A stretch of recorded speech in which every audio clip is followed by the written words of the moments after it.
Hey there, gorgeous gays! Version 2 here with Final Fantasy XIV Endwalker. Today, I'm not even that excited for it.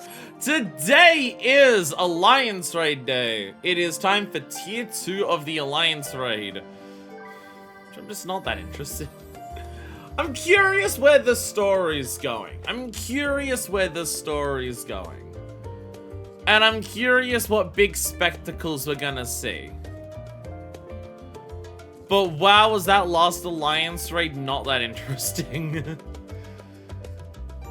Wow, was that not an like it had some parts that were nice. It was a very bizarre Alliance raid of just a lot of moments of wow, this is a cool idea and like a really unique like flavor of mechanic, or doing a mechanic that we've seen before but in a cool way. Combined with, wow, this is a really easy mechanic. Combined with waiting for the mechanics to go off because every cast bar is 2 minutes long. I've run Aglaya a couple of times since the last time, since we did it on stream. And every run has made my opinion of it worse.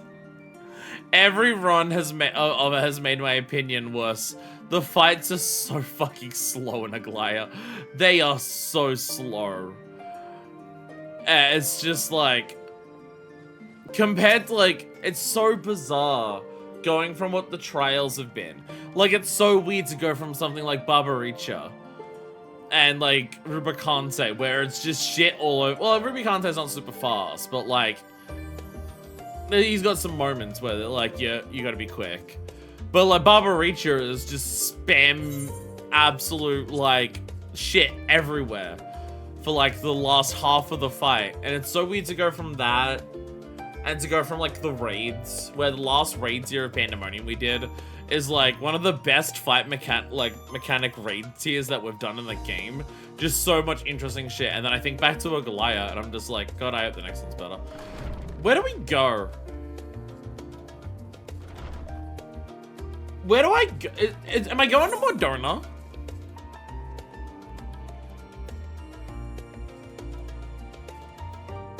Do I go to Moderna for this? I think so. I think I go to Moderna. I think it's back in Moderna. Is that Deku? Yeah, I think it's Moderna. It would make sense to be there because that's where everything's taking place. Yeah, it's just, yeah. Because they often like putting the starts of new raid tiers or anything like in a key spot, like where you started. Always go back there to continue it. But for this one, they're just like, actually, fuck it. This one will actually just have you continue where you left off instead of go back to the Midesian Annex for it. Derek's just hanging out by this tree. Of course, with his monkey. Hey, Derek. Return to the Phantom Realm. That is a lot of yellow. Derek betrays a gleam in his eyes at the sight of you. Oh, greetings, Manifest. If you're going to ask about developments in our Phantom Realm investigation, then your timing couldn't be better. A short while ago, I received word from Grahat's here. He and Carl completed their preparations at Charlie and are ready to resume fieldwork. Even as we speak, they make their way hither. Let's wait them together, shall we?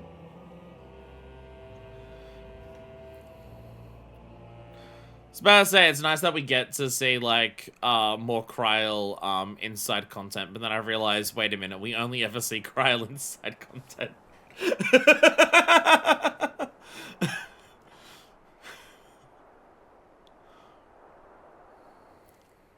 Ah, there they are. Yo! Graha's a gleaner, and has some shit on his back. What's up, Kra?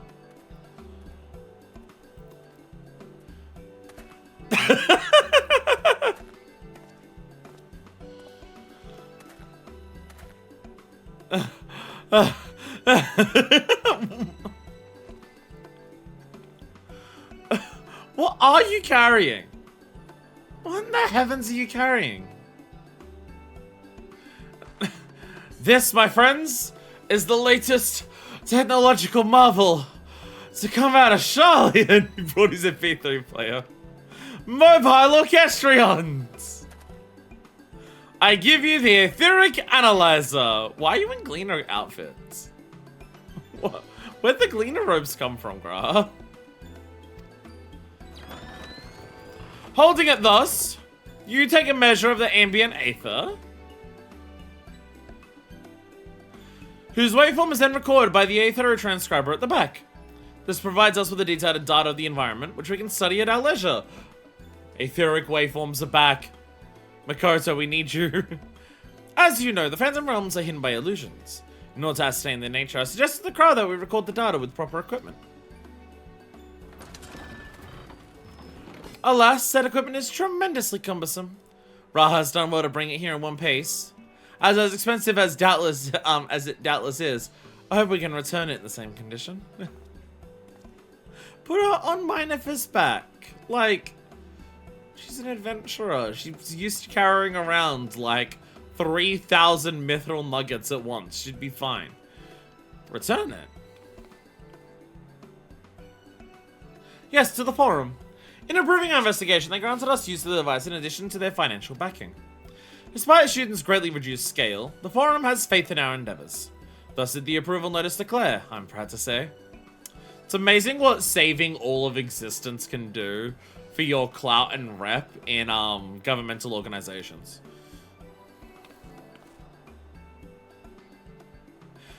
We owe much of this goodwill to the Scions, yourself not least of all. That being said, we can't depend on the forum indefinitely. No, we must stand on our own 2 feet again, and it begins with our efforts in this investigation.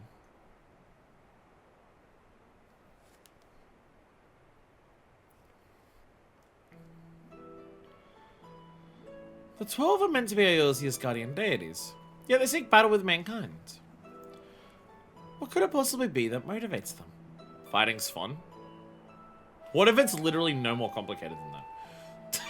What if it's literally no more complicated than the gods saw someone who could actually contend with them and just being like, oh hell yeah, I want to do that. Deku reached a 3-stream streak. Why is this a thing, Twitch? Why am I getting a notification for you having a streak for 3 streams? What the fuck? Twitch, what? In treating with them earnestly, I am hopeful that we will find an answer.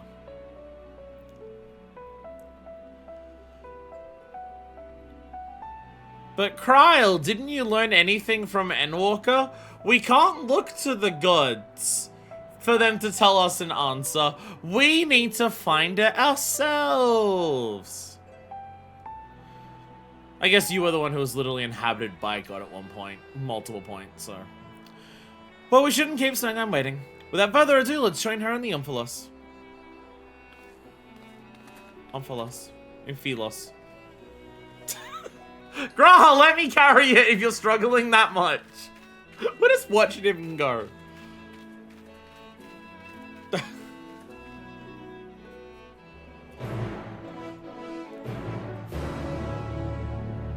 Yay. Quest play.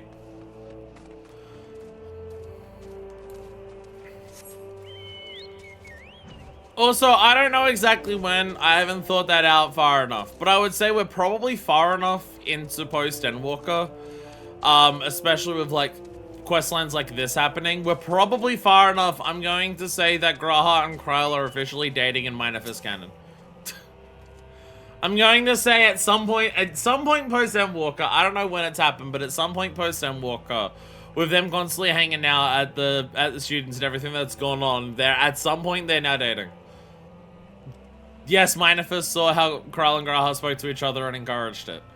Minifus is on a journey to try and make the Polycule expand the entire fucking stuff. And to the Umphalos, hell yeah.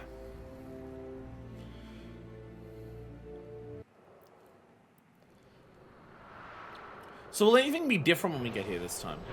Will they immediately just like open the next, I'm gonna presume, 2 heavens as we get here?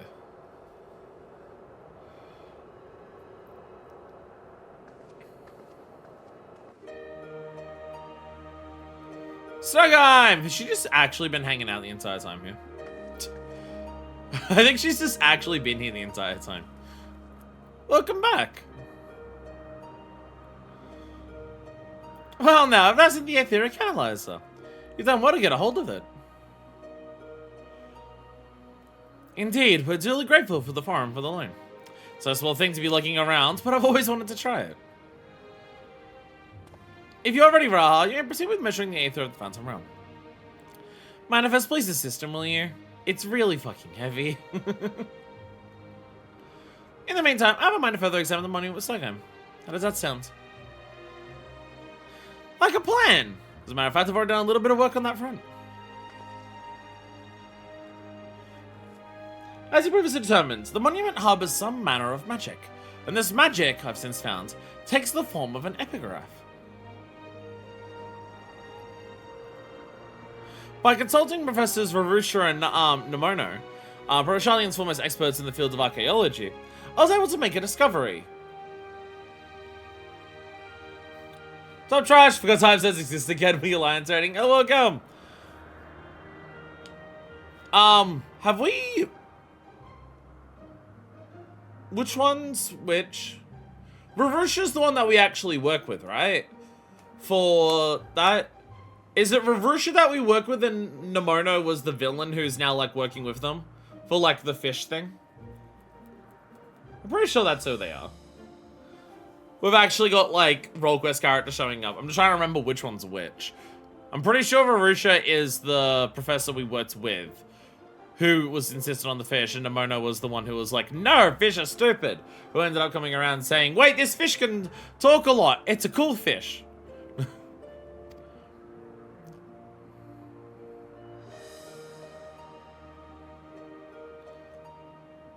Oh yes, a most startling discovery.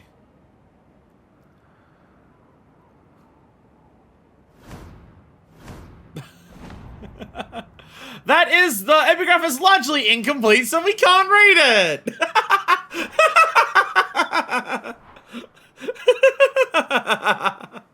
Okay, like, jokes aside, why is it incomplete? We're in the heavens. Like, look at this. Why would it be incomplete? Like, what's the reasoning for it not being complete? So you didn't make a discovery? Ah, but see, establishing what one doesn't know is also an important step in research. Because they need the monkey to finish its subcrafts. That's why the monkey had an awkward look. Let's just read like Hildebrand shitposting. Look, if Stargheim wants to be Hildebrand Liar, I'm not gonna stop her. For a blessing, the language used doesn't appear to be completely unknown. If we can but fill in the missing information, it should be possible to make sense of it. But where do we even begin to looking for such information? Why, we ask the gods themselves, of course. Hey, you have a letter here. Can you tell us what it says? By giving them the battle they desire, we're doing them a favor, are we not? That being the case, I dare say they would grace us with their presence if called. Please come with me. Yo, God! You wanna fucking throw hands? I promise it will be sick fucking hype. Why did we start half an hour early? Time zones. I started half an hour late.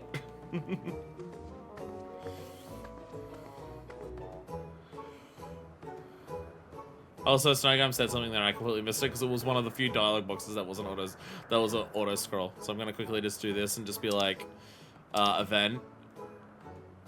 Oh, the things I would ask them if they really did appear. No! Fucking buttons! Buttons! God damn it.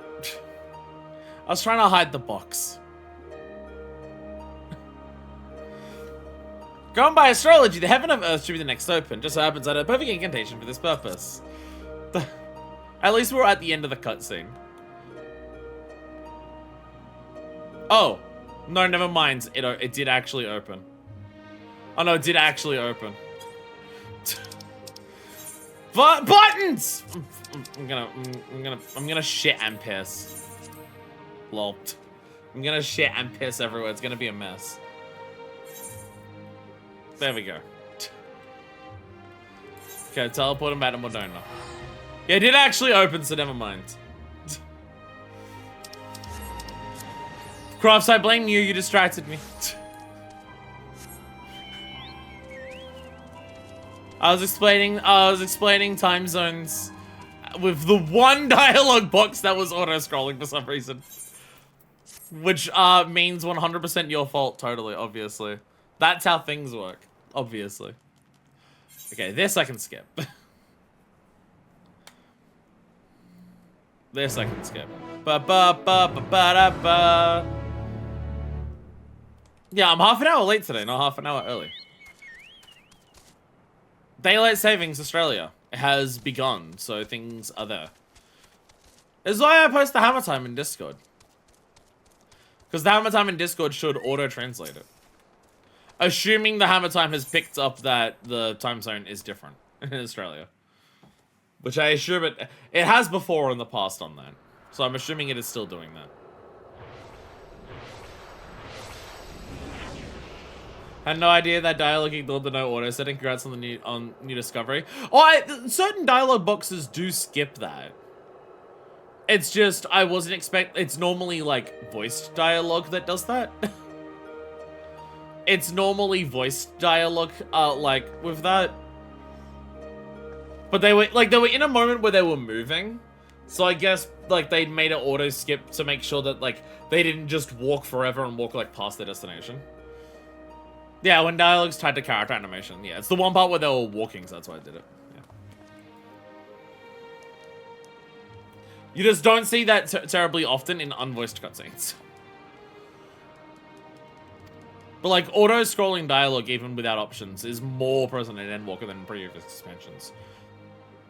Like, there's a lot of MSQ that auto-scrolls to dialogue, even if you choose not to.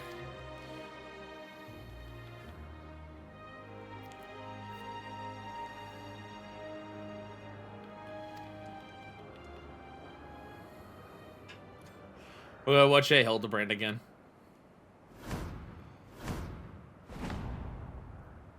There we go. Kryle's face there is amazing. Just.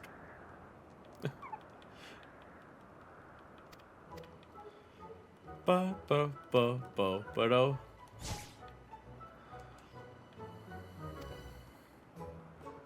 We'll get there eventually. We'll get there eventually.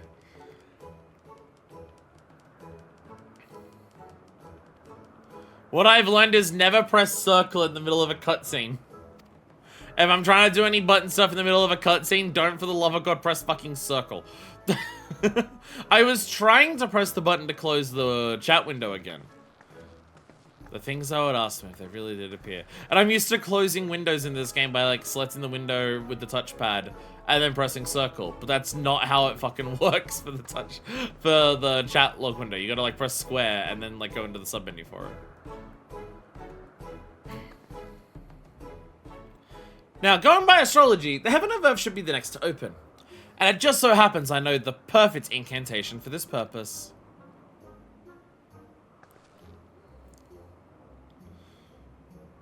Yeah, she's asking Garusha, and she's obviously asking Nanamo. After the Sildi subterranean knows a lot. Open Muntoi! Like Muntoi beans?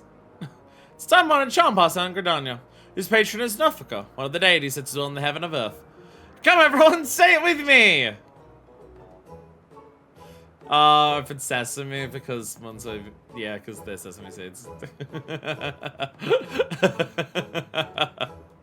That's so silly! I love it! Do you say it with enthusiasm or reluctantly?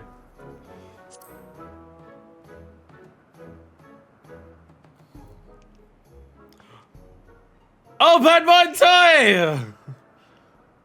I don't know, I don't actually know how to pronounce that. I just said Muntoi. Yo, it worked! It worked! Yeah! Ooh! Earthball. Is this a god? Is it a god? It's a god! It's a god that's ginger! What delightful children you are. I too have desired to speak with you. Oh no, lesbianism has taken over Snowgime. God damn! Now that's a bountiful harvest!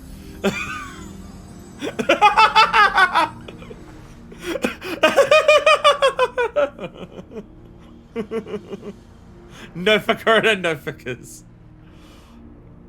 And yeah. Lesbianism has completely and utterly overwhelmed Snowgime here. But by the 12, it's really her. See, no fucker, I can understand looking more like a normal person for the gods. I'm sure just in time, I see. Ifra, I accidentally skipped this cutscene, so I had to quit the quest and go back in. I did that just for you so you'd be here on time.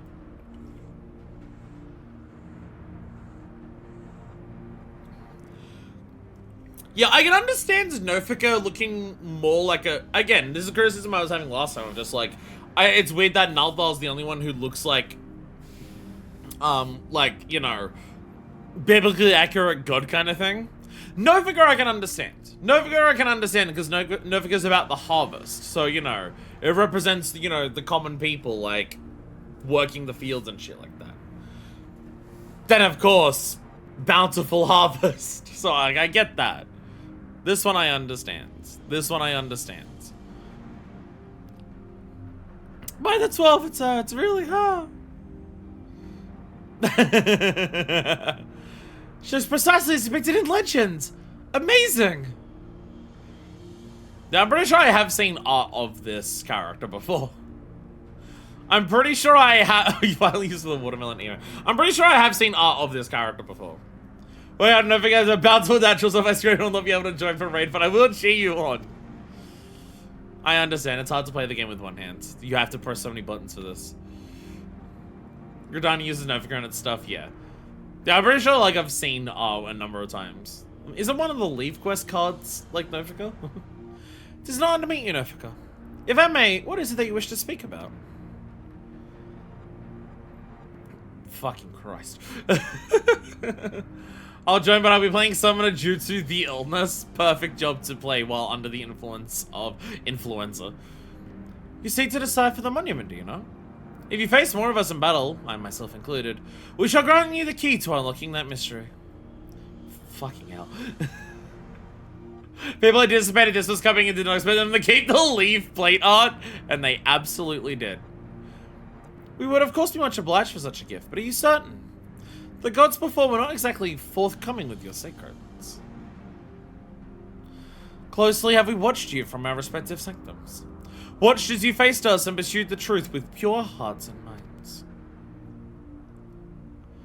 Every time. Every time. Jesus Christ.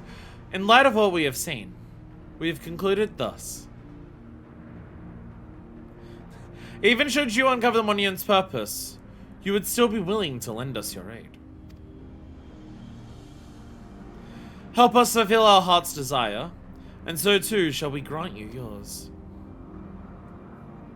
I look forward to receiving you in my sanctum, my dear children. Jesus. Like, hot women in this game are not exactly uncommon, but like... Dear God. Dear God. Just how immediately Snowgime is overcome with sapphic desire is amazing. I mean, woman is a scientist but still insists on walking around in these boots. I know what you are. I know what you are.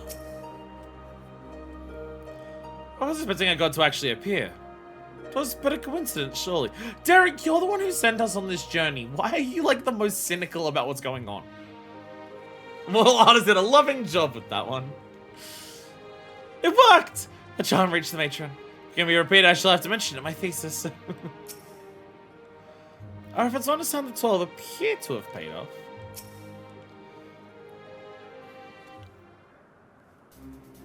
Grand company to an adult. Oh, on the lodestone, yeah. That is actually just the same. This is art from so long ago. And they've actually just kept it completely identical.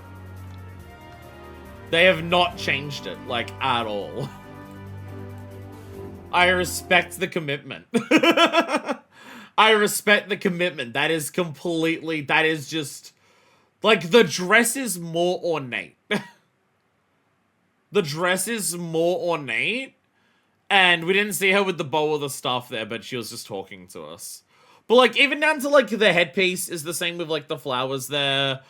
These are the same, like... Well, after all of this time, they finally do a thing with the 12, and they're just like, no, we're sticking to what we've established about the 12. All this time. We're sticking to it. We're not changing.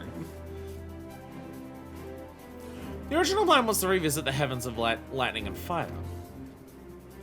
But I believe we would all agree we should prioritize Nefika's invitation. And everyone in unison is just like, yes, I also agree. We should follow Nofika. Everyone knowing why, but no one admitting it out loud. Fed out after this run to the 14 socials like an Indiana Jones boulder. Why do I get the feeling that Endwalker's been one of the horniest expansions for this game? Like, just between Nofika, custom deliveries of the Meliants, Vanar existing, like, at all. Emmett, the way, and seeing him, Hythlodaeus. Fucking Xenos hitting you with, let all creation be consumed by our ravenous fervor. Endwalker is the horniest that 14's ever been. 14 is not an overly horny game. It has a horny fanbase, but it's not overly horny in of itself. So the bar's not high, but I do feel like Endwalker wins it.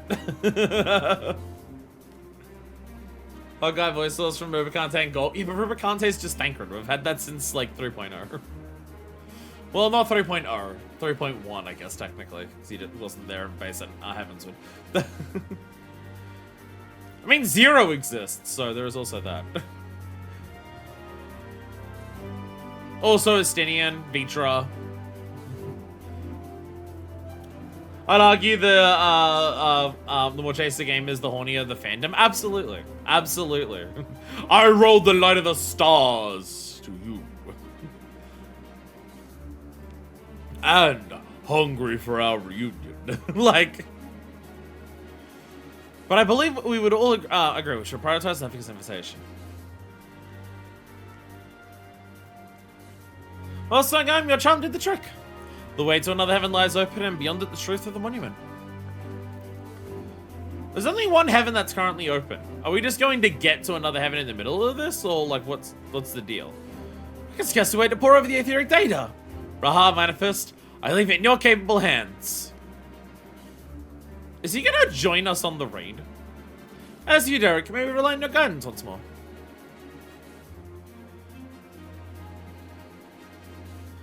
Now that we know what awaits, I don't feel my presence is necessary. On the contrary, I'd only be a burden. As you wish, of course. We can still count on you to pray for our friends, though, I trust. Sure. Feels weird to pray in the middle of them fighting gods, but... Glad that I can join you this time, Manifest. I know, Graha, you have, like, a whole thing about this. About whether you can join us in fights in Alliance raids.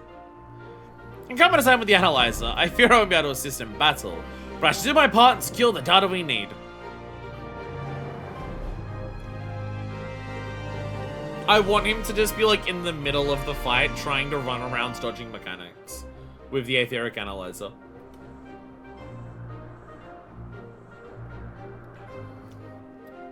Well, mechanics just go to target him and he just slowly runs away and just barely gets out.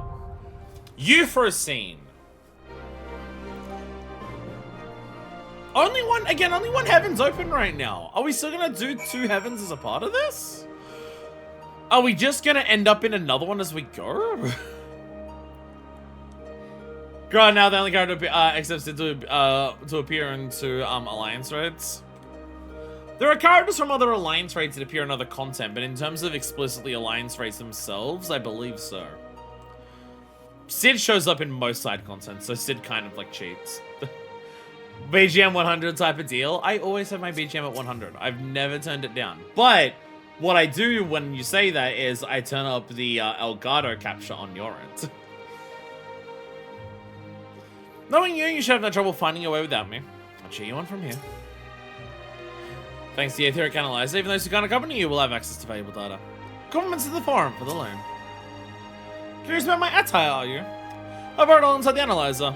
It's a choice of gleaners, cleverly designed to help one bear great loads. And hefty as the Analyzer is, by now I'm quite used to the feel of it.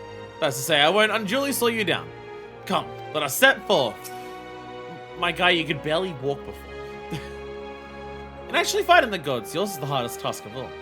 The rest of us are truly grateful to you. We should do our utmost to support your efforts. Alright, party members! Are we joining the party? Alright, I have an Artesia to invite, and I have an Avaril to invite. There we go.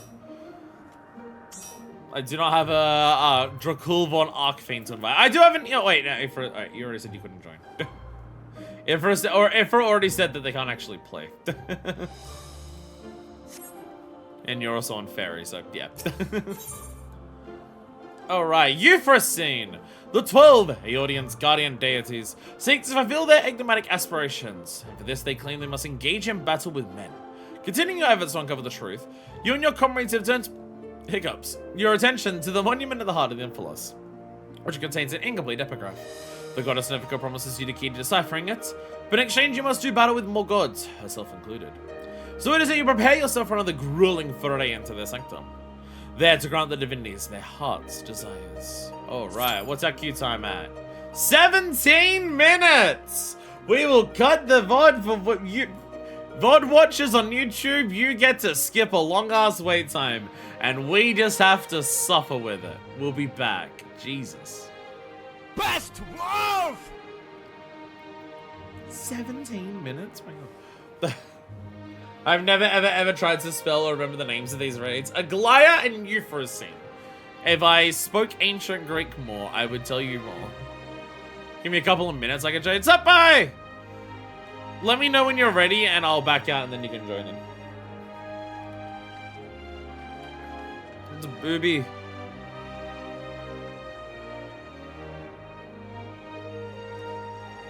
This feels deliberate. It feels deliberate that after Nofica appeared, I found a booby. It feels deliberate. I'm onto your video game. I'm onto your shit.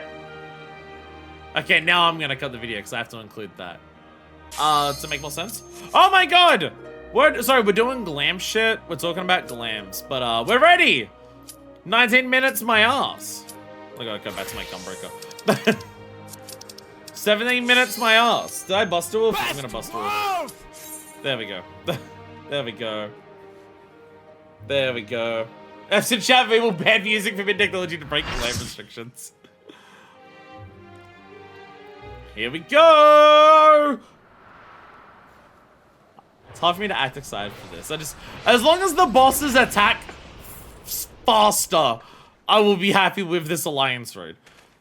Plus, I saw a lot of people use samurai outfit, which is the bandages around the chest. There's a blacksmith one for that as well. We're talking about how 7.4 is lifting glam restrictions. That's what we're talking about in the cut. Euphrosyne. Okay, so this is why this is what the yellow was. This is Novica's Fields of Harvest. Okay. Oh, she's got a scythe. Hell yeah. At last, the time has come. Yo! Oh my God, you stole her? You stole her voicing a second character? Oh my God. That can happen. That can happen?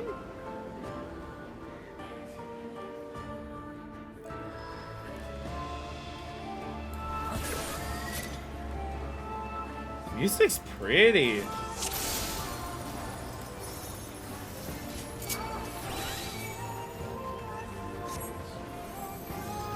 Music is pretty. Prove to me life's resolve. Yo!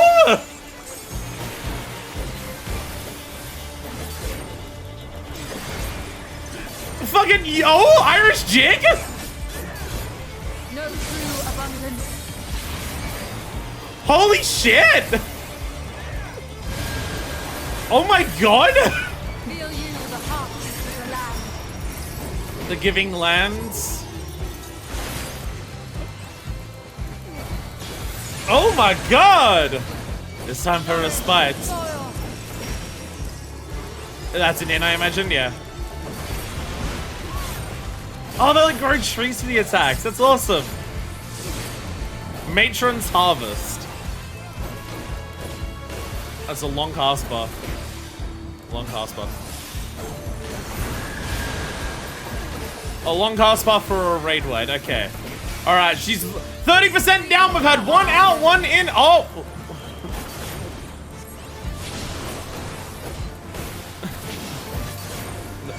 Let life flower flourish.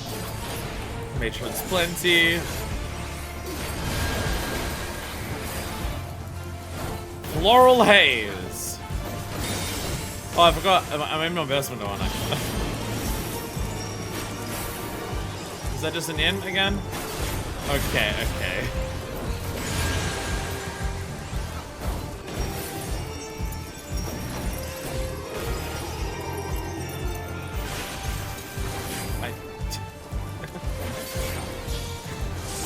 Okay.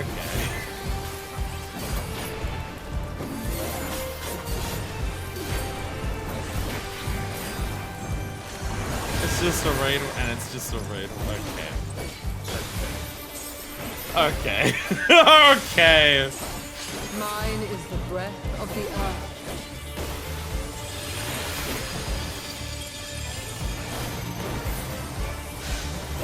One.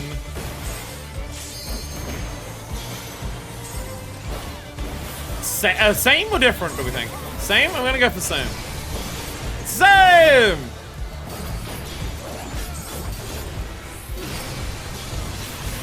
Same!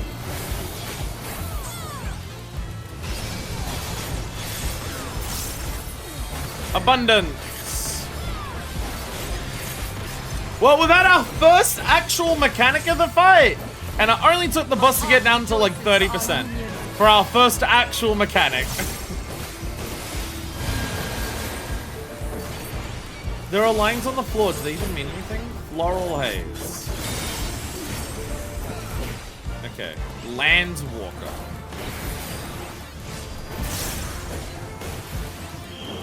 Is that just a raid wide? Okay.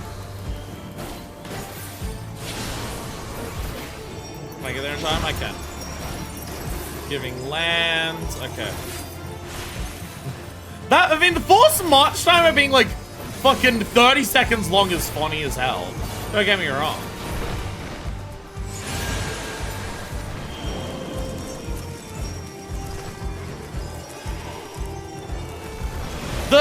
Having a forced march that's like a minute long wait is funny.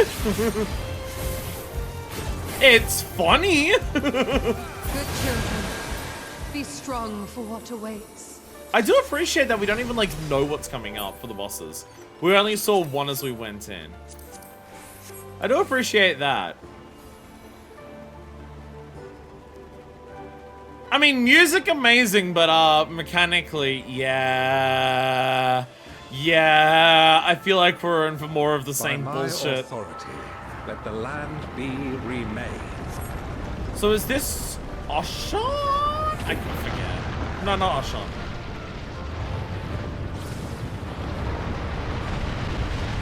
I'm forgetting which god is which.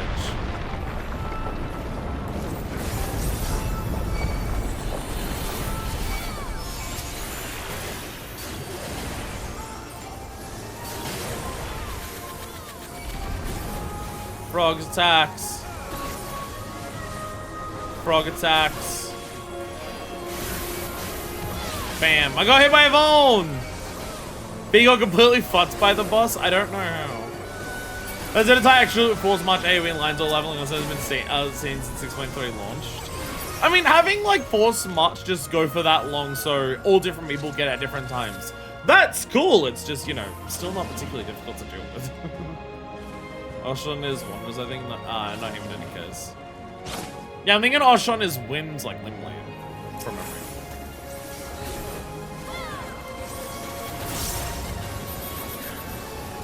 Trying to remember the other Earth god.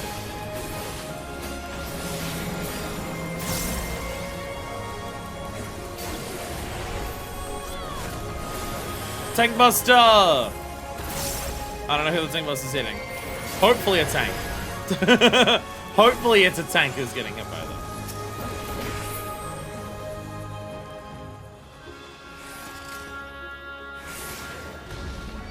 Oh, it's a behemoth!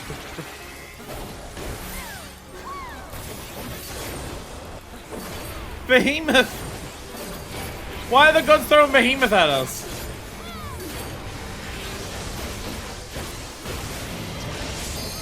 Well, I tried to get them.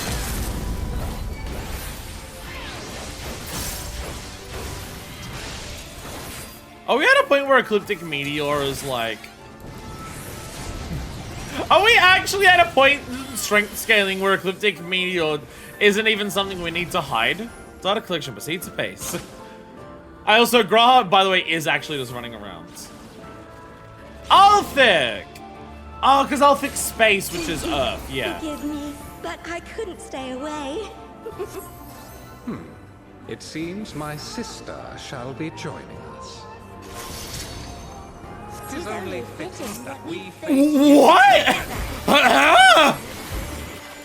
What's the man doing here? What the fuck? Spin your face.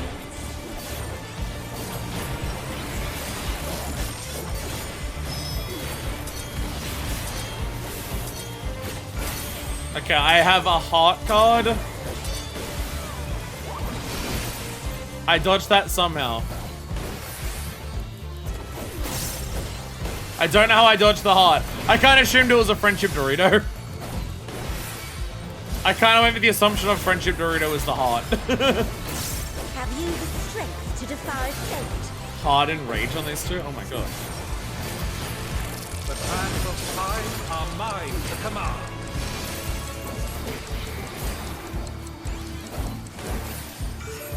Time accelerates. Okay,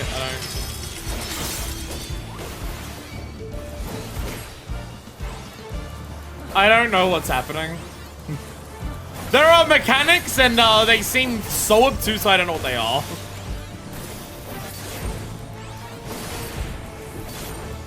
It's a lot of visual clutter. I have no idea what any of the mechanics that have happened so far are. I shall measure your work.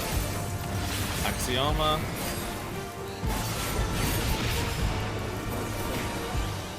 Space and time are disordered. Oh, that's a heavy if you go into the gaps. Okay. Surrender to my power.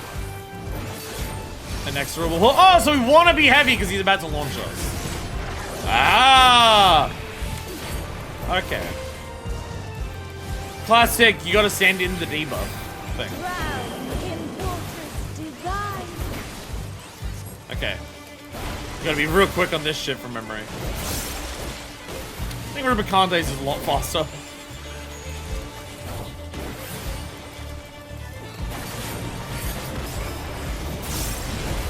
If anyone in chat wants to, like, tell me what the card mechanic is, feel free, because I've got no idea.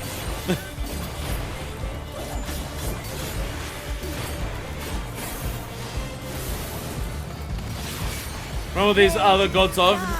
Nami is the god of fate. She's the spinner of fate. Okay, there's 1s, 2s, and 3s.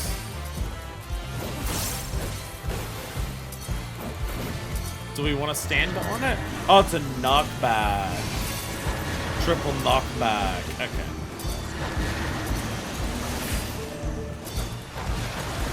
Triple knockback. Okay.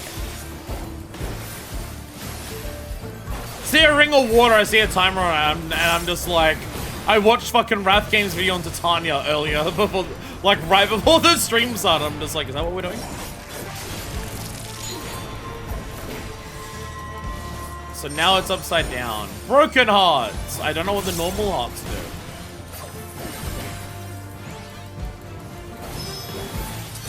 Like, everyone's just standing still. Is this a mechanic? Is it real?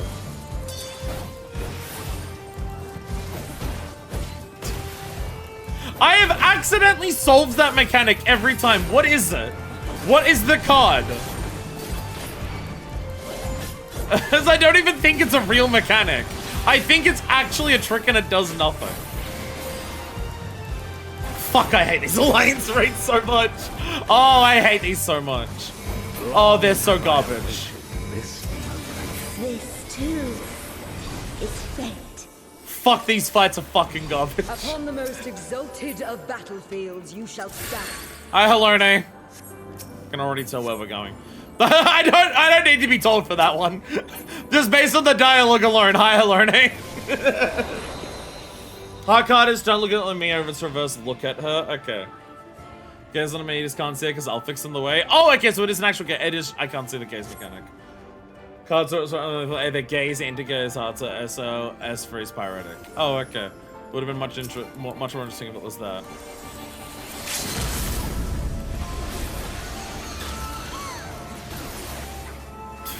All the donut. The mob pools are harder! The mob pools are actually harder than the bosses here. The mob pools are actually harder. Fucking. Bro was cooking nothing when he designed this. What's going on? I'm sorry, but I hate these fucking raids so much. I fucking hate these raids. I am a certified hater. This is so ass. This shit sucks so bad. It's so pathetic and like basic compared to like what everything else Endwalker is cooking in battle content.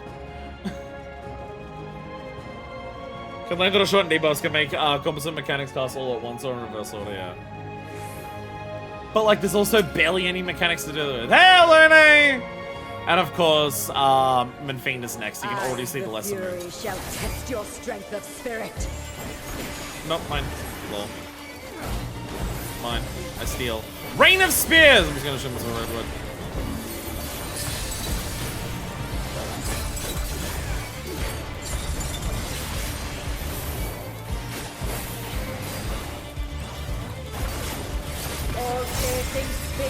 Tetrapagos.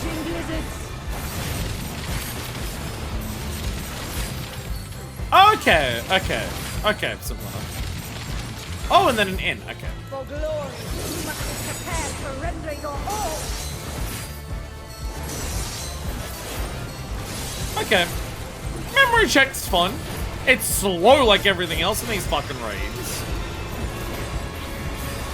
But a memory check is fun.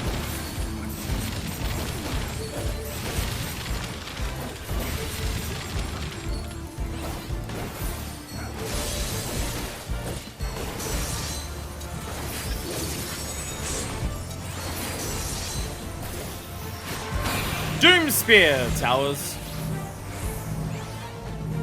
I'll go join you over here. Dave. Upskirt. My entire burstman has been standing away from the Alliance raid. Damn.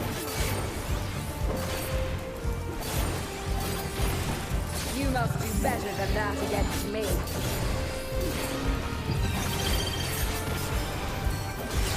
Oh, okay. Yo, million stab, hell yeah! Million stab, yeah!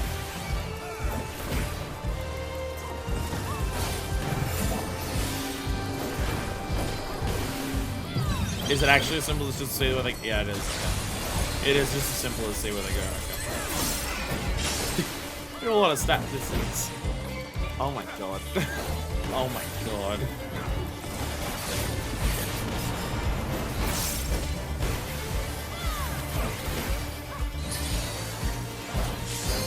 Oh, okay.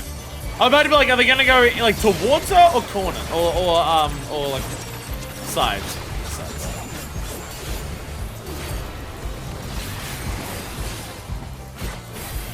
Will of the Fury. There is no retreat, only victory or defeat. Oh, I see. I see. You combine it going in with having that. That's a fun mix-up. That is a fun mix-up. That's a fun mix-up. I will give that mechanic. Victory must be seized with one's own hand.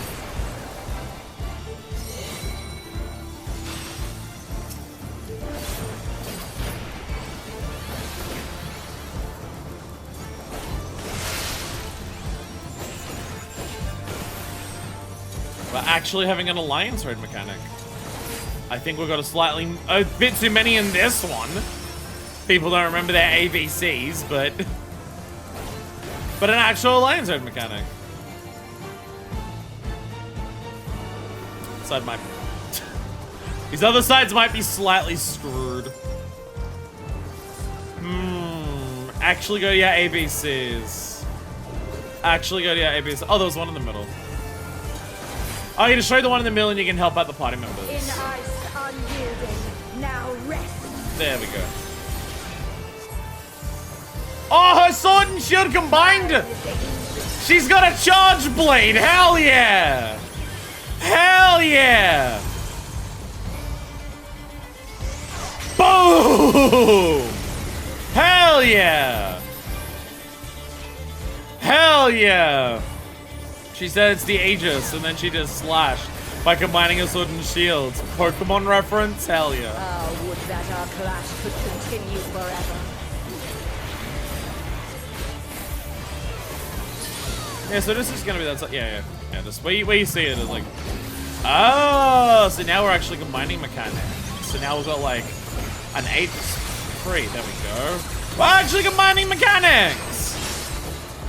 It's almost like this is like where the fight should start in complexity, and not like right as the boss is about to die because eye level scaling is out the window.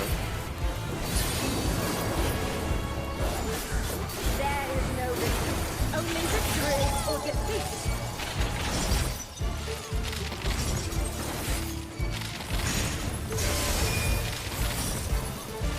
There we go. Lose yourself in the joy of battle. Hell yeah. Alright, what do you got? Alright, let's get in. Okay, we're on the side.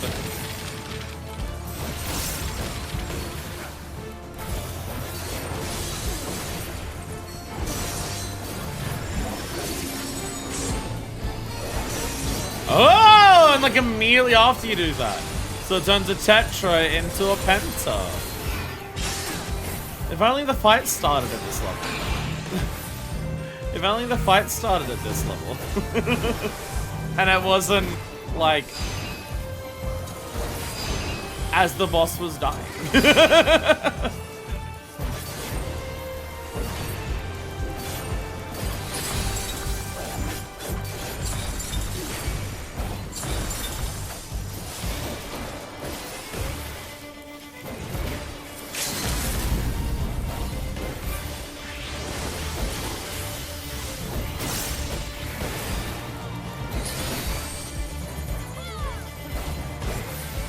All piercing spear drink deep. The stack Your and next test awaits. my spread were like so perfect on top of each other. I couldn't tell whose was whose. And I'm just like... There was actually taking names and releases price, making things hit hard even if they're slow. But with eye level... Proximity, there's this Sparrow's one if you freaking dive, you don't go all the way out. That's how proximity should be most of the time.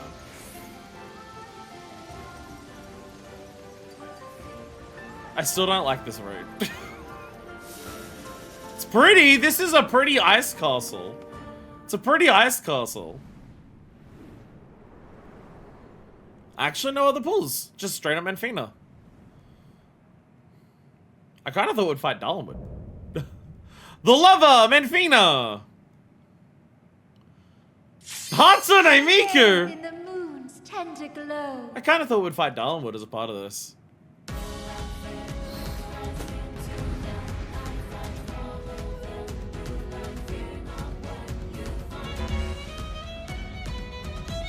We got lyrics to the song we've been hearing. Hatsune Miku. I think this is the song that we've been listening to. I think this is the song we've been listening to.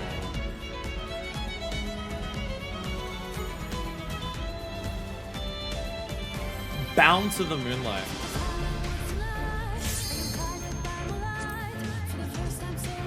You better hope that your god is like one of the three that'll get a song with lyrics after them.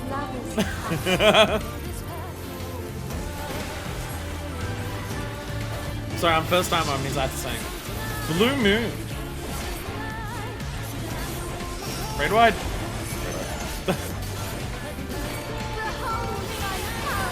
Love's light. The moon forms him in Venus command. Full bright. The moon begins to wax. Oh! Oh. So the side that it moves towards, okay. A mechanic designed to screw over the tank who can't see behind them.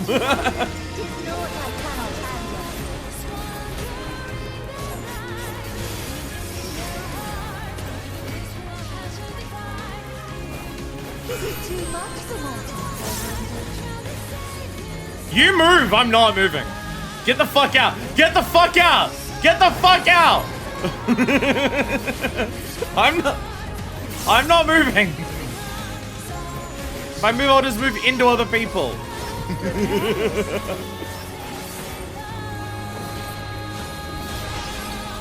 Very big baited player AoEs. Very big baited player AoEs. With a boss moving on it, Jesus.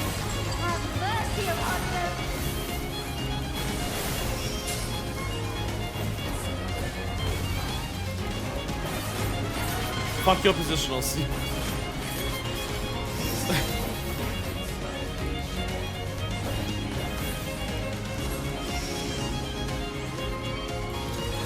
Oh, fuck. I'm gonna be like, which one's gonna explode first? It's the moons that fill out first. I'm like, are the moons that are the newest or fullest gonna be the ones that explode first? You can tell the order.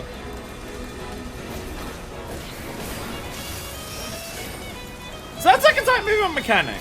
I had to move pretty quickly as things finished to actually get into the room for the next one. Selenane Mysteria.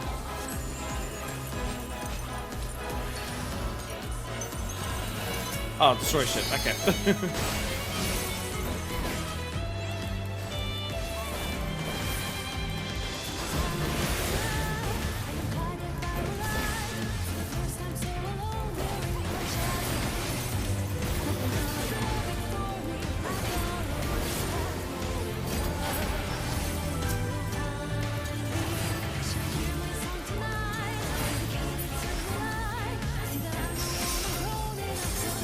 Sprites coming together.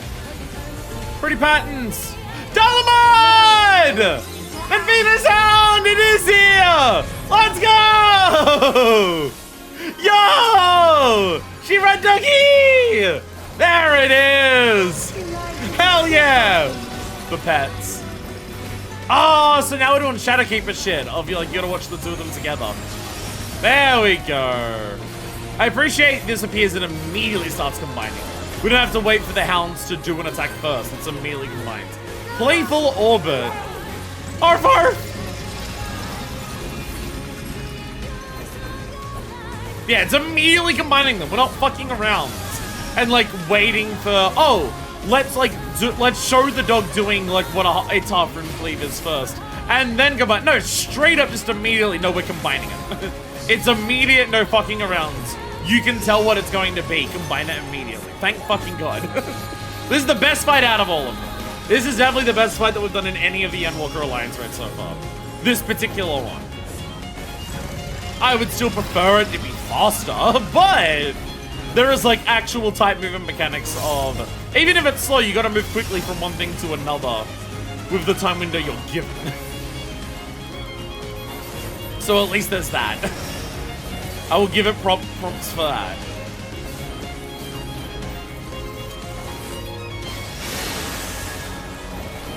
Oh no. Oh no. Oh no. Be very careful. So like careful position, like we're given the same amount of time as before, and we've got a careful position on a frosted floor. That's how we do this shit. That's how we do this shit.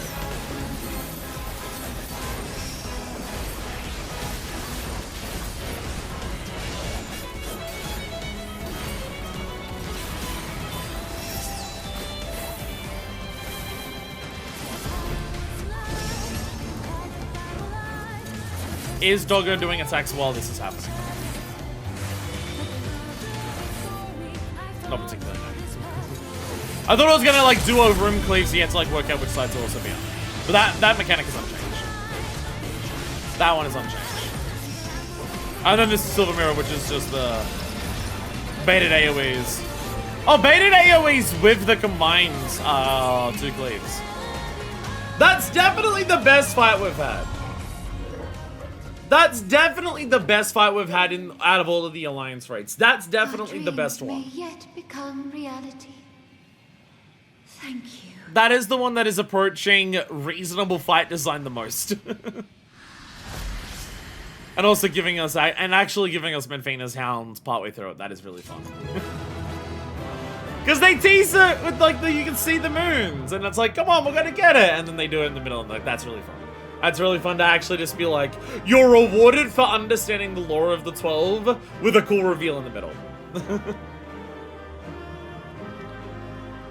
Before I leave.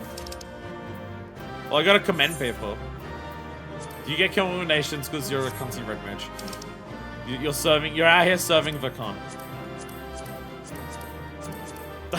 Wind up alone, hey. For those like it, I just got Menfina card. Ah, oh, come on. Favor, Rhythm of the Realm, dedicated to Moonlight. I got nothing! I got nothing. Bullshit. Come to me. I don't know where you... Oh, there you are. Hello. Personally dropped the almost there. The mechanics there are hilarious. Like, people don't treat you 1/8 arena on ice is really mean. That is fun. Snowman. There's just a snowman. There's just a snowman outside on some of them.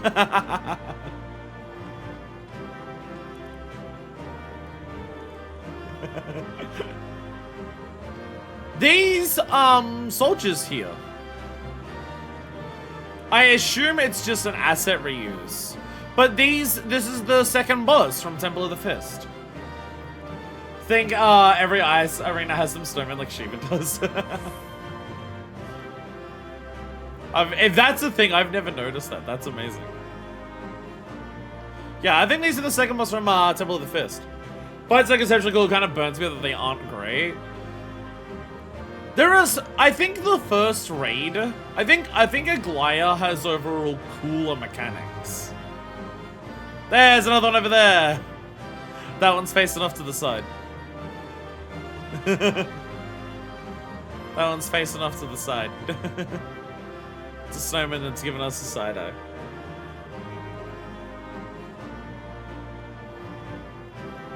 Yeah, I think the first raid has conceptually cooler mechanics.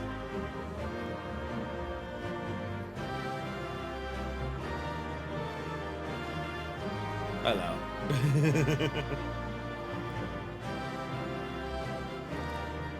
Hi, Graha. Thanks, just able to focus on the data collection.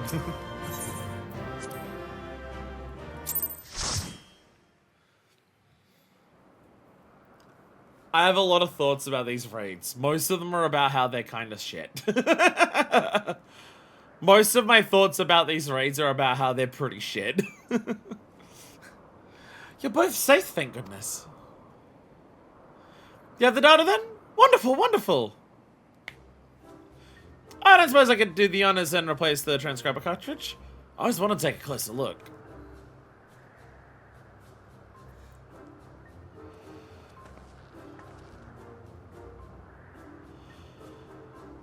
Take care of removing it now. We don't want anything to happen to the data.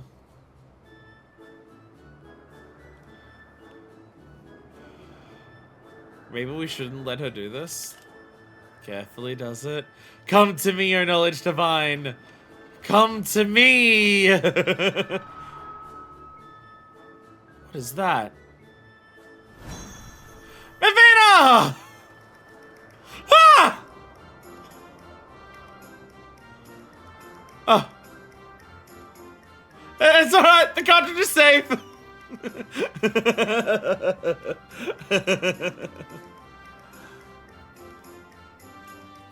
Let's finish the task before there are any more surprises.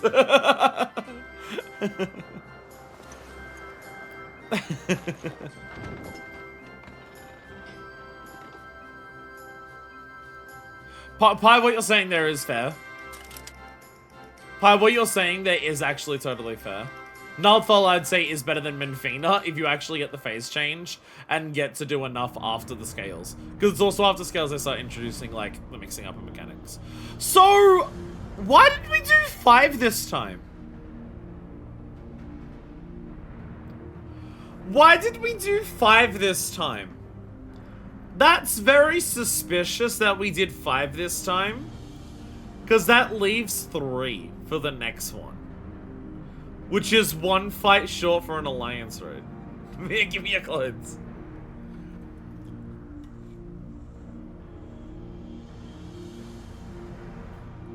That's suspicious, that's weird.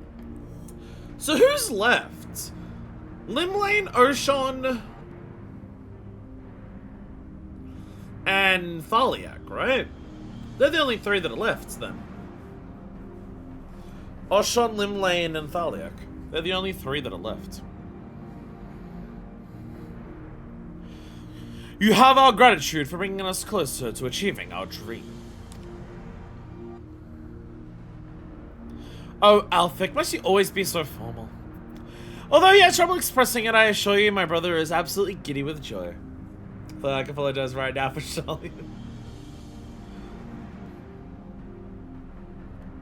I legitimately forget, is the mayor a boy or a girl? I legitimately don't remember, and the design is not giving me enough hints.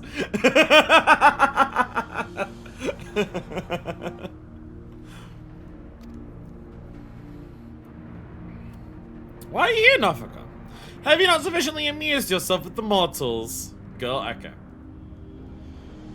So, okay, what about all the girls together? Okay, so here's a question. Here's a question that I have about this particular one here. As we're going up doing the first raid, I thought we were gonna end each raid with the god that symbolizes each starting city. That would make sense.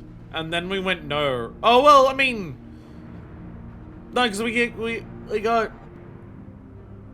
started with the main. Oh, we started with Nofaka, so no.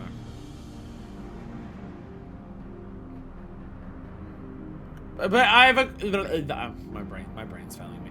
I have a question about Halone. I have a question about Halone. 1, are you aware of what Ishgard was doing?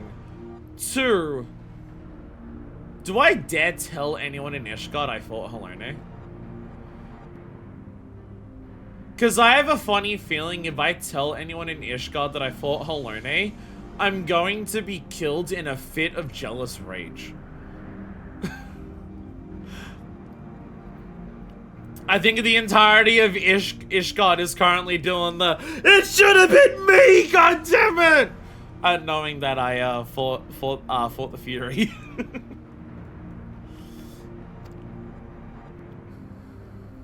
Not nearly.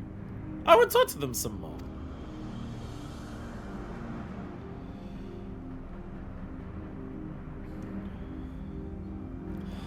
Navika promised you the key to deciphering the monument, did she not? Yes, that's correct. Then you would do well to hold in your minds that which harbors information. Come now, brother, you need to speak plainer than that. To clarify, we shall create the objects you need, but your assistance is required to give them form. Worry not, appearance has no effect on function. Just try and imagine that which, in your minds, is used to hold information. Name, your spinner's wheel is, complex, but I appreciate the hair. Tombstones? Tombstones? I appreciate the hair, Nemea. Also now realizing you're actually as bossy as the other gods, your clothing just hides it. But when you're idling on this screen, and your breathing animation makes them inflate and deflate.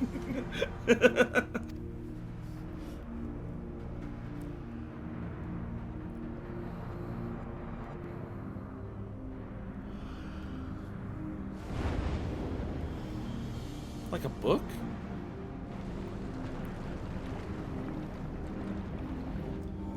Oh, the gods give a sailor letter to fucking the mayor. Well, the city. Yeah, a book. A book. A map. A book. Fuck you. Fuck you. Fuck you. Actually, fuck you.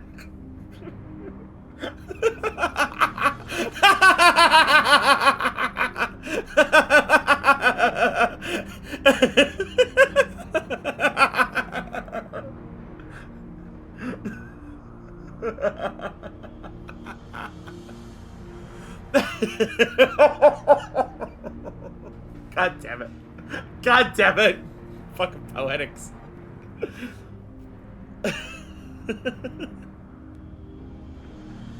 God damn it.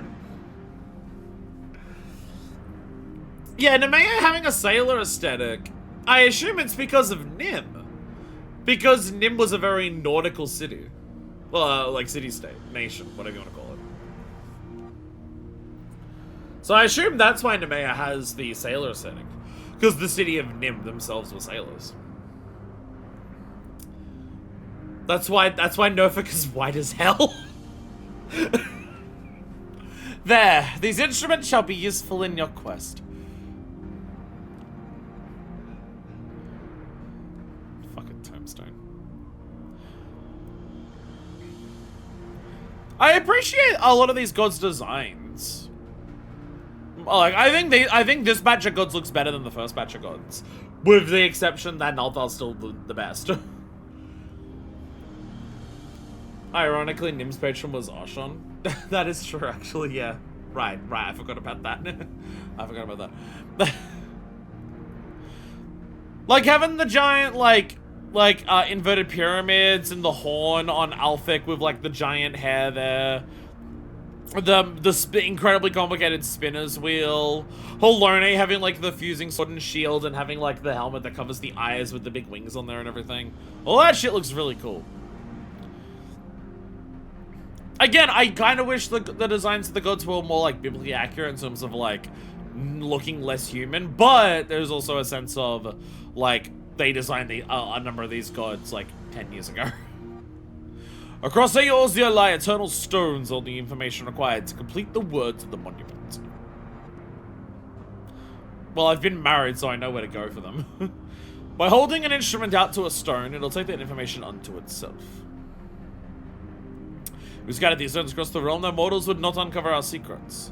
Of late, however, it would seem you have found alternate uses for them as objects of worship.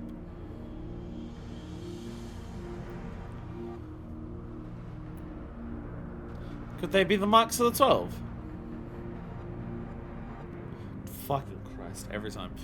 They are, aren't they? Oh, to think that they harbor information on the gods. Seems we have an access to nations. 7 on 3 city-states, I believe the marks are located in Kurthus and Mordona. I propose we split up, the quicker to finish the task. I wish to come too! Female gods will get these cool outfits and the male gods are all just togas. Yeah, there is also that element. There is also that.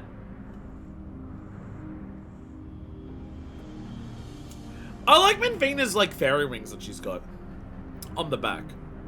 I do really like those. I wish to come too.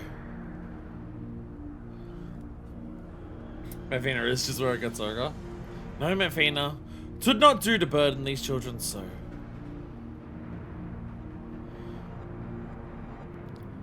Like, Holone's design is human in armor. But, like, she's the god of war, of course that's what she's gonna look like. So, like, yeah. But she looks like a really badass god of war, so, like, it works. I appreciate Minvina's, like, very asymmetrical nature. Like, the whole one arm is entirely gauntleted. The other one is just a bracelet. The wings are, like, on one side. Gives, like, an idea of, like, how the moon is often asymmetrical because of the waxing and waning of it. I like that. Like, the moon design is in her coloring more than anything, but her incredibly asymmetrical design is also indicative of the moon, because the moon is so frequently asymmetrical because of the waxing and waning of it. I do like that. I don't know if that's the intention, but it's absolutely what I'm getting from it. Like, one side's very barren, one side's like, only a small bracelet, there's no giant wings there, even her legs, there's nothing on there. Like, her dress, like, the big flower thing, it's all on one side. Her design is very busy on one side, and a lot more plain on the other side. And to me, that's meant to be like, it's a moon. One side is, like, the full when you can see it, and the other side is, like, when you can't, like, the part that you can't see. I don't know if that's intentional with her design, but that's very much what it comes across as to me. So I do appreciate that about Minfina's design. After all this time, we finally had the chance to speak with mortals, to learn about them from up close. And we're not likely to have another. I must say, I share Minfina's view. I want to go to Ishgard and fight all of them. Primarily to yell at them for starting a 1,000-year war in my name, but also because it would be hype. Even you, Helene. I'd like to learn about you too, and I believe I speak for all of us. By all means, let us travel together. Are we just gonna actually stroll Eorzea with gods? Music to my ears. We shall watch over you and see that you safely reach your destinations. Without further ado then. Not so fast! Meerkat. Meerkat with the same voice! Did you think you guys go frolicking without us? The others have our domain well in hand, so we are coming too! Well now, far be it from us to stop you. Let's assume our disguises too, and then each choose a mortal to accompany you. Okay, so the monkey that's following Derek is a god. So very obviously the monkey that is following Derek is one of the 3 remaining gods. I'm going to have a guess out of the 3 that we have left, it's gonna be Oshon. I have a funny feeling that the monkey is not going to be the navigator of the seas who's a mermaid. I have a funny feeling the monkey is not going to be the book scholar. It might be the wanderer.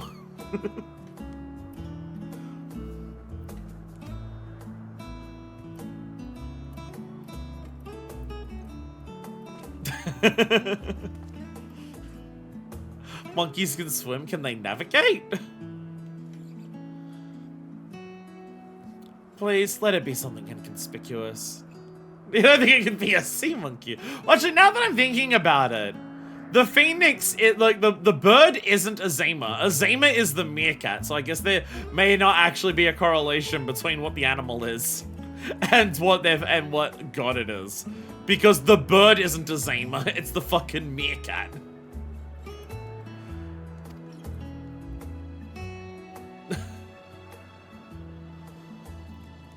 So I guess it actually could be any of the 3.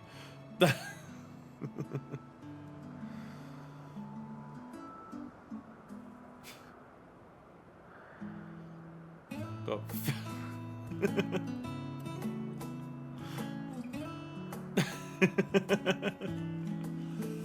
Isn't the eagle a symbol of Rolga? Yeah, because, oh, let me go. Because they have griffins, yeah.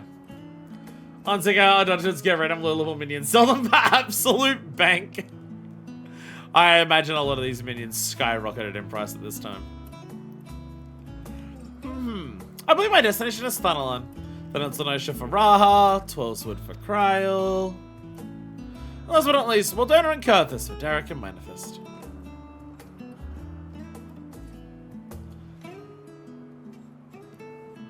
Will you be alright, Kryl? I shall be fine, you needn't worry. So who's the bunny? Who's the bunny that's coming with me? Because I'm gonna guess the Fenrir pup is Minfina. No! Oh, Helene, that makes more sense. Helene makes sense. Minfina's the bunny. Bunny, because bunnies are on the moon! Oh, yeah, fair. Bunnies are on the moon, yeah, fair. And Ice Power, and like Ice Wolf. So, I was thinking like that would be Minfina because Ice Wolf, because Darwin. Oh, this will remain to keep watch over our domain. You needn't worry on our account. Never I've traveled with mortals. Ah, such fun this will be. The bunnies on the moon. Can we show the Loperate Menfina rabbit? Bunnies also do the loving a lot.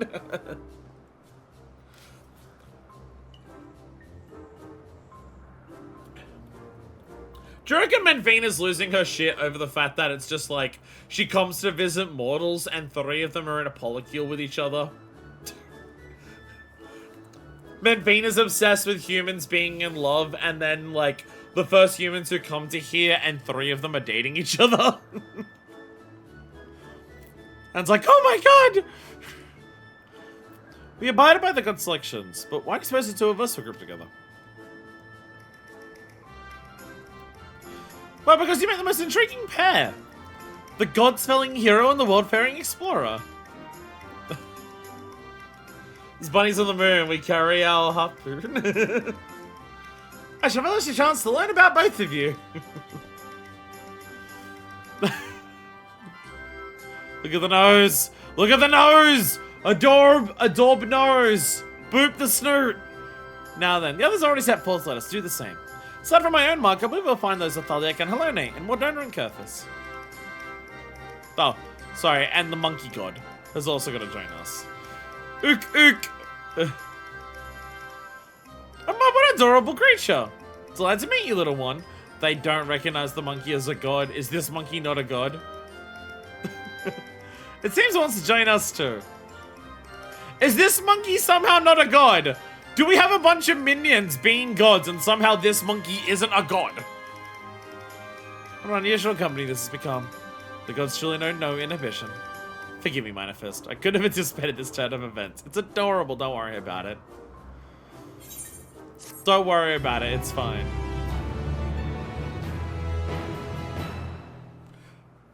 Anyway, now that the quest and cutscenes are over, raid sucks. There's my opinions. The monkey-like communism is just a red herring. Of all the self-indulgent things. Ook, ook! Athena is winsome, is she not? We all think of her as our younger sister. So anyway, opinion time! Raid sucks. Yeah, it's about... all of my opinions that I had about Aglaya, I share about Euphrosyne. I think it's not as bad. I think Aglaya's worse. How can a monkey be a herring? It's not a fish. I think Aglaya is worse in terms of just how long you wait for mechanics to actually take effect, and how basic those mechanics are once they do take effect. But I also think Aglaya has more interesting mechanics as well.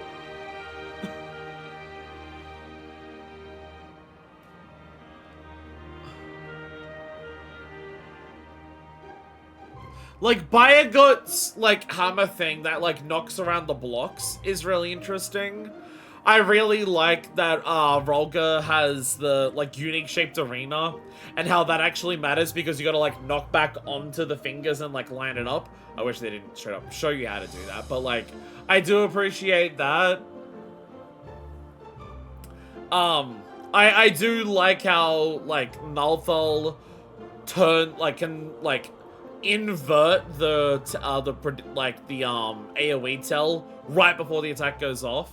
And obviously the scales mechanic is one of the coolest mechanics in any Alliance raid, because it's a mechanic that actually requires all 24 people to focus together on a single mechanic, as opposed to just as long as some people get this, it's fine, or split the Alliance into 3 parties and they do their own things. It's really the only mechanic that we've had in any Alliance raid that actually requires all 24 people to work together on one specific thing.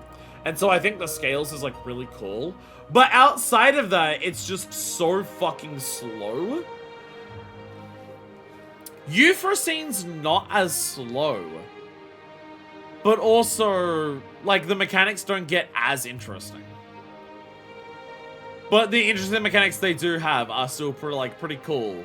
I just wish they were faster. I wish more of them did what Menfina did. Where Menfina starts combining her mechanics way fucking faster than any of the others. It feels like these fights are meant to be complicated once they go on for long enough that they start combining all of the mechanics. But because of eye level scaling issues, they're dead before that. But even outside of that, it takes too long for them to get, like, even if we were doing all this mid-eye level, the fact that the first 2 to 3 minutes of each fight is pretty basic isn't fixed by the fact that the fight now goes for 6 minutes instead. They need to get to the point where they're starting their, like, combining mechanics way faster. And I really appreciate that's what Menfina does. When Menfina's Hound comes out, Menfina doesn't fuck around. The combining of mechanics instantly happens. You don't have like a minute and a half where the Hound does its own attacks and Menfina's standing there doing nothing. The moment the Hound appears, it immediately starts combining its mechanics with Menfina. So you get to that more interesting phase way fucking faster because they don't like spend forever slowly introducing it and then eventually, if it survives for long enough, actually do it. Well, that's also the thing that sucks about Nalthal is that like you can skip scales like half the time nowadays. But it's only after you even do scales, which you don't even always get to, that Nalthal even starts like combining mechanics. So you end up getting to a point where it's like you will likely skip the most interesting mechanic it has, and its mechanics only start like layering on top of each other after you do that, which you may not even see anyways, and it sucks. And it absolutely sucks, and it's so bizarre to go from something like Barbaricha, which is just absolute chaos, shit coming out so fucking rapidly, to this. It's so bizarre. In heavenly company, Menfina is fairly bouncing up and down in her eagerness to set forth. Well, what are we waiting for? Let us take out the marks at once. Yes, no need to be so hasty. Shall we then, Manifest? There's the Steliax, just outside Modona. Memory serves, it overlooks the lake at a place called Wraithfrost.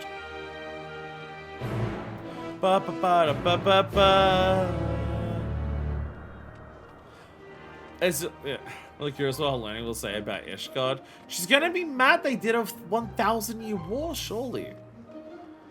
Gonna go down there and just flick them all in the forehead, just being like, why did you do a 1,000-year war? Yeah, like, fighting and stuff is fun and everything like that, but it's meant to be fun. You're meant to enjoy having these fights by, like, sparring with other people. Not, like, killing people and then just, like, being sad that your people also are dying all the time. You completely misunderstood me. What the fuck? How dare you? I'm going to hit you now. There we go. I feel like the last time we were here outside of getting married was for, my brain's having a memory fart. Moon Burrito. This is indeed the place. To our traveling manifest, I adore it, not simply for its own sake. It's a way to perform one of our foremost duties, you see. Peering into the hearts of mortals. Ook! Oh, sorry, sad ook. Sad ook noises.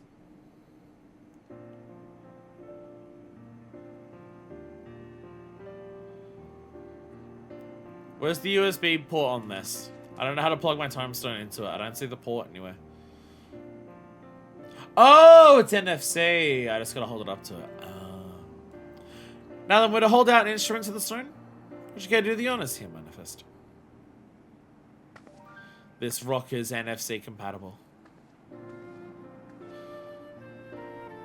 Finally, I can use this rock to spoof amiibos on my Switch game, so I don't have to pay, like, $60 for a piece of plastic.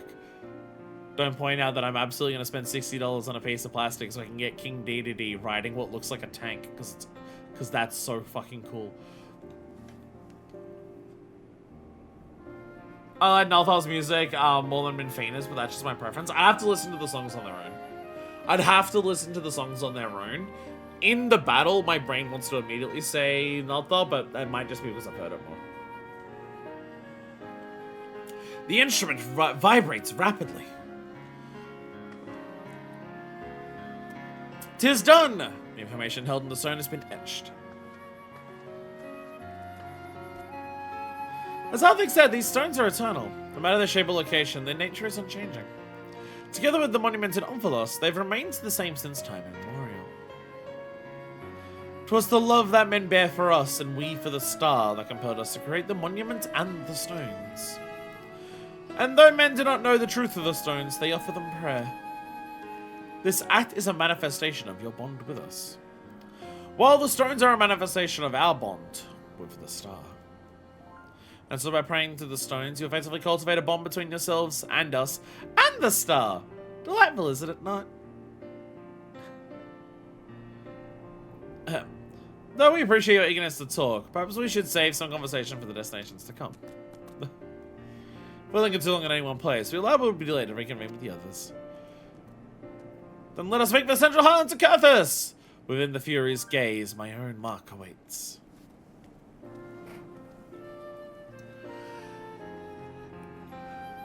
Really curious where we're going with this storyline. Oh, where is this storyline headed in terms of like the gods?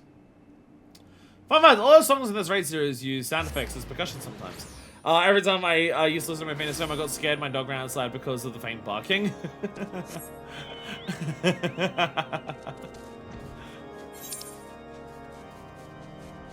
The thing I hate about going through Central Curthus. The nail! The amount of times I fly through Central Curthus and I just want to go from one side to the other, but then the accursed fucking nail, and I gotta go around it.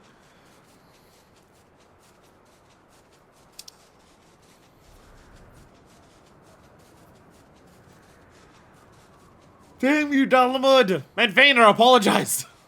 Apologize for the nail, it makes flying around here annoying sometimes. Totally your fault. You're the one who told Vandanis to bring that shit down, didn't you? Dalamud just wanted to play and it was trying to play fetch. So unfortunately what it was trying to fetch was the entirety of a Ferris! It's a DBZA nail reference here.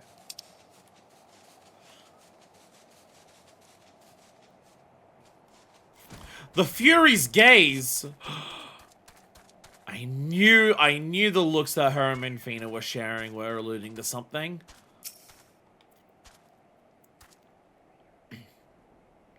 Nofaka. I meant Nofaka. I think I said Minfina. I meant Nofaka. In this land where mankind's faith in me is strong, can I help but feel uplifted? And it's not because, that, like Helene says, she views Benfina as a sister. They're gods. You know that doesn't mean shit. Lots of Yuri with Ditsuru. Yeah, I'm not surprised. Yeah, out of all of them, I'm not surprised that the pairing is specifically Nofaka and Helene. I'm not at all surprised. Nothing like taking the road with an agreeable company. Do you not agree? Monkey fucking cold. Monkey freezing its monkey tail off.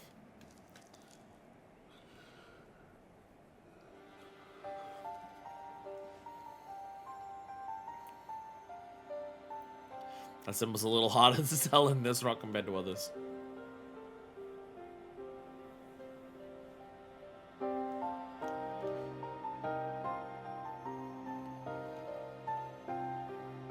There it is. The mark of the Fury. Wouldn't need to burden you constantly. I shall show the information this time. It's up high. I'm taller. I can reach it easier. Oh my goodness. Looking back, Alone, you've grown noticeably more imposing this past millennium. There are also more statues in the Heaven of Ice. By the way, your monkey is God theory, exactly my thoughts as of this raid tier. Monkey is God. Maybe Monkey is the secret 13th one they never tell you about.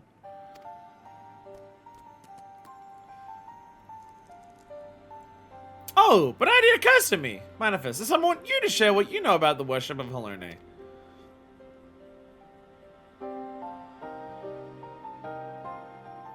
The worship of Helone was so fucked that a musical motif representing that was used as part of the theme of the final boss of Endwalker.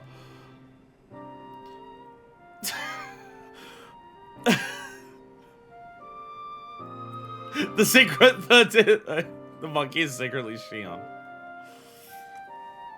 Monkey anti-god, it's a dog. It'll be interesting to hear what mankind thinks of her from your perspective.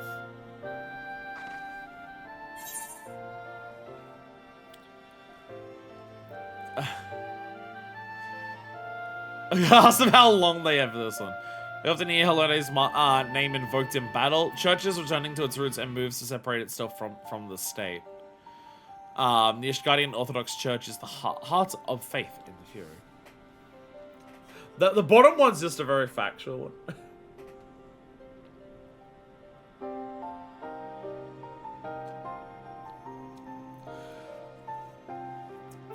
Is this one unique to doing the role quest? Because this is like directly about the role quest that you do in Endwalker for Ishgard. Though I think that's been alluded to since before that role quest. It's just doing that role quest you reckon with it more directly. I think it's been mentioned since before that.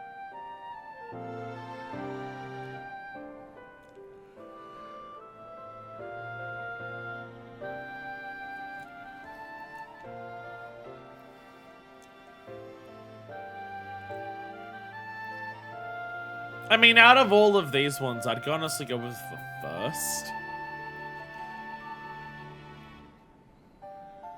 I'd go with the first out of all of these. In so many ways, the church almost feels disconnected to Helone with the way that it's, like, utilized in Ishgard. That the main time people do talk about Helone is, like, in battle when they're screaming for the Fury.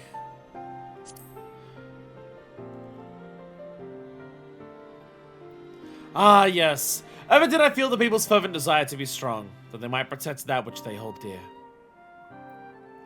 Well, how very fascinating. It's a fine thing indeed to hear directly from mortals. Still, as much as Helone loves her children, it troubles her to see them at war with the dragons. To see those who share this star spill each other's blood. As you should well know, Menfina, it isn't our place to judge the faith of mortals. Even when we lend them our aid, we must refrain from intervening in their affairs. The bunny's just bouncing around to turn. Gods be like, look, I'm gonna give you the guns, and I'm gonna give you the missiles, and I'm gonna give you the bombs. But whatever you do with it is none of my fucking business. Didn't realize Helone was representative of America. Lest there be any doubt, mankind's faith in us is mankind's alone. By your prayers, our forms have become that which they need to be.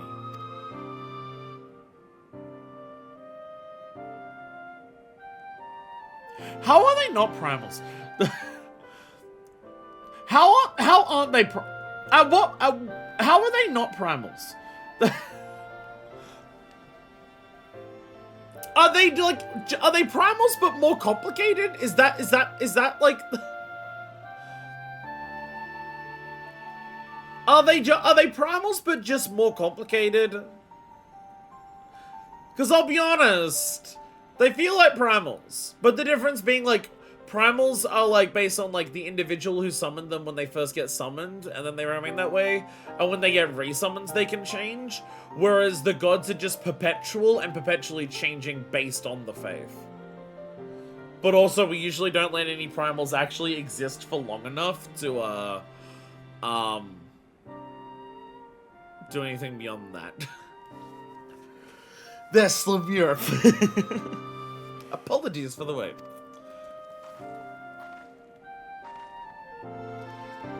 I've got the information, have you? Excellent. Let us proceed to the next mark. Mine! So I recall, it lies here, Steel Vigil. By the cliff west of the entrance. Ah, for fuck's sakes. No! Primal Zap. Chat, who's ready to be sad? Chat, you ready to be sad again?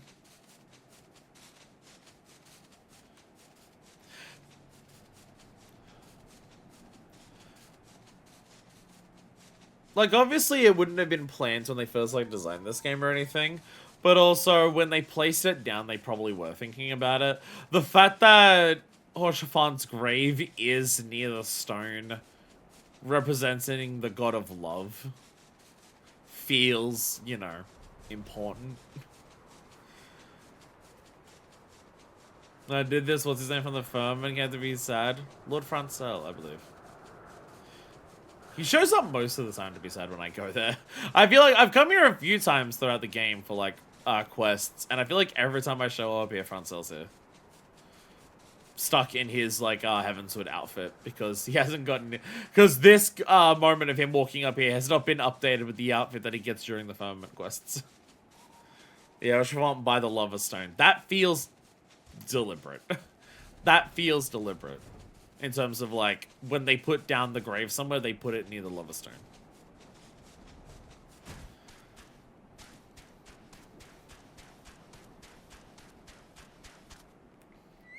Yeah, the milestones have been around since 2.0. I mean, marriage is introduced at some point during the Realm Reborn patches, and you have to go to all the stones to get married. So they've been around for a while, but, like, when they placed down where Orshavan's grave was, it feels deliberate that they put it, you know... I mean, this is a gravesite, but, like, it is also near the Lover Stone. Since 1.0. Well, the maps also look different in 1.0. The maps also look different in 1.0, so the locations may be slightly different.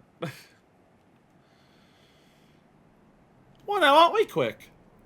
Oh yeah, no, they are around. Yeah, because like the people are praying to it. The people are literally praying to the stones. When Louis Suave tries to bring the 12 to stop the Dalamud from falling, they're literally at the stones praying. Aren't we quick? My mark lies just ahead. Let's wait for the others and then continue together. My feet just ran on ahead.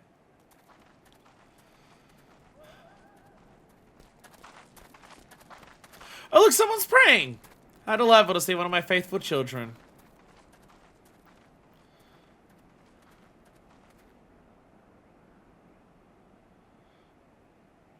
O benevolent goddess, grant me deliverance. I beseech you, save my soul. One of the few full-blown retcons in the game. Which part? I'm not sure what you're referring to as the retcon. You're the one who was hunting down the lambs of Dalamud! Fucking second dungeon in the game callback, Jesus Christ. Well, I mean, also a couple other dungeons in ARR, but still. That was a long time ago, buddy. I knew it. Knew you wouldn't stop till you've dealt with us. With every last one of us. And now you've come for me. To think that this is her will. The lumps of Dalamud. Oh, the stones have always been there instead of being placed down by Louis during 1.0. Oh, that part, okay. Yeah. They're the cult that appeared prior to 7th Emerald Calamity, are they not? In the name of their faith, they abducted and sacrificed innocent souls, and did not fear death. I've given no crimes, I swear it! Benfina is my witness! In the beginning, we simply prayed to the twin moons, for Dalamud to one day shepherd our souls to the bosom of his mistress. But all changed when Dalamud began turning red. More and more of us began believing he was our savior. Though we must prove our loyalty with our lives, else we would suffer eternal damnation. So that's how your group took on its fanatical ways. Began to be branded as a dangerous cult. And at some point, I assumed you were tasked with hunting them down. Well, specific ones who were, like, doing active things. I wasn't told to go kill all of them. I used to be a merchant at Uldar, but timid as I am, I struggled to survive in that cutthroat world. That's why I turned to Benfina. I wanted to bask in her gentle acceptance, and gauge courage from her strong and faithful hounds. They are my solace, the only way I could be at peace with myself. But they took it from me! My fellows who committed those horrible deeds, and those who reviled me as one of them. They took it away! You're strong, aren't you? Grant me deliverance, I beg you. Judge me and show me the way.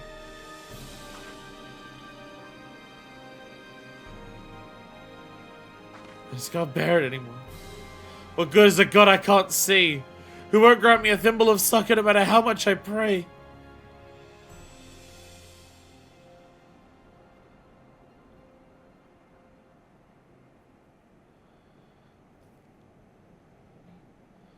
You mustn't seek in men what you seek in gods. Strong as she is but a mortal. Like you, she is made of flesh and blood and possessed of her own will. Nothing more, nothing less. It avails you naught to raise others up while belittling yourself. You are your own person with a path of your own to walk. Even should you be taken by despair, that you are here now makes you no different from this one. So believe in me when I say, all will be well. Keep your faith in Menfina. Believe in her love and grace. And you will surely learn to love others as well as yourself.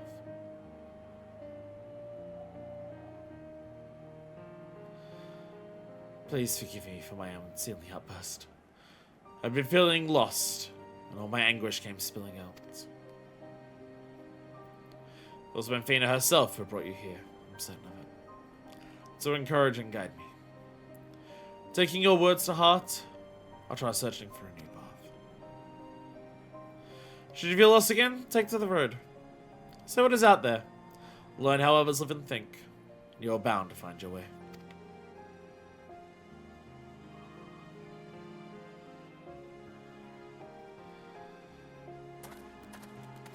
Aww.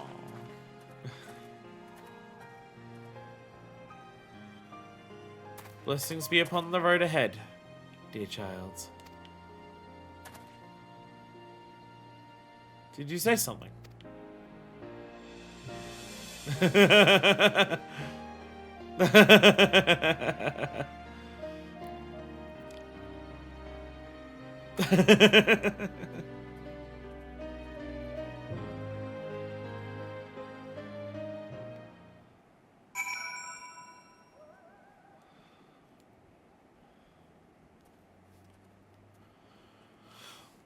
There he is. Hey, Francel.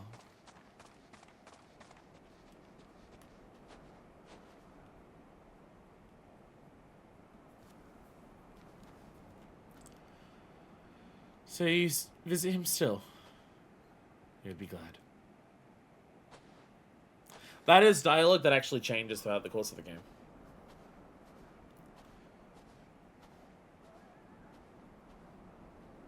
That dialogue changes throughout the course of the game. Because earlier in MSQ, Francel makes a comment about how it doesn't get easier. Even with time passing. Whereas at this point, we're so far from when it happens that Francel's just like glad that we still do it. That we still come here. That child will be fine. I'm certain of it. Monkey is confused. Your faith in us can harm as well as heal, but never forget that faith belongs to mankind and mankind alone. Part of like what I appreciate about like I think I see where the storyline's gonna be going. Based on that, like, because the first tier of this, there's so much, oh my god, it's the gods, holy shit, that you don't really get, like, much of a focus on, like, what the story's gonna be of this questline, outside of, oh my god, it's the gods. Whereas I feel like that cutscene, pardon me, that cutscene, is showing that, and it is, by the way, guess what, we're still doing Endwalker, and we're still doing Endwalker themes.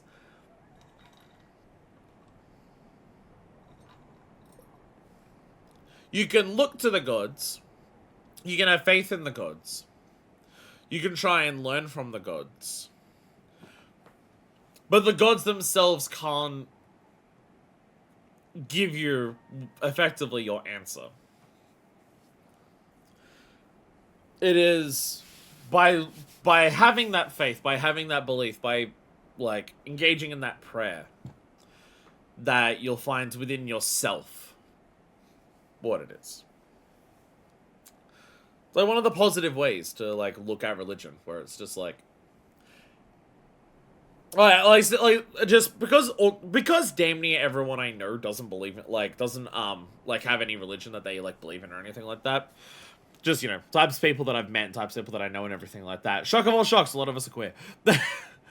We don't, like, most people that I know, like, don't believe in any form of religion. I don't. But I, like, we're amongst that, there's still a lot of where it's like, what is the point of religion? I'm not understanding, like, why people would be religious. What's the point of it or anything like that? And, like, there is stuff like that. There is a point to that religion, to that. I mean, the sense of community can be one thing, but also a big part of it's just, like, you know, engaging in that faith and engaging in that belief and, like, why you do that and, like, truly understanding what it is about that can help you understand more about yourself and improve yourself as a person because of that. That's obviously not how everyone uses religion, obviously, but your religion is not unique in that regard in terms of being misused for horrible ends like that.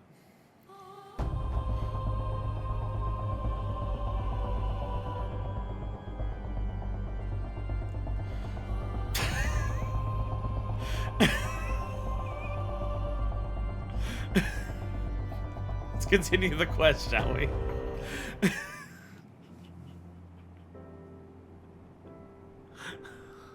Fucking daytime music. Swear to God. Unsolicited though it was, I don't regret saying those words to him. You needed to hear them.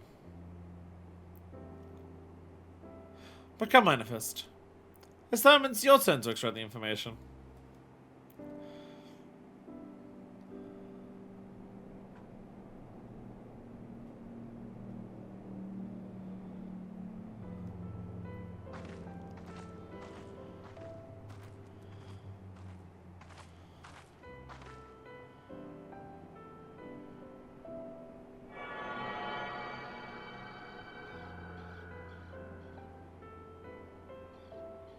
Instrument vibrates rapidly.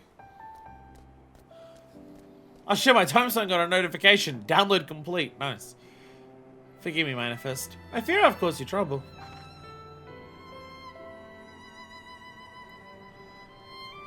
I'm relieved to know that. You truly are strong. In body and spirit both. Far be it from me to ask this of you. But please do not hold it against that child. We do not wish for our existence to bring grief to our children. Yet no matter which faith, we are who we are because of those who believe in us. My hound is no exception. He was born when men came to worship the object their ancestors cast into the heavens. We are not all powerful. We can't grant all of mankind's wishes.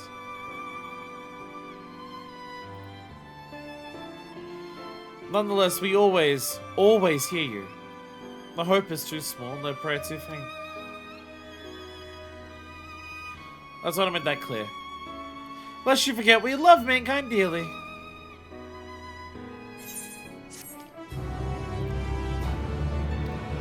So again, the question comes up: how aren't they primals? How are they not like? How are they not just primals plus? It really does feel like they are primals plus. Suffice to say, we love you too, Manifest.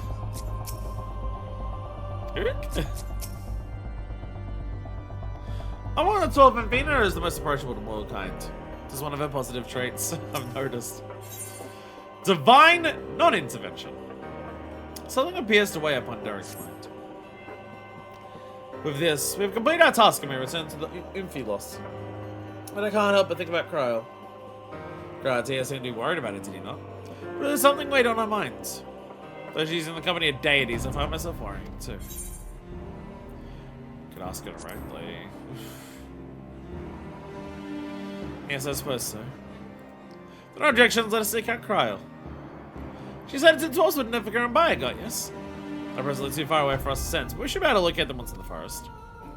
I see. In that case, let us make for Gridania. I gotta get a Gridania! Ah, worst game ever made.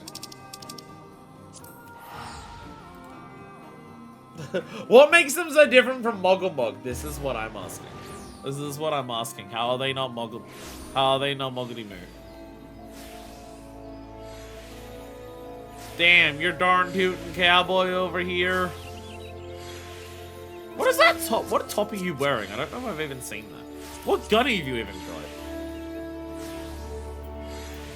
Oh, you're actually just in Dawn Trail job gear. I think I've seen this gun. God damn, that's just a golden pistol.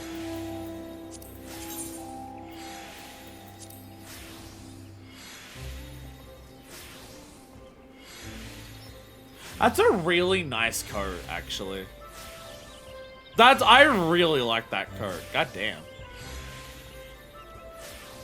I've not actually seen this before. Got like shotgun cartridges all over here. It's got its own like little different aerometer thing here. I really like that. Do I want it on my machinist? I don't know. I don't really like it though. Monkey does like, I ain't even said shit, man. This is beyond me. Person's melting up a storm. It's alright, I turned off the thing that lets me know how many times they've failed to. For all his preference for solitude, Derek certainly seems concerned for the welfare of others. Very intriguing. Ook! Monkey happy back in forest. So I understand, immortals hold that Nefika and I are at odds. Look at the details about us. You're free to believe what you wish. Well, the opposite. Our boobs are pressing against each other. Gotta examine every piece now. I gotta go with the glam unlock. I gotta go through every piece of glam that exists in the game and try stuff. So here we are on Gridania. Can you send stuff going by, I got? I do, but something's strange. Hey, they appear to be in different places. Not because the nearer the two is quite close by. I should go and find her. Wait, you mustn't go off on your own! They're God, they'll be fine.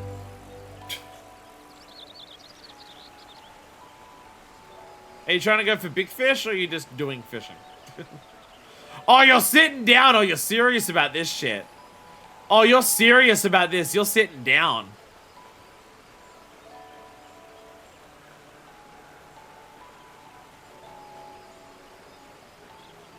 It's a long wait. It's a long wait before they pull in.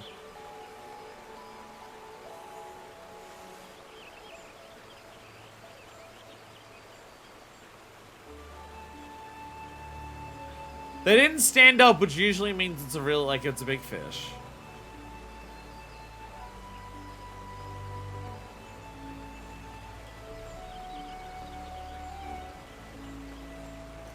It's literally you, isn't it, Horatio? I think it's literally Pi. I don't recognize you in this glam. It is actually just you. It is actually just you. I didn't even notice. Hi. Sup? Ah, confound it all! After a minor fist. She's a god, she'll be fine. I don't see the names anymore, I just see the initials, so it took me a second to be like, wait a minute, HK, Postman. Oh my god, it is actually just you. They have the gathering gear. This stuff is cool. I don't want to wear it because of the feathers, but everything else about it, it is really sick. Like, the feathers look good, it's just completely not manifest aesthetic to have the feathers. But this is, like, this alongside this same tier of crafting gear is some of the best Dawn Trail gear that I've seen yet. It is absolutely impeccable. There's one, there we go. This shit is so, oh god. These crafting and gathering sets, this is some of Dawn Trail's best gear. They are so fucking good. Absolutely impeccable. Again, I'd love to wear this outside of the peacock feathers on the back. Again, it's not that I think the peacock feathers make it look bad, it's more so it makes it look not manifest.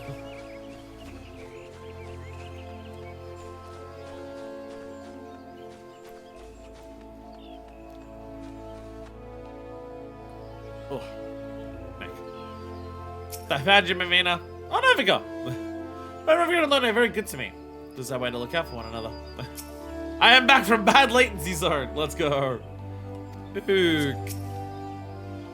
I think you not to do that again. And Evica. Have you finished visiting the stones?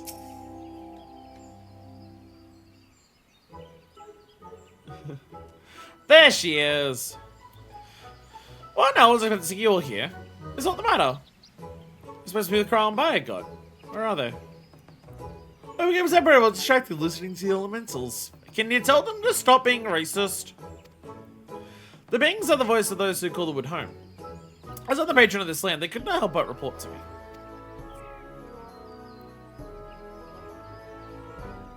They're celebrating Halloween right now. It's kind of concerning.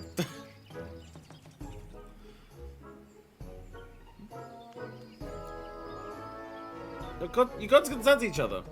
Even you should you become separated. Shouldn't it be a simple matter to find them again? Indeed.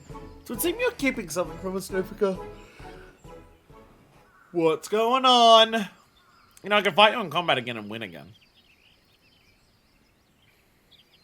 I'll actually try this time, so.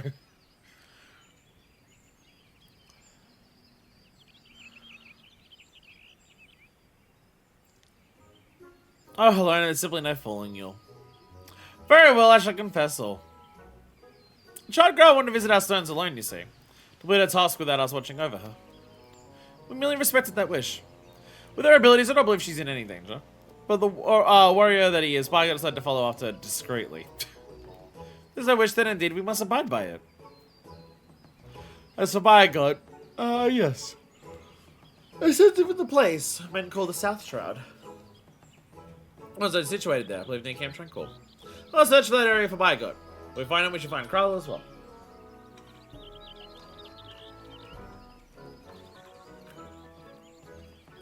I'm running out of dink. Camp Tranquil! Camp Tranquil! I think after this questline ends, I'm going to need to pop an energy drink. Are you kidding? I'm tired already. Whee! Splash. Broken barrel! By God, you in the broken barrel? No god disguised as an adorable critter. Aww. What about the rustling undergrowth? Scout the undergrowth, see no signs of by God. Must simply been the wind.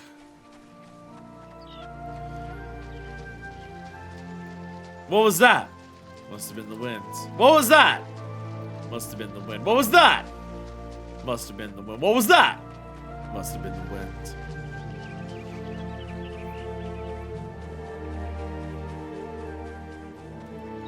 What was that? Must have been the wind. Hey, suspicious brigand. Oh my god, tiredness. Tiredness hitting me like a giant dick in the face. Oh, Jesus. All at once, it's just, again, it's just, oh, fuck.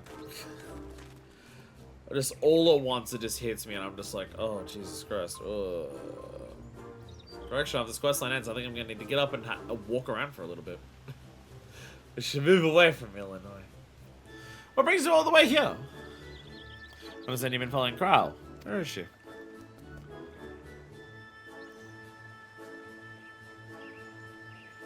I haven't got information from my stone. She now makes for Alphix.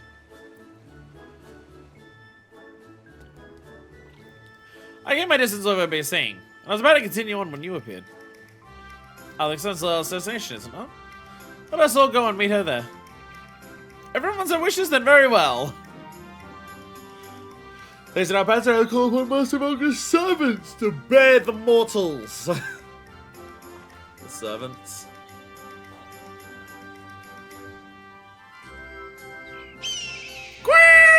Lord of the Rings Eagles, let's go!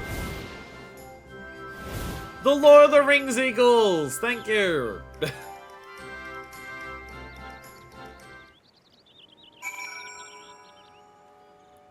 Caw! Since we have used these hawks, let's see if we can spot Kral from above. I'll bring our companions so you needn't worry about them. Are you ready, Miner First? Let's fly! Yeah! We flying! Go!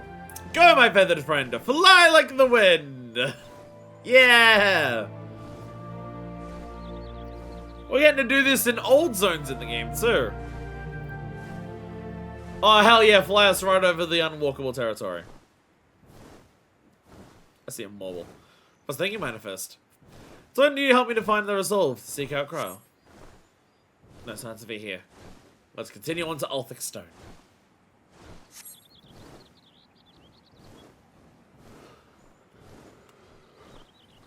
Yeah, right over unwalkable terrain. Show us those textures we were never intended to see back in 2.0. Yeah.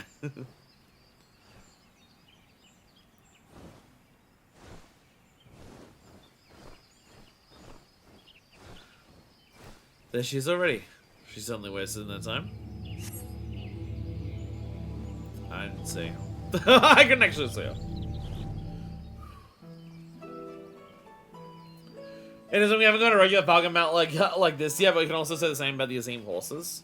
I think there's like one basic horse that you can get in the game, but it's not the Azim horse from memory. Well now, did you come all this way just to check on me?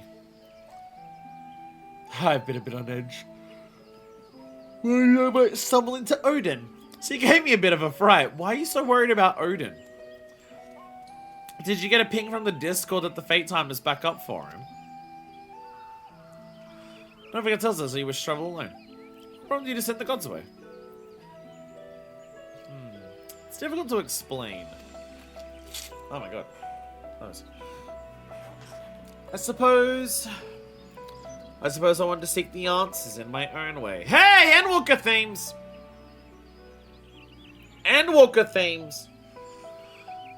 Tiredness has hit me and now my nose is fucked up. Oh, everything sucks. Streaming is hard! Streaming's so hard. Yeah, you get the horse and the as a man of numbers in the tribe quest, yeah.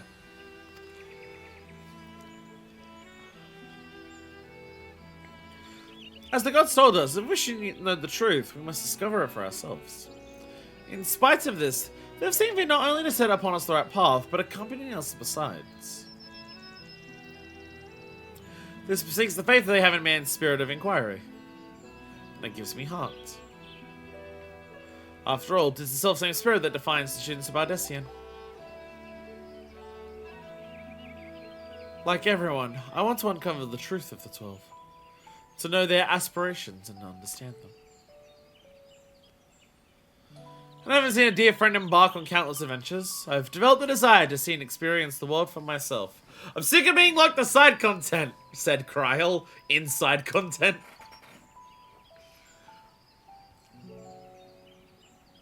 There are dangers out there, of course, but I want to prove that I can handle them. And before my task, surely you have access to magic, so you can use to defend yourself against, like, random riffraff in the shroud, right?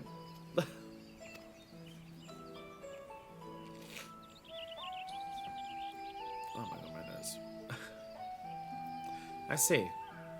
Indeed, as much as we can learn from others, there's no substitute for seeing with one's own eyes. And in yours, I see the gleam of yearning for exploration and discovery. It reveals to me the love you bear for our star, and it makes me glad. She used stone once. What's this all of a sudden? Embarrassing when you say such things with a straight face. Sound like how fucking Menfina and the gods are rubbing off on you, Derek. Right then. I've had to acquire the information here, so I'll tend to it at once. Perhaps you'll have to wait for me at Quarry Mill.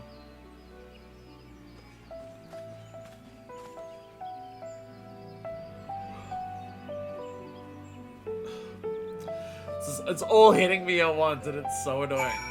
It's so annoying. Just like, fuck.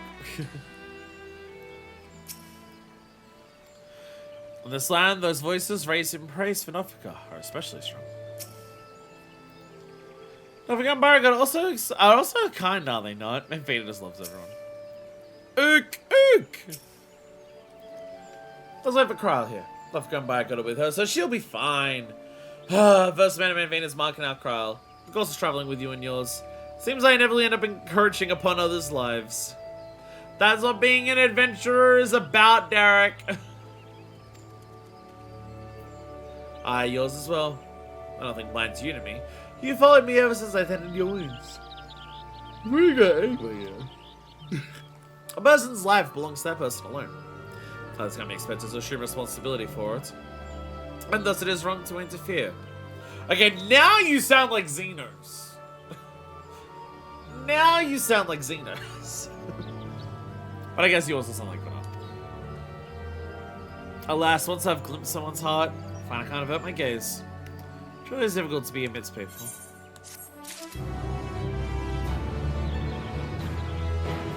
Derek, you're confusing.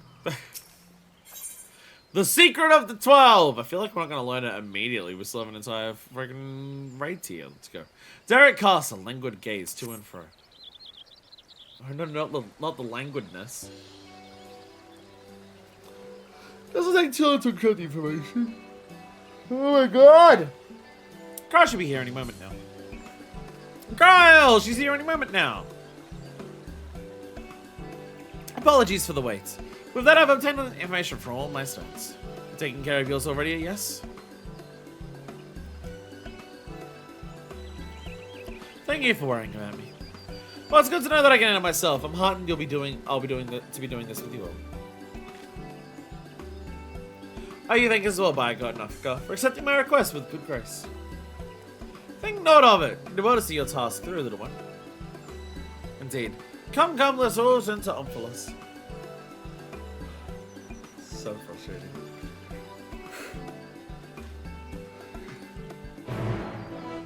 It's getting like so tired all at once. It's like,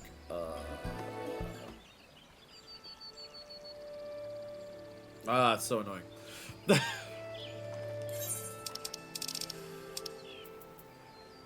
I'm like, I slept well last night.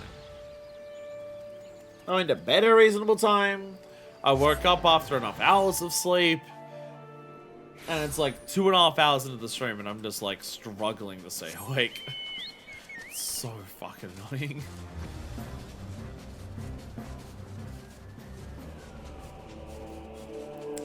See, people talk about all the issues of getting older. Oh, when you're older, your body doesn't work as well. It's hard to like move around and do things. It's parts of you don't work the way they used to. Parts of you will hurt that didn't hurt before. All of that, right? And that can all be true. The thing that the worst part about getting older is just how much more tired you fucking feel. That's the worst part. By far.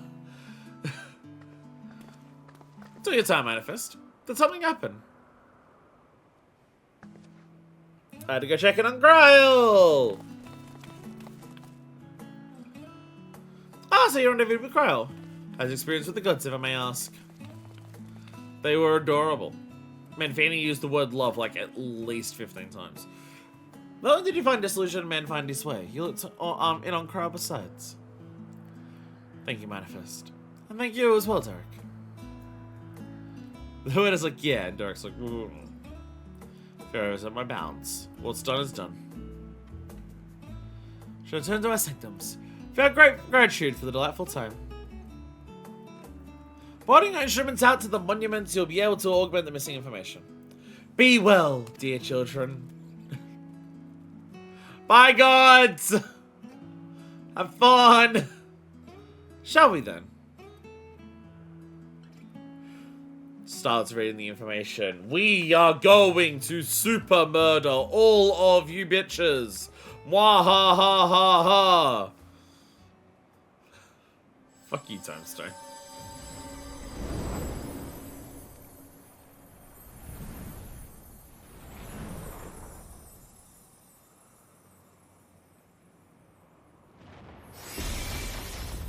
Oh. Time Stone! Oh, not Time Stone. Big Rock Stone eating our Time Stone. Why doesn't Limlane get fish? Why don't Limlane here?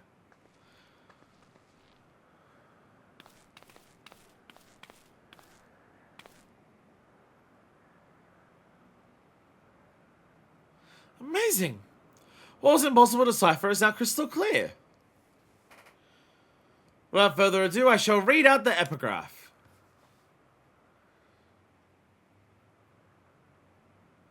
As beings who endure by the will of the star, we are susceptible to the influence of hopes and prayers. Thus do we commit our yokes herein, lest we stray from our purpose. He who is named by God shall preside over construction, his duty to fortify the works of men and encourage them to build. He who is named Vraga shall preside over destruction, his duty to galvanize the stars beating hard and facilitate mankind's regeneration. She who is named Zama shall preside over the sun, her duty to nurture its life-giving light and illuminate the truth for all to see. He who is named Nalthal shall preside over the subterranean, his duty to make gleam the riches hidden in the darkest depths, and in men themselves. She who is named Nofka shall preside over fertility, her duty to fill the land with life and prepare a path of peace and plenty. He who is named Dalthek shall preside over space and time, his duty to endow the star with a material vigor, that mankind's march may never cease. She who is named Helone shall preside over the glaciers, her duty to hold the melting ice at bay and imbue men with constancy and tranquility. She who is named Enfina shall preside over the moon, her duty to perpetuate the timing of night and the turning of night and day, and foster love in the hearts of all. He who is named Thaliak shall preside over the rivers, his duty to quench the thirst of men and water their minds with wisdom. She who is named Nemea shall preside over the stars, her duty to preserve the celestial fabric of the seasons and weave the threads of men's lives. She who is named Limlane shall preside over the seas, her duty to administer the tides and inspire men to come together as one and seek new horizons. He who is named Oshon shall preside over the mountains, his duty to sustain the breathing of the firmament, and in wandering share in men's solitude.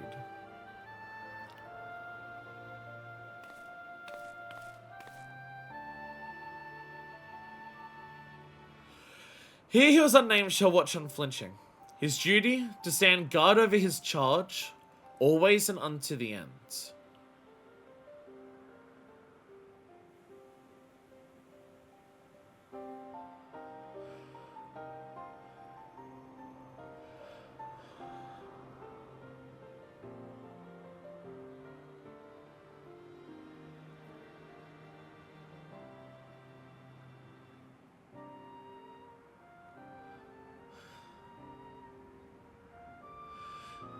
Does this imply the Watcher's part of this group?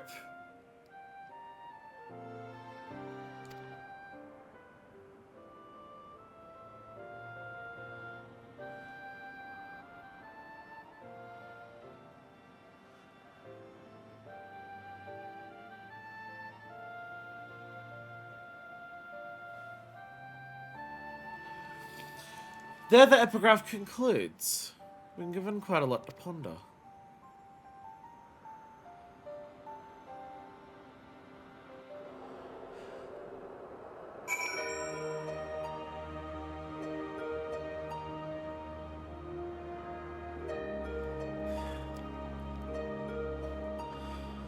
That implies the Watcher's like the secret 13th member. The Watcher's the monkey, clearly.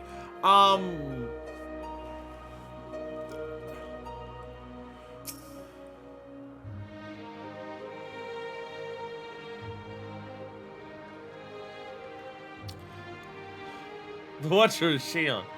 So, I mean, the way that, like, okay, so it's the Watcher is, like, related to this.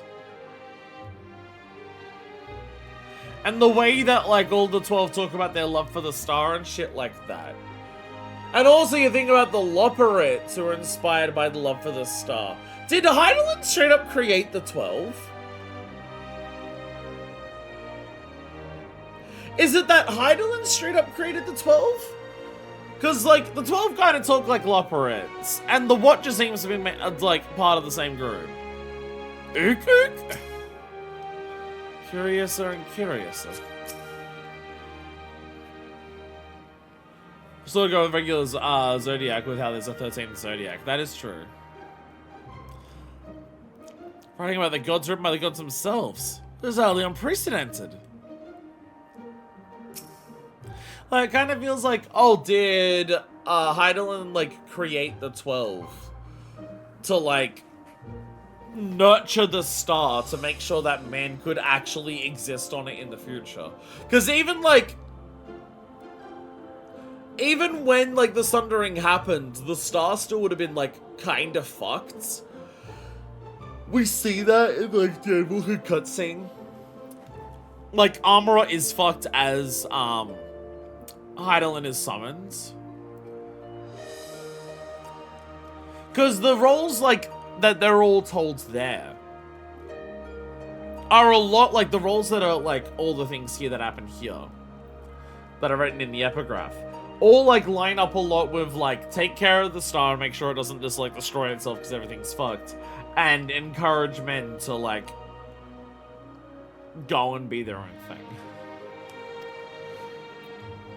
Our yokes, lest we stray. And, like, Heidelin being a primal herself has kind of created primal-esque beings.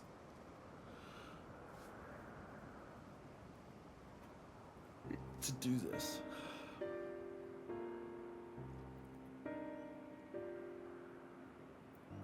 Hopes and prayers influencing their nature.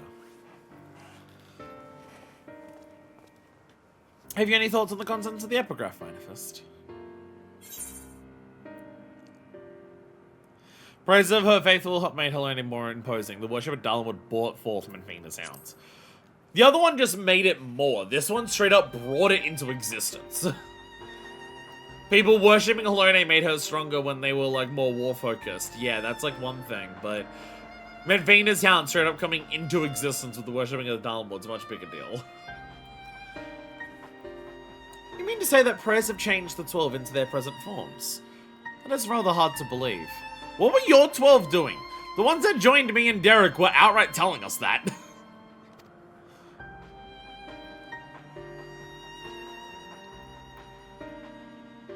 Given what we know of Dynamis, I believe it's entirely possible. In the presence of that energy, hopes and prayers have more tangible results than one might expect. I want to know what Helena used the spear for before she was a war goddess. Its power may be curved upon our star, but over thousands of years of worship, it could have influenced the gods in various ways. Ways such as that which Manifest just described for one. Others that come to mind are Helene's shield and spear, which reflect her status as a goddess of war, and Nemea's spinning wheel, which is an apt apparatus for a goddess of fate. Ski pics.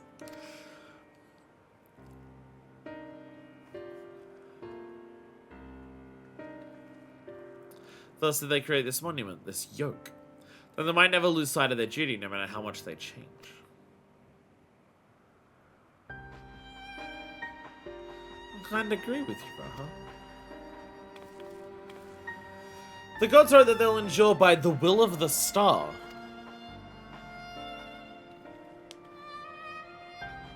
Who that refers to, we all know too well. Hide.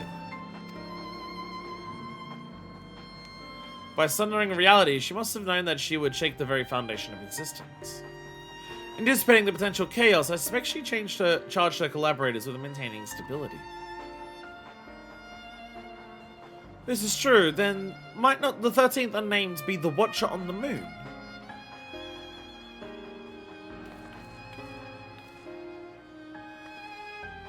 Pieces certainly fall into place. Might have you be willing to share what he knows? As it stands, we've yet to encounter 3 gods. There's no telling what may happen once we've fought them all. As I believe we should try to uncover as much of the truth as we can, the better to know how to proceed. To that end, ere we seek out the Watcher, Ra and I shall return to Charlene to compile our findings. Data from the analyzer, not least of all.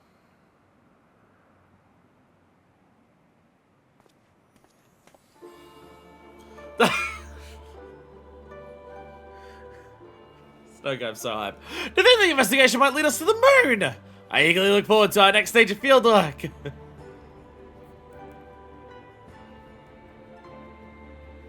Moon's pretty hype.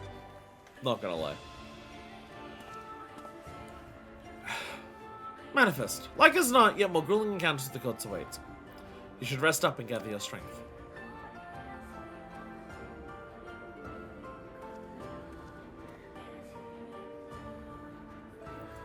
This vocal version of this song gives me such strong Nier vibes.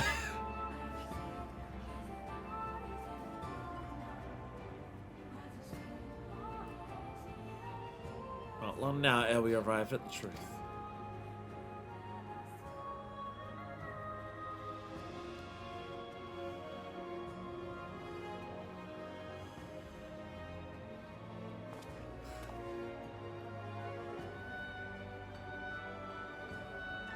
For the longest time, I've journeyed alone, not involving myself in the affairs of others.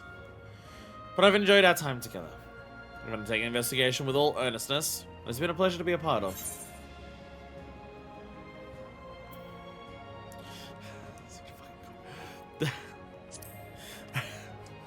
Accidentally press circle again.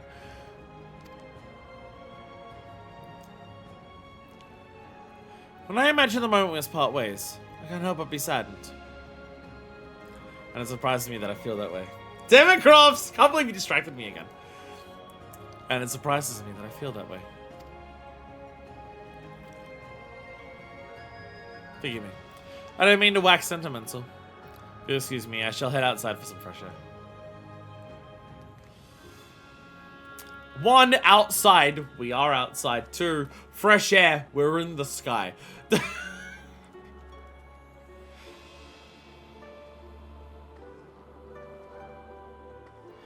There he goes again. Manifest, do you suppose you could follow after him? Can't say why, but I feel as though he'll suddenly vanish one day, never to return. Way he's talking, it sounds like that.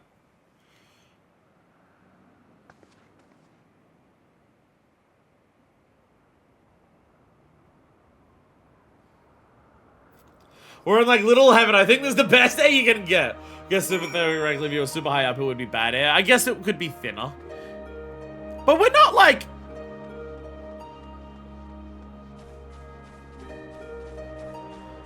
Like, we're at the height of, like, the Crystal Tower.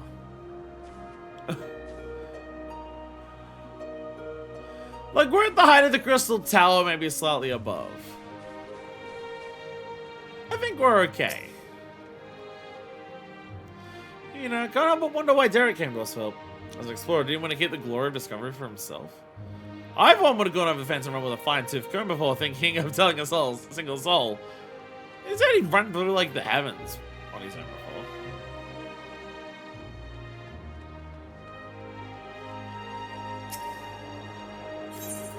So hard to fight off how tired I am. It's so hard and difficult to just be like, not falling asleep. So fucking annoying. How do I stop being an EP bitch? I don't know. I'm gonna sort this out.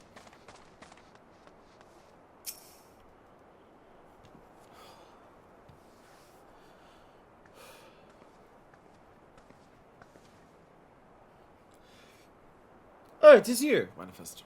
What is it? You're out in sauce as fuck, man.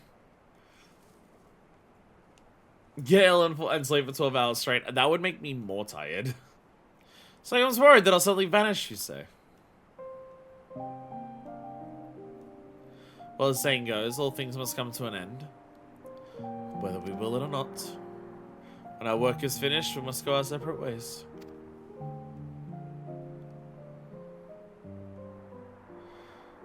Doing so will sadden me, as you know.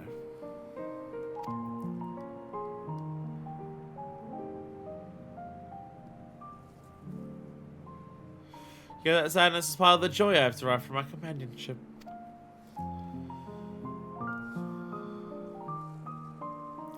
So I'll accept it when the time comes, and strive with you to the last. Ook?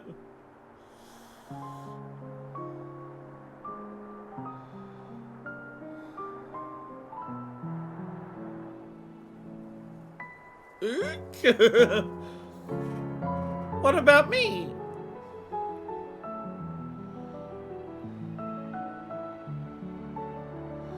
As you know, my friend, I would rather you live your own life. But having helped you, I won't send you away against your will.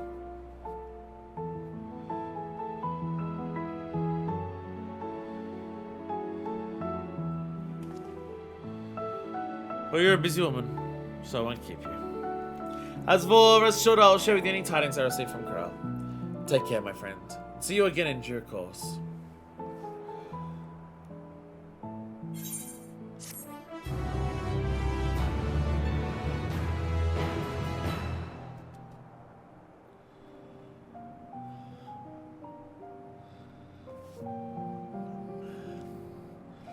Surely you can't defy your monkey god. Ook. But Derek, have you considered? Ook. So we're understanding more about, like, the 12, right?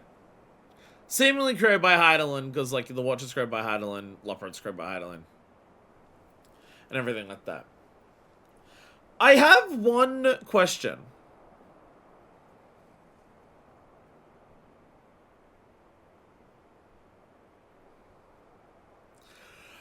Does this make the religion of the 12 the one true religion of Atheris?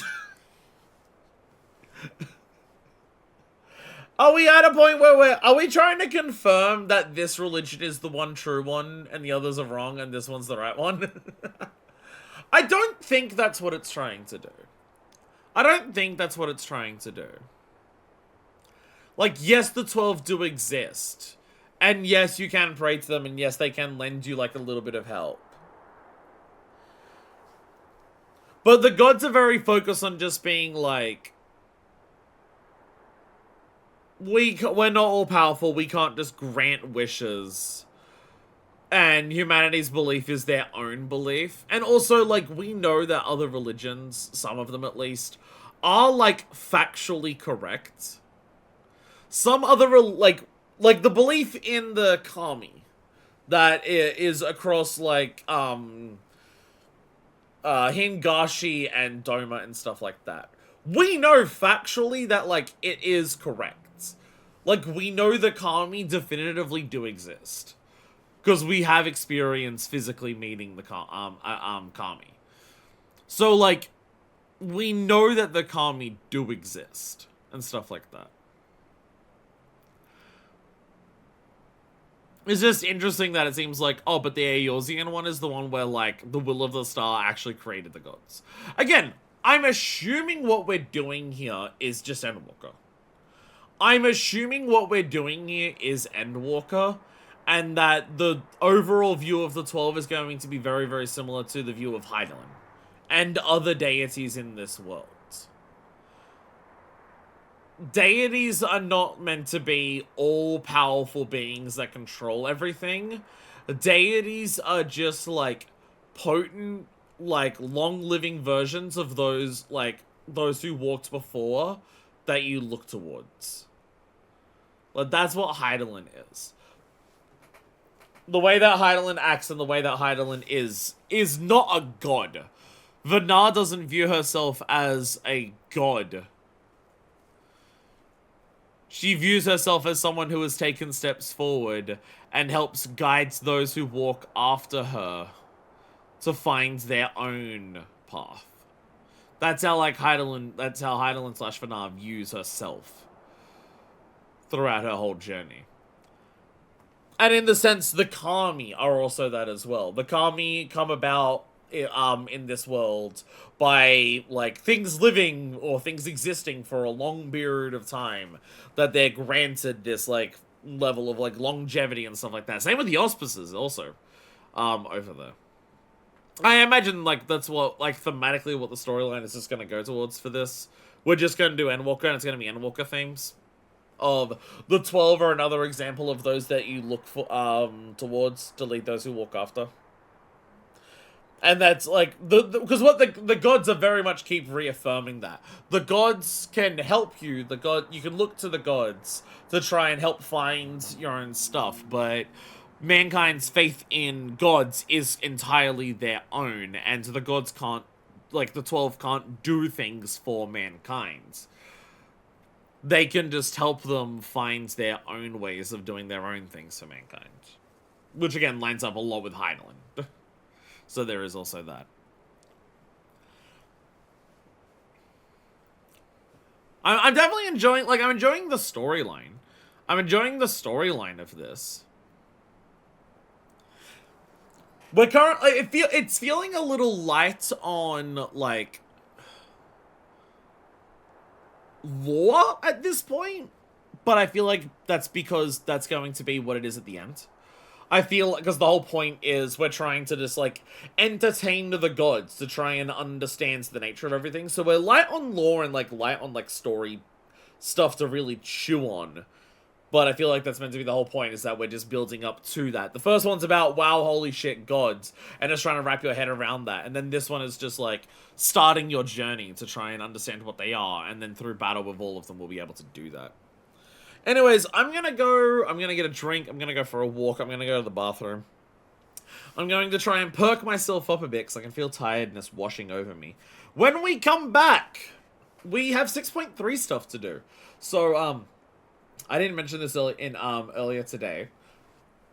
But we have a number of things to do as part of our 6.3 journey. There's another custom delivery to unlock. There is the next quest line for Tataru. There's another special yellow quest. I'm going to assume it's the Eyeball Void Scent in Fathernair. Wild guess on that. A big thing, which will probably be what we do when I come back from the bathroom now, just while people are still here and people are, like, awake and can join in. We have another treasure dungeon. There is the second treasure dungeon for Endwalker. That was introduced at this point. And then after all of that is just our normal weekly check-ins. We've got society quests, we've got Island Sanctuary, and there's also Halloween. Halloween event is also today. So that's the plan for, like, the rest of today. I'm in bed eating chips. You can join if you want. I mean, I still have Pie and Pie and Deku here. So if you want to join, you can, but no one's going to make you. So we can get the upgrades going on those first. That is true. That is actually true. We should do the island first so we can start upgrades. So by the end of the stream, they're ready to actually do. That is correct. We'll start with island and then we'll do, we'll start with island and then we'll do a treasure dungeon. But I'll be back after I do the other things that I gotta do so I can do all of these things. Yeah. And we're back. Sleep aid has arrived, baby. Blue Raspberry Ghost. Nom nom nom. Oh, hell yeah.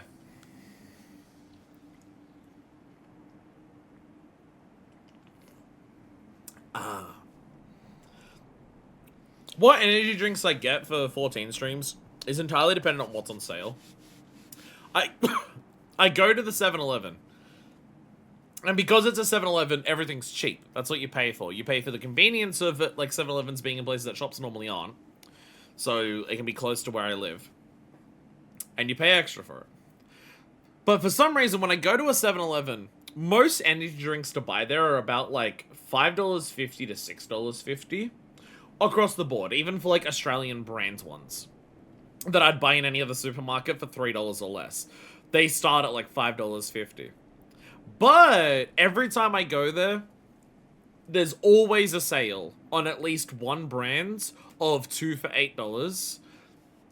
So like Ghost is normally $6.50 a can, but then they have the sales of 2 for $8. And then that's like, okay, that's worth buying. $4 a can is fine. $4 a can is like the normal price for a can of energy drink here. That like isn't an Australian brand one. So that's worth it. But it's just like, yeah, I'll pay an extra $1.50. So I don't always choose exactly which brand I get.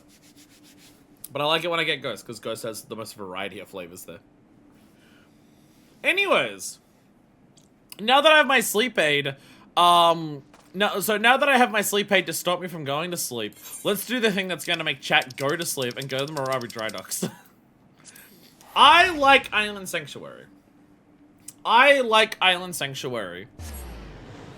But I feel like Island Sanctuary is in this one very specific weird spot. By the way, Island Sanctuary guy. Pretty sure I had this last time. Island Sanctuary, I feel like it's a weird thing for this game. As someone who's coming into Endwalker super late, as someone who's not waiting patch by patch by patch, I'm enjoying Island Sanctuary. I've mentioned it before, me logging into this game and doing my silly little dailies, doing my silly little weeklies to work towards big goals. It's just Animal Crossing. I enjoy it the same way I enjoy Animal Crossing. I enjoy making a little bit of progress each day, to over time seeing the big progress that I've made by that cumulatively. Alfred and Maker are back! Hey. So I enjoy that. I enjoy that. Like, this is the most literal Animal Crossing this game gets, and I enjoy it in the same way that I enjoy Animal Crossing.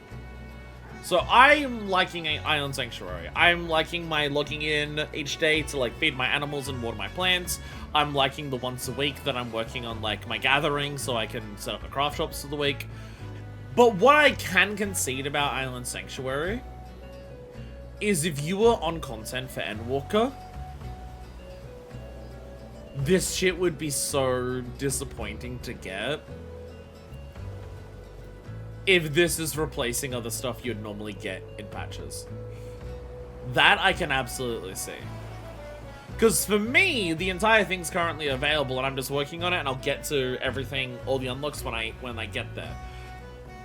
If you're doing this on content, like, your level caps out at a certain point and you just gotta wait for, like, the next patch to come out, that'll increase the level. I imagine more things will unlock as you go there. So, not only is it, like, stuff that is, like, just slightly more intensive days and weeklies, which you're already getting in patches with stuff like custom deliveries and society quests. But if you're getting something this big instead of something else, I can definitely see on release and playing this as it released not being satisfying. Because it's not going to be satisfying to just be like, know that in the future this will get more levels and it will get more stuff to do. But you're level gated to what it currently is right now, so it's like, why bother working on it until, like...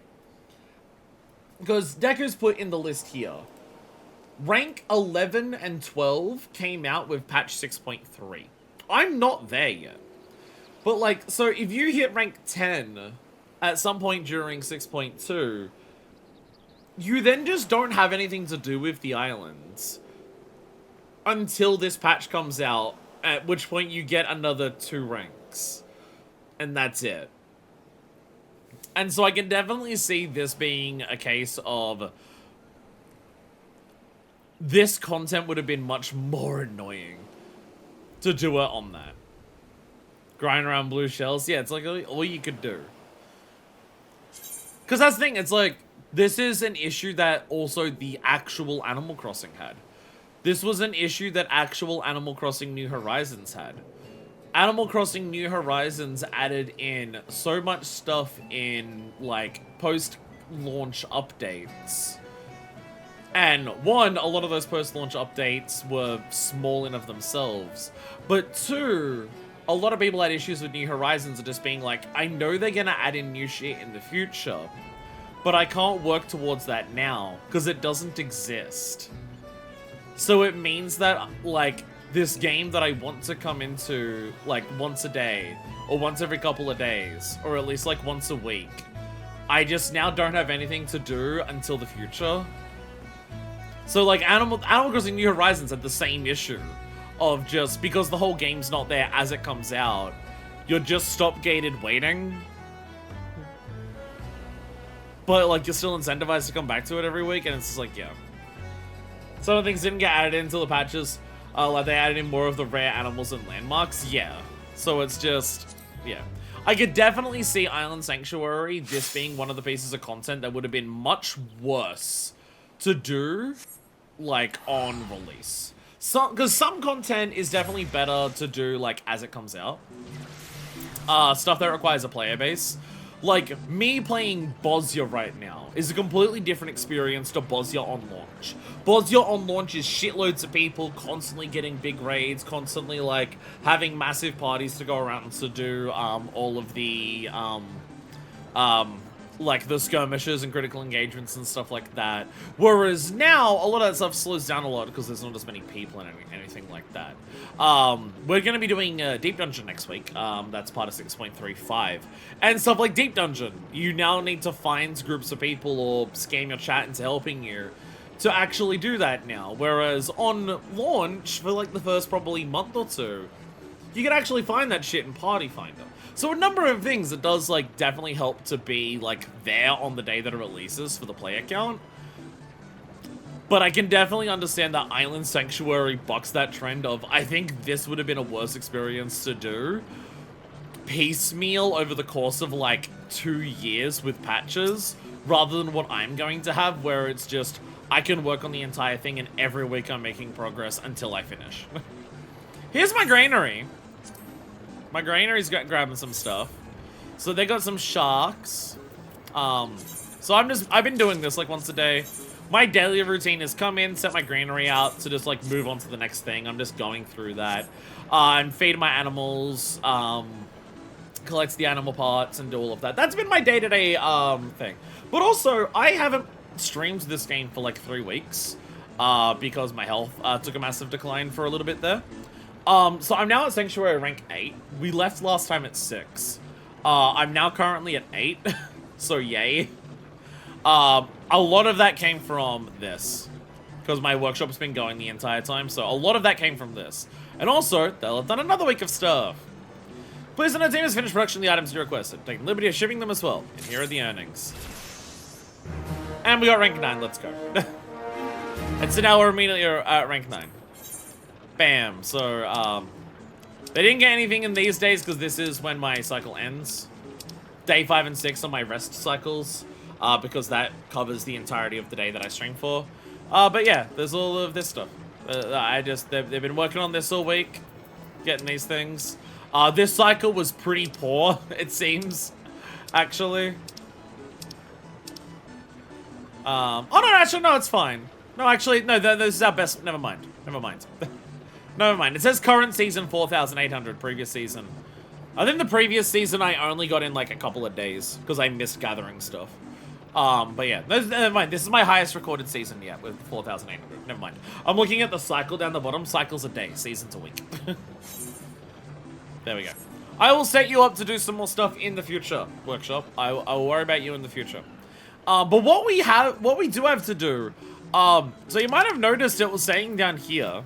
Oh, by the way, I got the Living Off the Lands. That's the weekly achievement. So I got another 1,000 free with that as well.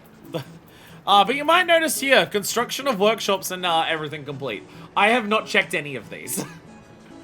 We set all of these up in the last stream for the tree fort, the windmill, and all of the upgrades for the workshops and granaries.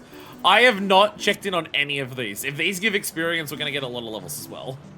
Are we done here, or do I go back to looking up Legends of Renter's animations? Crafts, we just got here. We just got here. Oh my god! Manvina! She's back.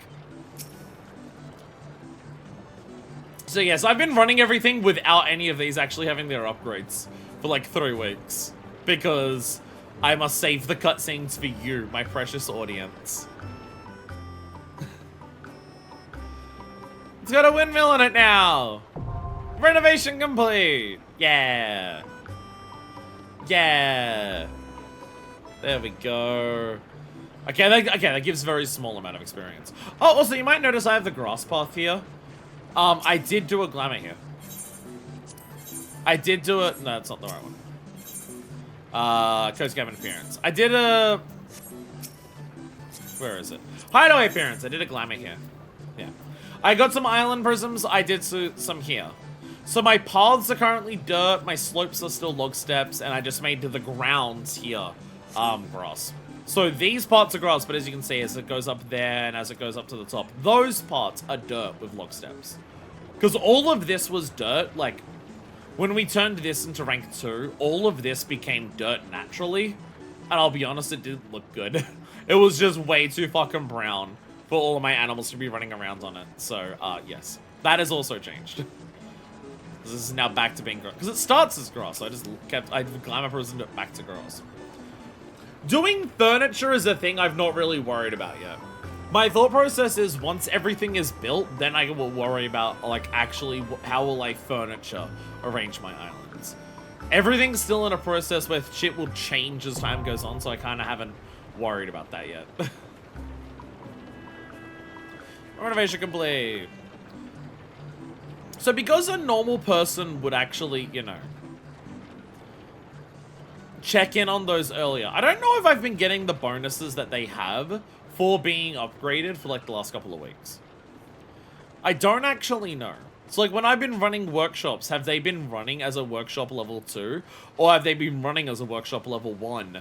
Because I haven't actually like checked in with the board to update it. Because a normal person wouldn't wait for this. I have no idea. I have absolutely no idea.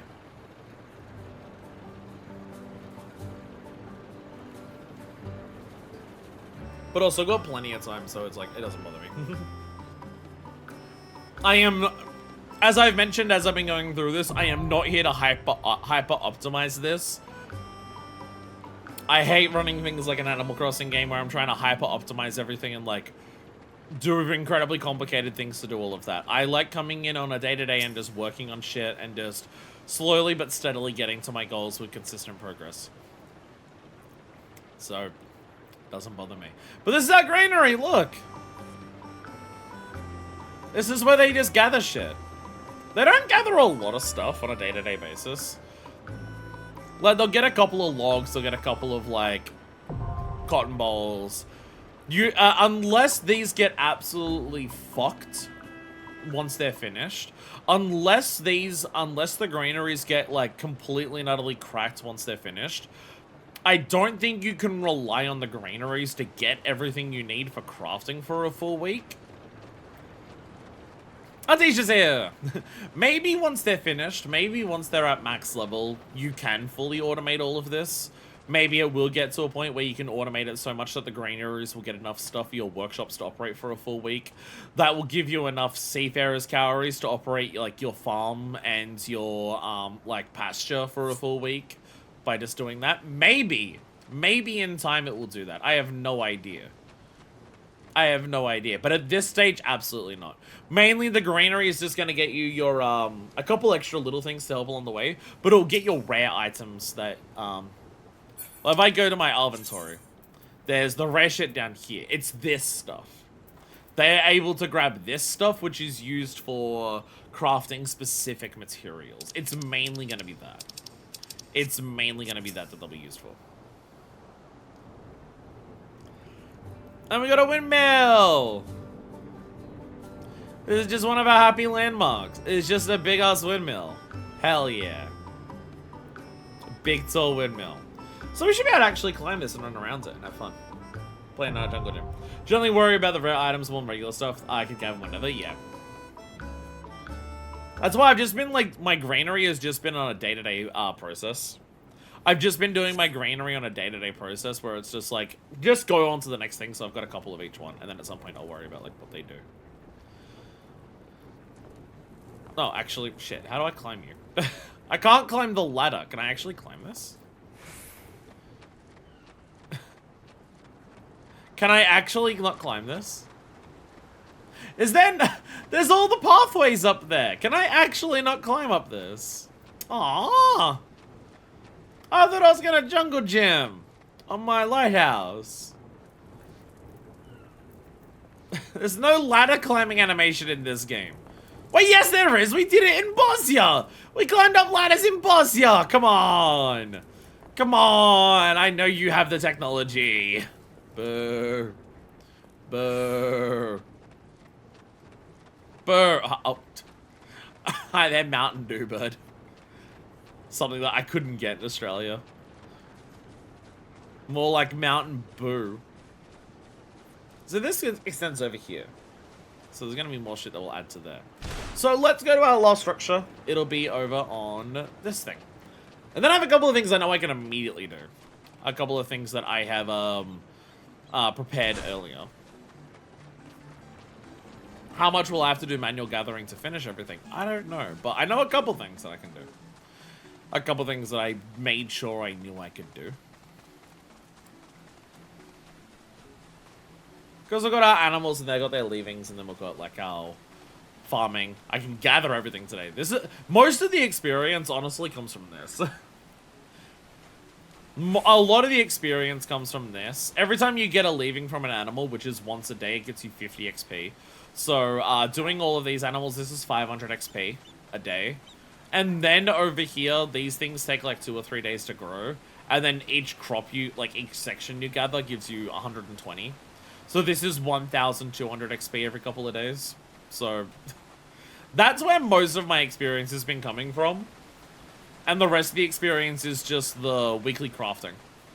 I just get enough materials, send them out for the weekly craft, and they do that. That's where most of it comes from.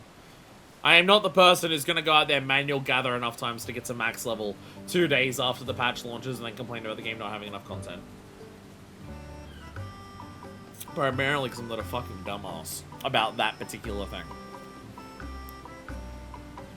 Now, surely we can jungle gym on this. The whole point of this is that this is a jungle gym. This is a treehouse. Surely this one I can actually run up on. Can we upgrade these?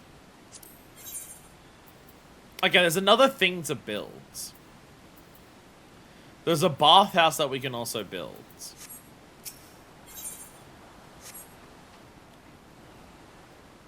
But would need more space for that. I can actually run up this one, yeah! This is fully replacing, not upgrading, yeah. So I'm assuming landmarks you don't upgrade. It's just you place down different ones for your different spots. Yo, look at them all up here, hello. I have so many marmots. Doesn't take time if you replace them. Yeah, it did say time none there. So let's go over here. So one thing I know I can do is as we level up, we get access to more crafting recipes. So I know I can do a couple of things here. Primarily, I can make a bronze gig. Skewer additional materials when gathering from designated resources and hone your stabbing skills with this spear. I can stab water and get stuff from the water. I can make a bronze gig. We can go fishing now. Yeah, let's go. Now this I'll keep bronze pickaxe. No better than making this beak axe. Used to collect additional materials from designated resources with a clear-ish conscience. We have a bronze pickaxe. So it's just like a better pickaxe. So I assume this will be for the other types of rocks, like the ones that I have not been able to get extra things from. I can gather extra stuff with that. And we also have best marmot-sized builder's tools. With these tools, any enthusiastic marmot can enact unbelievable change upon the land. I assume the marmot's like over at the other side. I assume this will finish that then. So I can also do this. And these are first time crafts for these ones, so you get like quite a few points. They're like 1,000 each. Not exactly 1,000, but like close to it. I can make a bunch of stuff there. I can't make any yet. But we are at the point where we have the next capture thing. This requires island lavas and jellyfish, so I've got to go fishing. But we do have a way of being able to catch more animals. We just put them to sleep with soporific. So that's all the stuff I can craft right now. So that is all of our crafting unlocks. So if we go over to this side... Because, yeah, there he is. See, now it's yellow. This was red, and now I have the best tools, and now it is no longer red. So we should be able to expand our land and get more spots to put down more facilities, or possibly landmarks. Yo! Pathological Pathfinder Mark 4! Those tools you have there? Beautiful to dangerous tools for cutting things and smashing them up. Give them here, nice and easy. Oh my god, you're wearing the migratory plume. Someone's actually using it.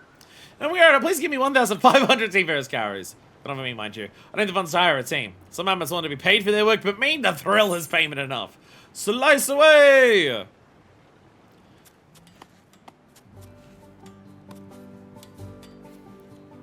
I wish I could get the resources from them doing this. Give me like 20 logs and 20 stone for doing this. There we go. We've overtaken more of the islands. Main thing I appreciate that it's like, yeah, we're overtaking the island and like removing a lot of like the tree and the wildlife, but it's segmented to a very small part of the island. I was really wanting to make a glam out of it. Okay, that's why you got it on there. Yeah, I have, we're doing the thing of just, like, we're going to an island and we're overtaking it and everything like that. But unlike Animal Crossing New Horizons, we're doing for this much of the islands.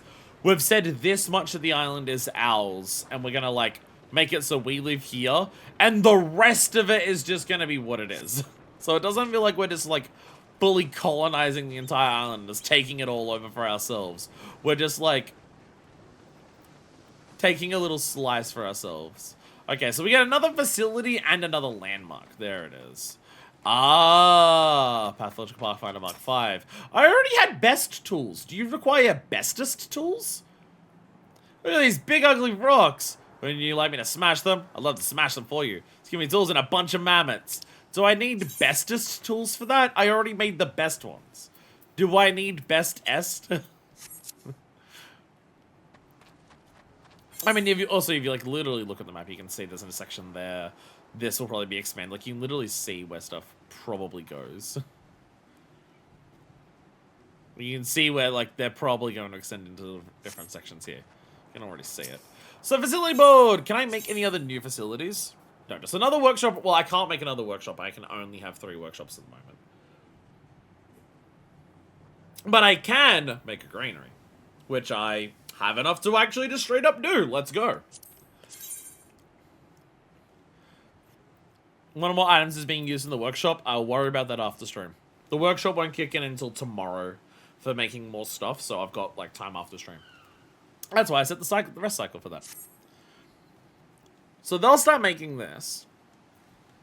There we go. So they'll start making my granary. We have a bathhouse here. We have a bathhouse. Ah, I need clams and I need logs. Okay. So we're gonna go catch things on the Rotano Sea. Scoop from island sands despite its best efforts. And then we also need logs, which are just like the most basic logs. And this will require, actually that's 11, this is straight up 11 to 12 hours. I still want to start the progress of it today, but like we will not be seeing it today. We will not be seeing it today, but we'll start the progress on that today. At the very least. So we need logs and we need clams. Now I want to go back here. Can we upgrade these yet another level? Renovate. These can go up another level. These need iron ore and leucogranite. I don't have either of those materials. I assume though that's my bronze pickaxe. So we need to find where we can get iron ore and leucogranite. And we can upgrade to these yet again. And that will be... Yes, this will be more iron ore and leucogranite. Also need spruce logs from the granaries. Oh, did that require...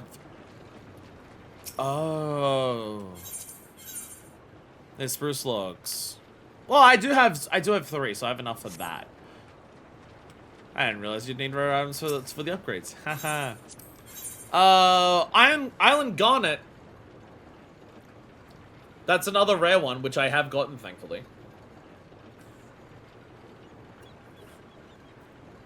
So I can actually do... So the shops that are currently at level 2, I can actually get to 3 with my rare items.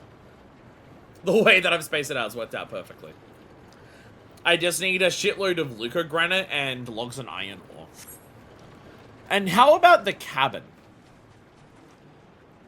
How about the cabin itself? Can this also be upgraded yet another time?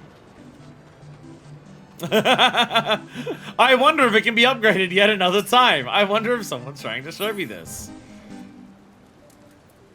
Yeah, the Astro Glam one. Oh, okay. I see why you put the migratory plume. The migratory plume coloring scheme actually works with what you've got, and you've got other feathers, like, on your outfit. You've actually managed to make the migratory plume work. Deku, I think you've done something that no one else who is playing this game has managed to pull off. You've managed to make the migratory plume actually work into a glam. That's incredibly fucking impressive. Because that shit is undyeable. Makes it even harder. Okay, and so for this I just need logs. I can get Cozy Cabin 3, and this will be instant. This will be instant, so we want the logs first. Okay. So, I'm not gonna get everything that I need now. So here's the plan for now. The end of the stream will be a lot of gathering to finish up some of these things. Or possibly like before the next stream or something. I don't know. But so here's what my current thought process is. We'll explore the island enough now to find Luco Granite and the island ore and the we can start making the bathhouse. If I go to this. So yeah, I need clams. And I need another 8 logs. So I need 6 logs for this. So we're looking for 3 clams and 6 logs. So we can work on that. And then there is this. Which we need also... Okay, so we need like... We need 21 logs in total. So we'll go get 21 logs. We'll find some clams. And we'll at least find where to get Luco Granite and iron ore.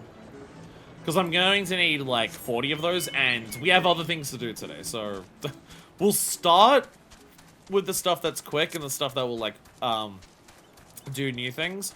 But in terms of like gathering the big stuff, I'll either straight up do that off stream, just like starting the renovating process doesn't do anything on stream. It's only the check-in process where it shows you the cutscene of showing it upgraded.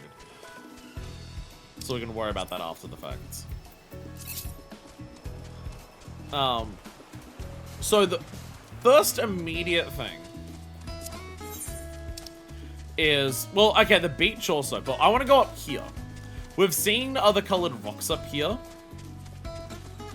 that I'm going to assume are possibly our Luco Granite and iron ores.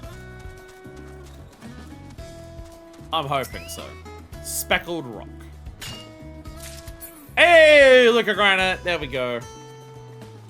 Oh, and foraging expeditions. Okay, so some of the, okay. So and then rough black rock, is this gonna be the iron? There it is.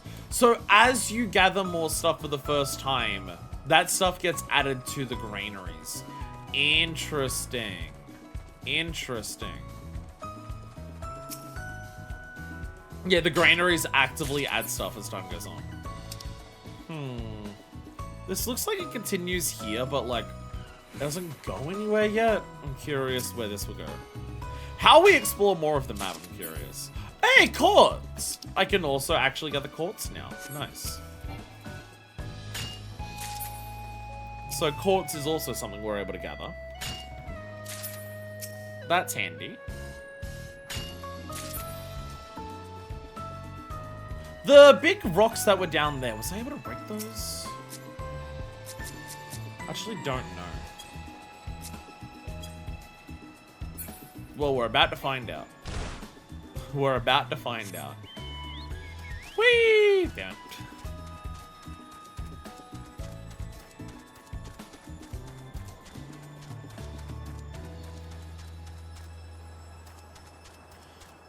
I'm curious how more of the island exploration goes, because there's still areas that we haven't been to. And I'm curious what happens to advance that. Because there's a lot of the island that we just run to and we explore and then ta-da, we can do it. But there's also like parts of the islands that I can't reach yet. And I'm curious like what changes to be able to reach those. Let me turn this on so I can actually see the aquatic resources on the map. But the one thing I wanted to check, one of the coves. There was more rocks in one of these things. Yes, this.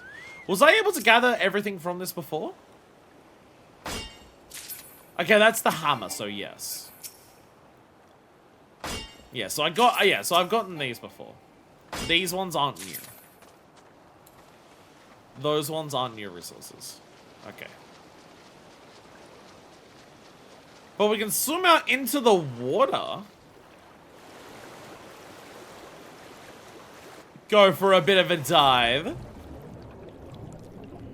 Ooh, pretty. Pretty. Alright, seaweed tangles. Okay, we would have multiple types of gathering down here. Ah! Island squid and island lava. Stab. Jellyfish and coral. So I could have been gathering stuff from here earlier with just my hands. None of those are clams. You only got lava and coral before. I never went down here before, so, but yeah. None of these are clams. Clam is what we need.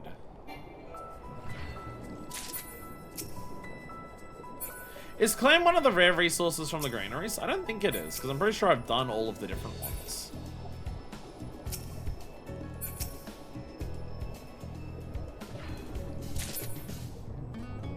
But the jellyfish and that.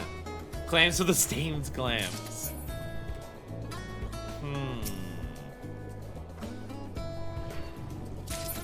I think we might need to explore other sources of water. We might need to explore some other sources of water. I'm gonna do this so I don't get distracted by anything else. I wish triangle would apply on that menu. No! Exiting out of a menu. Yeah, there's water. There are the water sections, so we've got to explore more water. I have sprint. I gotta remember that. Oh, there's the water. Oh yeah, it's the two sides of the river. I was gonna say, I know there's other water you can dive into because I've seen it. Because it's near the, yeah, it's the pirate bay, yeah. Alright. Honestly, this will be faster. It'll be faster. Going up there's just like a lot of hills that I gotta like work around.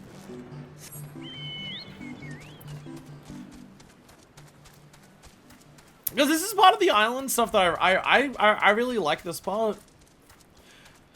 Just the idea of like you get better tools, you get better exploration, and just like slowly uncovering and like understanding what your island is and what you can find on it. I really like this part. I like this part that we're like making this progress of just like, oh, now I can get more resources from finding other things, or and like, oh, I got a brand new tool. Let me go and find where it's useful. Well, the game doesn't tell you a lot of that stuff. I mean, it's like, the game does that for most things, right? But it's like, I get a brand new tool. And it will tell you, it's just like, oh yeah, it's good at like hitting certain things. But it just tells you it's from designated resources. And often, the same tool works on multiple different types of resource, of like gathering spots. So you get a brand new tool and you go through the process of, oh, let me find which parts, like which things around this tool is good for. And I really like that. I really like this progress. This like just slowly uncovering your island and exploring it, and seeing all the things it has and learning what's good where. This is a satisfying experience. I find it very fun. So I saw that and I'm just like, is there a shark up there? And then I wondered if I could catch it with the soporific, but it's above where I can go. Large shell. I wonder if this is the clam. Isle fish and island clam. There we go. Seaweed tangle. So are these going to be the same lavas? Yes, squid and lavas are still there. Large shell. Stab. There we go. Again, I'm really enjoying Island Sanctuary. It's just a peaceful, like... Again, I've mentioned it like for a lot of the game for me, where it's just like... Is the stuff that I'm playing in the game the most riveting, exciting thing in the world? Not necessarily, but like, it doesn't have to be for me to enjoy it. Like, sometimes, a lot of the time I'm playing this game, it's like at the end of the day where I want to just relax. I just want to chill out and just like, enjoy my time being in this world as this character while I like watch YouTube videos or just like decompress from a busy day. And, oh my god! Ruined ship. Ruined ship. New materials come to use crafting stuff to see the funny text. Well, the funny text is legitimately like super encouraging because it like, you know, you get a little joke out of like every little progress thing. The former Pirate Cove. Like, I saw there was like other stuff here and I was wondering if there'd be any like new unique resources over here. I'm not seeing any. I'm not seeing any. I'm not seeing any unique things over here. That being said, let me do this. No, okay. I was wondering if there'd be like anything that would count as vegetation underwater. No. No is the answer to that. I imagine doing a lot of the gathering here, though, is going to be stuff that will take quite some time. Gathering here is going to be stuff that will be a slow process just because you're underwater for it. Now we need logs. It's always faster to just come back in. Now we need to grab some logs so we can actually craft some of those things. And then we'll work on our treasure dungeon. Done more so, with the underwater, I'm glad it wasn't so big and important. Because you're so slow to walk around it, because you don't have the mounts and like it's all the water controls. I'm glad that it is just like you gather some little things down there. Throw along trees. I'll be honest, normal logs are a pain in the ass. I'll be honest, gathering normal logs is one of the most annoying things I find on this island. I find just gathering normal logs to be like the most annoying thing to gather. Just because there are so many trees that don't give you normal logs. Because the trees with the apples, they don't give you normal logs. They only give you branches or vines or whatever, and apples. They don't give you logs. And also the palm trees, they don't give you logs, they give you palm logs. So if you want just normal logs, it's like you look at all the trees and you're like, ah, trees! I can get so many of them, and then you realize, fuck, most of it doesn't actually give me shit. Let me have a look at my gathering log for a second. Where's the best spot to get iron and Luco? Okay, so iron ore is just on this little mountain area, but Luco will be in the northern sections. Just because there doesn't seem to be many gathering spots on that little top section there. There's not many gathering spots on there, so I don't know, like... That is also part of it when you're, like, working on getting a shitload of materials for, like, your crafters for the week. You want to find, like, a good loop to do for your crafting things. And I feel like that might be particularly difficult up there just because there's not that many spots to gather. You have to gather from a certain amount of spots before things will refresh. And that could be a while. Lots of rocks in that northern shore area, yeah. Will they be good for iron ore is the big question. Because of the map is saying it's up the mountain. How many logs did I need? I think I needed 30 in total. I think I needed 30 in total. I think it was 15 each. For the bathhouse and the cabin. Run! Run!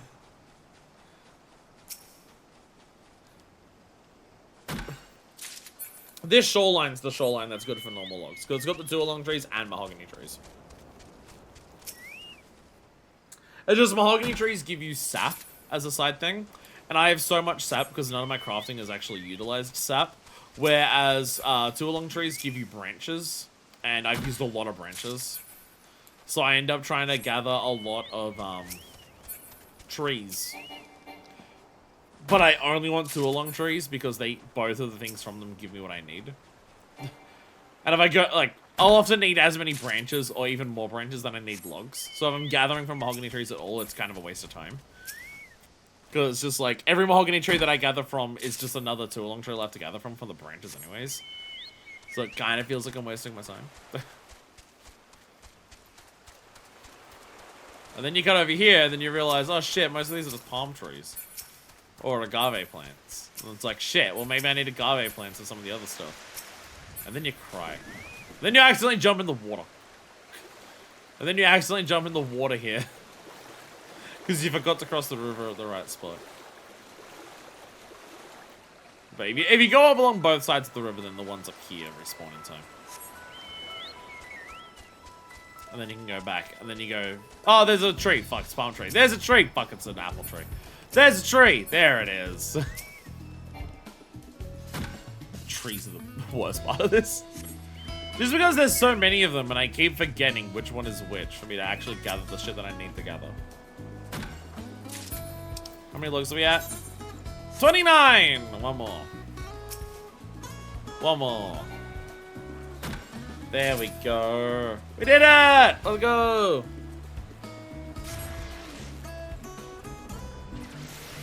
Let's go!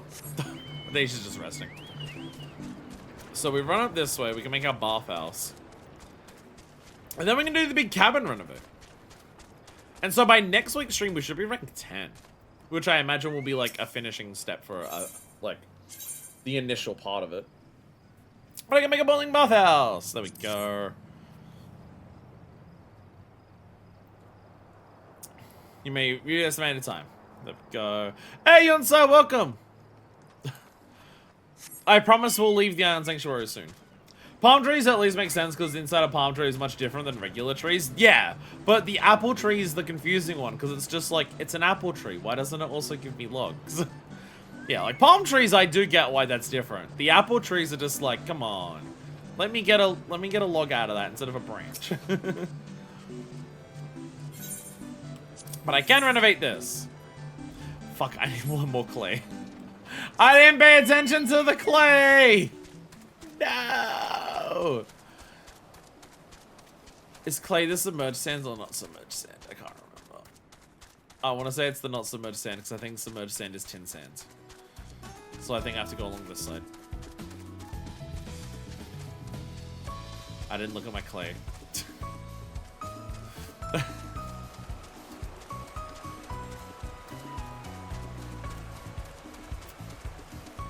There we go. Mound of dirt. Clay! There we go. I do remember correctly.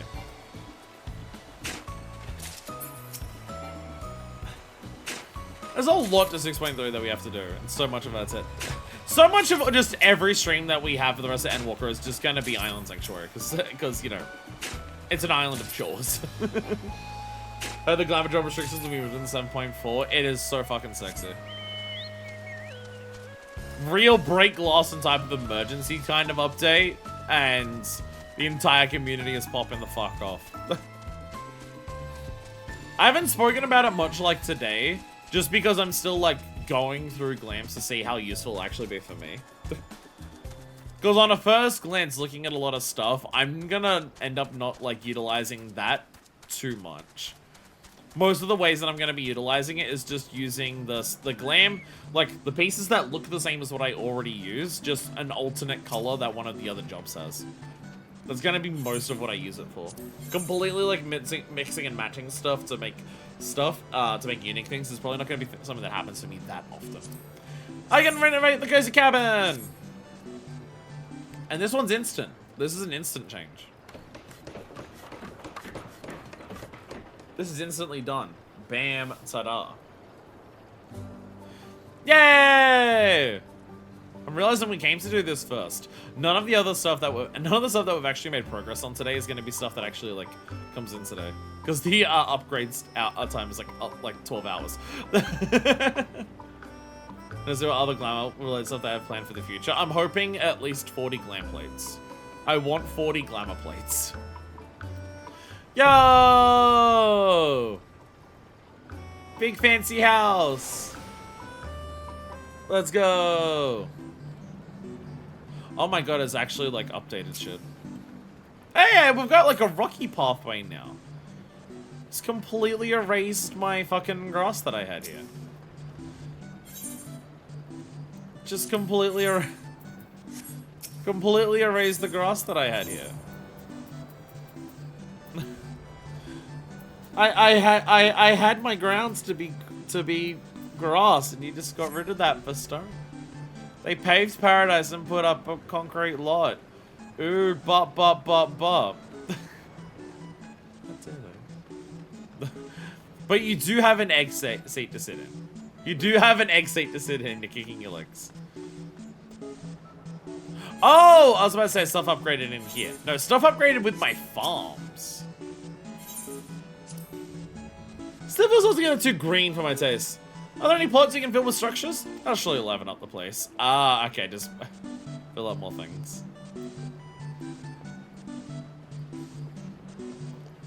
I'll be honest, I think I prefer level 2 for the design. I think I prefer level 2 for the design of the cabin. This one looks too much like a business. This one looks like a hotel lobby. On an island resort. But this one looks like a hotel lobby. Whereas the last one felt like a personal cabin for me. I will probably change it. Do not be surprised if I change it, but I probably will. Oh, I like the stone steps, actually. I do like the stone steps. I think I like the stone steps more than the log steps. I might keep the stone steps. But I'm probably going to change the cabin to a different level and get grass back down there. All my animals are running around down there. I want them to be grassy. So with the upgrade to that to level 3, we can upgrade these further to level 3 as well. Spare the cropland. From last time I remember this only cost shells. It didn't require tools. Really? Again? I swear it's the last time I'm doing this. Unless you tell me to do it again, in which case I guess I'll do it again. But watch yourself, I'll put you on my bad list right next to the abominable fireball. No, that my team and I will need plenty of time and at least 1,500 seafarers carries. Oh, this takes time. This will take time. Okay. It's like roughly 4 hours currently will remain accessible. Expand the cropland, make it bigger, make it better. No point in postponing the inevitable. We'll get started, come back in a bit. I think 4 is my favorite of the cabins. Ooh, I'm excited to see that one then. Spam Bastia. Hello, friend. So, you know, my team and I got to thinking, what if we made the Bastia even bigger? Then even more animals could graze in and we get even a bigger smiles. What do you say? Think it's hard right away, but we'll need time and about 1,500 seafarers carries. Build a bigger home for the animals. See, these ones being bigger is going to be super important. Because these being bigger just means I get more experience per day because there's more animals and crops to take care of. And then please enjoy a nice walk in the wild. A map school dip in the sea. Have a bigger pasture ready for you in no time. There we go. So if we come back in like 4 hours, we should still be streaming by then. We have a lot to do. Then, those will be bigger. Can I check my crafting log? Currently nothing. Currently, no new tools. There is the soporifics to get new animals once it's bigger. But at this stage, no. No new tools. We'll probably have to hit rank 10. Because we do need the tools for this guy. But I would not be surprised if that's a rank 10 thing.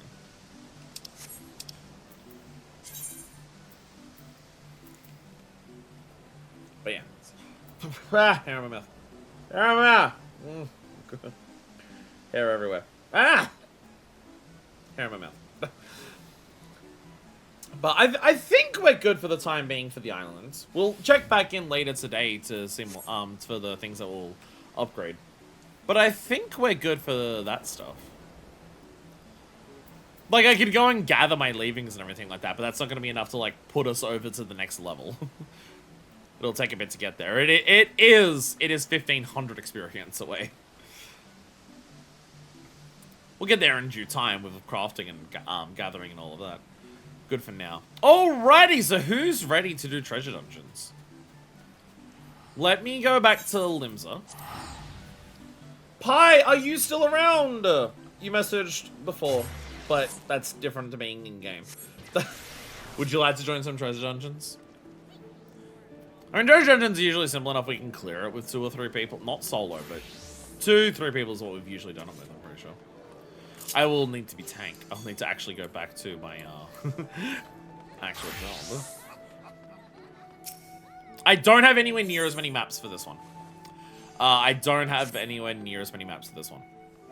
It is Endwalker, so we do have different maps for the different things, which is awesome. The cross still alive. Did they fall asleep of illness? They were watching YouTube shorts. And I don't know what she's done since then. But there we go, conceivably special, so I've only got 10 of this one. The last one for the Bunny dungeon, I got fucking 60 of. But this one I only have 10 of. But, I mean, 10 still, like... we probably still won't do all 10. We probably... We may not do all 10 anyways. Oh, they're gathering my money. Oh, by the way, first time on stream. I have 44 of them if we need. Oh, by the way, first time since for stream, my money hit 30 million. I finally hit 30 mil. Does the travel back one of my own to get more materia, finish off my crafting materia? Ah, nice.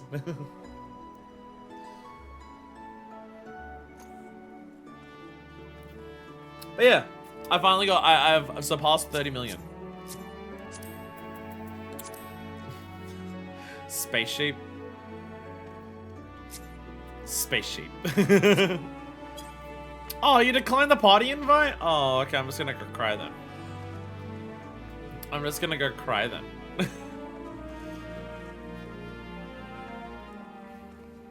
And people say game dead. Look how busy the Limsa is. To be fair, I bet a big part of the reason Limbs is this busy is people getting ready for Glamageddon. I imagine a big part of the player base increase right now is people getting ready for 7.4's Glamageddon, so they can have all of their glams ready immediately. The moment the patch drops, they can start mixing stuff. I'm trying to lock onto you. There we go. Baby secret! Baby secret! Baby secret! Chase the baby secret! It's a baby secret. It's a baby secret!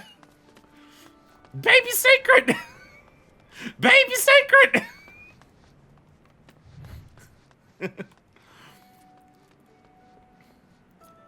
Baby Omega!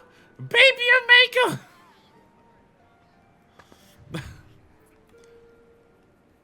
Getting a little carried away. A little carried away. Don't worry about it, it's fine. Hey, diablos! There we go. Bonk. Go over, mate. Game doesn't know what it's talking about. Go with my existing glam dresser, and then I'll start doing wish lists, lifts of materials and stuff. I cleaned out my glam dresser recently of just stuff that I knew I wouldn't use. It's down to about 500 pieces, which is still a lot. But basically, my plan is to just literally go through Eorzea collection, look at literally every single piece of glam that I can find on there. If any piece of glam suits Manifest aesthetic, like, save a note of it, and just go through my current glams and be like, do any of the pieces that I'm interested in work any better for any piece of this glam? And just go through it slowly like that. I don't have another way I can do it. With how I work with glams, I don't have another way I can do it. So it's gonna be a process. It's gonna be a process of going through absolutely everything. The big one I'm unsure of is the Gemsoft set. But we've mentioned this a number of times. If I go to my Viper, it's the Gemsoft set. Oh, by the way, look at my Viper. My Viper looks really cool right now. I managed to get 2 pieces of Neo Kingdom for it. So my Viper actually looks really good right now. Because I've got Neo Kingdom top and Neo Kingdom hat. I don't know if I prefer Gemsoft's hat, though. I really like the Gemsoft's hat. I'm going to use it in something. I will use it in something at some point. But I don't know if it's what I want for Viper specifically. So it reminded me with the 2 crossovers and where you can sort of get an idea of how Eorzea Adventurers and Monster Hunter strength compare. Well, it's like, Eorzea Adventurers have magic. But also, do you see the fucking shit that, like, Monster Hunter hunters do with a fucking greatsword? It's that really funny comparison of just like, well, adventurers have magic, and most jobs in this game utilize magic fairly heavily in their job, even if they aren't a magic-focused job. Like, even something like Warrior uses magic to summon in like the spinning wheels that attack, or they'll use magic like when they hit the ground to blow up the earth. Most jobs in this game use magic in some capacity, even if they aren't a magic-focused job, just because of how many jobs rely on your swings and everything like that being enhanced by your Aether to make them bigger. But fucking hunters do, like, fucking forward flips with a greatsword. So it's this really difficult and interesting, like, power scaling strength. Because their strengths are so strong in such different regards. But yes, if I go to... No, it's gotta be this one. I really want to wear this hat. I really want to wear this hat. I mean, also, even the body, right? Even the body piece is, like, I quite like. Even the body piece, I really like on this. Like, this is awesome, and I still want to use this on something. I don't know what I would use this on, but I love this. Everything jumps off. Like, even this. Even this, it's just like, oh, I have a top that, like... I have a top that, like, doesn't look like it's piratey. Add some filled fucking bracelets to it. I mean, there's a Moonwood, I think, aiming that does that as well. The boots are just like, I usually don't like thigh highs with Manifest, I usually like knee highs. But the Gemsoft's hat though, it's like, it's so good. It's so good. The Gemsoft hat is so fucking good.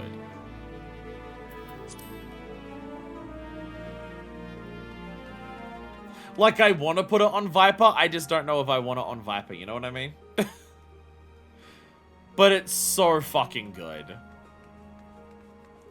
I will use this on something. I've talked enough about this hat. I will definitely use it on something. It's just a case of because it can go on anything now, and because I really like the cowboy hat that I have for Viper as it is, I don't know which one it will go on. Because it also die. For some reason, the rag is like what dies first. So if I just go for like the classic Dalamud red, it's just an even brighter red. Like, it's not that different. But that was like what they added in Endwalker to dye first, and then in this, it's like, okay, I guess you'll actually be able to dye the hat. I think you can dye it pitch black, which does make it look a lot better.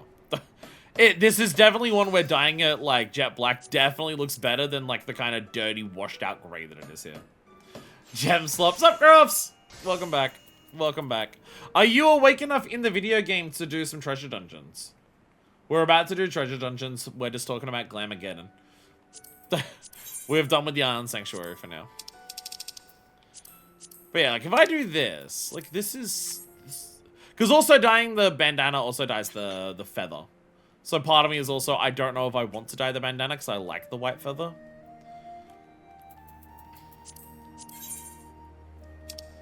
Because part of me is just like, I can still keep the red, but I can keep the feather on there. But, yeah. 3 AM and I'm comfy, cozy in bed. Fair enough. Fair enough.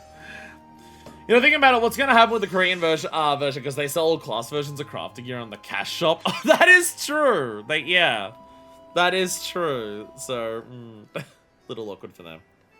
But yeah, I love the Gemsoft hat. I'm definitely going to use it on something because it's just so fucking perfect. I just don't know if I'm going to use it on Viper or if I'm going to use it on something else. Because also keep in mind, I want to put the Viper job coat on Manifest here. I want to put the Viper job coat on this and not this top. This top's actually going to be my monk top. This top's going to be my monk top. This exact one. Another thing where it's just like, I'm going to be utilizing the recolor. This top, but for monk, the frill around the neck is black and that's the undyeable part. Whereas the scouting version, the frill around the neck is white and that just looks more piratey. So I'm actually going to be using a lot of the stuff that I'm going to do with Glamageddon is just going to be that. I'm going to be using the recolored alternate versions. I'm going to do the same thing for, you've been seeing it in MSQ, my Reaper top. I'm going to switch to the Reaper top from the same Eden one from the maiming that I currently have to use to the aiming one, I think it is. It fills out the bottom of the coat, so it's actually full instead of having, like, flaps at the front and the back. And it recolors, like, the belt, like, the leather straps on it to be brown to, like, perfect black. It looks way better. Oh, I slept because I slept the whole day, but I'm not wasting a hot water bottle charge, fair. But you said hot dog water charge, and I was so confused. She just likes Limp Biscuit. She just likes Limp Biscuit, you can't blame her. Hey, Artesia, do you happen to have a Viper coat that you can link? I've had a Graha, hell yeah! I love running into Graha. There's a lot of them in the game, and I love whenever I run into them. Oh, you are already here. Yeah, Artesia, do you happen to have a Viper coat that you can currently... Oh, okay, okay. I was not gonna ask you to teleport to Tyrol to do it.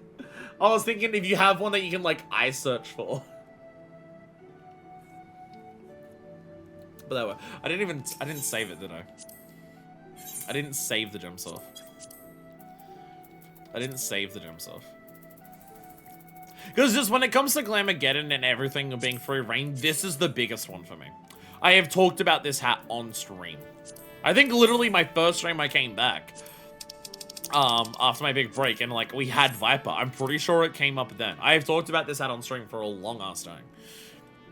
So this is the big one for me. There's a couple of crafted pieces that I really like. Some of them might find their way into some of the stuff that I do.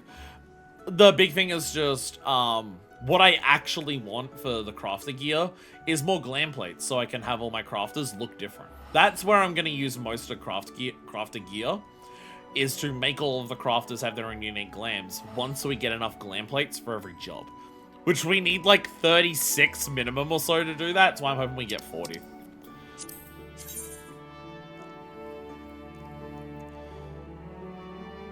It does look really good, doesn't it?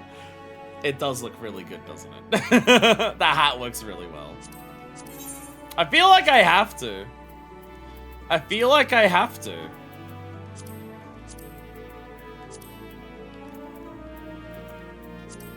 Right. Wow, it looks really fucking good. I really like it. I really like it. It be looking the awesome. Do we think this... Okay, I will ask your opinion. Chat, keep in mind what this looks like, right? Keep in mind what Manifest looks like with this. In fact, I will screenshot it and put it into fucking Discord in case you forget. But, like, have a look at what Manifest currently looks like with this hat for the Viper.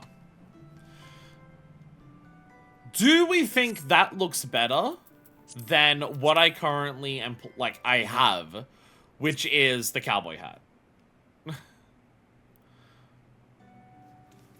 Because, like, because my thing is just, like, I feel like the cowboy hat suits the aesthetic of this top really well. And I don't know if the Gemsoft hat suits the aesthetic of this coat as much. Like, the Gemsoft hat looks better for Manifest because it's, like, way more her aesthetic. But I almost wonder, is this hat better for this coat specifically? You have to change the brown of the hat. Oh, yeah, the brown of the hat's the wrong brown right now because it's matching the top that I have, not the Viper coat. I literally wrote down the color that I was going to dye it. I checked this once. Yes. I gotta change, oh, that part's already rust red. I gotta change this to cobalt brown. There. I literally wrote down somewhere, like, the dye colors I was using if I was putting it on that. That's my thing! I kinda like the cowboy hat better. I really like the Gemsoft hat. But I don't think the Gemsoft hat works as well for this glam as the cowboy hat does. So I kind of am thinking I might put the Gemsoft hat onto a different glam. It's just for what this aesthetic is. I like the one equipped to the longer brim contrast, the Viper coat pauldrons. That is also another aspect of it. The Viper coat outside of the belts. And also like twin swords in each hand. This is a very symmetrical look. One side, like, matches the other side in every regard. Same sword in each hand. The pants and the belts. Like, the belts are the only difference. But, like, there's two big pauldrons here and everything like that. It's so symmetrical. And the Gemsoft hat has one side that sticks out way further. Whereas the cowboy hat, the only part that's, like, different for the cowboy hat is, like, the little patterning there and the feather. But those are, like, small details that are kind of, like... That's the asymmetry level of the belts on the coat. So I kind of do prefer this look, but I'm just like, but I love the Gemsoft hat so fucking much that I'm like, ah! I want to use the Gemsoft hat. And I was always planning on using it on Viper. But then I found out this hat exists, and this hat fucks. So it's like, shit. This is why Glamageddon is complicated for me. Because all this shit is just scouting or, like, Colossalus. It's so, I have so many thoughts. Anyways, we spent enough time on the island and ranting about glam that my fucking headphones died. So now I can switch over to the good pair of headphones and we'll use that as we go into dungeons. The main thing I'm hoping to get out of Glamageddon is a White Mage glam. I want, like, my current plan for White Mage is to just use the Dawn Trail job gear. But I'm not in love with it. I only like it. I only like the Dawn Trail coat. The main issue that I have with the Dawn Trail coat is that it's a full robe. And Manifest doesn't have other glams that are full robes. They are like full robes as in they cover the entire front. Everything else that Manifest wears that is like a full length jacket or a coat is open at the front, at least at the legs. So the white mage top doesn't feel like her properly because it's closed at the front. So it's a little... Like, the rest of it looks good, and the rest of it does suit her aesthetic, but because it's, like, closed in at the front, it doesn't feel like her. It doesn't feel like something she should wear, just based on everything else that I've got her in. White Mage Glams have been a massive struggle point. Astro Glams were a struggle for a while, but Astro Glam became perfect. I literally can show you it now. I don't have the hat, but Astro Glam got a lot improved. Yeah, this coat works really well for Astro. The idea is that my Astro Glam is a ship navigator. And so, the only thing I want to change here is the hat. And the hat's going to just be a Yue Iwata hat. Because Yue Iwata gear is made for Manifest. I was having a lot of trouble for a long time trying to decide on an Astro Glam. And then I stumbled into this. And I'm just like, perfect. I no longer need to worry about an Astro Glam. This top is perfect. And everything just works really well together. The big thing that I like about this, the pants and boots work so well together. Because if I just do a single try on, as you can see, the brown section with the laces at the bottom is actually part of the pants. And the shoes are just little shoes at the bottom there.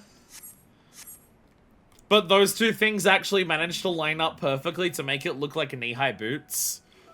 With this is the Scientist breeches and the Skywalker boots. They actually managed to just perfectly line up to make it just look like one tall pair of boots. I stole this from someone else.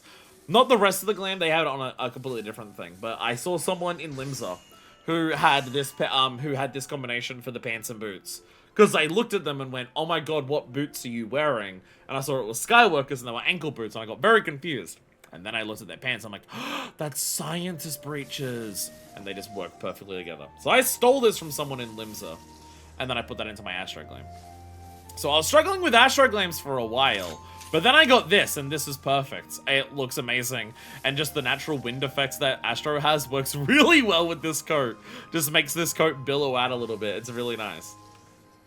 So now that I have a good Astro Glam, now White Mage is the struggle city.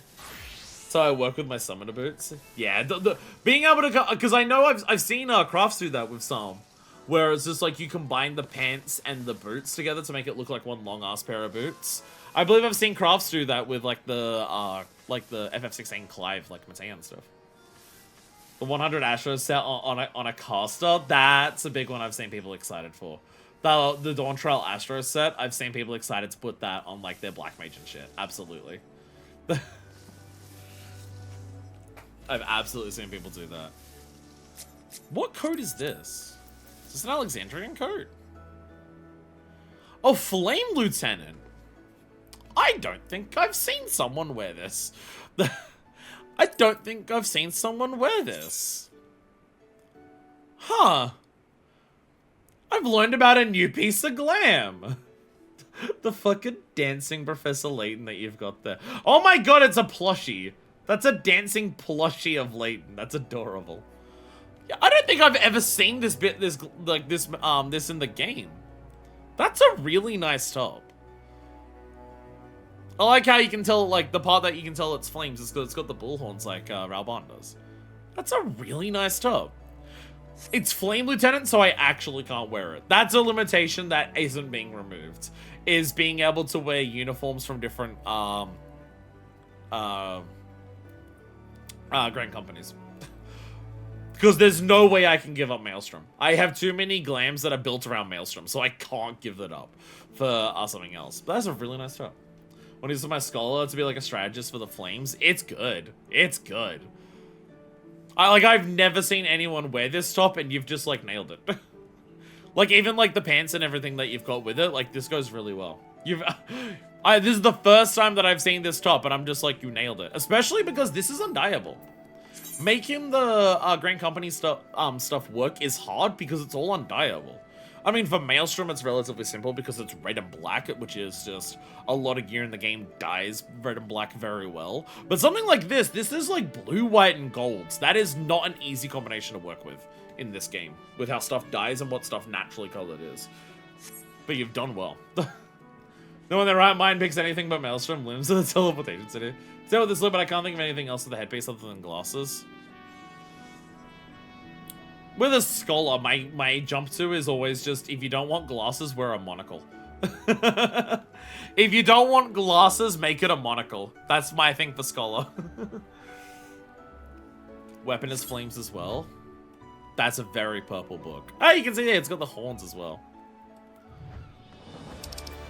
Serpent Lieutenant's coat. Wow. Wow, adders stay losing.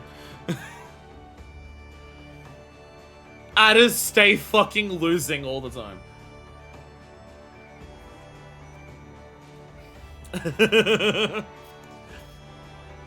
Dick. The thing is, that doesn't look even that unique. That looks like just basic ARR caster gear. At least Maelstrom and Flame stuff looks very distinct. Anyways, do we want to do a dungeon? Do we want to do a treasure map? How many hours? We are 4.5 hours into the stream. We've done one of our objectives for today's stream. We should probably actually do some shit. I'll cut off all my toast and join the Anna. I had to get the Surf and bring a title. Oh my god! Azima. Hi, Azima. Serpent Elite Circlet. See, with Manifest hair, that doesn't work. This is distinct. That's the thing about, like, the robe doesn't look distinctly like adders. This looks distinctly adders. But also with Manifest hair, because of her fringe, it just doesn't fucking work at all. I can see this going hard as hell on, like, a white mage. But not for Manifest because of the hair. Anyways, I'm gonna open a map. I'm gonna go to a map. Charlian Circles rendered this headpiece obsolete. That is also true. That is also true, the Charlian one.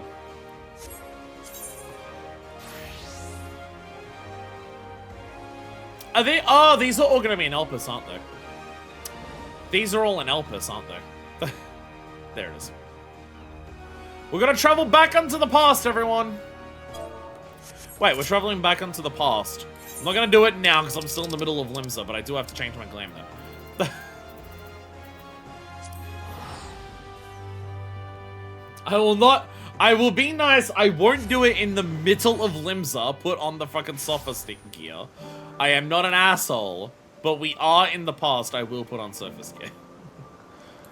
It's alright. We gear this so I can do the raid, so I can do treasure dungeons with this. It's fine. I am not gonna be the arsehole walking around in this next to the fucking Aetherite, next to all the sprouts. I will not be that prick. I will say, for the most part, people do seem to behave somewhat when it comes to Limsa glams. I mean, behave in one sense. The sexualization and everything like that is very, very readily apparent. Love seeing all the white as fuck Mikos running around in Chinese dresses. But love the inherent Orientalism in half of the sexy Limsa glams that I say. But when it comes to spoiler etiquette, I will say, I've seen a number of people in Limsa who do behave. I have not seen people just plop this out in the middle of the plaza. Wedding ring. I was about to say, you're not here. Like, you haven't even teleported to Elpit. Wedding ring. Wedding ring. They've been neat, but I don't see them getting rid of the GC or race looks. At least there's only a few gender stuff looks left. Yeah. I mean, Glamageddon's the big one. Glamageddon with the job unlock is the huge thing. A veterinarian halter and 2B tights. What's that Squidward meme? Daring today, aren't we?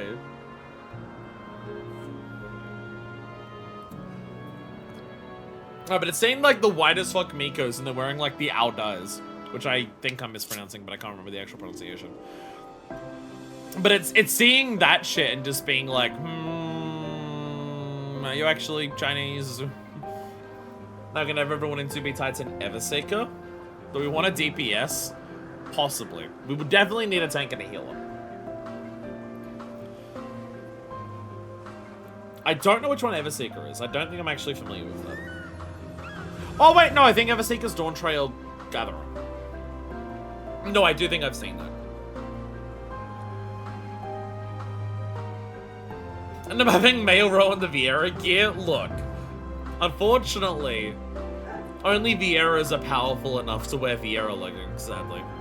Unfortunately, not everyone else has access to them. Yeah. I think Everseeker's Dawn Trail Gathering. I think I've seen that. That'd be pretty hard. Is Everseeker the one that has, like, the robot arms coming out of the neck? I feel like I do remember seeing this. Because I remember seeing those, like, during when one patch launched. That there was a number of people walking around Limsa with, like, robot arms coming out of their neck, and I was very confused. I think that was Everseeker. I think that was Everseeker. It is so hard to tell what the fuck Dawn Trail is based on its glam. There has been no expansion that has been anywhere near as confusing to try and work out what the fuck the expansion is about than Dawn Trail. Dawn Trail's glam is so fucking many different aesthetics. I'm so confused by it. Like, just judging an expansion based on its glam is never easy since Shadowbringers. Because, like, Shadowbringers has, like, Crystarium, but then also Crypt's Lurker, but then also Facet, but then also Neo-Wish Guardian. It's a lot of variants as well, but fucking Dawn Trail takes it to another goddamn level. Robo Arms and headphones. Yeah, it is! Robo Arms, yeah! What the fuck is... Once again, I have to ask. I try on a bit of gear from, like, Dawn Trail, and I once again have to ask, what the fuck is Dawn Trail? This is in the same expansion as the fucking Captain Crunch-ass pirate coat and hat that you were showing me that one time. This is the same expansion as Captain Crunch. This is the same expansion as Mad Max. This is the same expansion as Yue Yawada gear. This is the same expansion as Squid Games. What the fuck is Dawn Trail? Oh, I see. I see. I see. I see this is what everyone wants to wear. Yeah, that makes sense. Yeah, I see people wanting to wear this. Modern street aesthetic. The way that like little part of the top there would like go into like 2B pants and everything like that. Yeah, I see it. I see it. I'm Eepy. I'm Eepy. Well, someone ran away and I'm waiting for them to come back. I was gonna open the map and then someone ran away. Oh, you went back to us. Oh, you've gone back. That's what it is. You've gone back so you can change glam. Still, you mean a sanctuary. You had to be in a sanctuary to do your glam. I see. This is all... Yeah, it's all Dawn Trail gear. Dawn Trail of like very, very in Endwalker. We'll be fine. I went to switch to DPS and then Horatio switched to Carlos. That's alright, we got this. I'm gonna have to do this in everything that we go into anyways. Actually, no, we have to fight enemies here. I have a map location running after this one. Hell yeah. Alright, we go. Wait. Turn down my volume because we're about to get into intense fights. Territorial Lotus.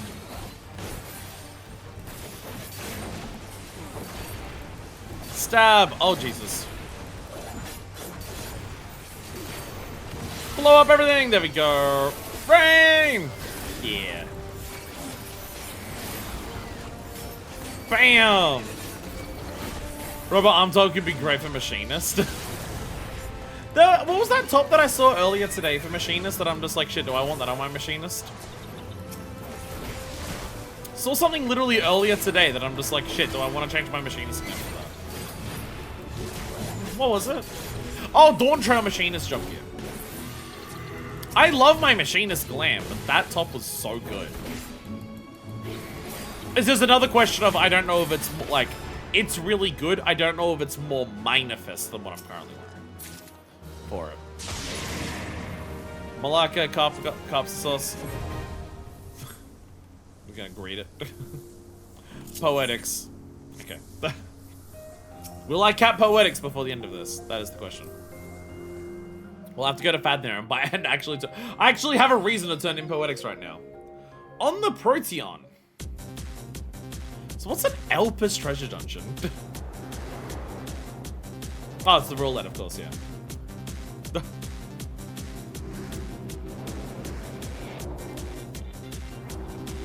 So what's the lore reason for this? The Shifting Gymnasion Aganon.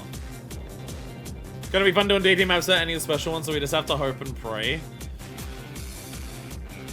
Unless 7.4's coming out soon, maybe they'll be nice and give us the maps then. For guarantee. Maybe. Maybe. What's the lore reason for this existing? I've got to make a glam plate, portrait for this. Oh, okay, there it is. I'll read it when we're not about to fight things. Perfect, thank you. You got that so quickly, it was like you had the EE3, like, ready to get it.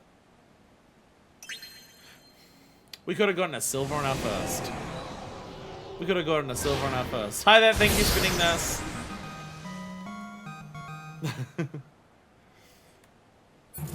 Alright, here we go. Woohoo!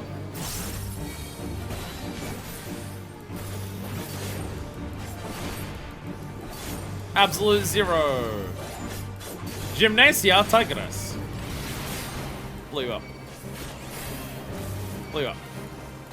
Blizzard through.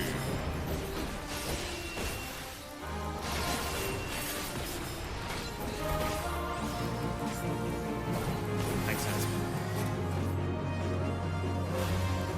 Thanks, Nance. Thanks, Nance. I have it on. Oh, no. Oh no.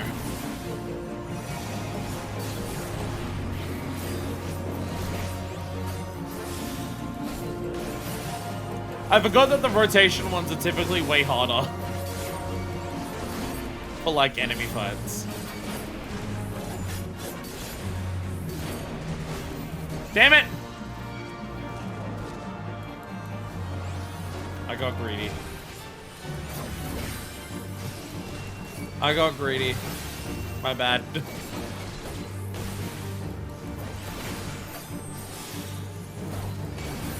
Actual tank busters? In my treasure dungeon?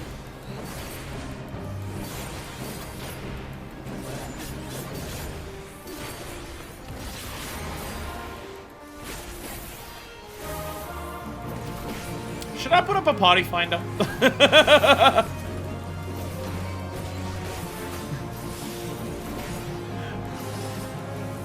Should we have a party finder?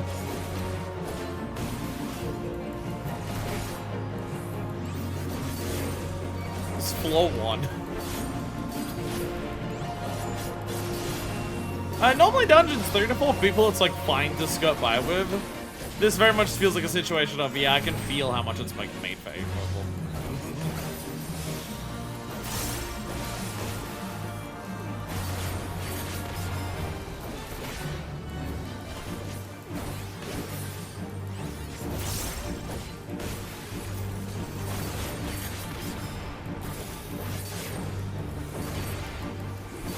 That's nearly dead. Look, let's get to the end of the floor this time. God damn it. I forgot Bloodfest makes you face the enemy because it counts as an attack. I was like, oh, I'm facing away. I can do Bloodfest and it'll be fine. I forgot that Bloodfest makes you face the enemy because you, like, draw the Aether out of them to do it. Dark Hemp and Cloth and 4 Poetics.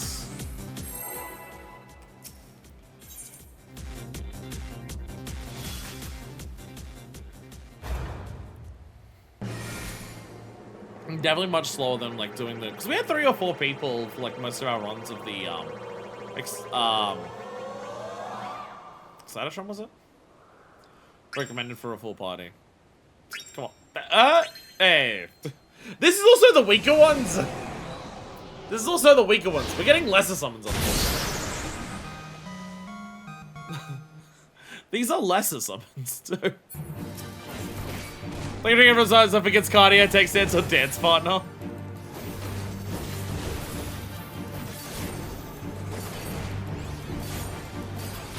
How big is that gonna be? It's gonna be a chaser, actually. Ah!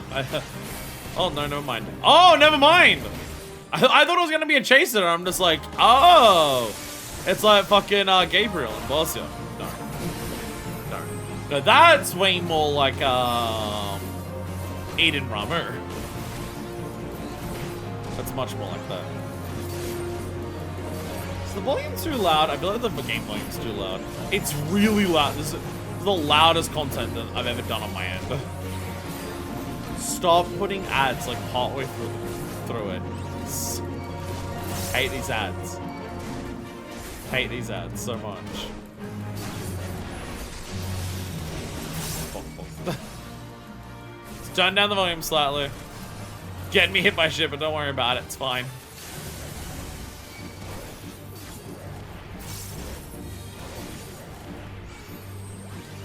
Double down.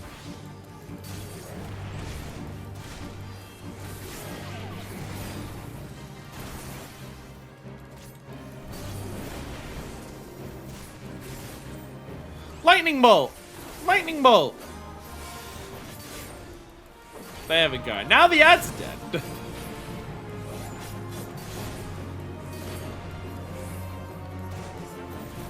With that level, we're gonna be listening for like an hour, so I don't mind turning it down.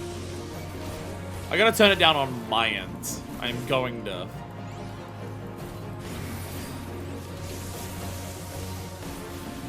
This definitely feels like the slowest there's ever anything. Like we only had 3 or 4 people when we were doing the last ones.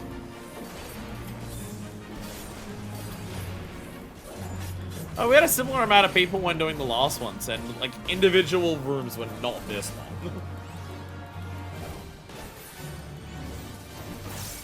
Listening to music for an hour or so. I feel like getting to the end of one of these. We're gonna run the instant timer close to that 1 hour.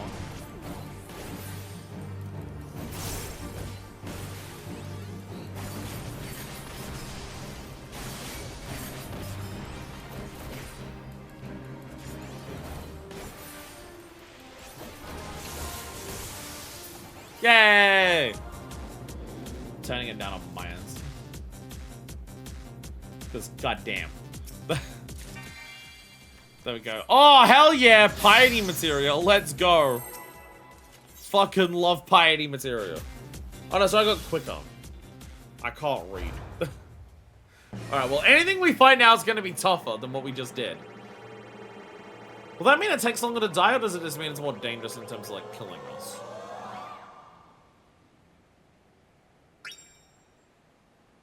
One more? Aww.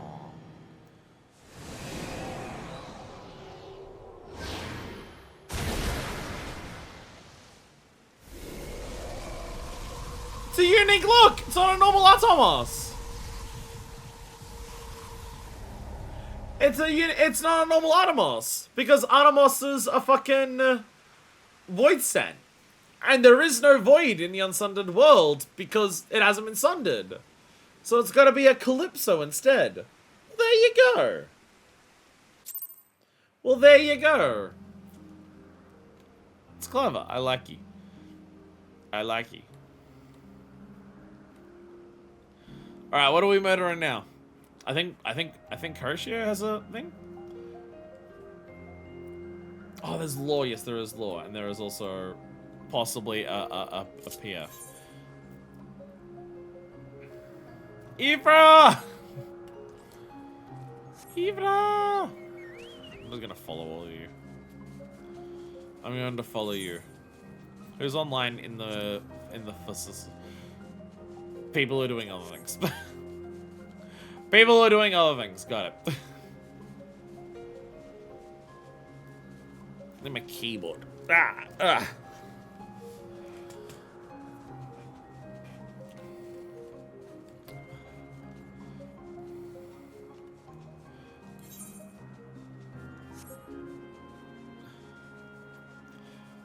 How do I say the name of what we're doing here without spoiling people who are just browsing Party Finder?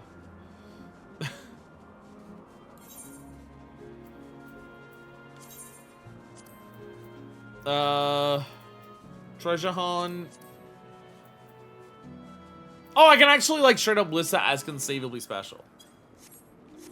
I can straight up list that as the unique type that I have, which is yeah, okay, yeah. Well, there you go. Conceivably special.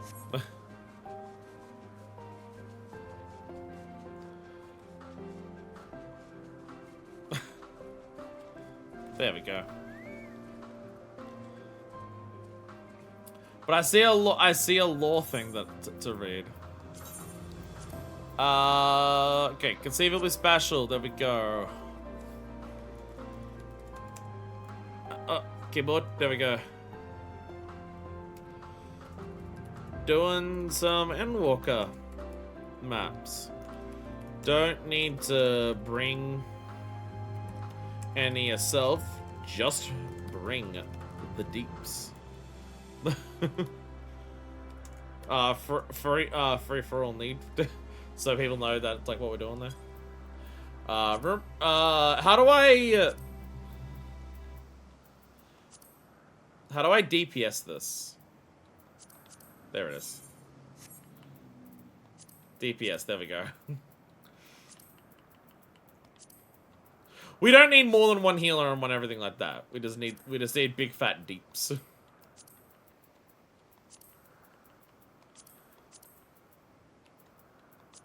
There we go.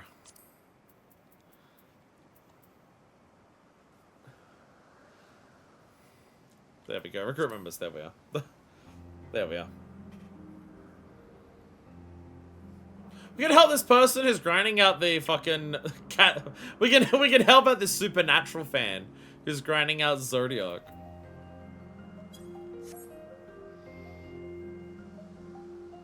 Anyway, I have a lore to read. Nestled in a corner of Elpis, the testing ground of creation, lies the Gymnasium Aghanon, a facility constructed to gauge the limits of familiars. Precisely how many of its trials Azim's familiar can withstand, and whether or not they will discover the treasure hidden in its depths is something for debate among the ancients. For curiosity's sake, and undoubtedly save off boredom, ethereal observers watch with bated breath from within. So they do it to test familiars, and they're just like, well, Azim's familiar is here.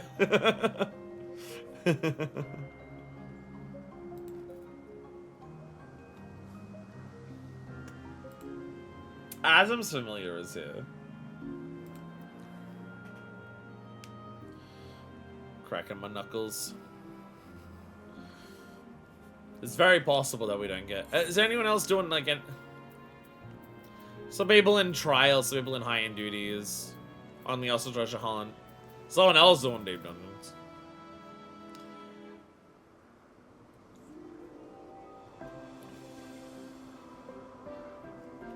A lot of people in Dias de Muertos. 4 different accounts pushing that. Oh, the 18+ bathhouse, hell yeah. Hey! Oh wow, we got 2 people at once. Hello!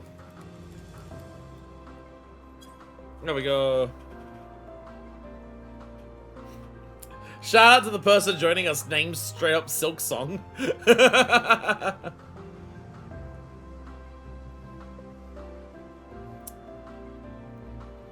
Hell yeah, Silk Song.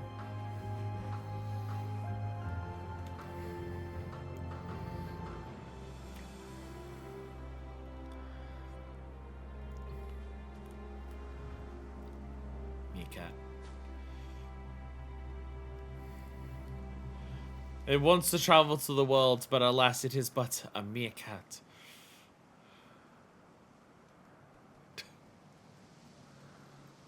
I offended it, and now it's running away. Anyone remember Meerkat Manor?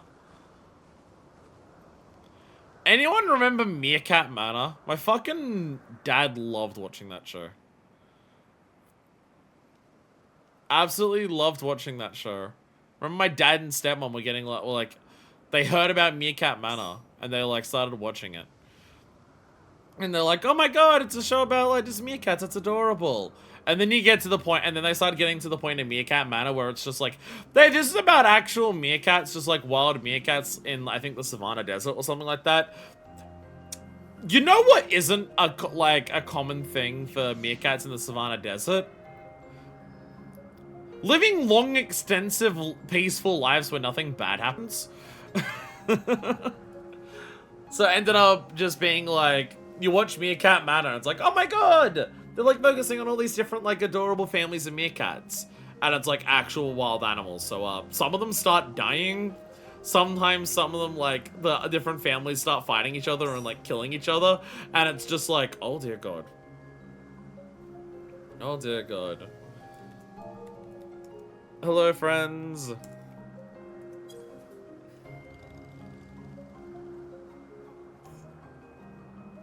You know, if we've got this much DPS,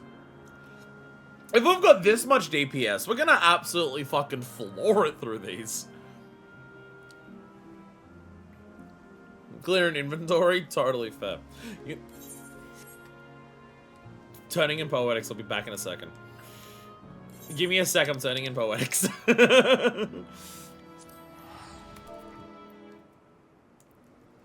So I can come back really quickly because I also have a marriage ring. Just to make sure. Just to make sure. There we go. And then I just go to wedding ring. It's on a hotbar. Actually, no, it's not. I think I got rid of a hotbar because I really use it. There we go. I'm back. I returned. Over Discord, 500 messages about applying real life physics 14 now that Ascians don't actually make sense. Closest Discord. I fucking... Don't fuck with us Final Fantasy 14 fans. We don't even understand the game. The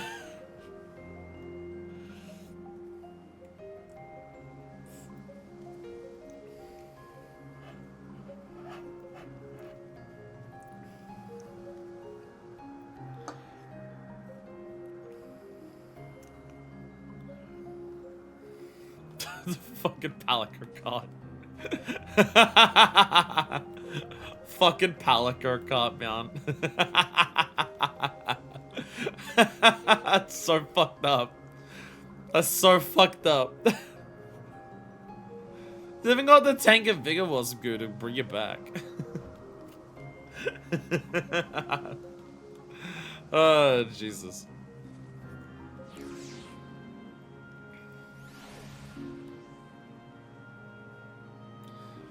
Jesus, what the what are you wearing? I've never seen... What are you wearing? What is this? Cloud Dark? I have no idea what the... Is that like a new Alliance raid thing? Is this a new... I mean, it's blue. Is this a new Alliance raid top? I've never seen this. Oh, Chaotic... Right, I forgot Chaotic Alliance existed. Cloud of Darkness, yeah. God damn. Really drop from normal, but you probably need to do extreme, yeah. I think we're all here. Hi, what's up? Seven can murder pretty well. I think we should be good. This is a ratios map, so that's all I'm meant to open it. Fucking... What monk punches have you got on? I've never what the fuck? This is Alexander fucking Power Fist, Jesus. Oh, I hear you. Hey! Tank stance! Trying to tank stance. Yeah. This might go a little faster.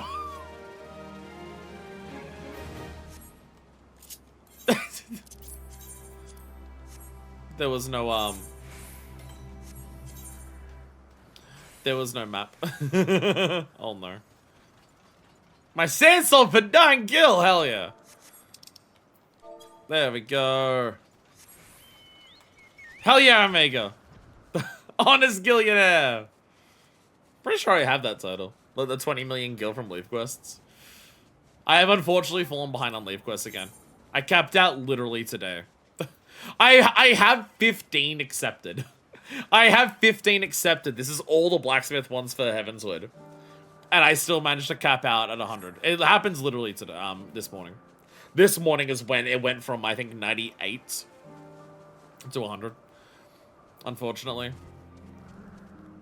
I really gotta catch up on my leave quests. The thing is, like, it's like 6 a day is shockingly a lot to keep up with when you're trying to, like, because my thing is I'm trying to do the unique leave quests. Like, if I was just handing in the, like, turn in my fucking, like, coffee biscuits or whatever to get the big ones.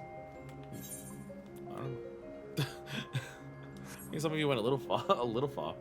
If I was just trying to, like, get money from it, then it'd be a lot easier. But I'm trying to do unique leave quests. And trying to do, like, 6 unique fucking awkward as shit crafts every day is very bizarre.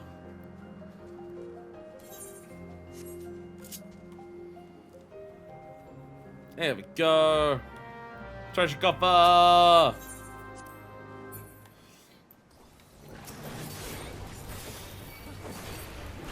Kill it! Kill them all, Peter! Kill them all! Shout out to Rain of Beasts! Definitely going a lot faster. Definitely going a lot faster. Exciting leather! I have no idea what that makes, but I'll roll for it. But I roll for it. There we go. Someone got leather. I don't know what happens if you try to enter. Oh, wait. Huh?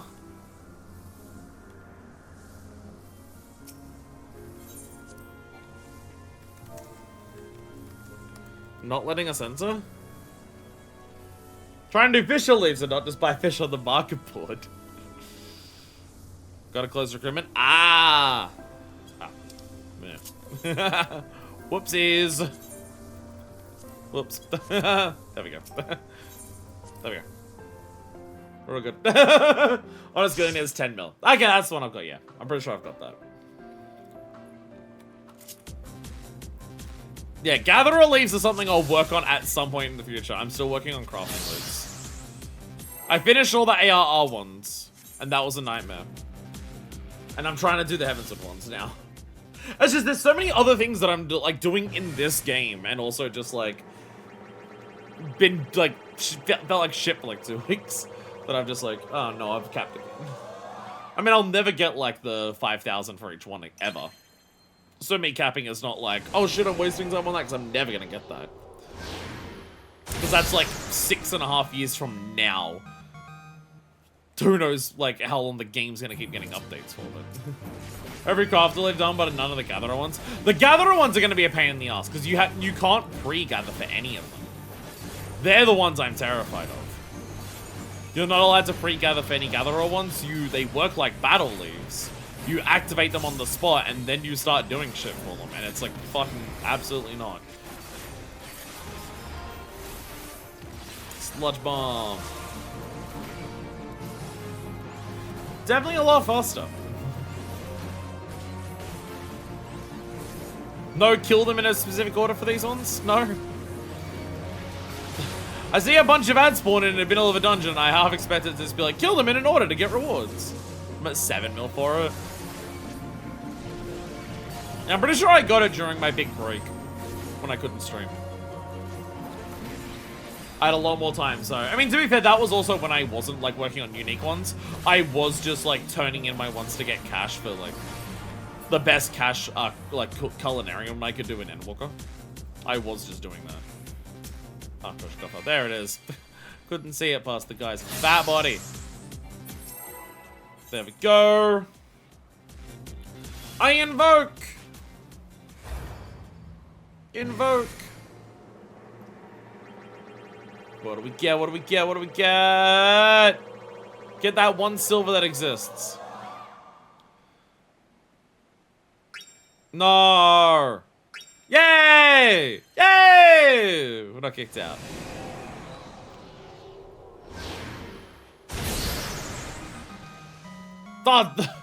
The tiger's back. Tiger back. Meow. Shit.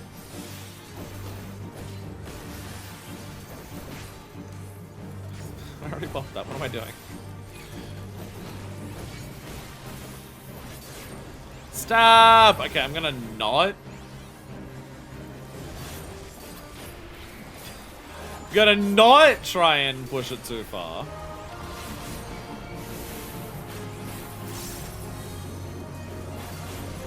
Blow all of you up. Bam, bam, bam. Hey. I gotta look it up / work it out. What's actually best AoE practice for Gunbreaker at different levels? Because my brain always just assumes, oh, on 2 is like always a plus.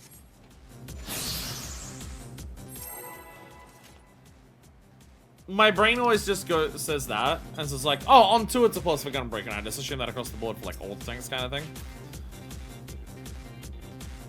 Ow. But there's also like more nuance to it than that. Gnashing Fang like mixes it up. I believe Gnashing Fang is positive until you get to like 3 or 4.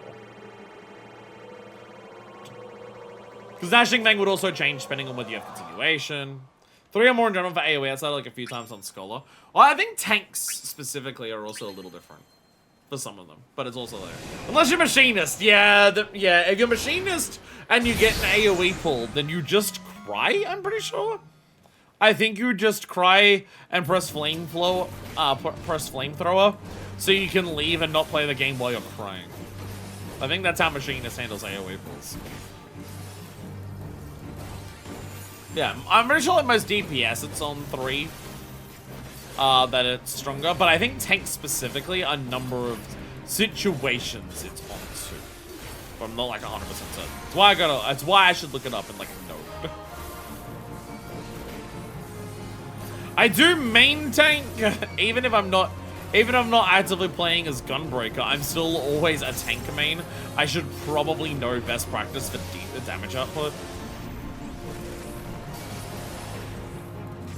Also, a thing that I learned recently, I don't know how recently I learned it. Flamethrowers again on 13 or something stupid fucking gross. Because it's also a thing that I learned about tank the other day. And by the other day, I mean I learned it at some point. I don't know how long ago. It could have been 2 days ago. It could have been 2 months ago. I don't know. Time is dead. But I learned at some point, semi-recently at the very least, that apparently tank potency is a lie.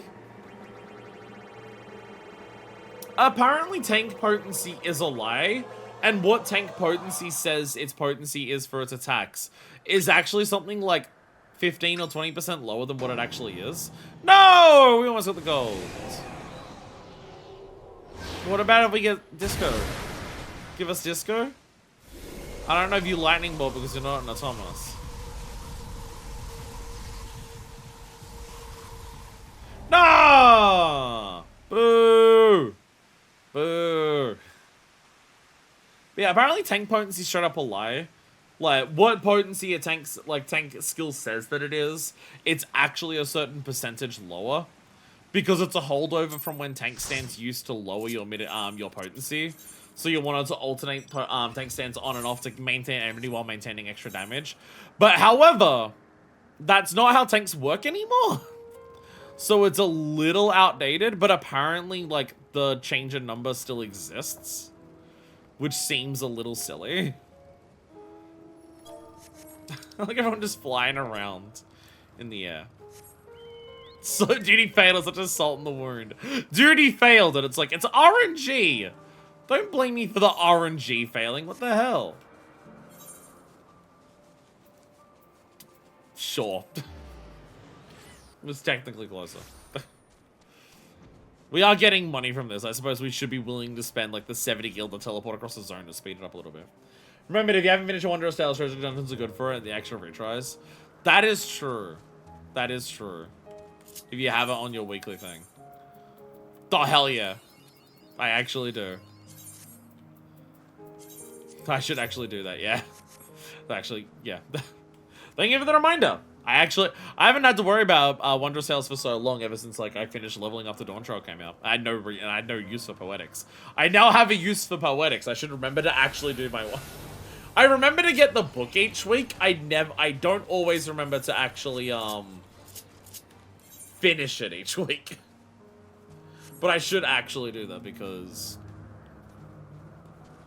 what? Do I have to be over a little bit more?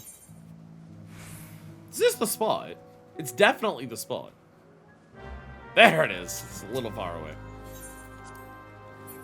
There we go. I'm gonna kill you with my big attacks. Rah! Rah! Big explosions. Oh, they hit over here. Territorial hippie. Damn. It's like a boomer who went to Woodstock and now is just like a conservative or something. Funny joke inside. Yo, I got that dark hemp. Yo, I got that dark hemp.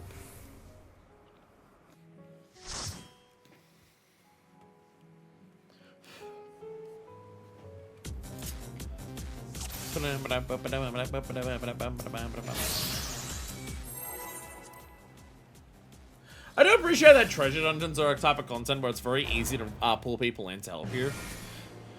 Especially if you're in my situation, like, because I see people put in there where it's just like, let's do a bunch of them together, bring your own maps. But if you're in a situation like me where you have a shitload from your fucking... Don't kick us out immediately. Is it even possible for it to do that? Is it even possible to get kicked out before your first fight? Because, like, you can't do that in like, the other tournaments because you don't open a door until after your first fight. You're in a situation where you've got a bunch of Tombstone maps. So my EP meds are just gonna keep going until they win. You'll always get one, otherwise you just like not do the portal, yeah.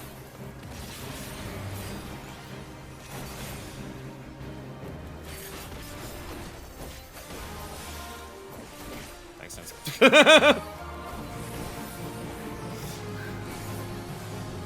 Tank stance! Always the tank stance.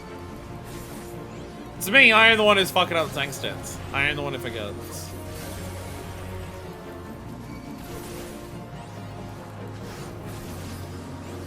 But yeah, since I just have a shitload of fucking Tombstone maps, so I'm just like, hey, do you want to join in for treasure maps where you get a bunch of money and possibly some like cool items?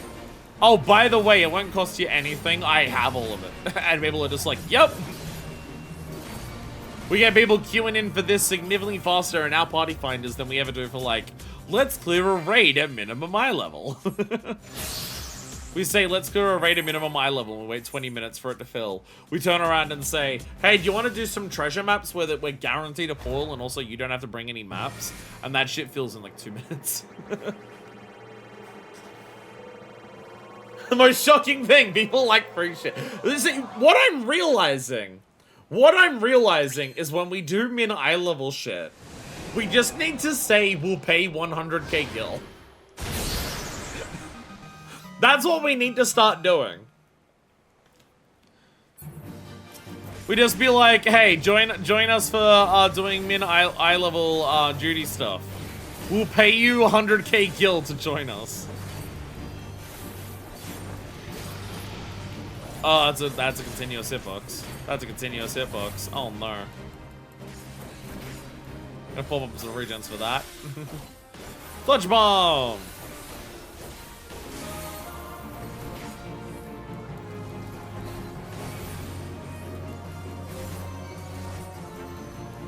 That's a legit thing people do at max level to get able to skip rolling on gear for mat exchange for the kill. I've definitely seen that. I've definitely seen that.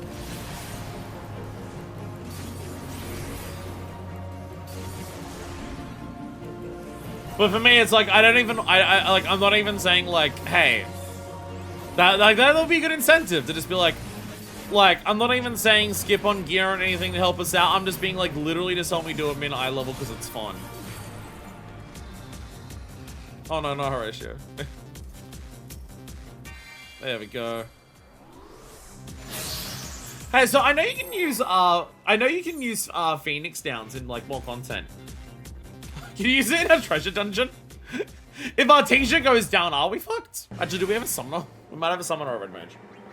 So a person in Novice Network earlier said that we willing to pay someone help with getting 810 red pine logs. We'll pay people to gather shit for me. Someone paid me for a Titania EX farm. That was fun. I gotta find people who want to do Cinder Drift. I gotta find people who want to do Cinder Drift. It's like one of the last Shadowbringers. What's I gonna do for the EX farm?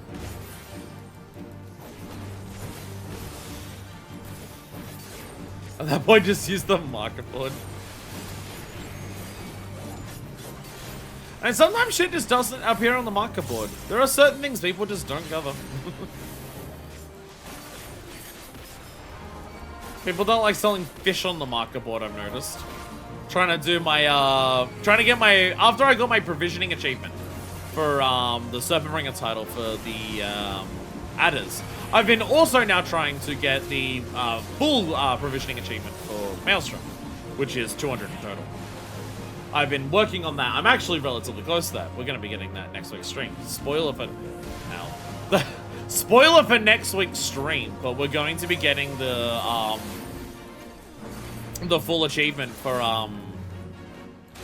turning into 200 provisioning missions for the Maelstrom next week. But that is a minor, a botanist, and a fisher turned in every day. And the minor ones are always available for on the marker board. Ooh, White Lace Parasol. They're often available, like the minor ones. I don't think I've ever had an issue with that. Some of the botanist ones, maybe not available there. And I have to wait to be like, oh, okay, I'll not wait, but I have to like transfer to a world. The fish turn-ins though, almost every single time I need more fish turn-ins. I actually need to travel to another world to get them for the provisioning. People don't like selling fish. There's a roll. Oh! Oh, we had a... Oh. Oh, we've got a DC. Oh, no. Oh, we have a DC on a roll. Oh, no. Oh, no.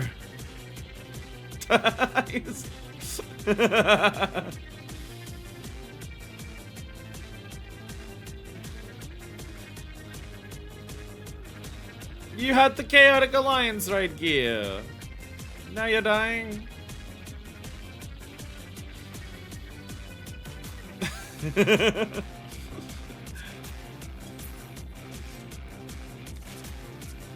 No! No! Uh-oh. Uh-oh. Uh-oh. What do we do in this situation? Because normally you can continue content if that happens. We literally can't get... I mean, if we wait 193 seconds... if we wait 193 seconds...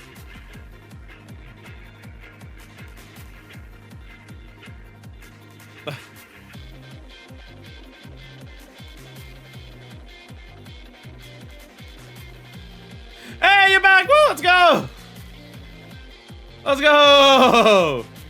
We did it! There we go. Yay! She lives! She lives. Every time we do treasure dungeons, I realize how much I love doing treasure dungeons. Every time we do them, I realize how much I actually really like treasure dungeons. Stay. Boo! We gotta get to the end at least once. Come on.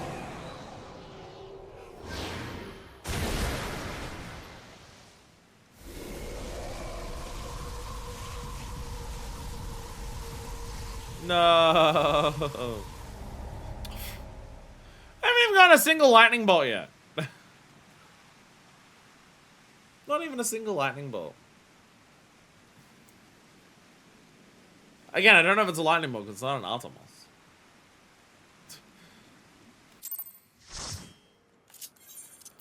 Unfair.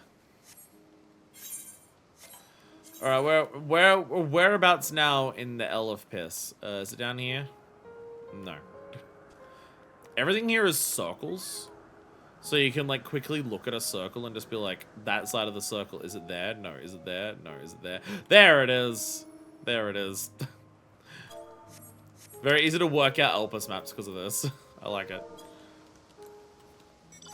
Might I get a Kratz crystal from that one? Was that the materia turn-in? Do you mean the materia turn-in item Kratz crystal?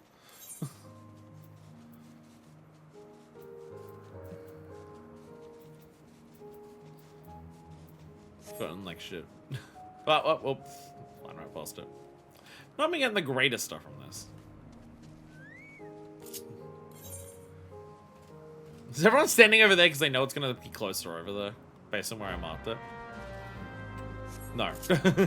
Actual materia, just the turn-in. Bizarre.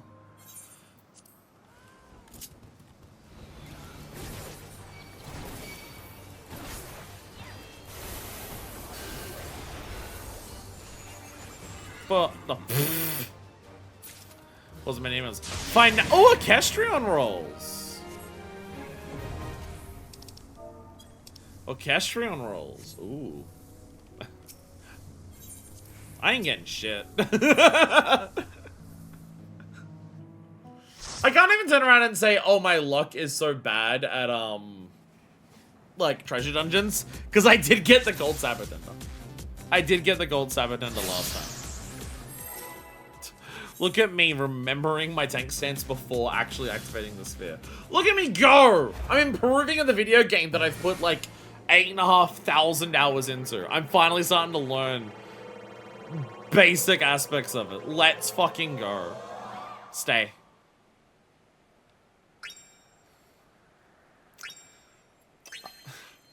We've like not gotten many good rolls. I don't think we've gotten one Elder Summon, and we've not gotten a single like gold. And we've not gotten to the end ones. These have been some pretty shit runs. We're normally pretty lucky. We're normally pretty lucky with what we get. There's been some pretty shit runs so far, I'm not gonna lie.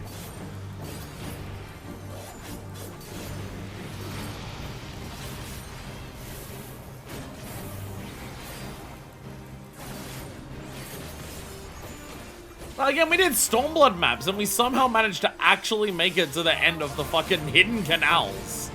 Just with, like, the few maps that we did in the Feats maps that we got. We actually made it to the end of hidden canals ones. I'm impressed by our luck.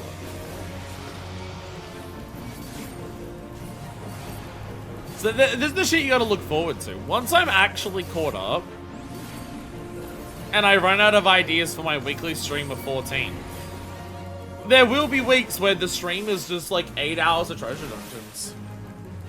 We'll be going for luckiest of ladies, just you wait. I get to a point where I just get fucking like 300 fucking where is it? There it is. I get to the point where I get 300 of the Stormblood Moogle Tome maps, and we'll just each week just work towards it. It's gonna happen.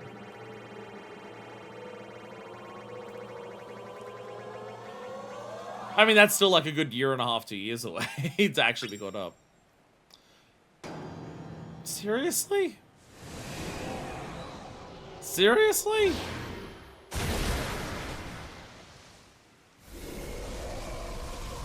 Can we at least get a lightning bolt? Wow! Jesus. My luck sucks today. My God.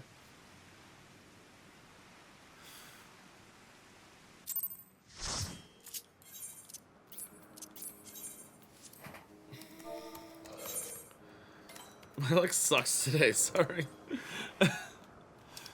Normally much better than this. Alright, to the right side of things. Is it over here? No. Is it over here? I think this is the one we were just at. Sometimes if they're like, no, I don't try to comfort me. And away we go again! Woo! It is nice to I will say, it's nice to have a treasure dungeon that's all in a single zone. It's nice to not have to worry about teleporting to a bunch of different areas and you just stay in one zone consistently. It is very nice to have treasure dungeons like this, where we just chill in Elpis forever.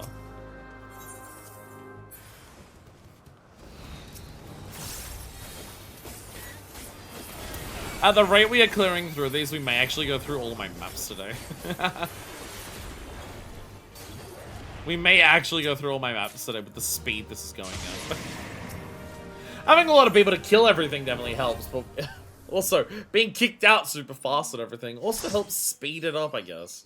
Hey, on the Brodion.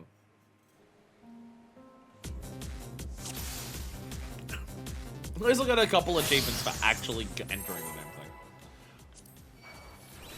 At least it won't be for nothing. I'll get a couple achievements for entering the damn building. Been slowly working through the treasure map achievements in general. Just like the opening a certain amount of maps. Opening Moogle ones don't count towards your opening map achievements. But if you enter the portal, it does count towards, you know, entering and like raiding the dungeon. So there's been like just working through slowly to just get the achievements for actually opening the normal maps. Because every normal map, ones that do and ones that don't have your that was the wrong button. But there are maps in each expansion that don't give a treasure dungeon. They're the ones that are there from when the expansion launches. There's also achievements for opening 20 of those maps. And then each map that does open a portal dungeon also has an achievement for just opening 20 of those. So I have been slowly working on doing that. Not like buying extras to do that, because like I don't want to spend that much money on it.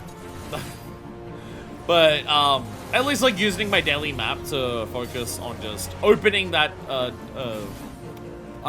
map so I can get the achievements for it. I finished my Stormblood achievement earlier today or last night, I can't remember when. Time blurs together. So I finished that super recently. But I'm familiar with the experience of just like getting extra free achievements by just, oh, I got a portal. Let me enter the dungeon and immediately exit so it counts towards the number. There's another Kratz crystal. Let me just enter the dungeon and immediately leave the treasure dungeon so it counts towards my achievement progress. Yeah, I finished Stormblood like today or yesterday. So I'll just be working on that. It's 40 per... Well, it was 40 for Stormblood. It's going to be 40 again for Shadowbringers. 20 for dungeon, 20 for not dungeon. But for Endwalker... It's gonna be 60 because it's gonna be 20 for bunnies in the list. Hey, we got a greater summon. That's our first one. This is our first greater summon of the day. Jesus Christ, our luck has been shit house.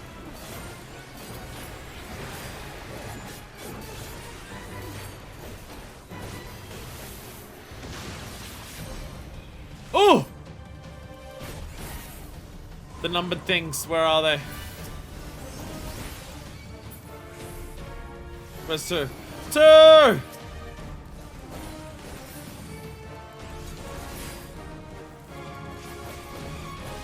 Three! 4! And then last but not least, 5! Oh, there's also normal ads. Oh, shit. Hey!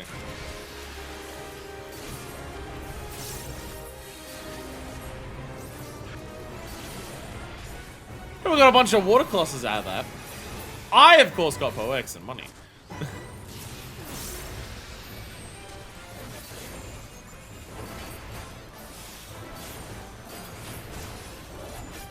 Get out of here, Darwin. There we go. Yay! Battle dance material. And the worst fucking items of this shit.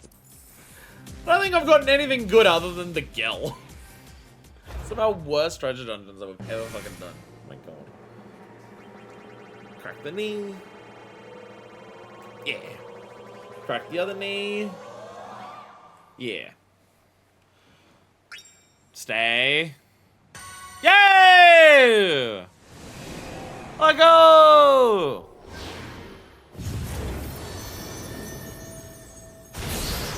Elder Summon! I think this is our first Elder Summon. I think the last one was a Greater Summon. Which is still our first one of those. Ba-da-ba-ba. Wait, is this Shadowbringers boss music?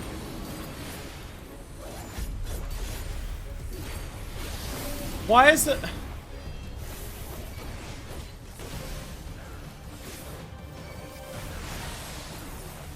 Lembus and Lisa? I have no idea what these are. T, that tickles!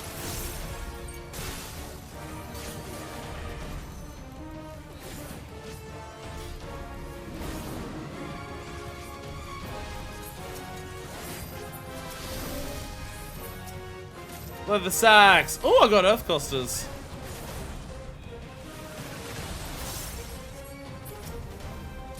Oh dear god, I am hurting.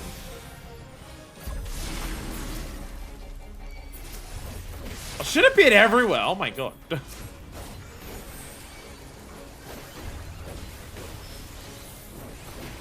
A lot of shit appeared there. A lot of extra materials. We did it! Which one? What item is that? Athleticos. Recipes and materials. Ah, martial artist stuff. Okay, yeah. Fair. Won't tell as much of the market board as it did when it first came out, but fucking Christ, that martial artist stuff went for so much on release. Gil everywhere. Damn it. Get anything.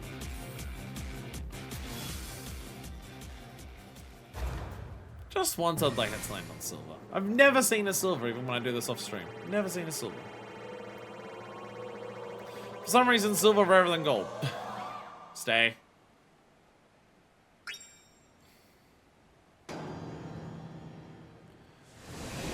Come on, lightning bolt. We haven't had a single one yet! Unless this one, because it's Opus, doesn't have one. But surely it would. Seriously? God damn material, because inventory is full. Oh no. I threw too much gil at it.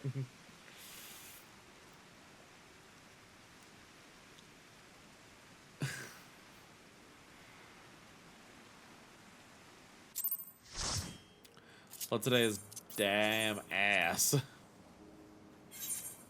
Look at all my super useful materia. Yay, I'm glad I have all this materia.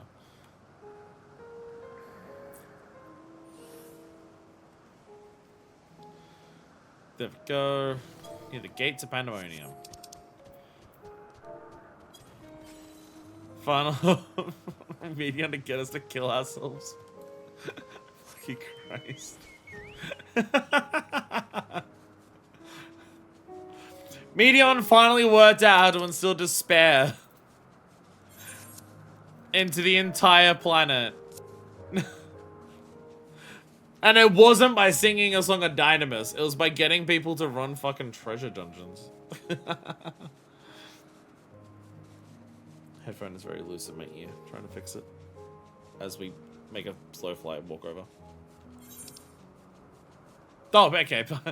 I saw people teleport to Anagnorisis to like quicken the journey. I didn't realize how long this was. I'll be there eventually.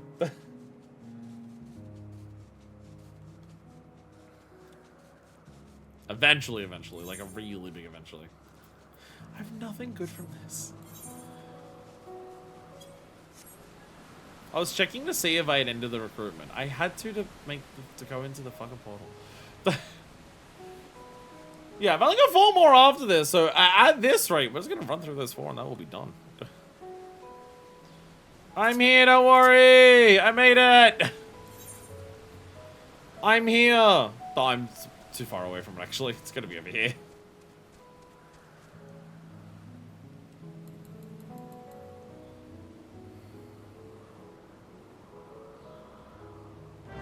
There we go. Kill things! Yeah!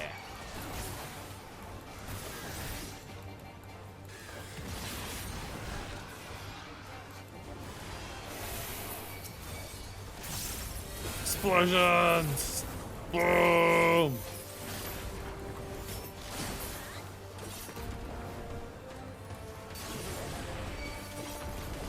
The stabbing of the ground for explosions is so badass.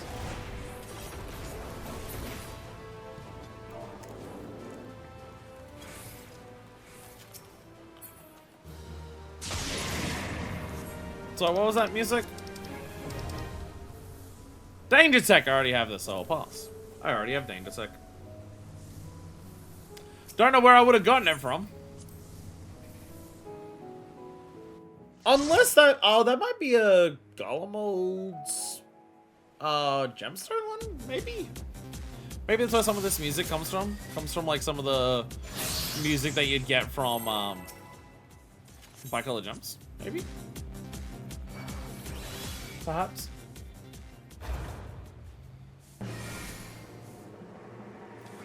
Around and around it goes. Whoa, whoa, whoa, whoa, whoa, whoa. I'm dizzy now.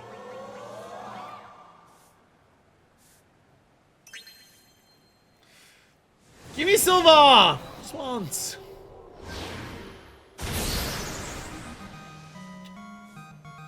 Just once I want a silver.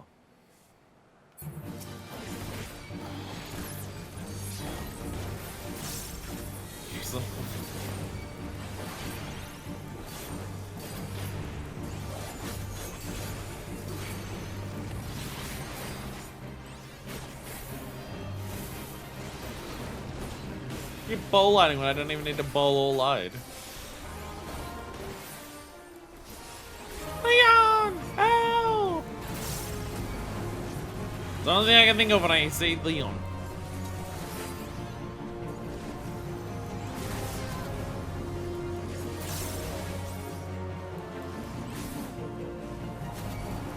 Right.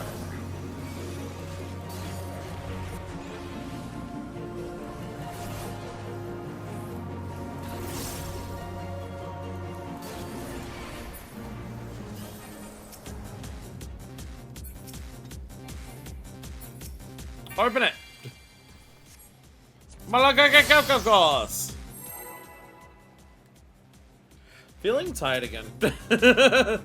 Feeling tiredness wash over me again. It's concerning. It's concerning.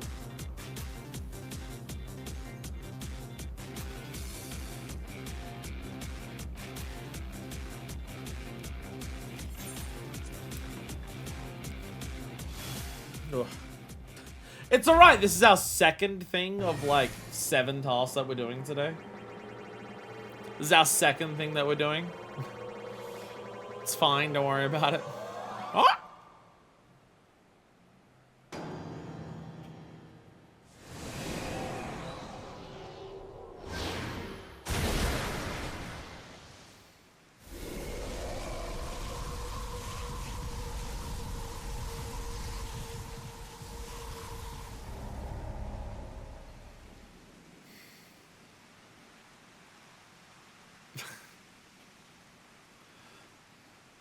What the hell is this?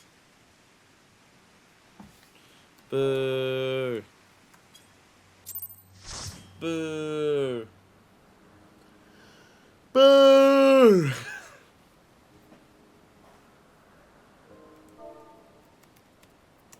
Thanks. Alrighty. Let's got a couple of people.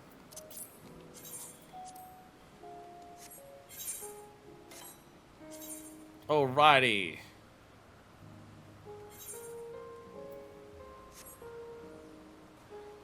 Not there. Here! There it is. I found it. I found it. It's over here. Oh, I didn't realize 3 people were leaving the party.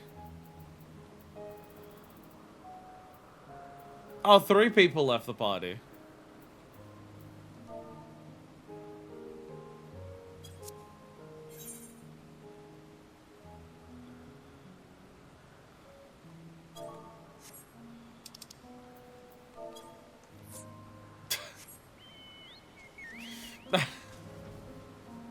Okay.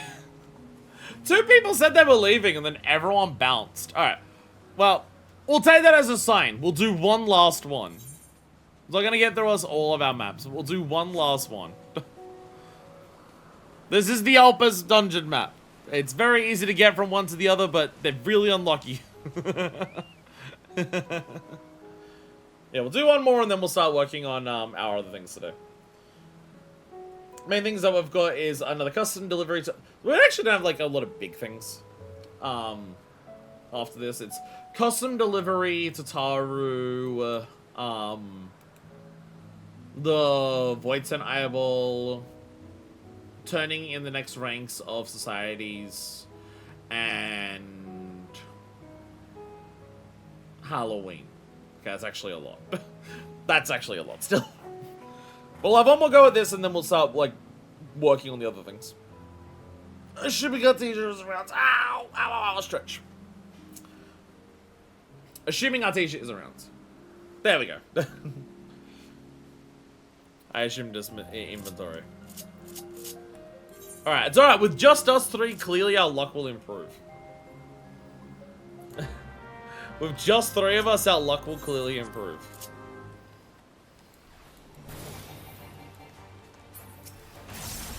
Just locking onto the treasure thing by default, and I keep forgetting that.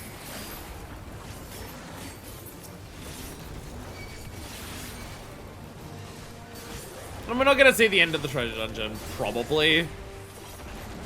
But it's fine. But the main important treasure dungeon stuff that we did was the stream where we did, like, all of Stormblood and Shadowbringers treasure dungeons. That was, like, all together. And that was the important one because that showed off the new shit.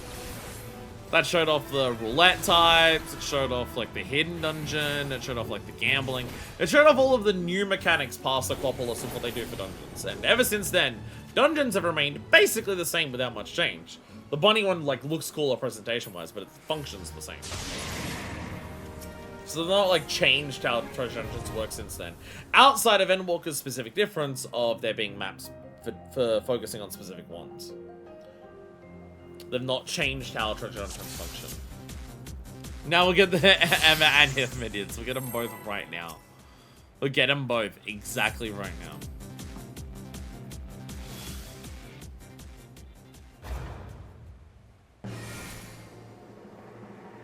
Do a spin, do a spin, do a spin, do a spin, do a spin, do a spin.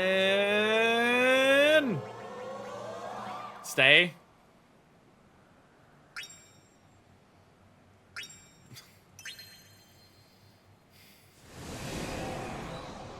The worst luck I've ever seen for treasure dungeons. The worst I've seen it.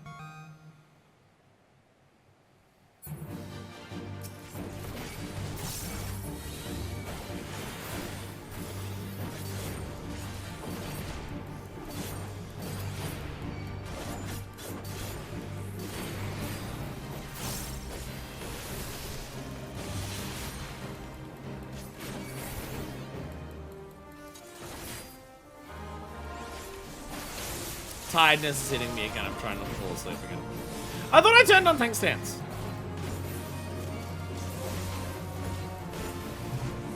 I thought I turned on tank stance already.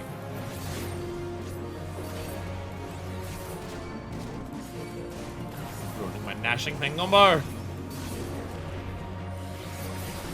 Yeah. Tiredness hitting me again. After this, before we start doing other stuff, I'm gonna have to get up and walk around again. Keep myself perked up. See, because I had the energy drink which would help me stay awake, but I've now finished the energy drink and I'm on the water. So once the energy drink starts wearing off, I'll crash even faster. But I do have a second energy drink. What about a second energy drink? I do have that at the very least. So, you know, clearly a good idea to have it. Clearly a good idea to have it. I think the part of it is also just not used to it. Like... Had like 2.5, 3, however many weeks. Had a couple weeks off streaming. I'm not used to like just constantly talking for this one. My first stream back was yesterday and it was Monster Hunter. And that stream only went for like 2.5 hours and I was feeling like shockingly tired by the end of it. I'm just like, oh, I gotta like build up again. I build up to when I'm just like,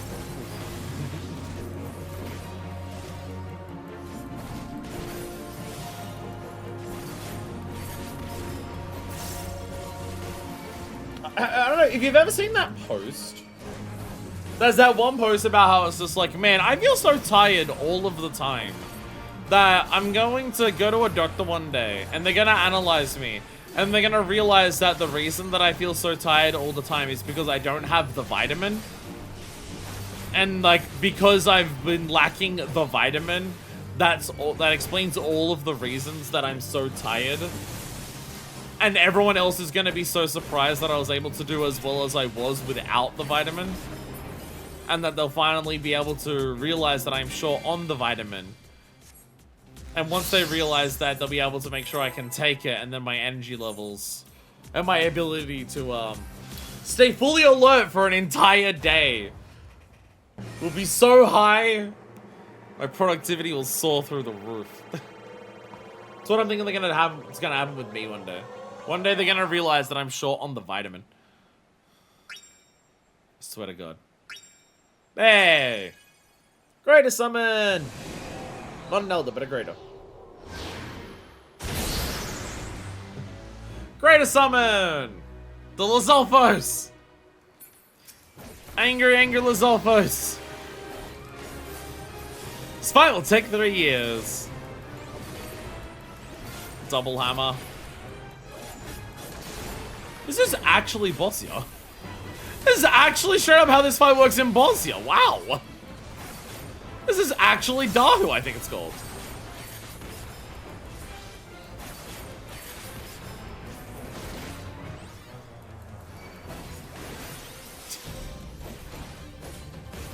A woo. Rawr.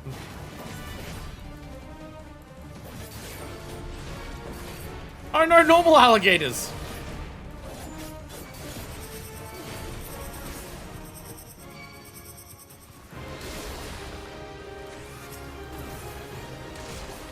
Oh. Oh. That's new. That's new. I didn't realize how you were gonna rotate for that. I'm used to rotates being like, oh, I'll like do like a 1/8 rotation each time. I am not used to that. Congratulations, Treasure Dungeon Boss. You actually got me. Congratulations, Treasure Dungeon Boss. You have officially more complicated mechanics than the Alliance raid we did earlier today.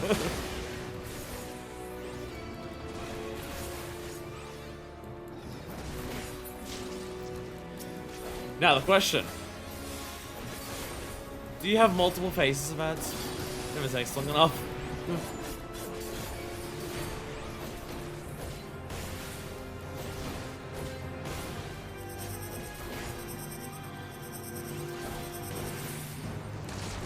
So then you're gonna go over there, right? Yeah, so you alternate sides as well each time you do it.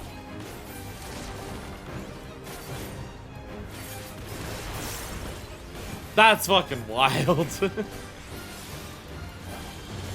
Oh, here I was thinking, oh yeah, it's just darker. Lol, no, not actually at all. Well, part of it was, but...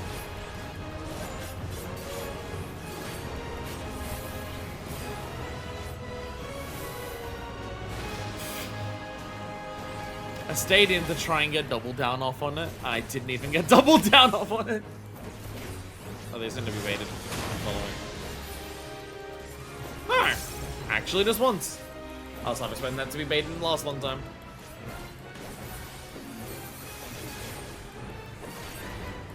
Baited and then trailing us is the term?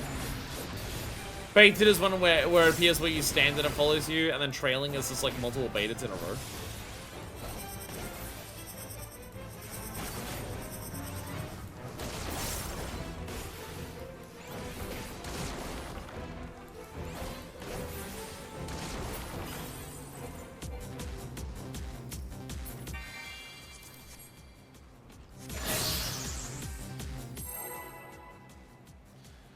Well, we managed to do that.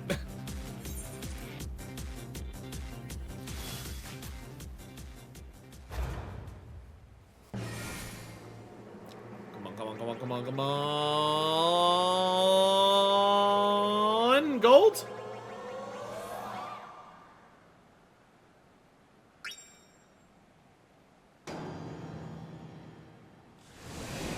Come on, lightning bolt.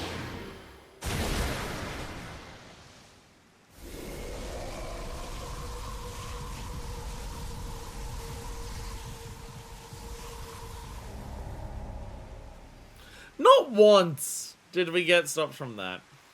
That sucks. Not once.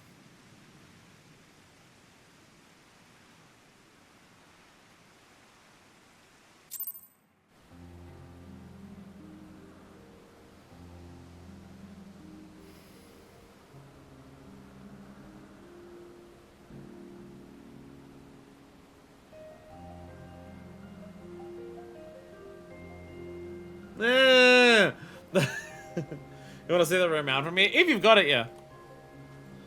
Is this a ram? Is this drop, or is it you get a number of the items?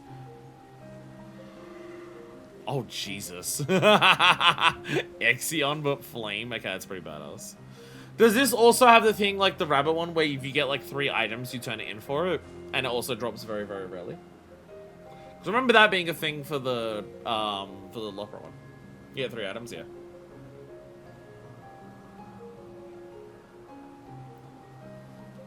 That is pretty badass. I'm seeing like the things written here along the stripes, like the markings on there, and I'm getting like Red 13 vibes. Getting Red 13 vibes as well. Person seeing their second red quadrupedal animal.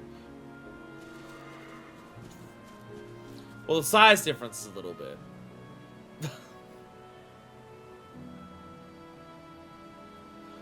But yeah, Flame Ixion's pretty cool. Flame Ixion is pretty cool. I do really like that. Anyways, I'm gonna go to the bathroom again. I don't necessarily like need to go, but I need to take a walk and try to wake myself up a bit more by just like getting the blood flowing. So I might as well go to the bathroom while I'm doing that. I'm gonna do that when we come back. We have custom delivery. We have Tataru. We have Void Scent guy, and then we have catching up on our weeklies, which is societies, and then we have Halloween, and then at some point going back to our island to see some of the stuff that's upgraded. Was there anything actually upgraded in that time? Oh yeah, the pasture and the farm. Yeah, the pasture and the farm upgrade. But either ways, I'll be back, and we are back. Before we worry about any of the actual things that we're going to, on the topic of Glamageddon happening in a couple of, well, month and a half, really. It's a while away. But let's have a check-in on something in the Crystarium. I had a thought process, and I want to check it before I get too carried away. And because if I wait till after stream, I might forget it. So, you know that Reaper Glam I've been rocking for MSQ? I mean, I have the hat back on. This is the secret. I turn the hat back on when I'm not doing MSQ. When I'm not doing MSQ, I turn the hat back on, right? Well, what I'd be doing. But I can show you here an example of possibly both. So this is the Edenmorn top, right? This is Edenmorn aiming. That's what I'm currently wearing. We grinded it on stream and got it. It's awesome, right? The Zero isn't around to judge you for stealing their hat. But if I go to getting this hair out of my face, if I go to Fizz Range, right?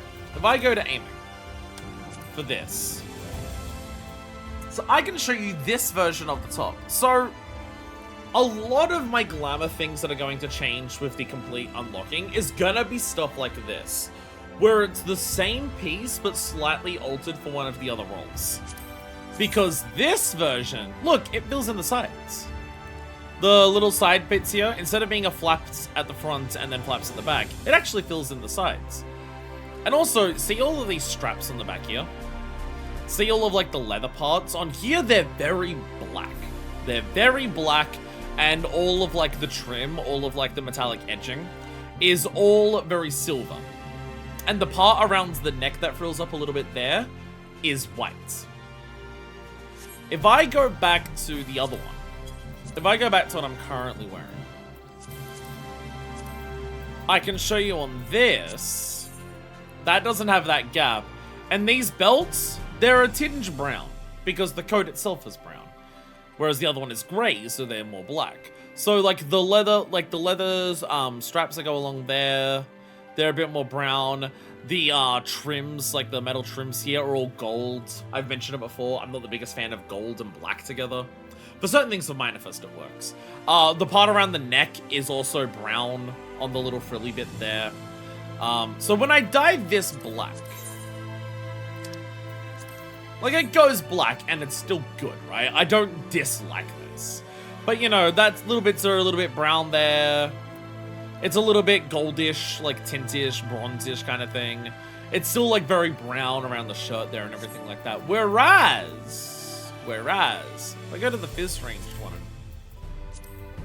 it means I will have to do E12S again. But you know. But if I dye this black, bam. So it's like black there and just even blacker. You know, it's a Reaper job. This is Void Scent shit.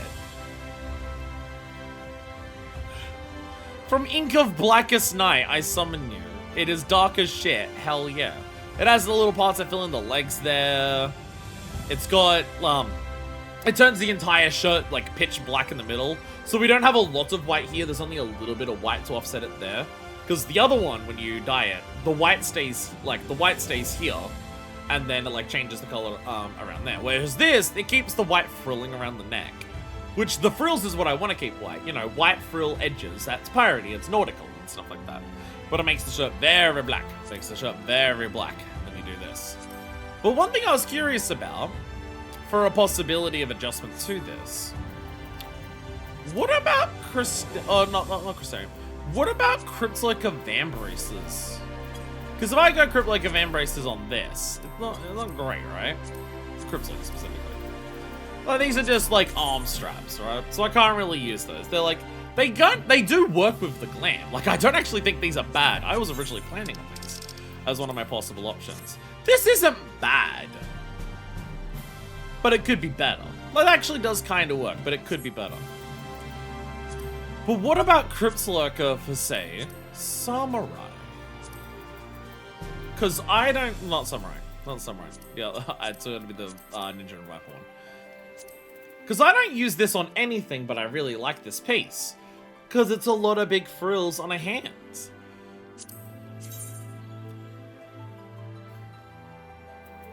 How does it die? What dies?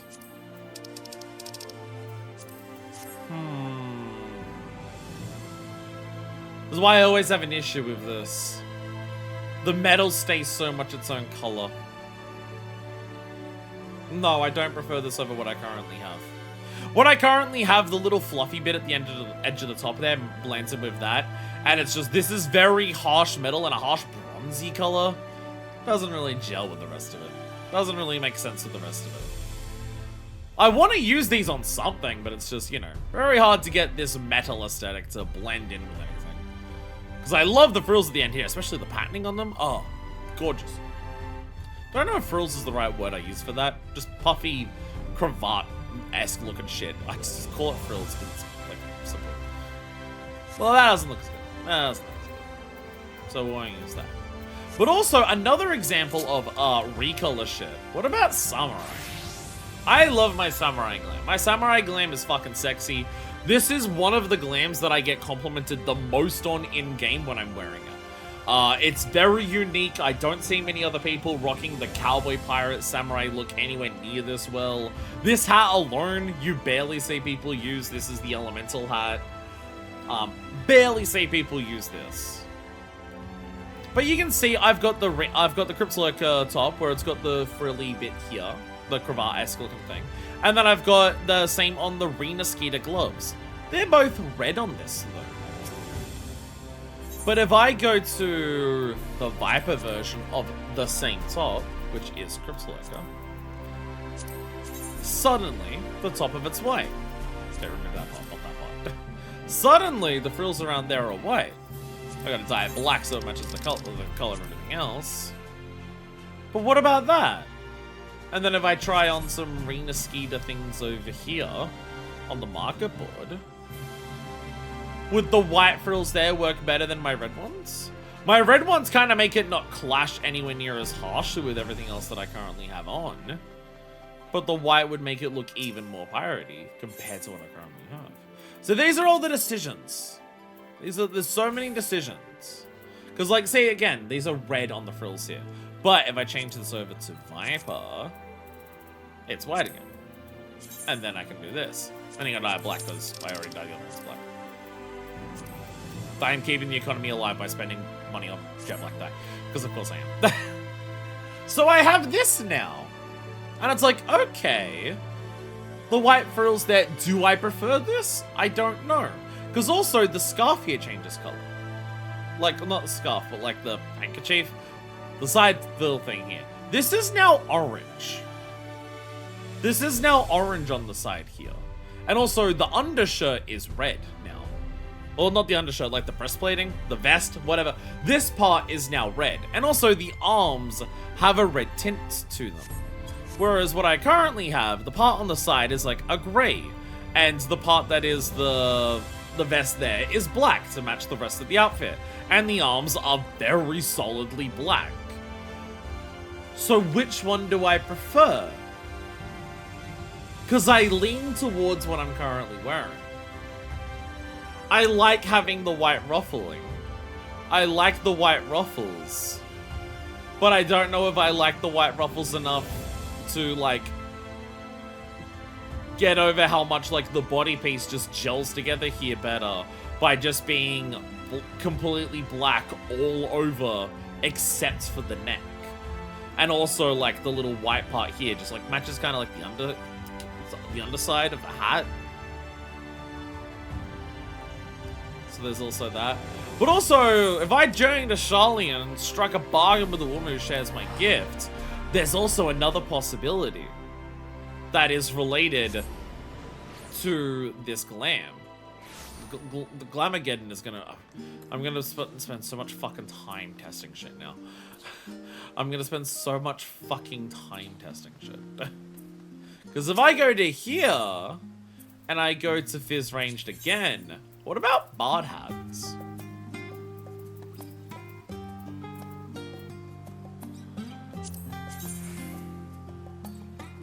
What about Bard Hats for this glam? A lot of Bard Hats have a similar aesthetic of being a big, wide-brimmed hat.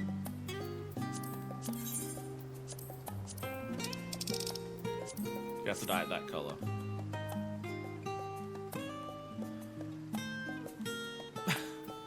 Because I'm pretty sure, like, the Shadowbringers and stuff also kind of look like this.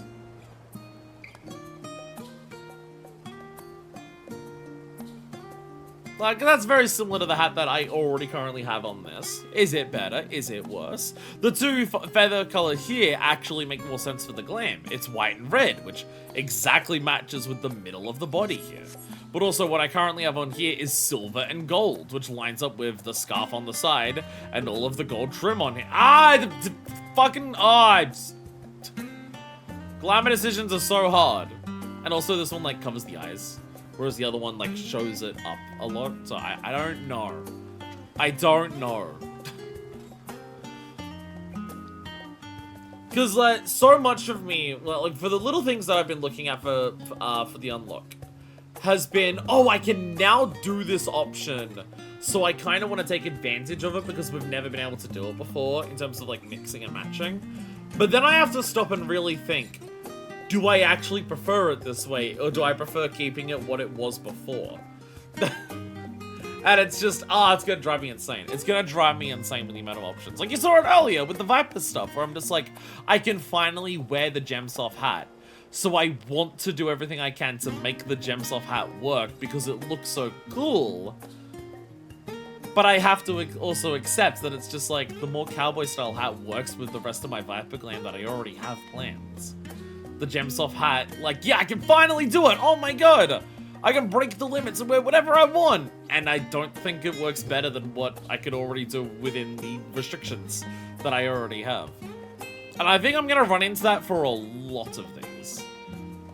I think I'm gonna run into that issue for a lot of the glams, where it's just like, I love a lot of the things that I currently have.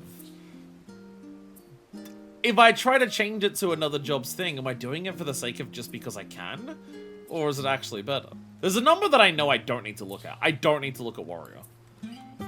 Like, I don't need to look at Warrior. This is perfect. There's no, like, there is no improving this. This is perfection. Every piece works together so fucking solidly. I know I don't need to look any further at this. And also, this kind of already breaks the rules because of the boots. Like, this is what is already possible when you can break out of the class system. Because, like, the Sky Pirate and Skyrat stuff already gives you replicas that can do that. So I'm already wearing striking gear on here. So this kind of already breaks the system. But, like, I know I don't need to fix this. Or, like, make any adjustments to this. Honestly, all of my tanks are the same. I don't need to change Dark Knight. They gave me the Diable Troyan gear in Dawn Trail, and now the boots are perfect. I don't need to adjust this in any capacity. Gunbreaker, I'm not going to, even if there are better things. I wore this to finish Endwalker, I'm never changing this. Like, and Paladin, like, maybe, but fucking, I don't think so. Like, I don't think I need to change Paladin either. Oh, there's one thing I could possibly change for Paladin, and it's the hat. The Captain Crunch hat may work better on this, and I don't know if the Captain Crunch hat is normally Fender. When they showed me the Captain Crunch outfit, that's apparently from Eureka 3. I don't remember anything about the name of it. But the Captain Crunch hat from Eureka 3, possibly? Possibly onto this. It's the only thing I would, like, need to adjust, because the pants, like, work perfectly, like, color-wise, and they've got the gold strip that goes into the gold on here, which goes into the gold on the boots, and these boots are perfect for it, and I was originally planning on these boots being for Gunbreaker, but then the new ones just work better. So there's a lot of the glamour stuff where it's like, am I changing shit for the sake of changing shit? Or is it actually better?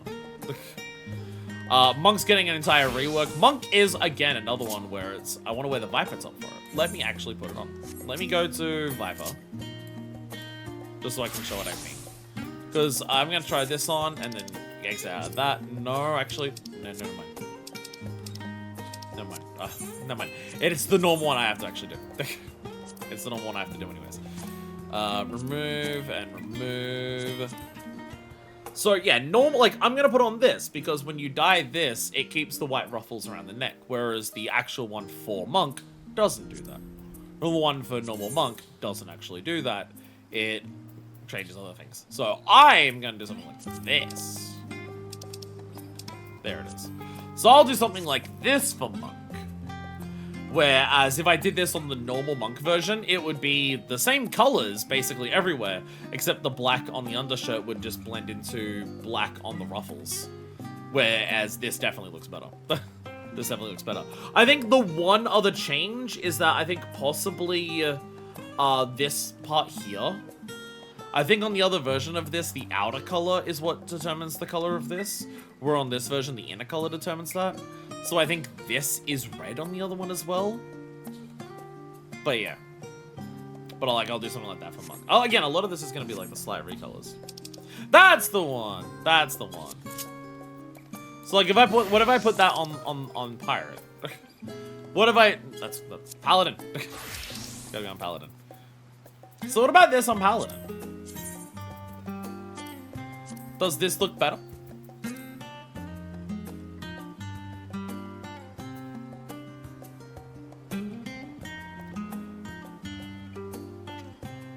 I legit don't know. I actually don't know. The gold on this, I think, works better. The gold being an outer trim, like a thing that trims the entire outside. Because on the one I'm currently wearing, it like does this. It's like it's on the sides there. Might need to change the black. Yeah, the shading of black is a bit odd. But what if I dye the jet black? That flattens out the color, but the flattening out of the color actually makes it suit the ARR coloring better. Oh yeah, definitely, yeah. It flattens the color, which actually makes it suit ARR aesthetics more. Because ARR had very flat colors for a lot of its gear. But again, is this better? I don't know. Because, like, the whole aesthetic I'm going for the Paladin is, like, it's a Paladin, but of the Maelstrom. It's, like, it's a Maelstrom soldier. The loyalty to, like, instead of the Sultan Sworn, it's the fucking Sea Sworn or whatever. So that's, like, that's the aesthetic I go for this. Does that make that better or what? I don't know. I don't know. I get to stuff like this, and it's, like, really hard for me to judge, and really hard for me to, like, make a decision. Oh, that changes the trim. So you can actually change the trim to suit other trim colors better. But honestly, I think that shade of gold, like, it matches the Lunar Envoy boot gold. So I don't think it would need to change. So, like, is that better? Am I, like, do I want to make it this just because I now can? Or do I want to make it this because I think it's actually better than this? Do I actually think it's better than this hat? Or do I just want to make the change because I want to make a change? I don't know. I don't know my own feelings enough. Ah! Glamageddon's gonna be a nightmare. Anyways, what are we doing? What should we do? What should we do first? We have custom delivery to Taru and I'm assuming Void Sent Eyeball.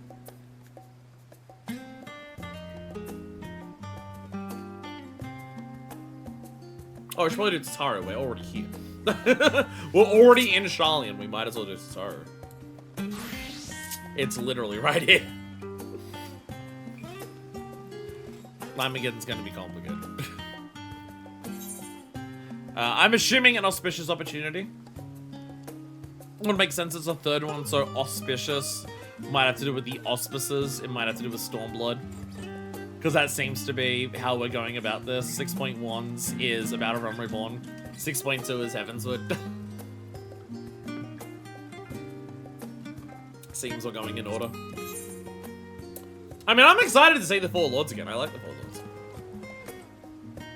An auspicious opportunity. And Saraban!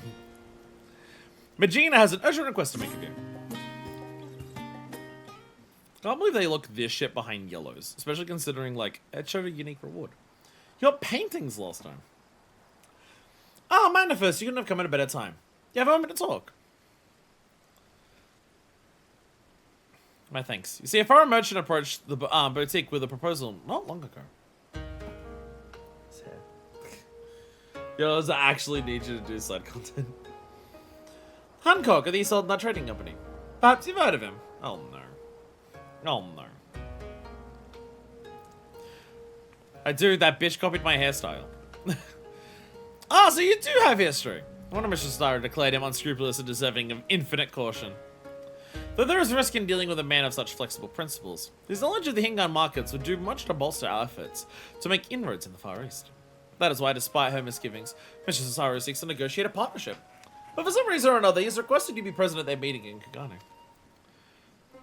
I realize business negotiations are not your forte, but we would most gratefully if you'd indulge his request. Of course, there is also the matter of our secret mission. Ah, yes, our secret mission that is a secret from everyone. Oh, hello, Tataru. Be neat if actually, if all of these were things Tataru was actually a part. I mean, she was a part of Four Lords, but like, what was Tataru? The hardest part about that is the fact that, like, what do you make Tataru a part of in Heavenswood? Like, the only thing that you could really, like, I don't think the Forgotten Knight is going to ask for, like, specialty boutique wares, unfortunately. Tataru was there a lot in Heavenswood. It's just she was in a poor bar full of drunkards. When has been fully restored, this gorgeous sapphire will serve as the centerpiece of Mistress Tataru's necklace. Hope that one day she may look upon it as a memento of not only her mother, but of her many dear friends and allies. Perhaps during a visit to Kagane, fortune shall favor us with discovering additional treasure to grace her keepsake. In any case, I believe that covers everything. The desire shall meet you at the Ruby Bazaar in Kagane. I wish you a safe journey. Ba, ba, ba, ba, ba, ba, ba. Question I'm now realizing. Probably won't matter for a while in the future. So you know how teleport costs, how they're based on distance? And you know how Dawn Trail takes place in Toral, which is going to be to the west of, like, Old Nut and everything like that. Will we get to a point where we've circumnavigated the star enough that teleport costs will become cheaper because we've wrapped around to more than halfway over the star?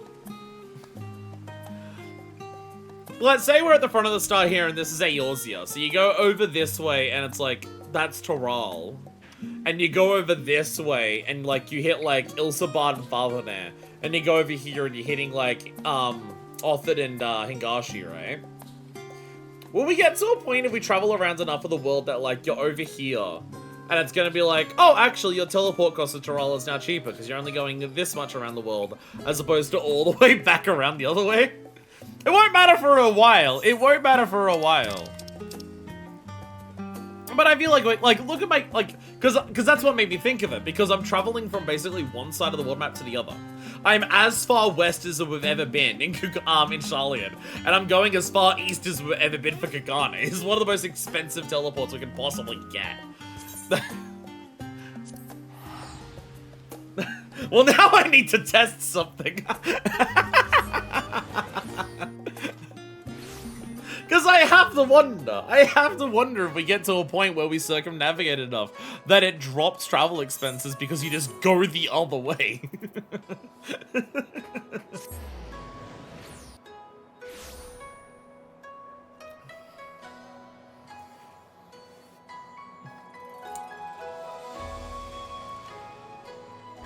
Because the thing is, like, I've got the map, right? And I have an idea of, oh, this is the world. And I know over this way is Toral.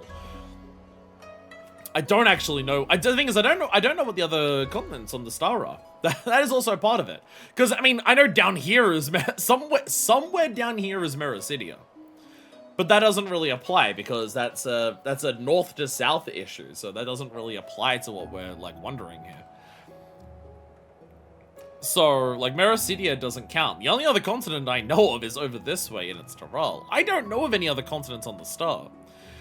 So I don't know, like, what is in between those. But also, like, because this is just a map, I don't know how much this circumnavigates the star. Does this circumnavigate a third of the star? A half? A quarter? Like, I don't know. I have no idea. I don't have a globe of Atheros, unfortunately. Well, isn't Mericidia south? Isn't Mericidia south? Because if Mericidia is south, then it won't, like, in terms of, like, teleport cost of going, like, circumnavigating this way, it won't change that.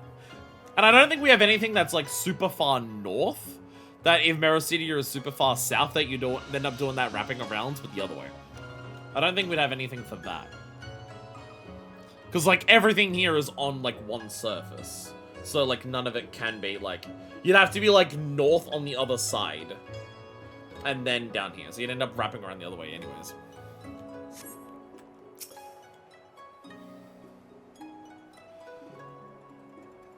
These are the questions that I have to wonder about the world building.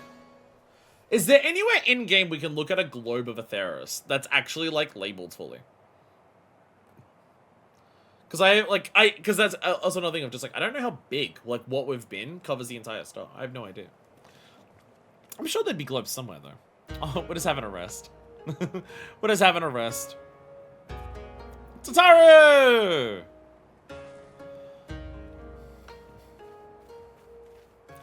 Should I be wearing garb like this while I'm in, Kagane as well, Tataru? I will say, I don't know. I'm so glad you can make it. So if I had to guess anywhere that would have a globe, I'm thinking either Leofard's chambers, with all of his, like, treasure mapping stuff. Somewhere within the Bardessian Annex. Or, like, the school in Doma. Like, in the Doma Enclave. Some globes are nothing labeled as anything legible, yeah. Like, I think of some places that might have globes, but I'm probably not big enough to read. I'm eagerly thrilled by your arrival. I expect I must apologize for the sudden invitation. It's fine. I can teleport. I worked out that I can use hunt currency to teleport around the world for free. So, like, we're fine. I should probably lower the value that I have them at. I only have them to ask if they exceed, like, 700 gil for the teleport cost. Which means I don't use that many. I should probably lower it to, like, 500 or 600. Fun fact, when I was doing this quiz, there were people doing stuff on the bench. That was fun. Yes, you should. But more importantly, I'd like to know what the scheme is and how you intend to involve us. Who am I so quick to assume the worst? Hancock, it's you. Fuck you talking about? Well, I would love nothing more than lay bare on my dirty little secrets, so it'd be prudent to discuss my proposal first. Loath though I am to admit it, a draper shop but recently launched by the company has not been well received by the locals. And then it was to promote the sale of imported apparel woven by the Uldan Weavers Guild. Alas, it seems Western fashion holds little appeal for the citizens of Kugane. That's a lie! I fixed racism in the Stormblood crafting quest lines. Don't you remember? I fixed racism back then. And everyone was amazed by all of the new ways that you could advance the 8 crafting disciplines by having East meets West. I fixed racism 8 times. What are you talking about, Hancock? So we rethought our strategy. We produced Hingan couture, but with world-renowned Uldan silks. Kimono, as their favorite choice to wear in the Far East. Or rather, that was our plan, until I seems to fell ill. I do not remember the difference enough to know the difference between them, but I'm pretty sure what Hancock is currently wearing is not called a kimono. There are distinct differences in the terms, and I forget which one is which.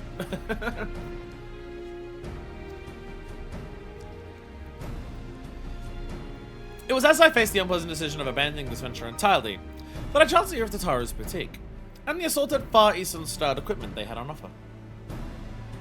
You're referring to our samurai and ninja-inspired Setsubami, yes? Indeed.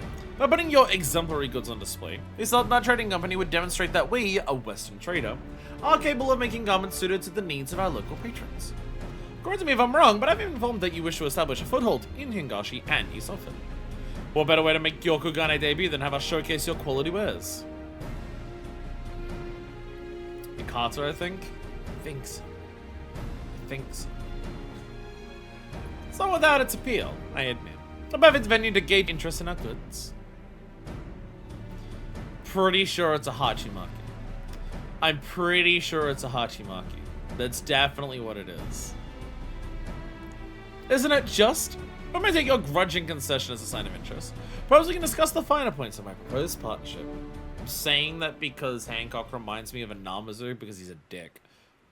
And the Namazus were the Hachimakis.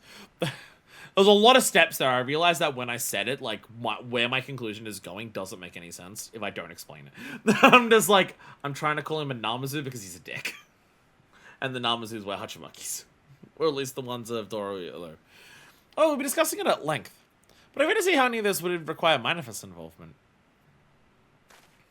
Indeed. I was just about to get to that part. Oh no, he's doing the Briardi and shit. Not long ago, I crossed paths with a certain group of someones who were eager to call on Manifest again. I found myself quite taken with them, charming as they were, but I felt compelled to facilitate this reunion. And of course, one can never collect too many favors. Alas, I know you're predisposed to question the motives behind any invitation from the Isa Ardna Trading Company. And with good cause, I concede. So I instead invited you here under the guise of assisting Tataru with a boutique-related affair. Hope you'll forgive the deception. Rest assured you shall be rewarded for your aid in this matter with your choice of recompense. Just before your arrival, I took the liberty of informing my new acquaintances. You'll be soon be making landfall on these shores. May also you meet them at Sakazuki in the Ruby Sea, as soon as you're able. I believe it's a matter of some urgency, so if you could travel there forthwith. This actually has nothing to do with the Tataru stuff, we're just helping something else. Like, the Skybars were directly about them getting Tataru's goods back because it was stolen from them, where this is just like, oh no, you just do something else, we're just gonna do our own thing. I knew you'd never willingly help me, so I decided to stand next to Tataru when I asked. Asshole. Excellent. I leave them in your capable hands. Don't worry, I'm no stranger to Hancock's tricks. I'll make sure not to agree to anything until we've settled every last detail. Just do what you need to do in return when you can. Look, Hancock may give Tataru a run for her money, but I don't think anyone can beat Tataru when it comes to this shit. We should have brought Tataru along to, like, Nanamo and Lolorita's negotiations about Alamigo's salt. We should have brought her along. We should have brought her along. Which one's Sakazuki?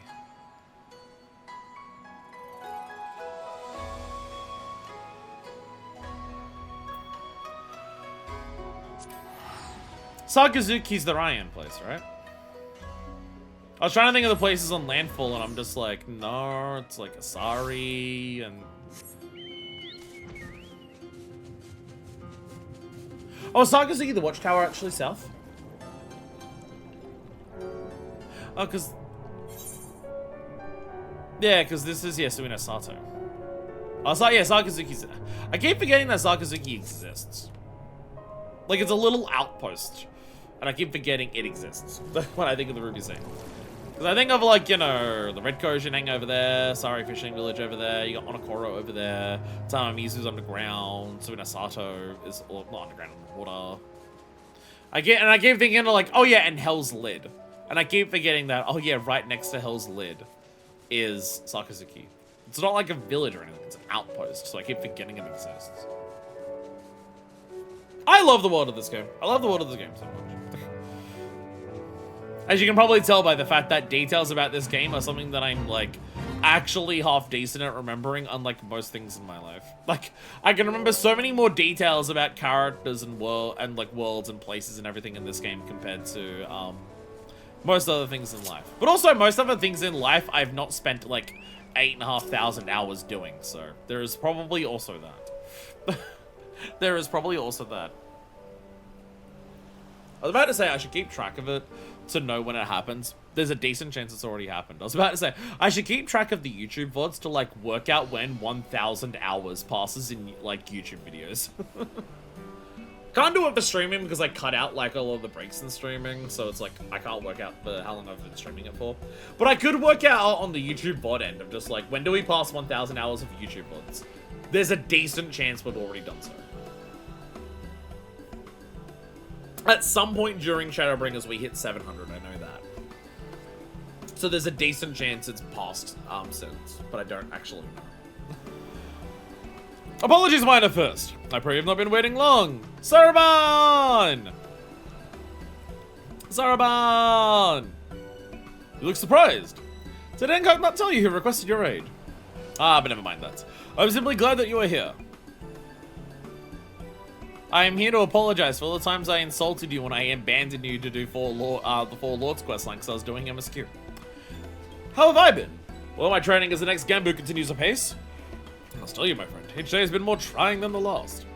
Where just the other day, the auspicers placed 99 wasabi-filled takoyaki on a platter before me. It led me to divine which single ball out of the entire batch was not filled with that dreadful spice.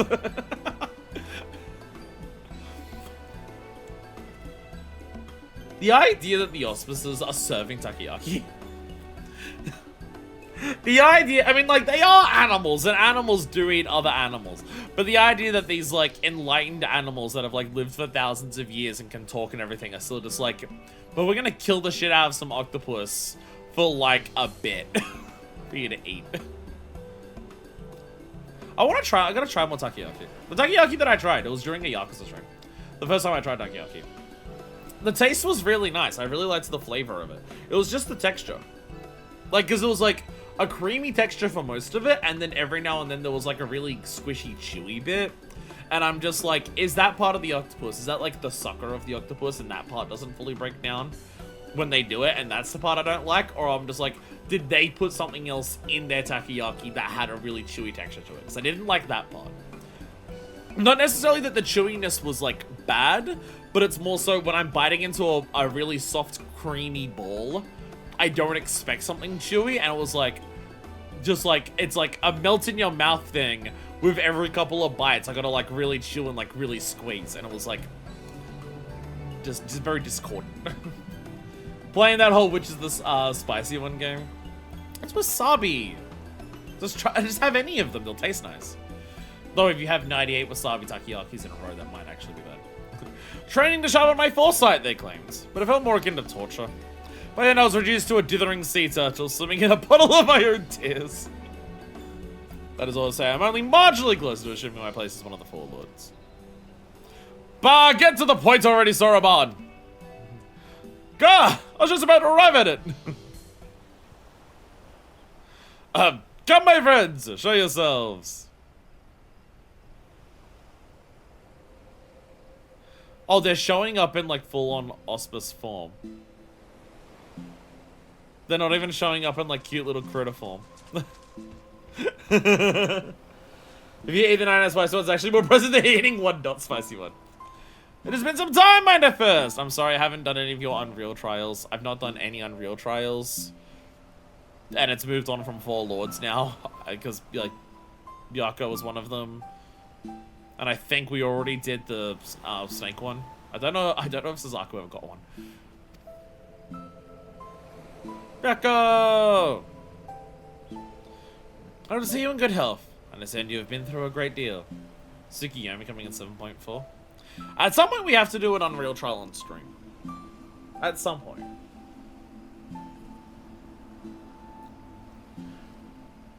You probably want to do it at the beginning of a patch. It's at the beginning of the patch that like Party Finder's full of it, I've noticed.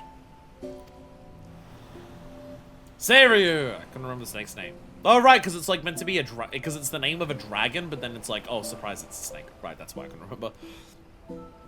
Your concern is unwarranted. This is the woman who quelled our Aramitama and inherited Tensen's legacy. There is no trial she cannot overcome. I guess so, yeah. So all the Four Lords have gotten it. So that'll just be Tsukiyomi. So I imagine after Tsukiyomi it would be just Shinryu then for 7.5. I imagine that's where they end it, just with Shinryu.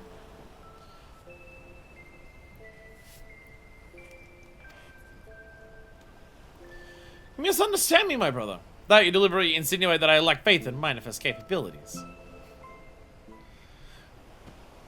Enough! We indebted ourselves to the merchant to obtain this meeting. Let us not distract ourselves with this nonsense and get to the heart of the matter. Where is Genbu? Very well. You may not know this, but Senri's craving Padango often brings her to Kagane. It was during such a visit that she spied a suspicious individual on Kagane Dori. Somehow Yotsu's back a third time. A man who not only wore raiments identical to Tensen's, but also claimed to be his long-lost descendant. This descendant was selling good luck charms utterly devoid of benediction. His ploy is plain. He uses Tensen's name to trick fools into buying his rubbish.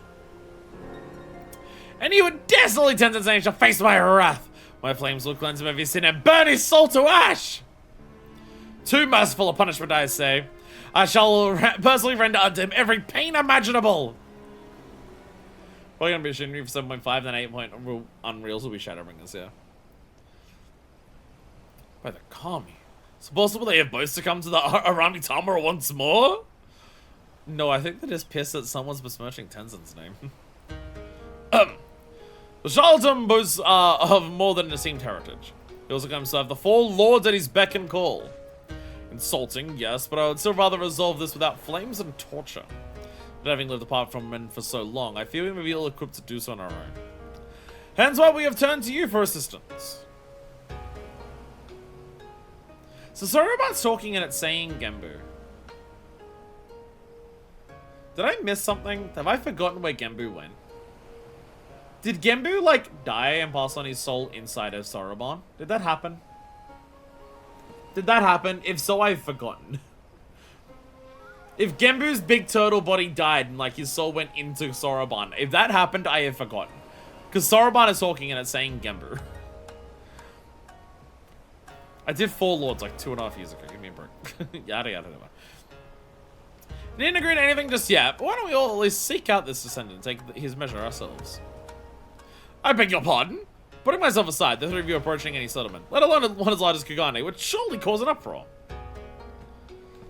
Genbu's body died, but his soul lives inside Soroban's body. He said his consciousness would go away eventually, in a few centuries. Ah, that was it, yeah. Calm yourself, Soroban. You forget we are the Four Lords! This is a trifling matter to assume a less conspicuous disguise. It's our second time in today's stream that we're gonna have gods disguise themselves as cute, adorable animals. I think it's gonna be the second time today. Let us reconvene in Kagane. Sarabanas to go first, while we three shall make our own approach separately to avoid attracting undue attention. Just in case. We need disguises. Turns out none of them are going into minions. They all just rock out and they are all looking the same, but with fake mustache and glasses. Just none of them actually become minions. That's even better!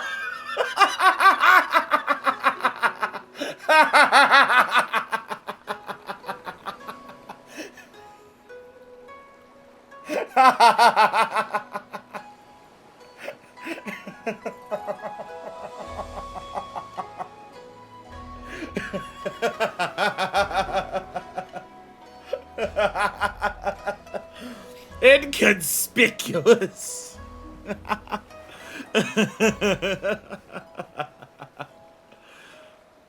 Perfect. Perfect. Long has it been since I walked the streets of a city this size. And it's so once to visit a tea house with Tenzin. And accompany him in disguise.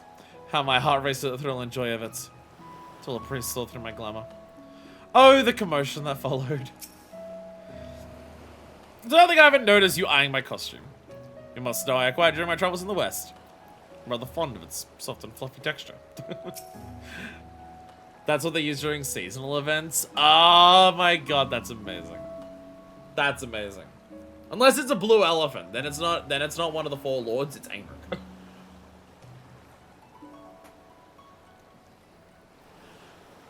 We may hang out by pure chance. Recognize this is the auspices of legend. He said he wished out of the kindness of his heart. I almost believed him. It would seem we have managed to arrive with little fuss.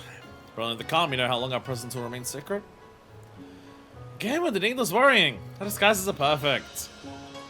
I'm not expect you are the Four Lords at first glance, but you are suspicious in the extreme. But if he's our power to assume the form of men, but those looking inside would still be able to discern our true nature. The costumes are an innocuous alternative. There's nothing innocuous about them!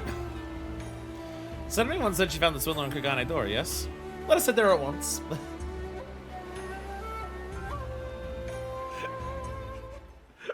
Fucking beautiful. Absolutely incredible. I love everything.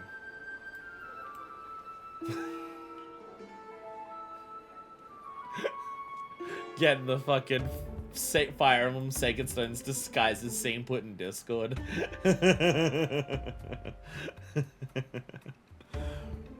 Gather round, friends! Gather round! As you've no doubt surmised from my crimson armor, I am the proud descendant of Tenzin, the famous hero veiled who once slew an entire host of fearsome Oni. And everyone's just like, I don't know about that. Except for some people who are just like, oh my god, no way. But don't take my word for it. Behold!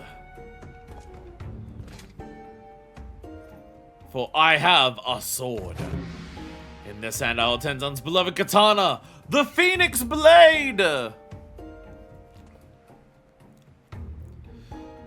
I don't know what it looks like, but if he's got the Phoenix Blade, then he must be who he claims! Idiots. True Blade has remained an outcast since Tenzin's passing.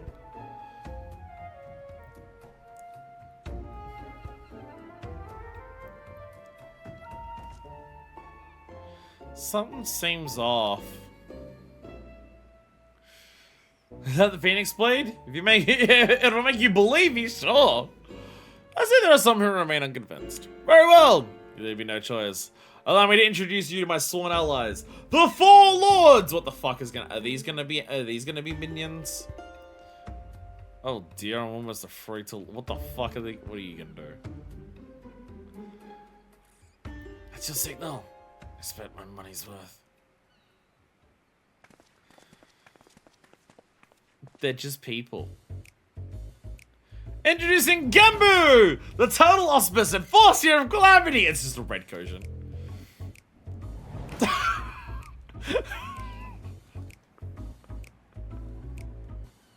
Suzaku! Some redhead! Savior! A dragon man! God. Devourer of young maidens, get in line.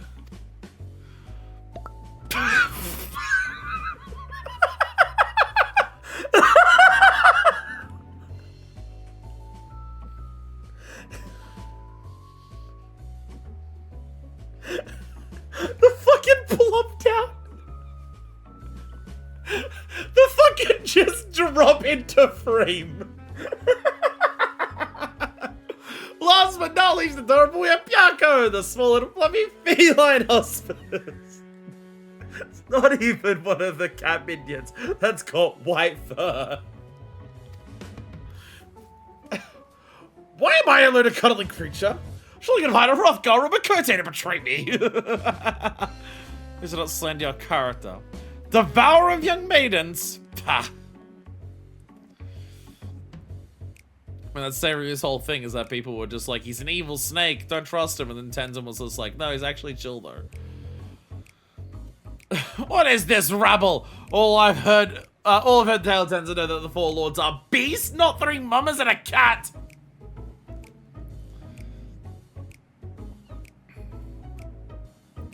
These are the glamored forms, they assume, so they may roam the realms that men undiscovered. Surely you can imagine the chaos that would ensue if they went about undisguised.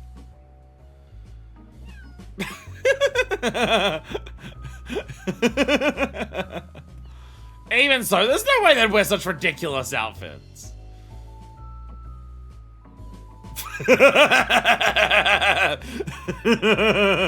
And yet here they are, dressed in far worse.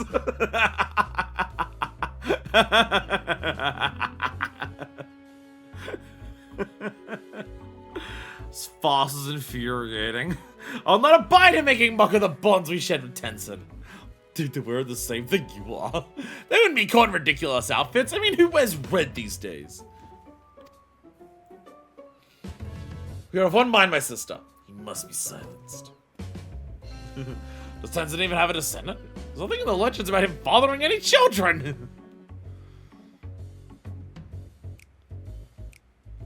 But there was mention of one who loved him more dearly than life itself. I, the woman to whom I owe my storied lineage, is none other than the sublime crimson beauty standing before you, Suzaku! You part bird? You part bird then? Alright, that's it. I'm actually gonna fucking kill him. Let's kill him! Also, he fucks Suzaku. Actually, let's hear him out. Let him speak. Perhaps he's wholly deserving of immolation.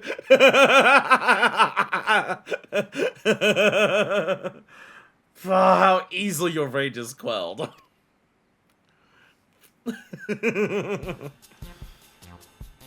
I'm removing my ancestry to your satisfaction, my lords and ladies. I bid you partake of my good fortune, for I have auspicious wares to share with you today. Tenzin brought countless stone into the sword long ago, 'tis true, but only by the grace of these miraculous good luck charms. I've played Yakuza. These things are like 300 yen at a Ibisu pawn. Just one will confer unto your manner of fortune. Good health, happy family, scholarly achievement, financial success, romantic fulfillment, and much, much more. You can even possibly fuck my great-great-great-great-grandmother bird over here. But that's not all. Purchase a charm now and even throw in a stylish strap featuring a full design of your choosing. My stock is limited, so be sure to buy while supplies last. Motherfucker is throwing in the mobile phone strap.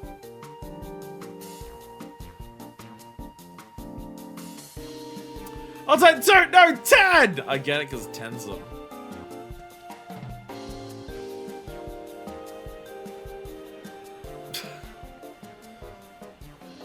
Y'all are fucking rubes. Y'all are such fucking rubes. My blood boils to see Tenzin's good name used in this moment. That's just mine. We cannot sit idly by and allow this to continue.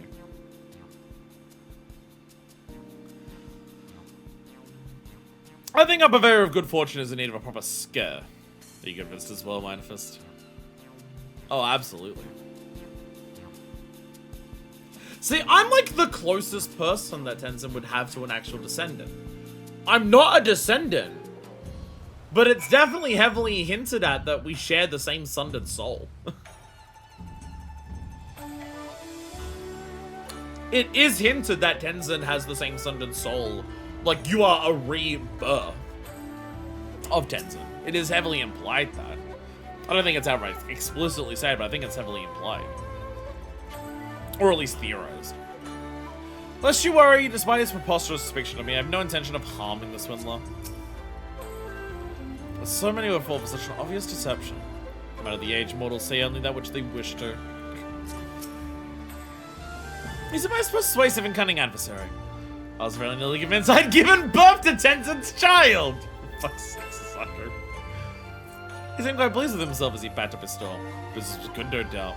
I shall proceed. Care and preparation.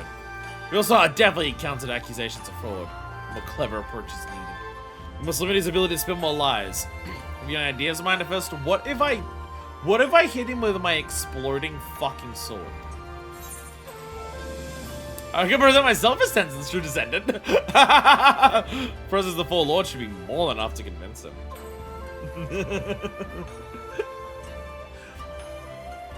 I want to do this one because it'd be funnier. I can present myself as Tenzin's true descendant. And thereby beat him at his own game. Sound suggestion. Still, it would be wise to prepare for contingencies. With me, Saraban, we make for Ryzen Temple. And it's up to us to find and confront the swindler. As you're familiar with the city, I bid you lead the way. Show us Sasaki when you're ready.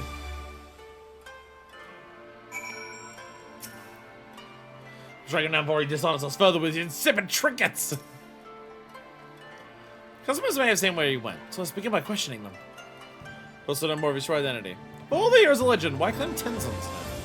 The answer may help us stopping him without resorting to violence. So some of you apparently like the stomach for it.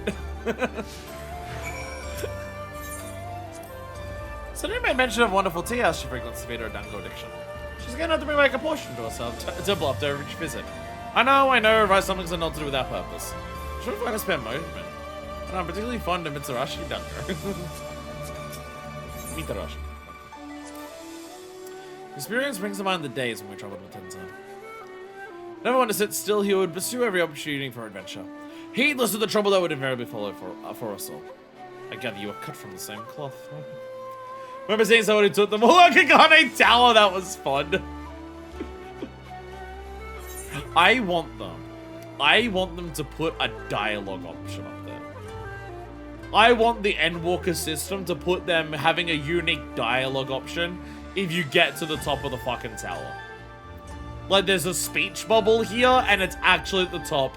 Fuck you, do it.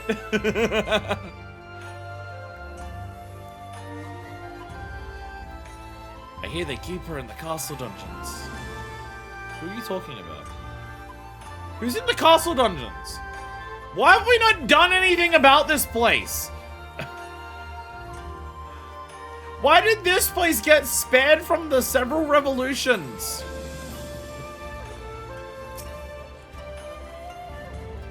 Can't we be praised to have met Tenzin's descendant? And get us good like chum besides. What a fool I was to doubt him. He who commands the four lords of legend. As long as I have this, fortune shall surely shine upon me. George Mungo for his crimes against the state. Ow.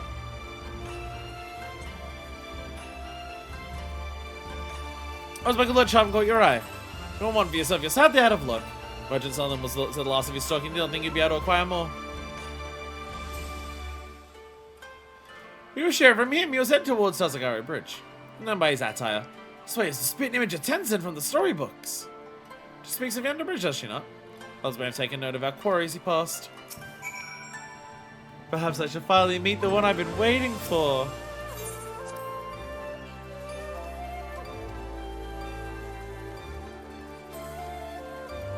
Rana! Hey, Rana. Hang on. She's doing her best. And she'll be doing her best for the rest of the time because job quest will never come back. What's up?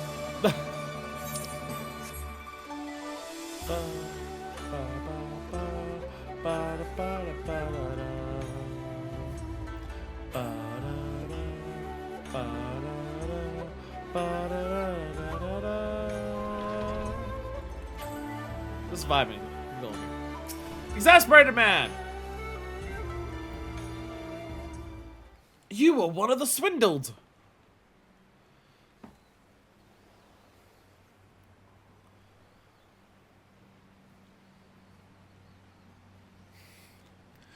I was saying the man claimed to be Tenzin's descendant. What a selling good chance of the dozens, you mean? No, he didn't come this way. But karma give me strength. I'll never understand how some could be so gullible. You weren't swindled! Let's go! We'll continue our search elsewhere. What? Oh no. Well, look who it is!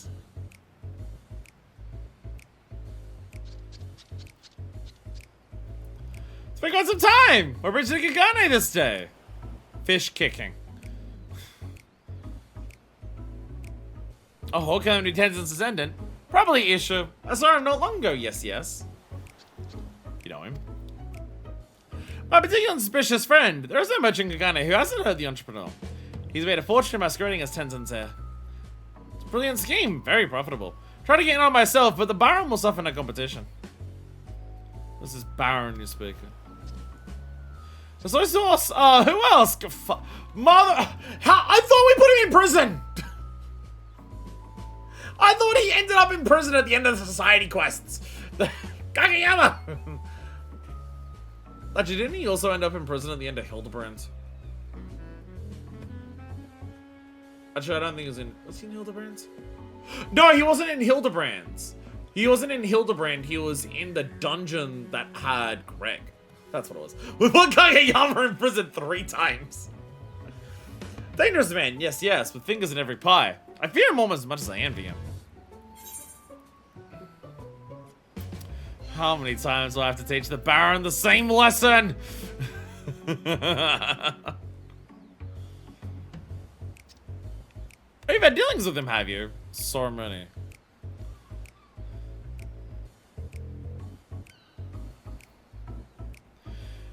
If you know, then you know. Ishu, on the other hand, is still something of an enigma. A skilled seamster dedicated to his craft, yet he partnered with Kageyama. I never would have guessed he had it in him. There's more to this than meets the eye. Da-da-da-da-da. We must investigate further. Have you an idea where Ishu may have gone? You want information? Yes. I want coin! Give me coin and I'll give you information. It can be arranged. If you're willing to journey to Ryzen Temple, Van Fury can escort you. A temple? And one I've never heard of at that. Wait, is this sort of place where mortals fear dread and malevolent spirits to dwell? Malevolent spirits? No. Just a somewhat ominous crystal. Kagane Castle, Society Quest, Blue Mage, and he's still around the Hingashi Crystalline Conflicts map. Oh, for fuck's sakes. Take your word for it. As for Ishu, he came to me and requested passage to the Isle of Becca when he was the rendezvous with Kageyama. My review's been involved myself in the Baron's affairs, you understand. Godo, was it? You have our thanks. We shall fulfill our end of the bargain. You need not fear.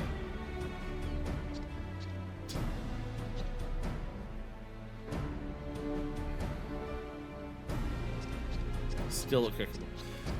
It's a really cool and ominous crystal which will not steal your soul if you touch it. No time to waste. I shall have a messenger and shows Byako and Soroban to meet us at the Isle. And now we just head back to the Ruby Sea. I tried to fix the headphone, tried to make it like sit in my ear a little bit better. I just ended up knocking it out of my ear. Alright, Donagoro! We're now going to the other section of the Ruby Sea. Because this would be closer. Never mind. Oh, I was thinking Isle of Becca was this one. That's Isle of Zeki! Fuck! Fuck! I was thinking this is the Isle of Becca, so it'd be closer.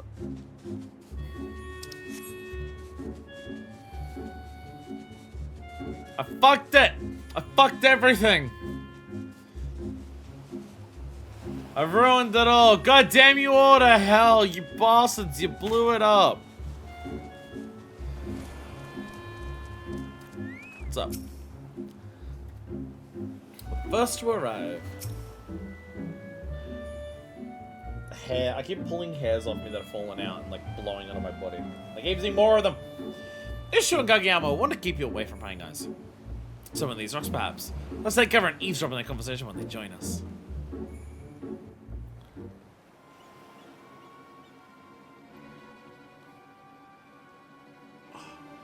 Neck.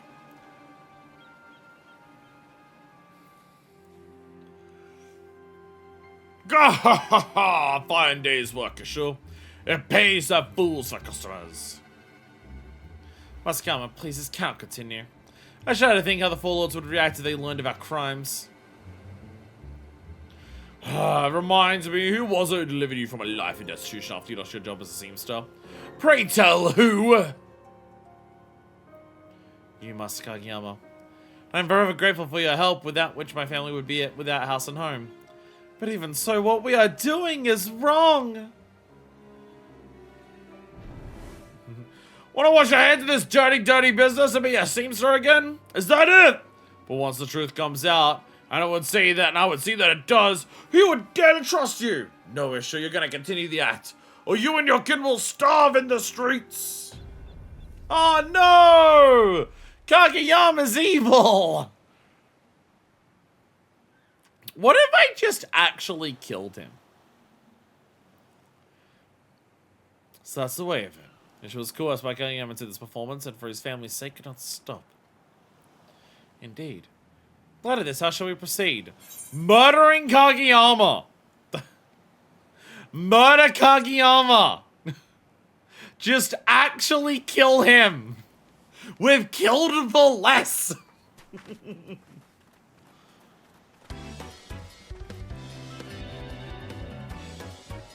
Okay, this is just gonna be confusing. Who are you? And why do you wear such ridiculous outfits?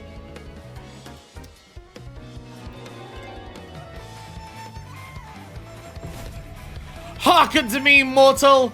I will suffer you to sully Tenzin's name no longer! Defy me and you shall not like the consequences! It's hard to hear this music and not, like, hear the vocal lines from the song.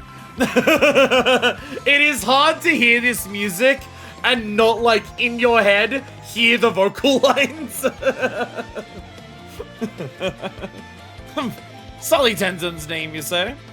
His flesh and blood are free to do with it as they please. Unless you believe that issue is not in fact his descendant, I suggest you get out of my sight.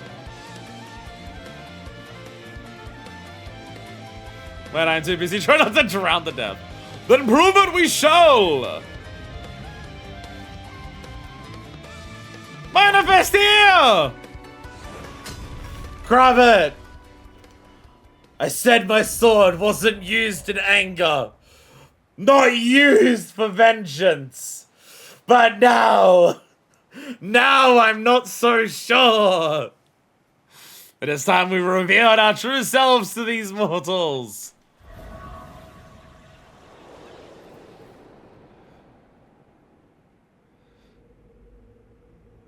Oh shit, we're taking him to the fucking fog dimension.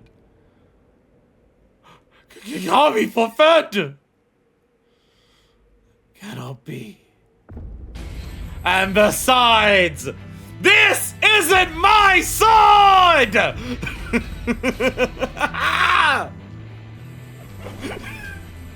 Let's fucking go! That flame-kissed katana you hold in your head. Is that the Phoenix Blade? Gembu! For the crimes you have wrought in Tenzin's name, your punishment will be severe indeed. Beg not for mercy!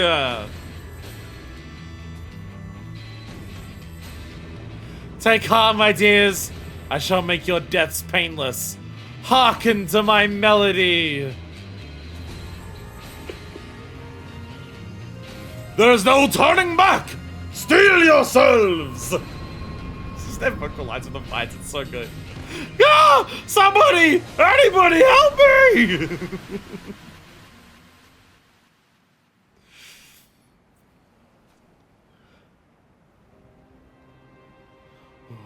What was that? Not only do you possess the Phoenix Blade, but the Four Lords themselves stand at your side. Tell me, are you Tenzin's descendant? Please have mercy, I beg of you. If I never get used to use the name of your ancestor, you have my word. Just actually kill him.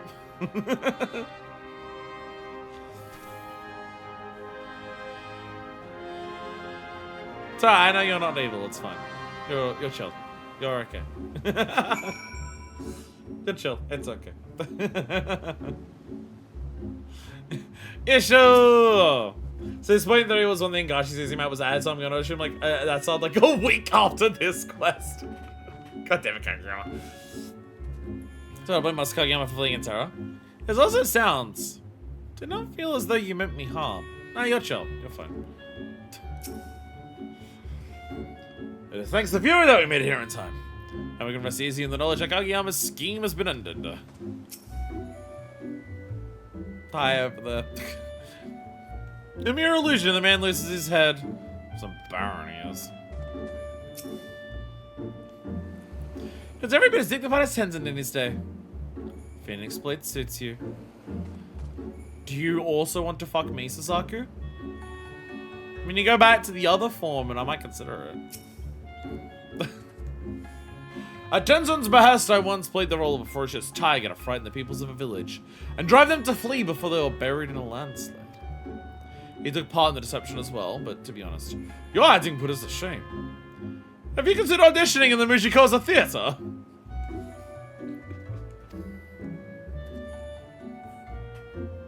I mean, Revengeance hadn't even come out when Tenzin asked me to do that. You were able to quote the damn thing.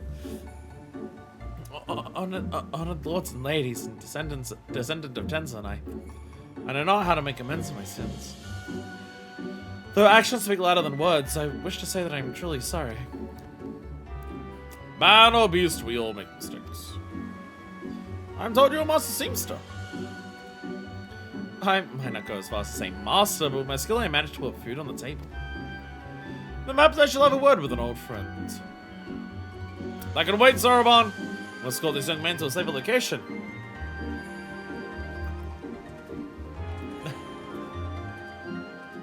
Hell yeah. This is the second time in this playthrough that I've quoted Revengeance in the Ruby Sea. If I had a nickel for every time I could quote Revengeance while in the Ruby Sea, I'd have 2 nickels, which isn't a lot, but it's weird that it's happened twice. This is far off. This past time we've returned home.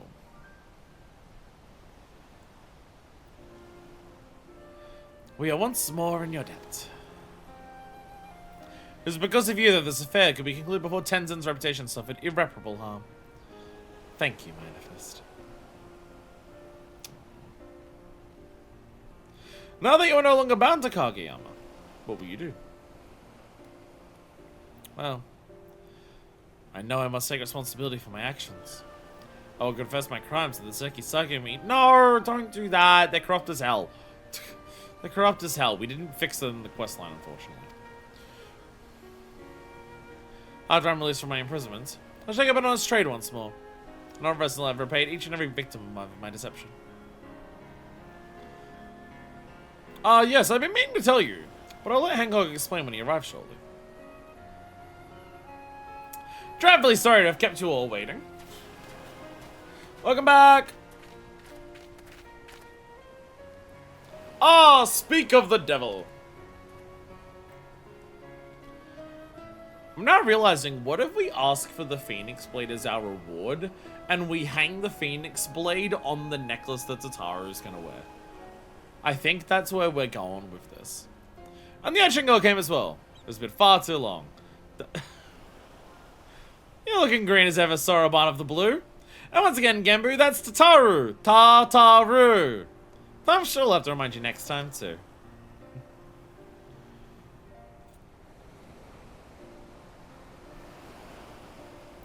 Your issue, the same Soroban spoke of, yes?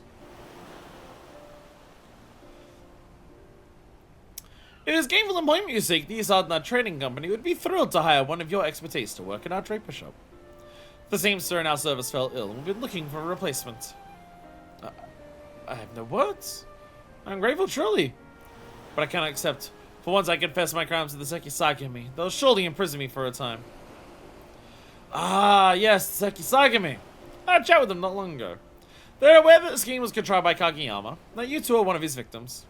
You'll be required to assist him in their investigation, of course, but you didn't steal yourself for even a brief incarceration. This is the Sekisagami that we're talking about. I'm assuming Hancock bribed him in some capacity to make it work that way. Oh, you see, they're really corrupt, so I just paid them off exactly. Hey, I'm glad we're of the same mind, where it's just like, oh, so Hancock paid them off. Got it. Okay. Hancock paid them off so he could, like, keep his hands on the... Because the amount of money that he would pay to pay off the cops of the Sekisagami is gonna be less than how much money he would lose by not having access to issue as a seamster for however long he's gonna be in prison. So we just paid them off. Hancock. Yeah, thanks for calling Manifestoried. Oh, no, not at all. I am pleased to have been of service.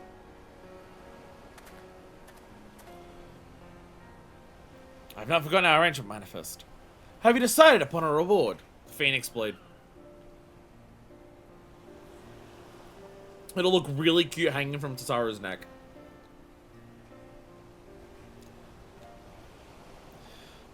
Oh, how that warms the heart. I'm a tear and hope to stole the keepsake of a dear friend. I have just the thing. I won't spoil the surprise now, but do look forward to it. Suppose we'd better return to the city. But before that, you could have called upon me too, you know. It's not like I wasn't part of the whole saving the Ruby Sea from becoming consumed by roaring flames endeavor or anything. You spent half of it with a carbuncle that wouldn't follow you and the other half of it being turned old. I mean, you were there, you did help, but like... Oh, forgive us, Chinga. Star. We assumed you were busy. Then you did struggle mightily to help Manifest for Strain Soroban that one time. So I was some concern that you might prove a liability should it come to blows. Nevertheless, we'll take your words to heart. Perhaps we should assume our guys and welcome our men more often. It was a refreshing change of pace on the whole. Perhaps I too shall spread my wings. Search for adventure. So I'm gonna make myself cry if I keep quoting Seto. I would not be against it. We were in a bit of a rush on this occasion, but with a longer visit, we might appreciate men's curious ways. I have no doubt we shall meet again, but I pray that the time comes sooner than later. You and me both.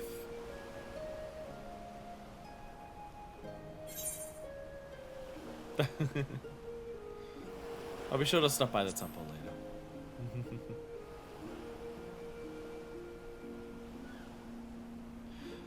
You know, you're always welcome. The others would be thrilled to see you and Tataru both.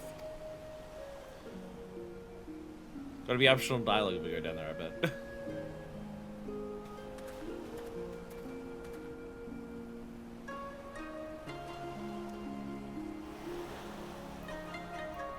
So glad that they've gone to the effort to include this questline in Endwalker. Don't remind me I saw a big of science fighting protocol. Uncle Taro was bringing an AoE marker over to a Stydian. Yeah. Aww.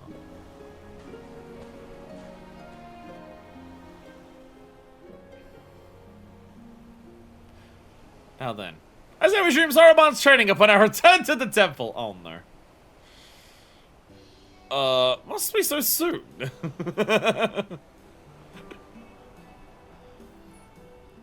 You did well to apprise Hancock of Issue's predicament. He may now make amends by putting his talents to good use and continue to provide for his family.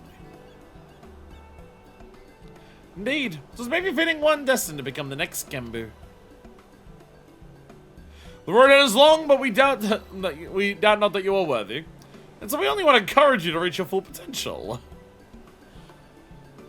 That is how you all feel, that I have little choice but to do my best. And you must eat the 99 wasabi takoyaki.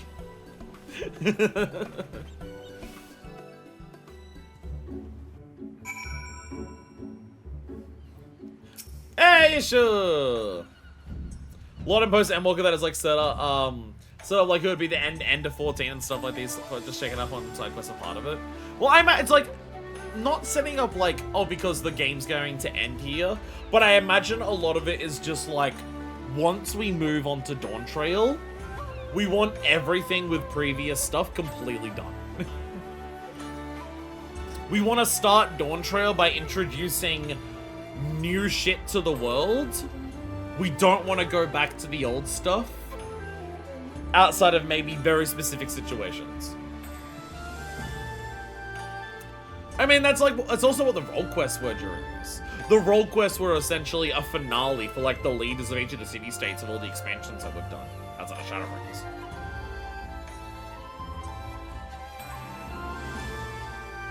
But like, in terms of like vibes that I get from this, I get similar vibes to this questline from Korea, just with way more budget and about way more like bigger characters. Because the thing that I really liked about the Korea questline was just like checking in on a lot of the random weirdos throughout Everyone Reborn. You know, it's a questline that has like some comedy in it. It's got some like heartwarming moments in there and everything like that. A lot of silliness. A lot of checking in on just a lot of like the side stuff that's happened throughout all of Everyone Reborn. I really like the Korea questline for that. This is like the Korea questline, but way more budget because of unique cutscenes and everything like that. And instead of checking in on like super small side content, it's checking in with major side content. I really like that. I really like it.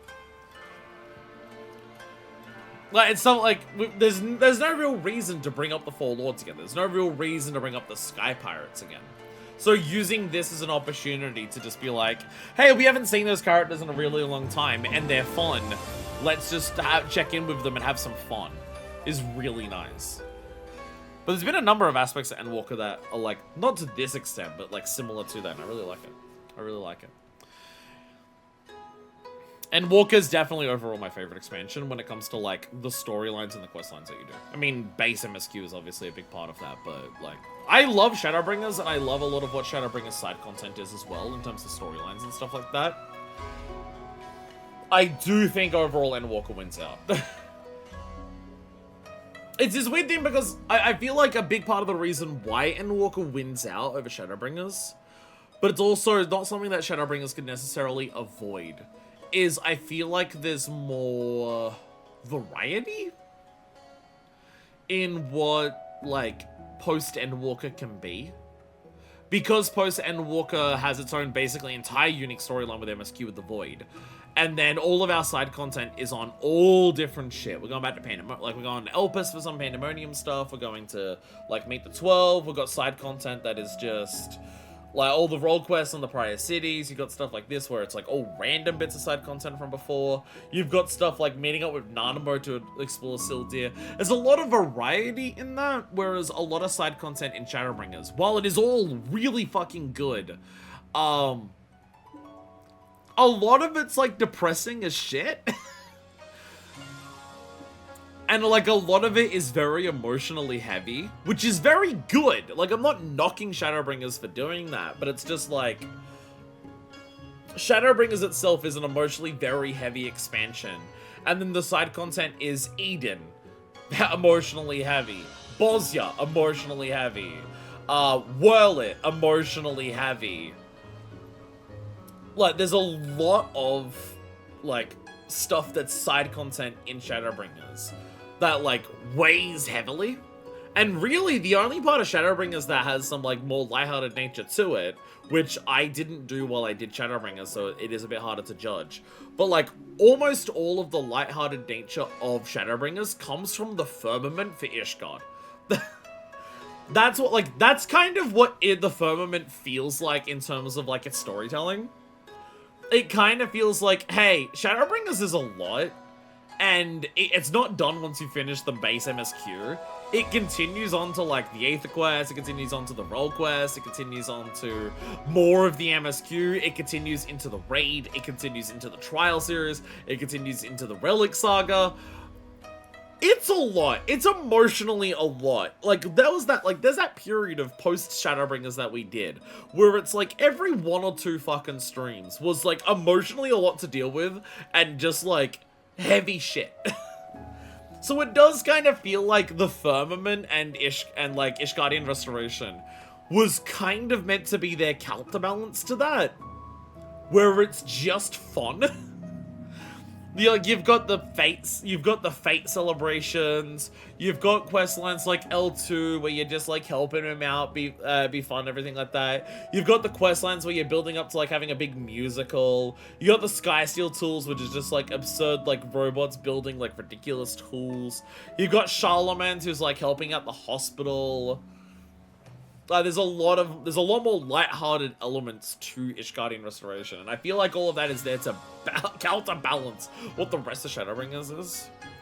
But with Endwalker's side content, we've got Hildebrand back, so you've got stuff that's like pure comedy, you've got stuff like this where it's like nostalgic, while also just being like light-hearted and entertaining. You've got deep lore dives into super like niche topics like Sildir. You got a lot of variety in this. Like, it's not saying that Shadowbringers is bad for what it did, because Shadowbringers is so heavy because it's building up to Endwalker. Like, Shadowbringers needs to continue that emotional heaviness the entire time with its side content, because it needs to stay that emotionally heavy for Endwalker to start, because all of the emotional heaviness is paid off in Endwalker. So it's not that, like, Shadowbringers is bad because of it, but it's just, I don't know, like, logging in each week to do a stream of post-Endwalker, I truly don't know what I'm getting. And there's just been a lot of fun side stuff. And it feels so refreshing after what the MSQ has been for so long. And it all feels like so thematically appropriate with what base Endwalker is. I mean, a lot of like the side content in base Shadowbringers, like in post Shadowbringers, also feels very thematically aligned with what Shadowbringers themes are in terms of just like finding hope in the midst of like deepest despair and shit like that. Like outside of Nier, because Yoko Taro is a hack fraud, every questline, no matter how horrible it gets, ends with some sort of like, but there is hope for a brighter future. Whirlit does that, fucking out of all things. Whirlit has some of the most fucked up scenes this game has ever had, and yet Whirlit still ends with the possibility of a brighter future for its storyline. So like, still ties into Shadowbringers, but yeah.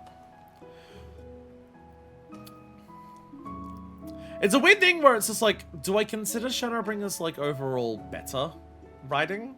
But I personally prefer Endwalker? I don't know. Because everything in Shadowbringers ties together better than everything in Endwalker. But also part of what I like about Endwalker is that it's doing so many different things in so many different ways and feeling so different.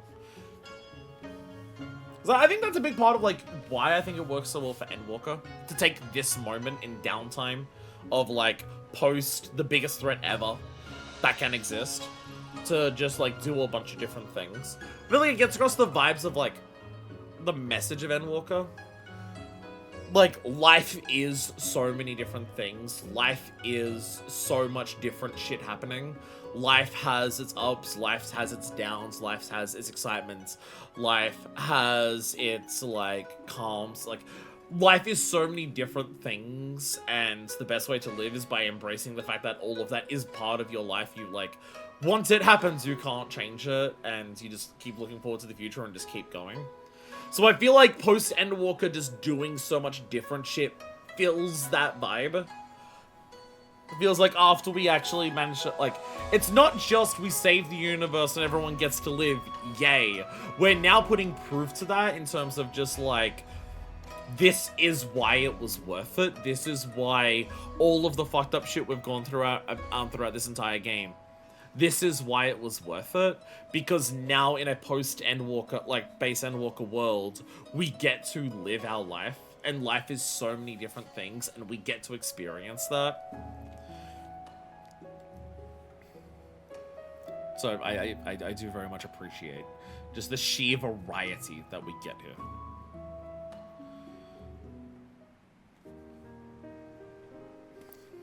Still can hardly believe the Seki Sagi only wished to question me. Hancock must have a way with words. He has a way with coin. Speaking of which, I believe he and Mr. Taro will be joining us shortly.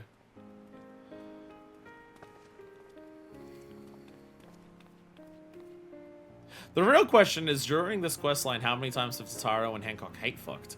That's the real question. Issue, you'll be pleased to know that I've just finished making arrangements for your immediate employment.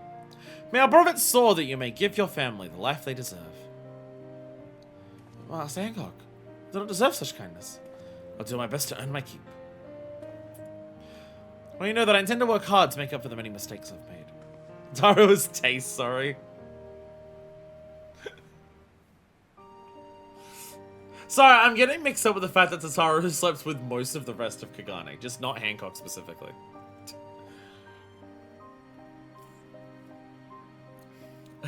They allude to the fact that Tataru has slept with a lot of Kagane during the course of Stormblood. Just not specifically Hancock. It is not much, but I prepared a gift for you as an expression of my gratitude. A set of garments that I made before I was embroiled in Master Kageyama's schemes. The Lords and Ladies Kagane once held my work in high regard, as I hope you will as well.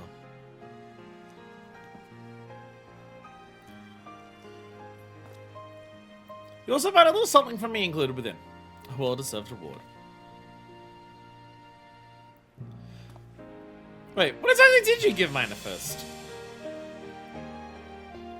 Just some coin. Payment for introducing the East Not Trading Company prospective new clients. What else? I guess I'm surprised you would try to peddle goods to the Four Lords themselves, but still, have you no shame? Ugh,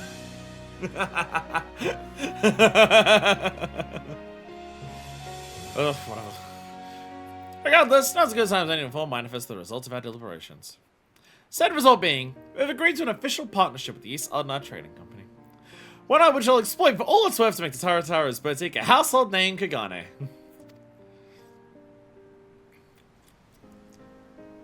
Like, I understand the point of Hancock's character. I understand the point of, like, Hancock and Lolorito presence in like fantasy Japan. I get that.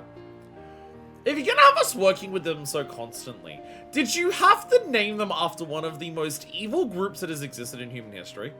Did you have to name the company that Hancock is a part of after some of the worst people in human history? Was that necessary? I understand where you're going for this, but like, we work with Hancock a bunch. He's an ally more than anything. Did you have to name it East Ardnard Trading Company? Like, it's the same game that put Lolorito in the fucking credit sequence when we were flying around on the Ragnarok for some reason. For some fucking reason, when we fly around all the cities on the Ragnarok, for some fucking reason, Lolorito's there. This is the same game that did that. For my part, I pray this is the side of a mutually beneficial partnership. To business. I would have a tour of this strapper shop yours immediately, if you don't mind.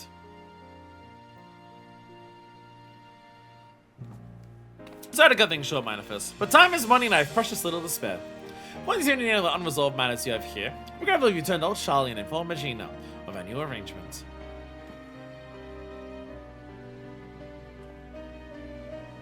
You know what's funny? I was criticizing the game earlier today for the fact that it only ever puts Kryl in side content. But I will say something like this is perfect side content for Tataru. Tataru's not a fighter.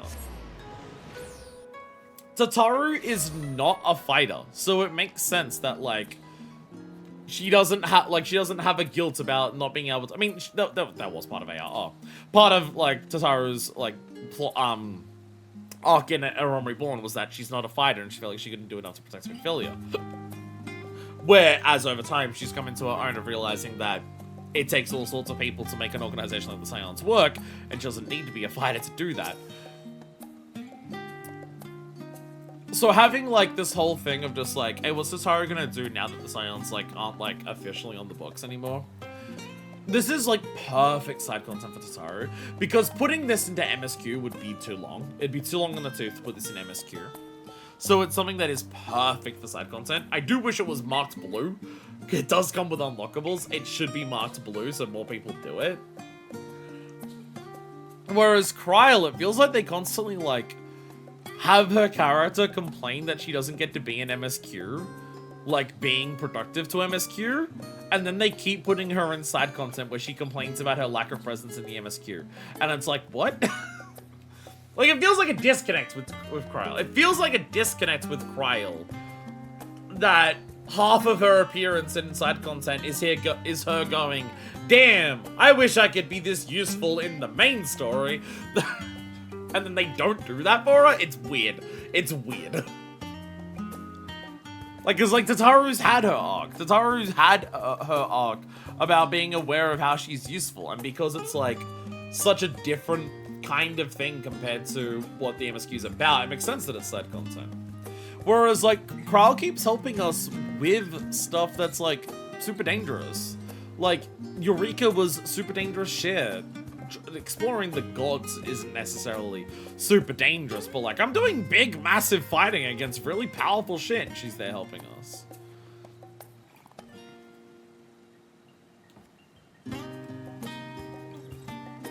Welcome back. Negotiations with Master Hancock were fruitful, I hope. Well, I expected nothing less from you and Mistress Tataru. As for Mistress Tataru's necklace, see Master Hancock slipped the gifts into the parcel you received from Mishu, yes? May I have a look?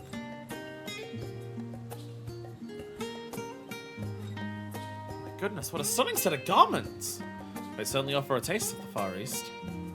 As for Master Hancock set aside for Mistress Tataru's necklace. By the sisters, Black Pearls! Pirates of the Caribbean reference! Again, another reason why it's fucked up that they fucking... Can I get a Pirate of Caribbean reference? I know Black Pearls are in things outside. Let me have my bit. I know Black Pearls exist in other things. Let me have my bit. You're gonna reference Pirates of the Caribbean and not, like, reflect on the fact that you named your fucking company that Hancock works for after, like, the main villains in fucking Pirates of the... Shout out to Pirates of the Caribbean, by the way. That original trilogy has had a massive resurgence lately. People realizing that it's like, damn! Remember when Hollywood made fucking amazing movies? But shout out to Pirates of the Caribbean original trilogy. You may have your bit, thank you. Shout out to the Pirates of the Caribbean for being a trilogy of movies that has, like, literally eldritch ruler of the underworld who comes to collect the debt of souls that people owe him in exchange for bargains, and spends the movies chasing down our main protagonist to kill him to reclaim a debt, and still have the East India Trading Company be the main villain of those movies.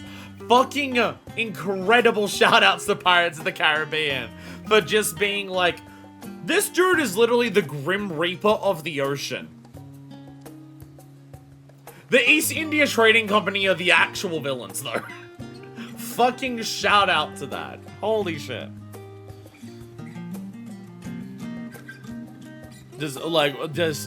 I did see it might have been linked in the Discord. I may have seen it linked somewhere else on, like, a social media or something.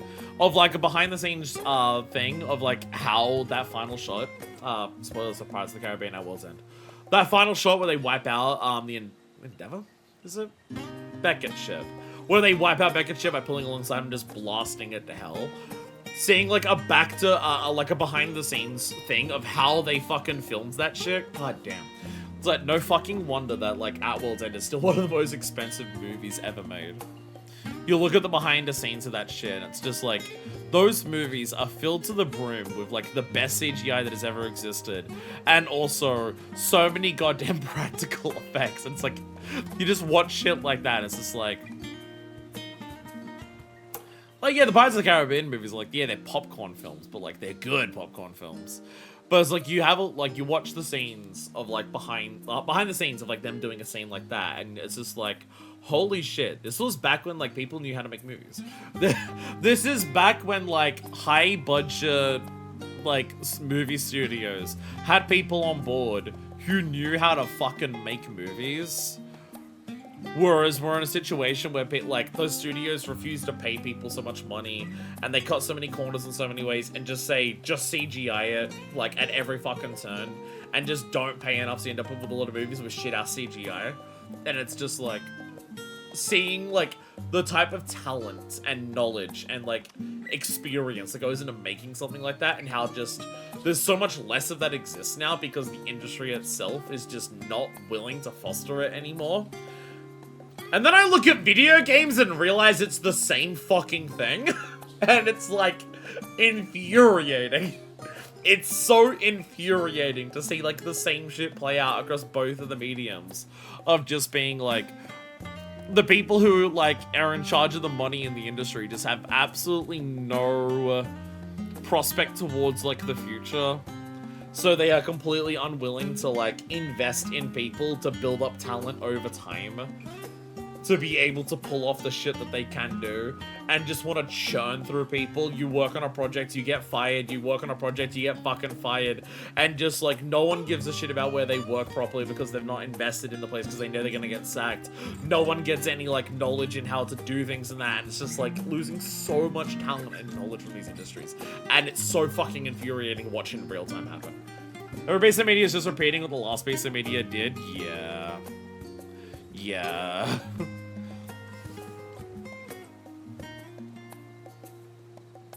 Like, it's not to say that, like, good movies don't exist. It's just, like, you don't get it from the biggest budget things anymore.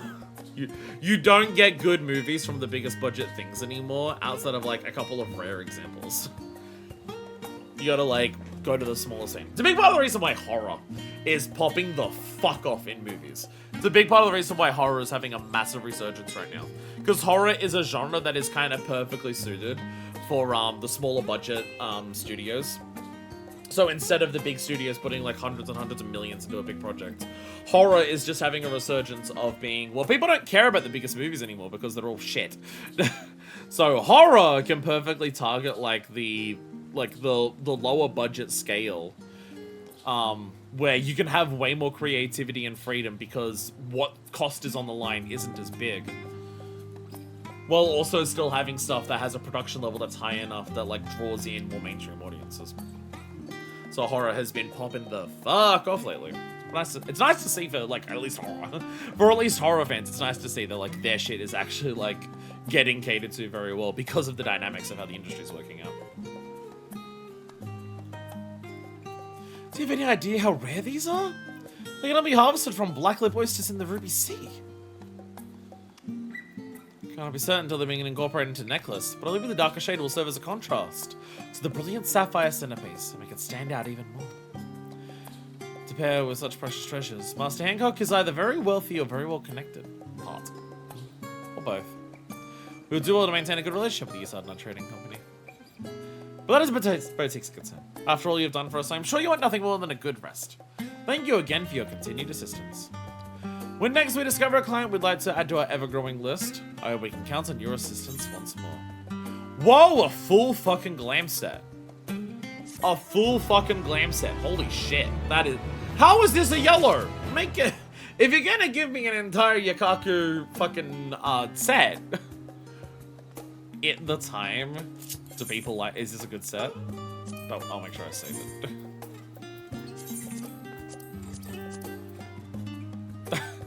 Giant ponytail. Doesn't quite work with my hair, but I'll take it. Cockadoggy.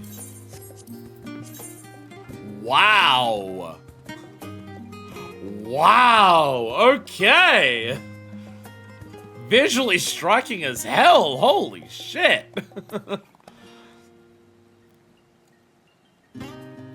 The one arm off to show an entire arm with like gorgeous tattoos. Holy shit. And also, like, the wrap around the chest. I know people like that. You're gonna see a lot of people wearing that with the glamour, Glamageddon. Because of the fucking Dawn Trail job gear for what's it called? Not what I was expecting to be the secondary channel.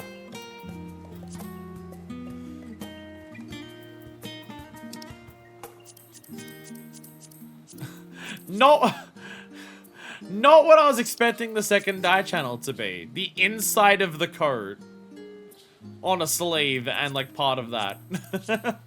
I was wondering if it would be the tattoo or the chest wrap. Nope.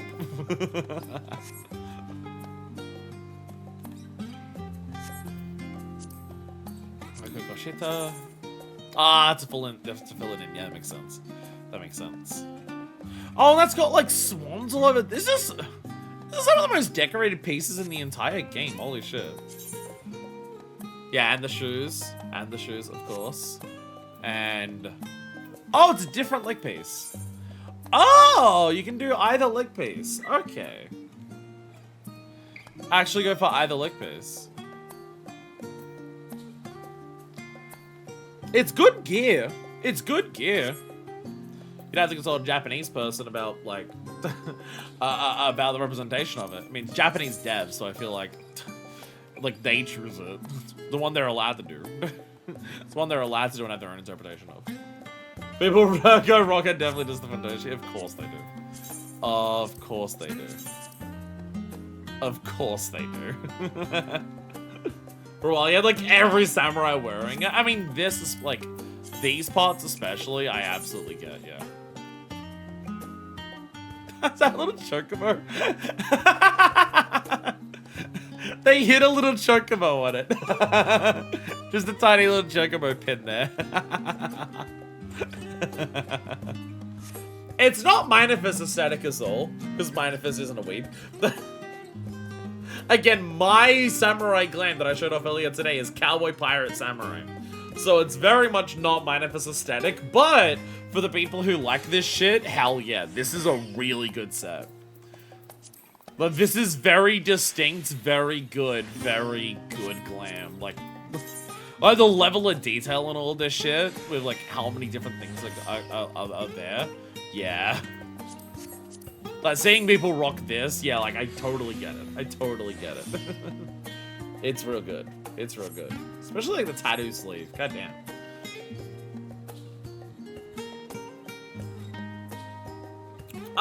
What shall be next? What shall be our next plan?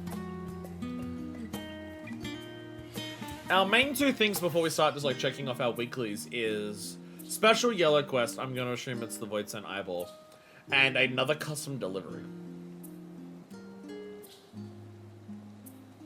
Ow, my neck. Just double checking. Yeah, Mystery of the Realm, Island Sanctuary. We're gonna check in with that later, but I can't do the ranks. Yeah, it's everything. Crystarium Sheep Time. Oh my god, the sheep that's been standing in the fucking plaza.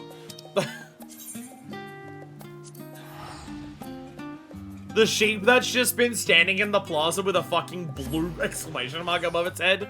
The shit that's been incredibly confusing. What do you mean? No, that's not the sheep. That's sheep. Wait, what is this?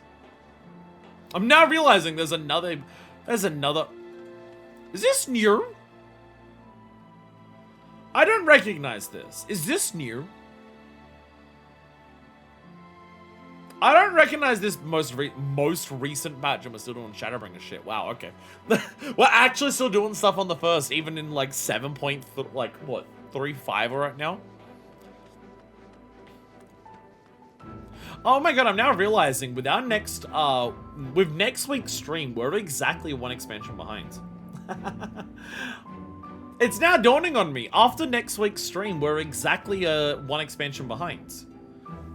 Next week we do 6.35, while the game's at 7.35. We're actually going to be at a point next week where we're exactly one expansion behind. That's really cool. Is this?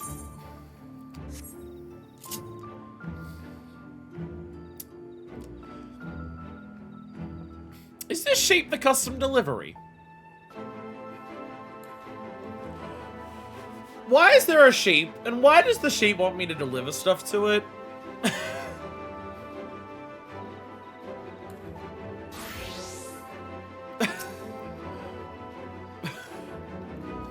I'm so confused. That's so random. The sheep looks eager to share something with you. It's a sheep. It's a sheep. Hi, sheep. Beep, beep, I'm a sheep. Is it a beep, beep, I'm a sheep? Wah, wah, wah, wah.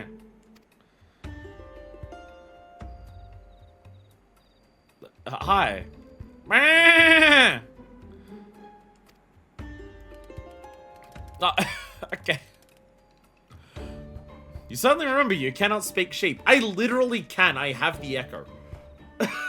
I literally can. Is the issue. See, what that implies... Okay, Minifest has the echo. That sheep just continuously saying "bah" implies that the sheep has no further thoughts. Damn, that sheep got an invite to Super Smash Bros.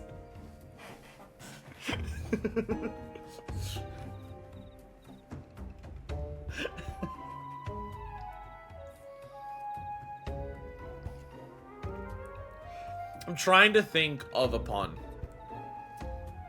for a sheep thing. What's a pun? For like when the sheep picks up the invitation and it cuts to the camera and it says sheep. And then it has like words that like are a pun about sheep. I'm trying to think of one. I'm trying to think of a funny sheep invitation line and I can't think of one. Because like you have Banjo-Kazooie and they're raring to go because they're like joining their Rareware Bros. But I can't think of one for sheep.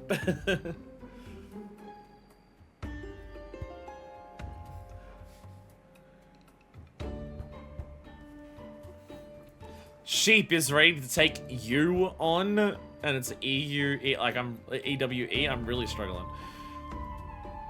Sheep wool's up? No.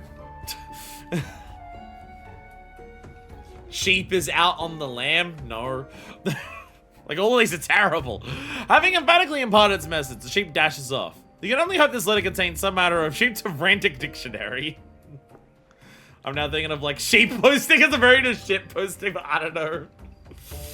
The script is composed of several distinct hands, and a sweet, flowery fragrance lifts from the page. Your thoughts wander naturally to the pixies of Ilmeg. Greetings, sapling of the king! If you're reading this, it means our precious Fluffy has proven itself most admirably as a messenger sheep. We write with you some fascinating news. A talking leaf man has appeared in Ilmeg. That's kind of a big deal, actually. What? You remember our leafmen, don't you? Those jewelry mortals we furbish into darling shrubbery. It's kind of wild that we just let you kill mortals and trap them in, as leafmen like that, and we don't try to, like, be like, hey, don't do that, please. Well, they're not usually much of a conversation on account of being topiary bushes, but this one simply jabbers on. Such an accomplished beaver must pique your interest, yes? Come find us in Little Iran, and we shall introduce you. I'm so confused, but this is not the weirdest thing I've done involving the pixies, so it's fine. Is that another fucking blue over there? Oh my god, there's another blue over there. That's a 90! That's another Endwalker blue. We do all...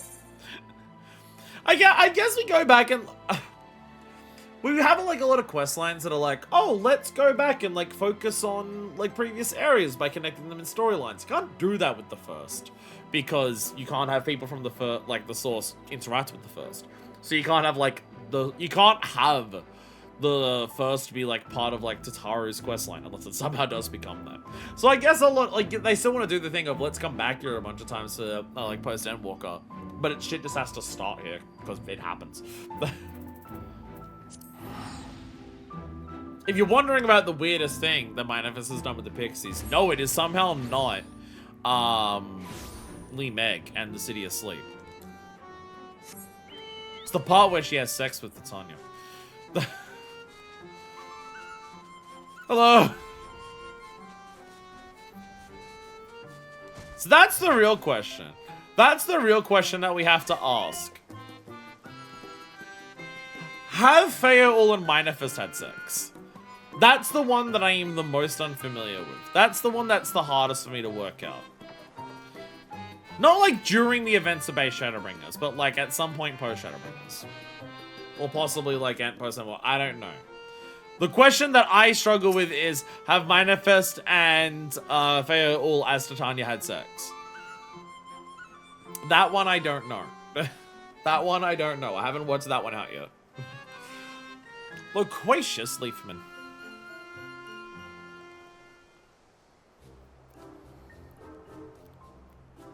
You're very huge for a Leafman too. For like more like a completely different shape. Excuse me, madam. Might I have a word? If you can understand me, that is. Oh my god, a Leafman that talks. Hello, I can understand you. How? You can? Oh, what a relief. Please help me! My mind's a terrible haze at present, and these flittering, chittering children have done nothing but cackle and poke at me. You came! I knew you would! King Seven never pass up a wonder this delightful. I am Airtier, and this is Law Ul, and Ink Ossa. We wrote you that letter together. Hello. Sapling? Wait, are you a plant? I thought you were a person come to help me. Oh, please tell me you aren't some tree who simply looks like a person. I'm a sapling to some, but definitely a person. I fail still a sapling. Sapling, seedling, heaven's pillar, tree metaphors seem to follow me. Is this because I'm a Rogadin? Is this because I'm a fucking Rogadin? Heaven's pillar! Is this because I'm a fucking Rogadin and I'm tall?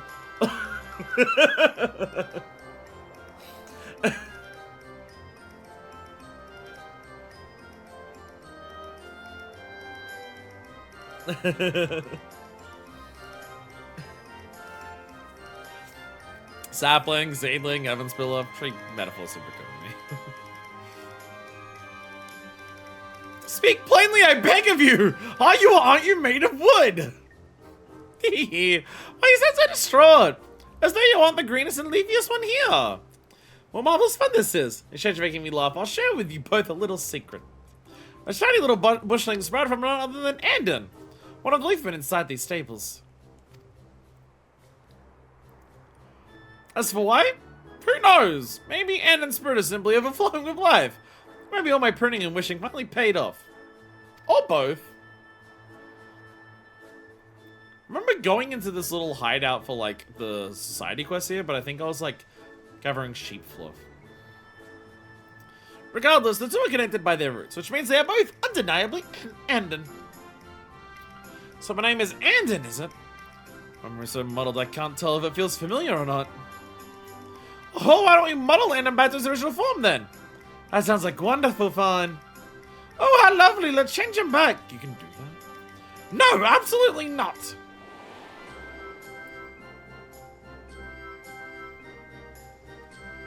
Everyone knows trying to change a leafman back only ends in a mucky mudman. And there won't be another attempt gone wrong. I won't allow it. You mean to say that my choice is between remaining a bush or becoming mud? That I should never again assume personage? Oh, say it so, please. If I remember Yellow Quest around Ilmeg that mentioned a guy named Andon, but I forget. This game is so evil sometimes, I'm shocked you don't have to do those to unlock this. Maybe I should call out to the king before they get really pissed at me.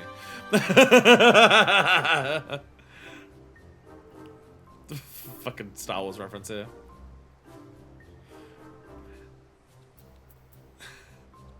Farewell, I need you! They were just crossing out arms as being like, farewell! You're gonna show up sooner rather than later. Yes, that's it, my precious sapling. You should have called upon me immediately, of course. But I can be anything but delighted that you remembered me all on your own.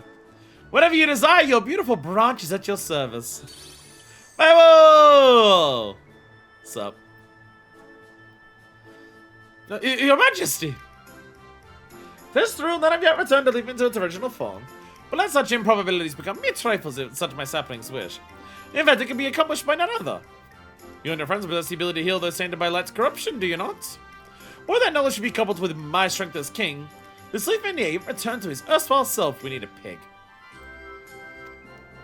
We need a pig. Angelo! Oh, there's such deeply transformative magic so far cry from simple pixie glamours. If you're not the cleanest image of your true form within your mind's eye, your fate as a mudman is all but sealed. Ah! You know what's be done, my darling sapling? Call for me again once your preparations are complete. I have an idea of how to cure him. Have you tried crafting and gathering stuff for a few weeks? So that's what our custom delivery is. Just literally bring shit to Endon to make him remember. I must let Endon become a sloppy mudman. How can I help? I take great comfort in knowing that I'm not condemned to it. It's only a muck or twigs. But recalling my true form feels like a daunting task indeed. Speaking of true forms, what was the consensus on yours then? Person? Tree? Honestly, I'm more confused than ever after that last conversation. I'm a person, don't worry about it, you're fine. Oh, a nickname! That makes far more sense. You do look quite like a person. And you say your name is Minor first. No, I say my name is Minor first, she who will dedicate their all to their love for these worlds and its peoples! Grabs Gunblade! Ah! A pleasure to meet you. Now, Minor first, I don't mean to impose, but seeing as I'm shackled here by roots and surrounded by plant harassing mischief makers, you may be my only living ally on this world. Please help me remember who I truly am. Well, thank you. I'll do my utmost to remember promptly. Gonna bring him back, and it's gonna like somehow be like War 3. This is what became of War 3. I was simply trying to remember something you so utterly can't seems like a rather fruitless endeavor. Must have some reliable way of stirring up latent memories. It's gonna be that person who was with Ron G, who was like the second in command or something. No, he died in Ronka. No, he died in the Ronkan things in a hole. He didn't get flowed. Unless he did and he ended up here and now he's here. If I had hands to give myself a smart rap on the head to get the blood flowing. Or sap flowing, as it were. But you have hands, Manifest. Would you take hands to give me a good solid smack in what might be my cranial region? Just to get the leafy engine engaged. We're gonna better look at your biceps, but so perhaps not.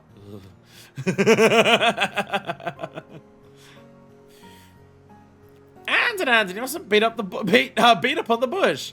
I know I got a little carried away taking your leaves and all, but I'm ready to help now. And I know you better than anyone. I've seen your true form before, but simply telling you what I know isn't going to help you truly remember who you were. And you must truly remember your true form if you are truly to return safely. True. I must say, that's surprisingly thoughtful for someone who was tee-heeing at my distress not moments ago. But if you can't tell me anything, how do you intend to help? Well, I never said I couldn't tell you anything. Just nothing too important to be told. I give you little hints and pieces instead, like this. Do you remember being a shepherd, Andon? You so loved your fluffy white sheep. You loved them so much about you even a scary sin eaters couldn't drive you away from your flock. You stayed and cared for them until the very end. Really? I confess I don't remember anything of the sort. But you say it true about seeing tools or materials a shepherd might use would induce further recollection. Not much of a lead, but it's all we have at the moment. Manifest, would you be kind enough to procure me some items fit for a shepherd? We'll help too. Lord All and Ank Oz love playing shops, so be sure to check their ways for both handy and dandy bits, pops, and supplies. Lately, Lord All has been fascinated with what you mortals call scripts, but sweet Ank Oz will be happy to take your shiny coin just the same. Oh, what fun we shall have! I can hardly wait to get started. The House of Splendors isn't here to get into rats with this custom delivery, unlike literally every single other one that exists. Even other ones on the first. So instead, it's still scripts just because one of the fairies has a hyperfixation with script.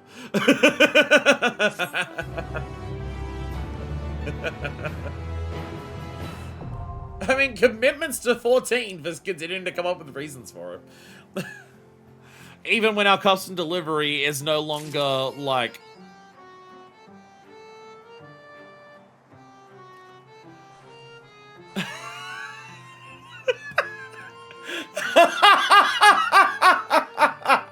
Hey, video game! Hey! Oi!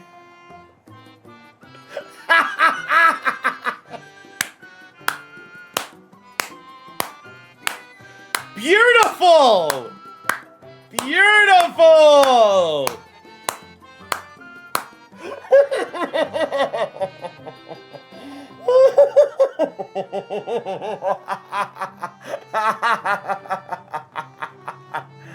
Oh, God.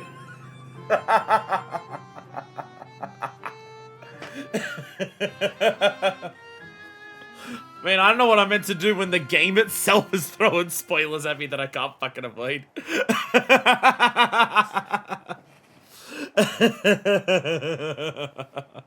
Alright then, okay.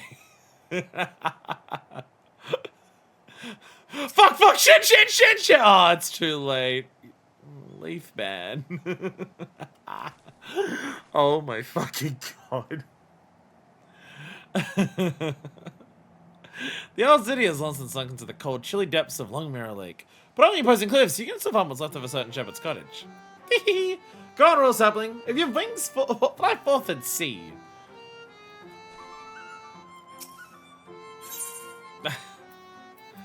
Sheep equipment materials. Just gonna grab a couple of these. Just a feeling I might need them. Normal script exchange. How many script do I currently have? No. 230. Awesome. Oh, I can use this to get the fucking Gemsoft hat. I can use this to get the Gemsoft hat. I don't know what I'm going to use it for yet, but I can use it to get that. I can't fucking believe the game did that. Sheep equipment. Perfect. Get for a happy sheep. Alright. Woodworking, because I'm on woodworker. 2K. I'm gonna do the 3 because I better with like 3. It'll take 3. It'll take 3. There we go. It would take less if I bothered to actually like change this macro to include veneration, but well. Well. Well. I can't fucking believe that shit.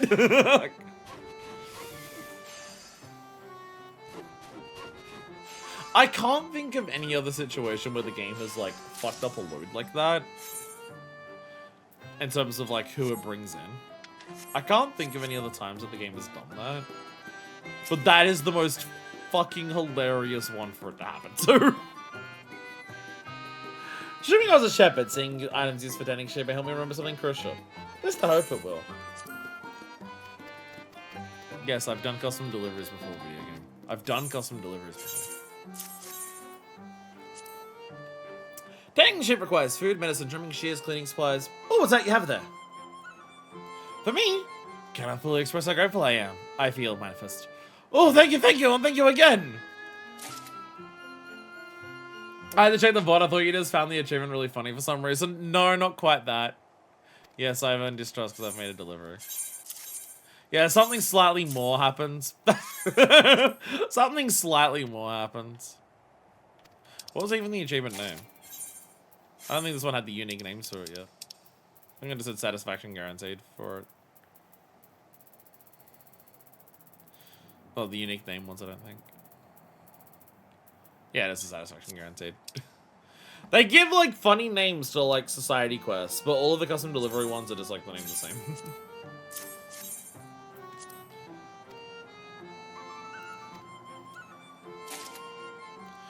You have brought me so many nice things. The shame I can't put any of them to use.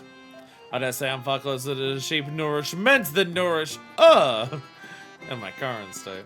That's why I was so confused. I thought I missed some weird reference. No, I just missed No, you just missed Andon. You just missed Andon. I only got a glimpse of him for a couple of well, not even a couple of seconds, for like half a second. Sore enough though. Sore enough though. But they're great in and of itself, feels like a clue.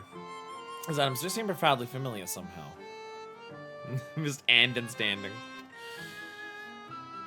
Like, I was wondering if there was gonna be a plot twist about who Andon was. Turns out, no. No, he's not secretly Vorthri, it turns out. That's it, I remembered something. I have this weird feeling that I was a green-haired Vieira male. You were right, Irta. I was a shepherd. I lived here with my sheep and cared for them very, very much. Yes, that's right, Endon. Go on, go on. Originally, we lived up on the mountainside across the lake.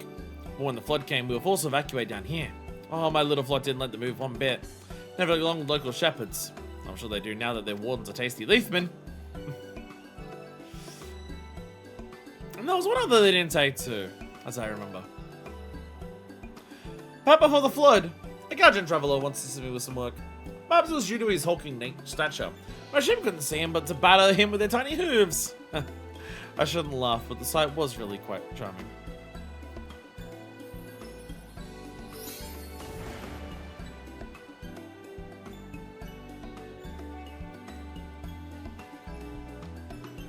I thought you...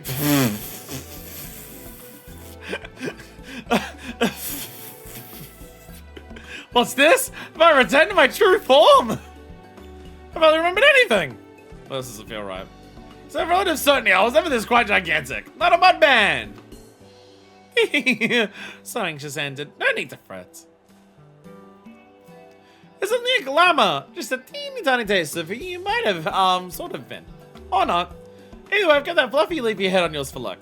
How precious you look. Let me feel more comfortable with the appearance of a mortal. And the more limbs you have, the more I can make them flail.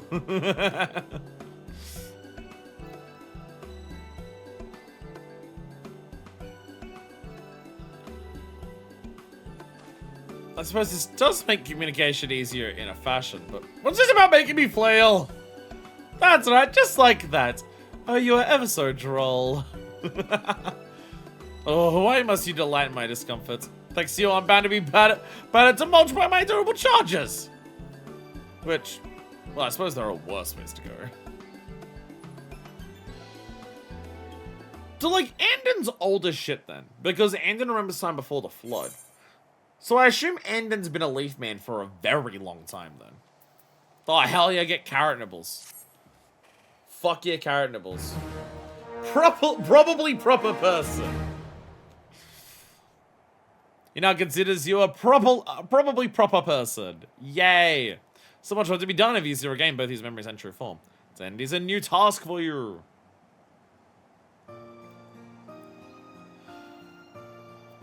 Now you're sounding more like yourself. You didn't so love mingling with your sheepies after all.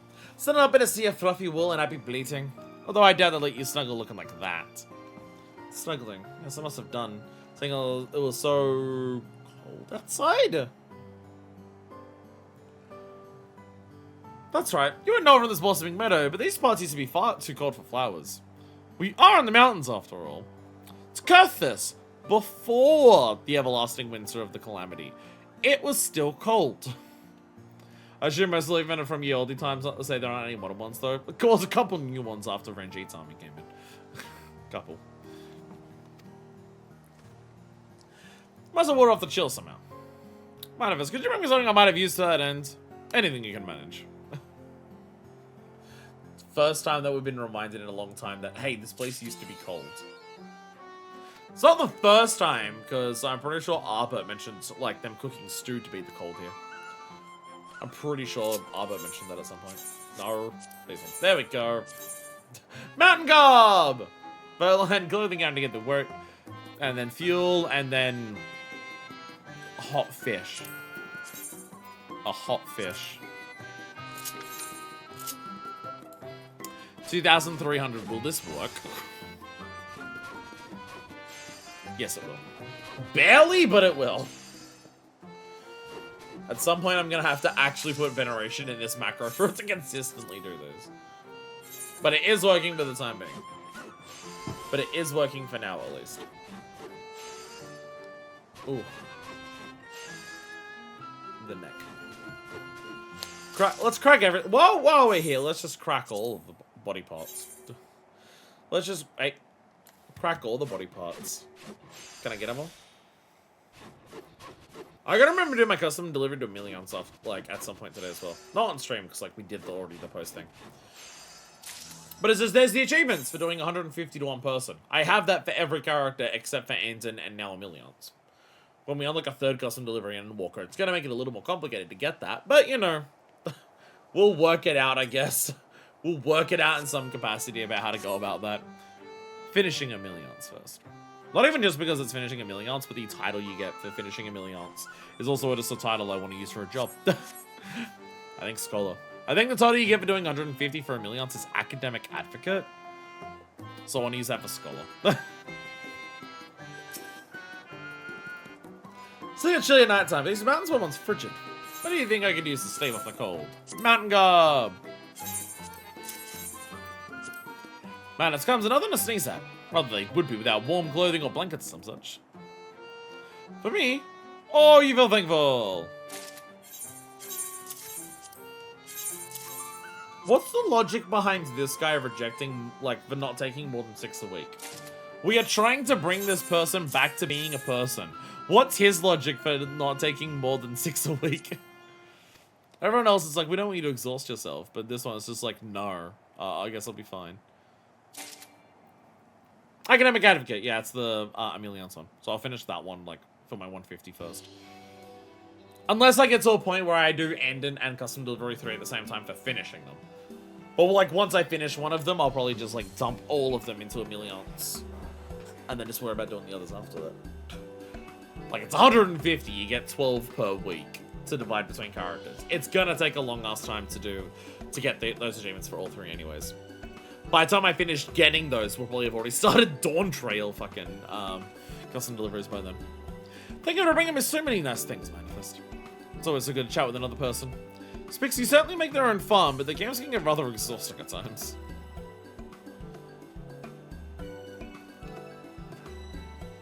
That's the reasoning. Don't hang around the pixies too much. They're gonna do bad things to you.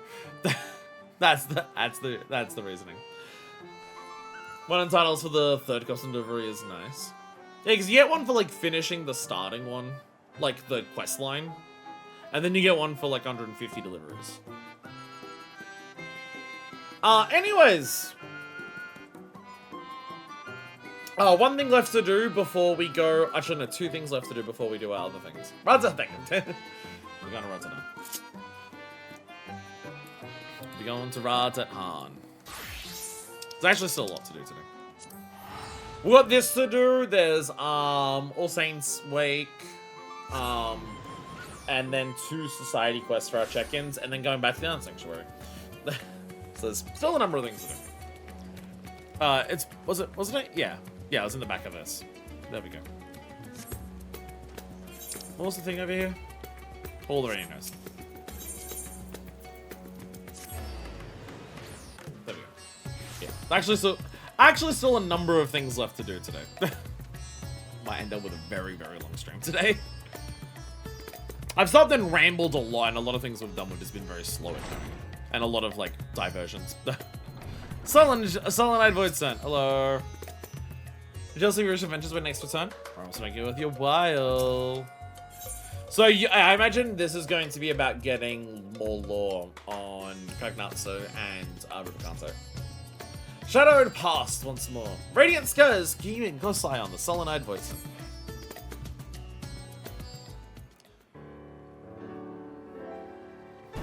You might be able to guess as much.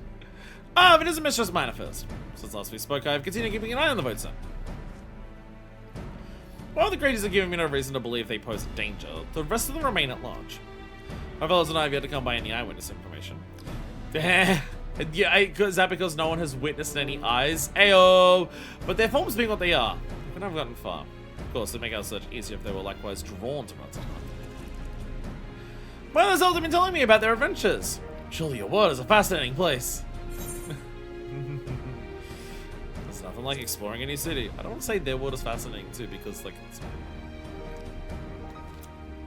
blown up. You've seen a lot of this world, have you not?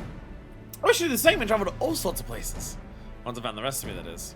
I'd be unthinkable to leave even a sliver of myself out of the experience. The sensation.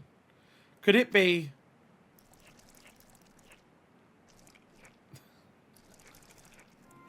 Yes, I feel them. The rest of myself! They're very close now. There's 4 of them, unless I'm mistaken. They're somewhere in the city. Please find them for me, that I might be whole again. As before, by way of payment, they'll tell you about powerful void sent and their pasts. Now, the nearest appears to be this way. Perhaps that is a good place to start.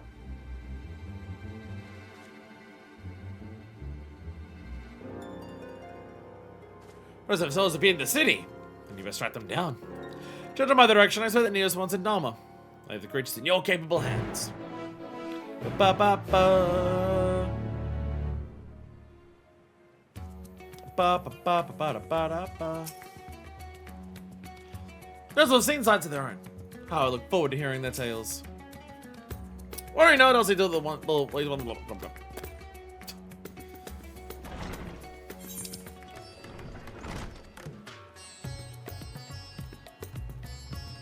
They said Dharma first. Which one's Dharma? Dharma, that's the nearest one. Do I teleport to Fibers? Okay. They said start with that one, so I'm gonna start there. Survey with the Fibers. So we're gonna get ones for this that like tell us about like Golbez? Because the Void's talking about, oh, it's the rest of me that you gotta find.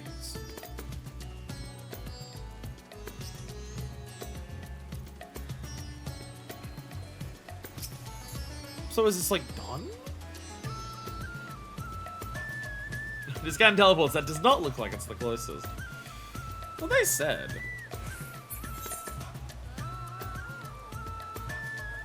Well, I guess it was sensing it through walls.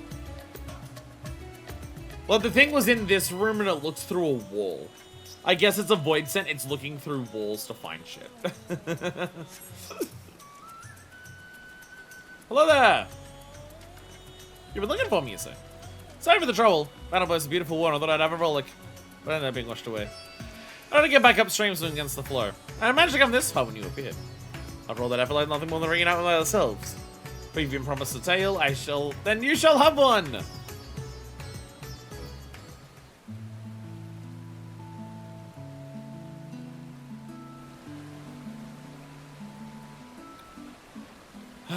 Nothing but small fry. That guy's actually part of this quest. So the mortal there? He fished me up, but probably released me while calling me a hideous slug. Don't know what that was about, but it worked out well enough. Or to be out in the open sea and catching something big. Was I can afford a halfway decent rod, I'd put up with this tired old fishing hole. I know the feeling well. The desire to chase after big fish. He used to be a fisherman too, you see. Together with my brother. But the country of a warrior wreaks havoc on the ocean's ether. There ain't any fish remain to be caught. Each morning we would wake up not knowing whether we'd have food to fill our bellies.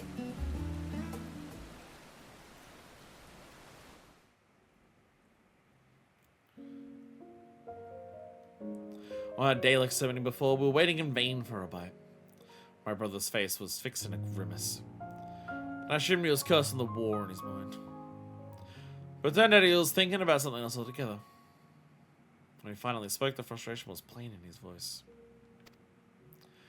Even if there were fish to catch, is this how I'm going to live out my days? Sitting endlessly with a pole in hand? It's like dying a slow death, and I can't take it anymore. More so than our privation, it was the mundane, unchanging nature of our lives that bothered him. The next instant, he blurted out, "That's it! If there's a war, I'm gonna fight too! That way I won't be bored, at least!"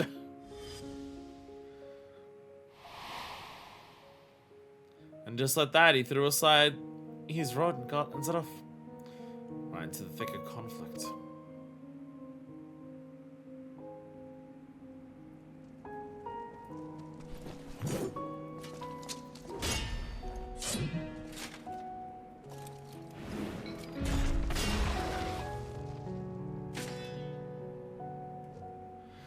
Damn it!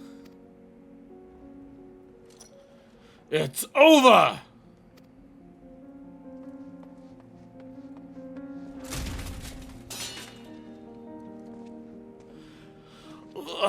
Who the hell's are you?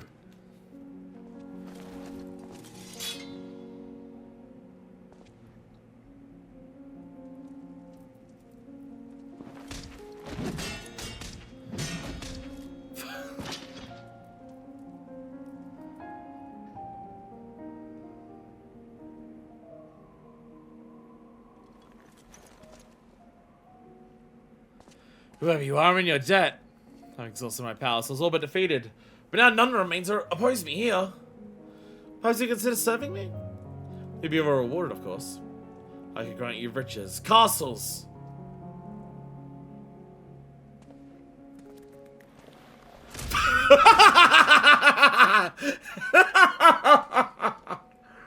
What's the meaning of this? Weren't you a friend? Friend? I'm just after some excitement, so come on, give it to me!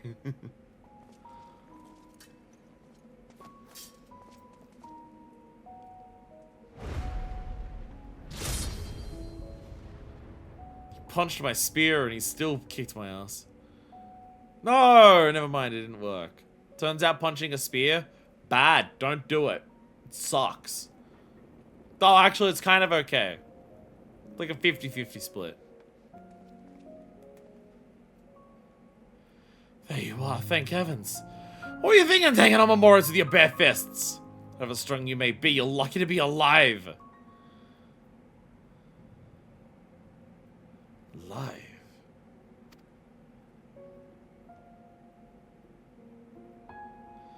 Yes, I've never felt so. Alive.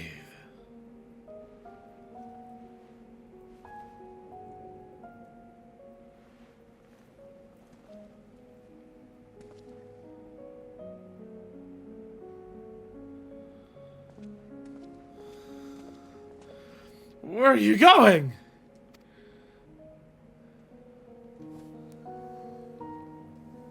No more chasing small fry for me. From now on, I'm gonna live for the thrill of battle. I'll see how they're stronger than me, and I'll give them a taste of my fist.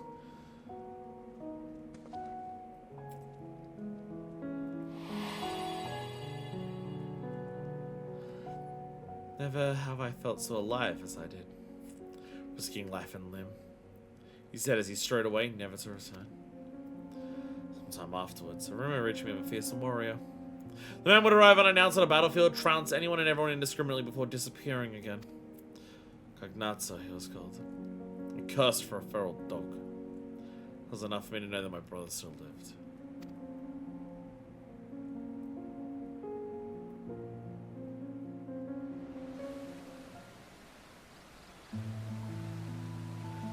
It was only when I became a voice and that I came to understand my brother.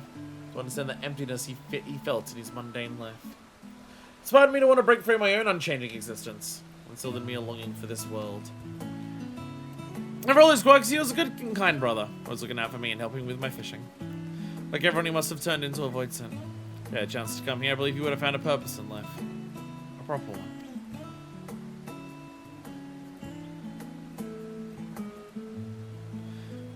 Thanks to you, I could relive those old memories. And with that, I best go join my other selves. Be seeing you!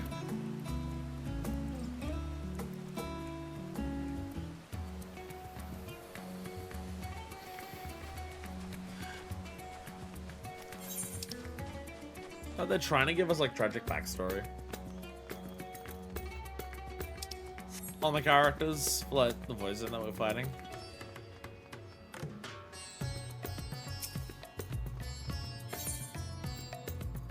And the explanation for why they're like that is just they're like that. They're just built that way. Because the bald green man becomes the evil turtle man.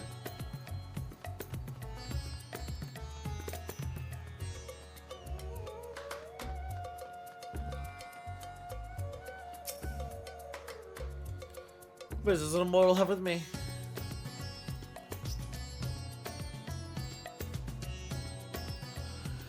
So the rest of me is safe. Thank goodness. It was always been myself to let the others escape. As soon as we'd ride in this world, we were attacked by fearsome creatures of stone. I drew their attention after scrambling hither and yon. I managed to get myself to safety. But it's so jealously guard treasure. You were supposed to be truly fond of it. Look, some place for storing it right here. I was mortals with few levels down from one the last who had happened to them as mortals. Just slightly.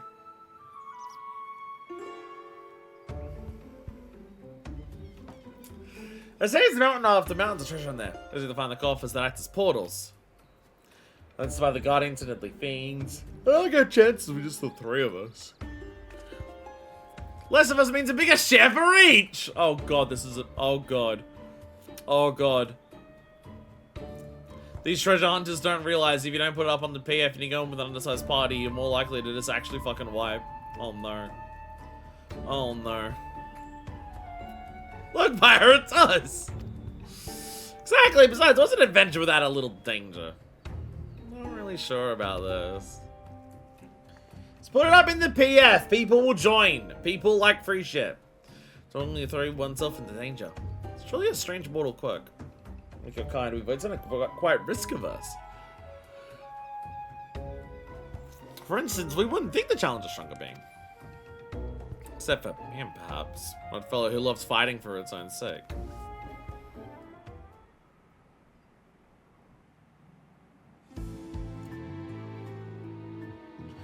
His name was Kagnatsa, and there was nothing he feared in his domain. Employing deception, he trapped his foes and drowned them in a bottomless mire. Man didn't know how strong they were, or fell before him.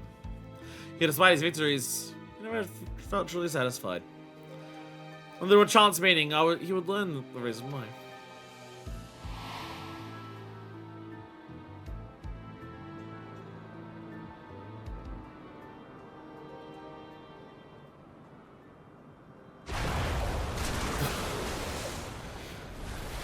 I'ma take on Golbez, cause I can!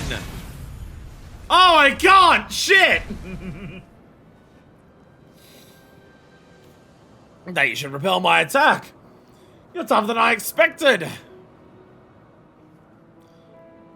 To whom do I speak? I am Kagnatsa! And I bet you're the one they say is seeking out the strong. Well, if it's a battle you want, then you need look no further! Lest you misunderstand, I do not desire fruitless battle. On the contrary, it would seem that it is you who seek out the strong. Why? When you're hungry, you devour. Doesn't matter who. You'll like run out when you're strolling a minor domain. None would so risk themselves simply because of an empty stomach. Nay, my friends, the source of your hunger lies elsewhere.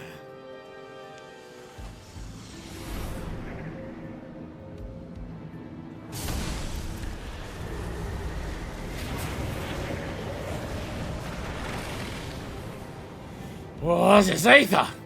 So pure and sublime. So much of it I'm right to burst. And yet, still I feel satisfied. Do you see? 'Tis not for ether you thirst, but battle. You'll not quench this thirst with stagnant swamp water. Nay, naught save that of a raging torrent will sate you.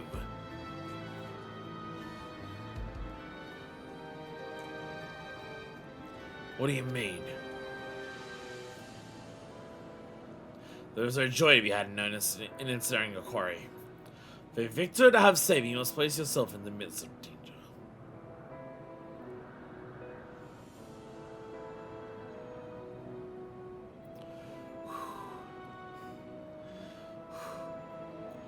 Oof. Big tide spell hit me all at once just then, Jesus.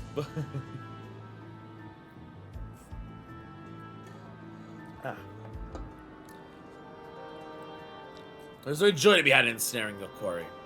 For victor to have savor, you must place yourself in the midst of danger.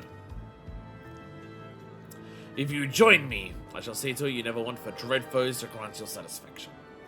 What say you? Well, I feel as though I remember something important. Whoever you are, I would know more.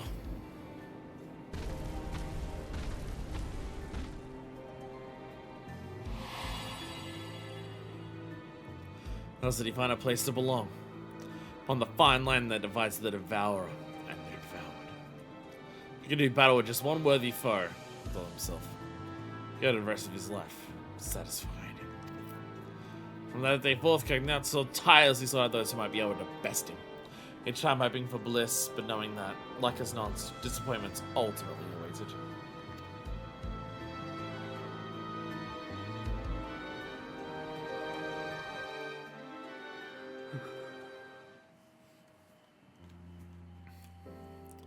A yearning so strong, nothing else matters. Do you have such a thing driving you too, mortal? Looking back, it was extremely reckless of me to come to this world. But it's been worth every bit of danger and more. Can't wait to share my experiences with myself. I'll be on my way now. Thanks for coming to find me. Glad I could find myself. I mean, like, smokes fat blunt, takes huge rip. Isn't trying to find ourselves all we're trying to do out here, man.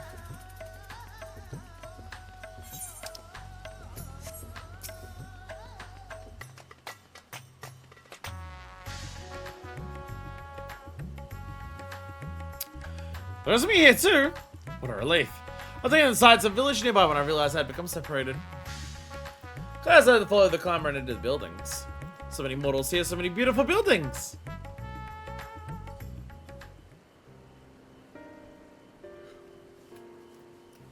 Father, what is this building? It's the round square. Why are they called the rounds? Why are they called the round square?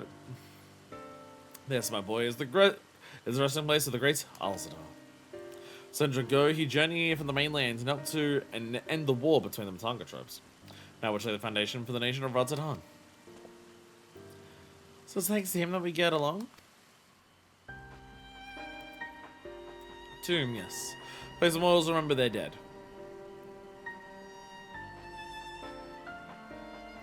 Place the mortals remember their dead. Calls to mind people from my own past.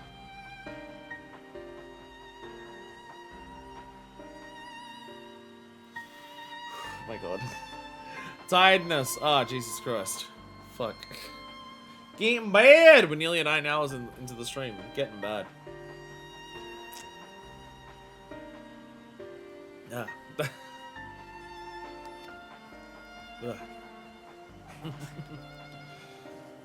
My mother had done the country memorial, and the ones who laid her to rest.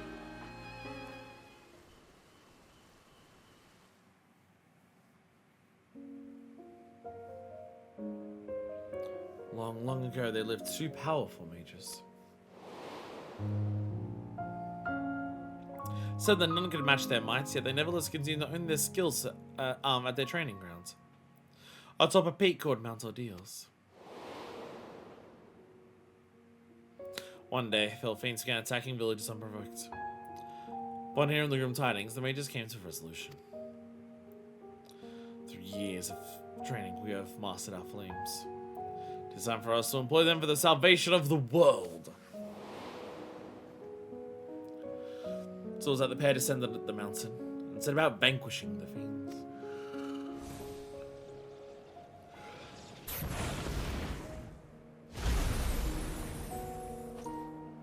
Actually using one-handed thaumaturgy rolls. Just that one left. Leave it to me. No, don't! Please don't hurt her. Please don't hurt my mother. Your mother.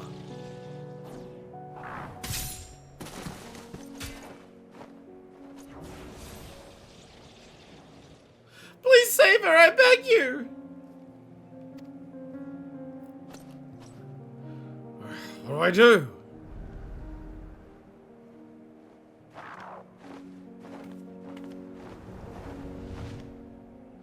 Seems I have no choice.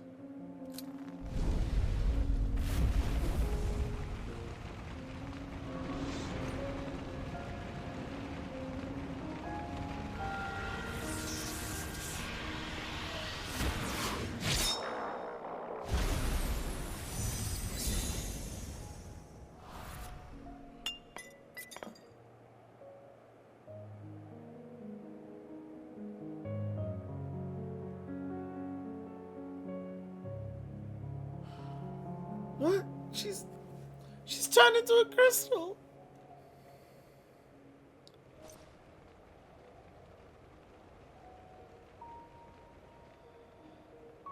Couldn't help but notice the animation of doing that was similar to like us calling forth a blade of light.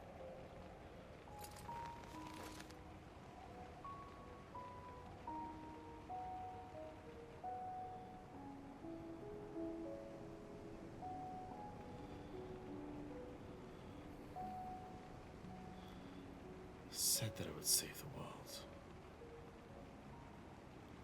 But I couldn't save even a single life.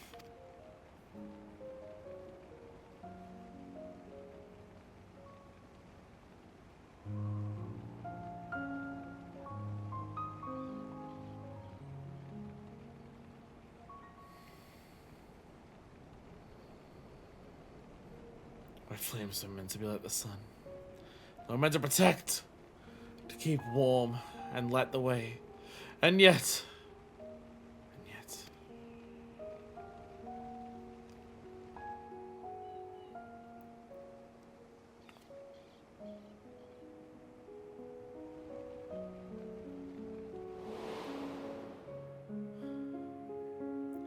His great fury at his failings. The Mage's face turned red as ruby. Thus did the girls choose to call him Rubicante.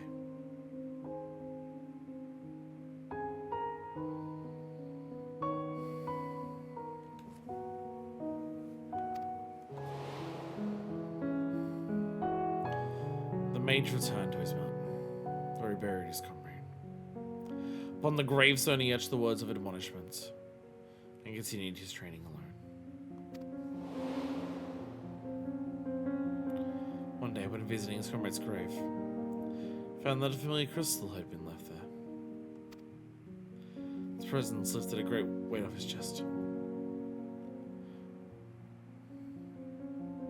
Without words, told him that the girl was grateful for what he did.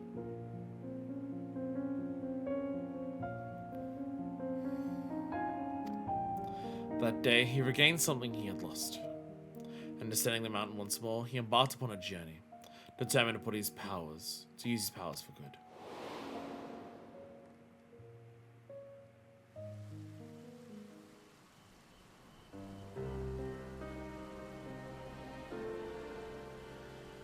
As sad as is to lose precious life, it's sadder still, I think, to lose one's purpose.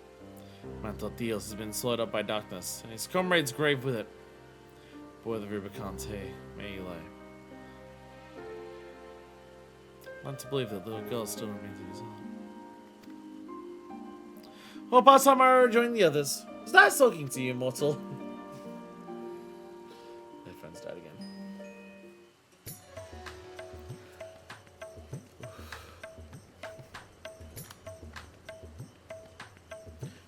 I'm not surprised. I'm not surprised that Rubicante's is like the sad one.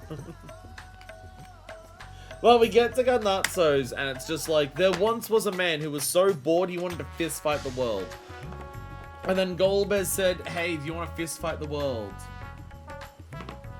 And he said, yeah, boy. But Rubicante is just like, I'm sad, and things are sad.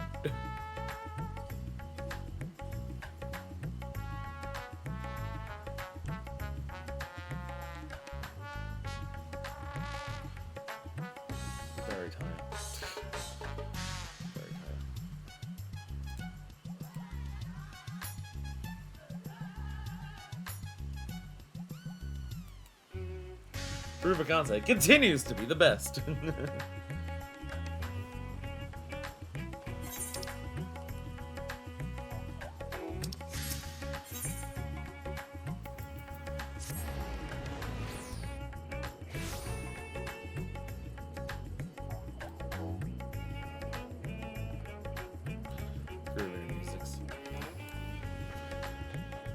Might have to take yet another break after finishing this quest before we move on to the last things. But there's not a ton left to do, but like it's a seasonal event and then like 2 societies, and those societies might take a while because of what one of them is in terms of the number. So it could still be over another hour after this. So I might take another break to just like stand up and walk again to poke myself up there. What? I'm calling me, you say. I appreciate my separation anxiety, but I ain't to no one. Not even myself. I am my own master. I do what I like when I like. I'm joining the others at my own leisurely pace.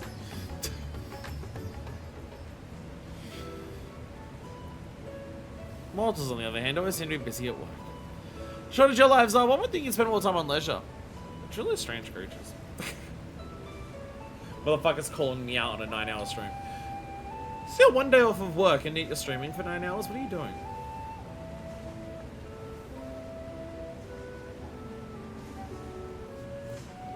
Still burning strong, just like the start of the experiment. Ugh, by the sisters, but tending the flame is mind-numbing work. Someone has to do it, I suppose, but I just wish it wasn't me. Tending the flame. Reminds me of a voice that I once knew. He watched over a beacon fire, seeing to that it remained ever lit. Unlike that mortal, however, he did it of his own volition. Such an had served no practical purpose in our world. Yet even night and day existed, we would not rely upon light. Yet he persisted. No, my Phil explains curious ritual, so I found myself helping him with it.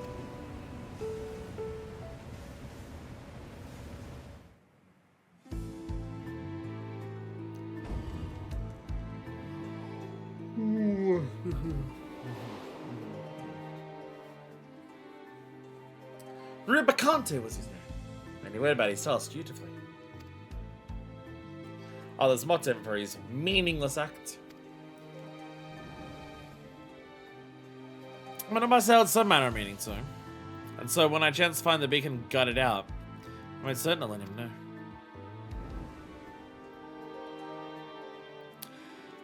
For time out of mind, this routine continued uninterrupted until that fateful day.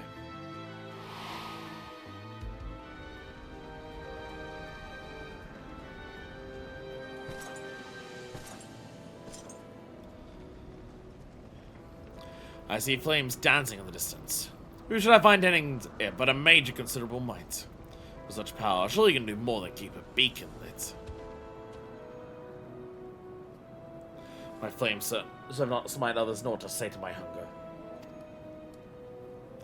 Then what purpose do they serve?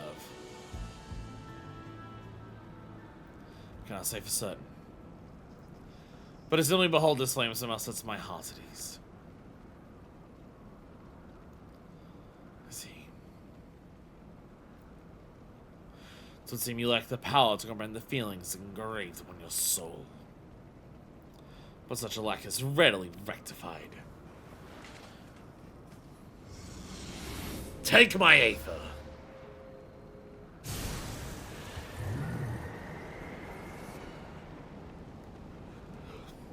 This warmth, invigorating and comforting. Where have I felt it before?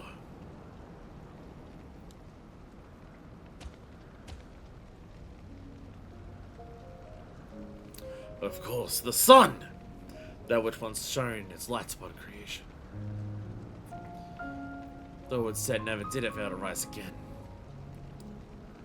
And like the sun, my flames must never die! So that is the way of it. Through your flames, you sought to recreate the sun's journey. To recreate the world as it was before. Who are you? Who can unearth memories buried in the deepest recesses of my heart?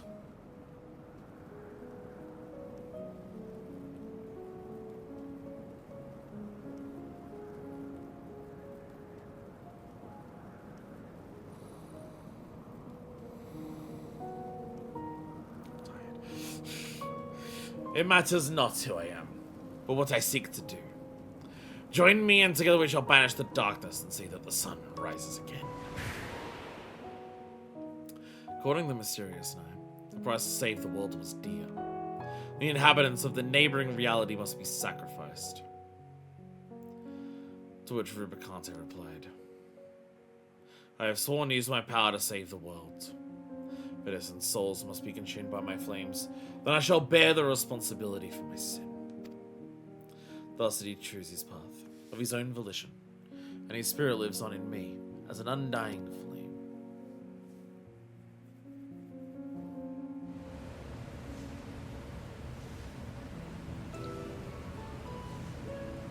The world engulfed in darkness had become the norm for me. And since coming and basking in the sun, I've been reminded of all that we had lost. Understand Rubicante better now. Understand why he was willing to sacrifice all to restore the world to the way it was. To him, it was all worth the price.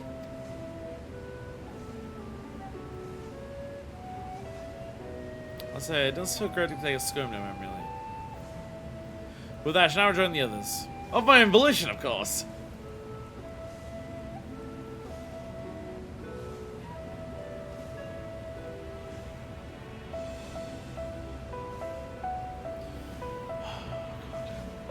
I'm trying so hard. You found the last of the Void Scent, and head back to the Hall of the Radiant Host. I'm trying so hard to stay awake.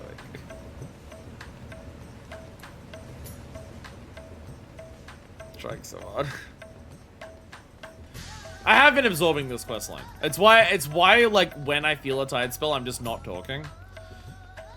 Because sometimes I'm just like, I feel tired, but I'm gonna push myself through it and try to keep reading dialogue, and then I end up not absorbing it properly and not absorbing it, like what's happening. I gotta like rewatch the VOD. I had to do that when we did the fucking like the blue quest in Palaka's Stands, and how like they met up with Ogle. Basically everything before the Emperor stuff, like we did at the end of the Final Day stream. I was very much just like keep pushing through it even if like I'm tired. I ended up absorbing very, very little of it. Where right now what I'm focusing on is just like if I can tell that I'm not fully with it, just wait until I'm fully with it and then read the dialogue. So I'm actually absorbing what's happening. Now, a smart person might say, why don't you stop streaming? And like, freaking no. How about no if you considered that? 1, 2, 3. This is all of them, isn't it? Hopefully. Hopefully.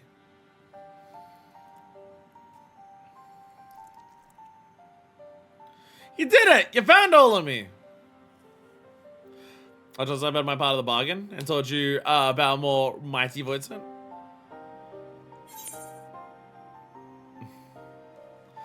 Those Void Scent fought fiercely, but they'll fight no more.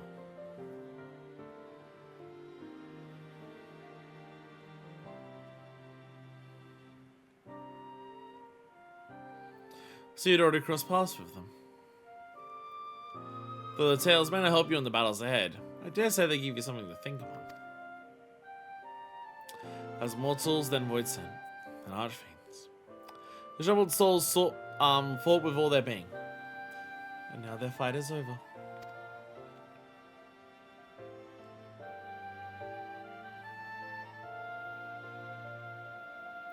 Well, I myself have only heard the tales from the others. If I'm to make their feelings my own, I need to become whole again. Which I can now do, thanks to you.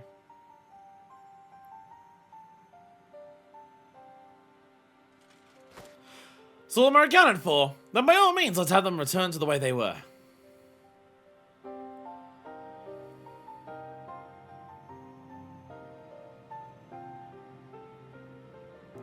Without further ado then, to me myselves!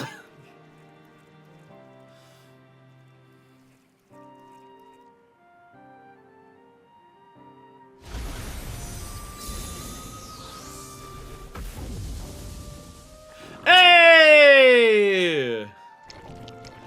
At last we're whole again! There's nothing we need fear! To me, myself, and I.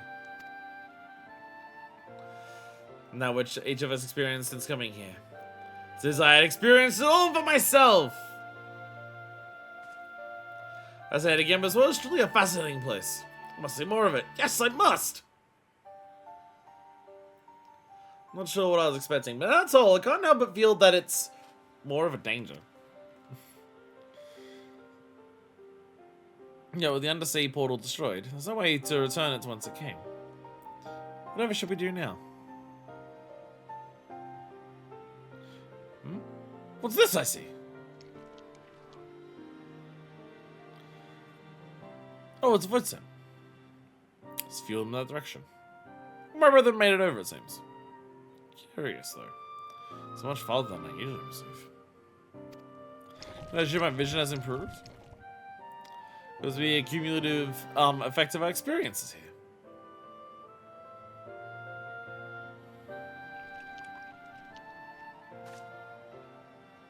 What?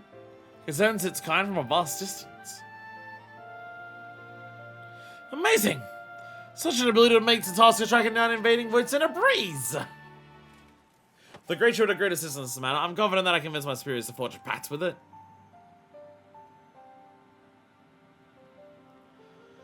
Oh, if it means I can remain this whole, then I'll gladly agree to that arrangement. Can't say how much I'm indebted to you, mortal. Working with this fellow here, I'll find a way to communicate with your kind and make myself useful. Thank you for everything.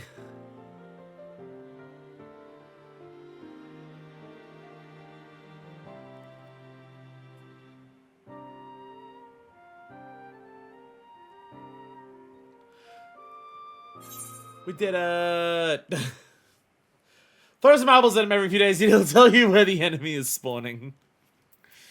Somewhere in the world, ambitions rive.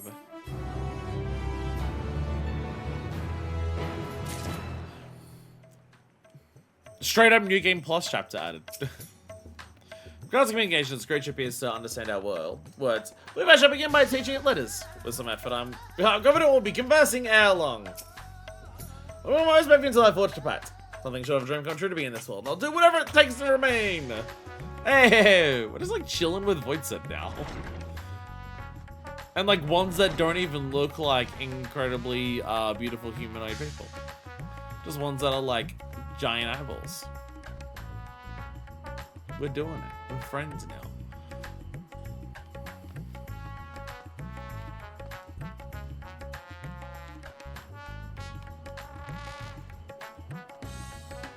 Trying to think of anything. I'll take a break before Halloween. I should. I definitely should. Definitely should. There's nothing like what we have left is Halloween and 2 societies, right? There's nothing else that like the check-in for societies of like the hippos and the cafe, right? It should just be those and Halloween. That's still gonna be over an hour.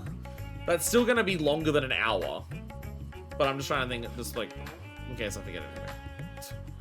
But I think that should be everything. But I think it should be. Oh, and also going back to the islands. Okay, so 4 things. Okay.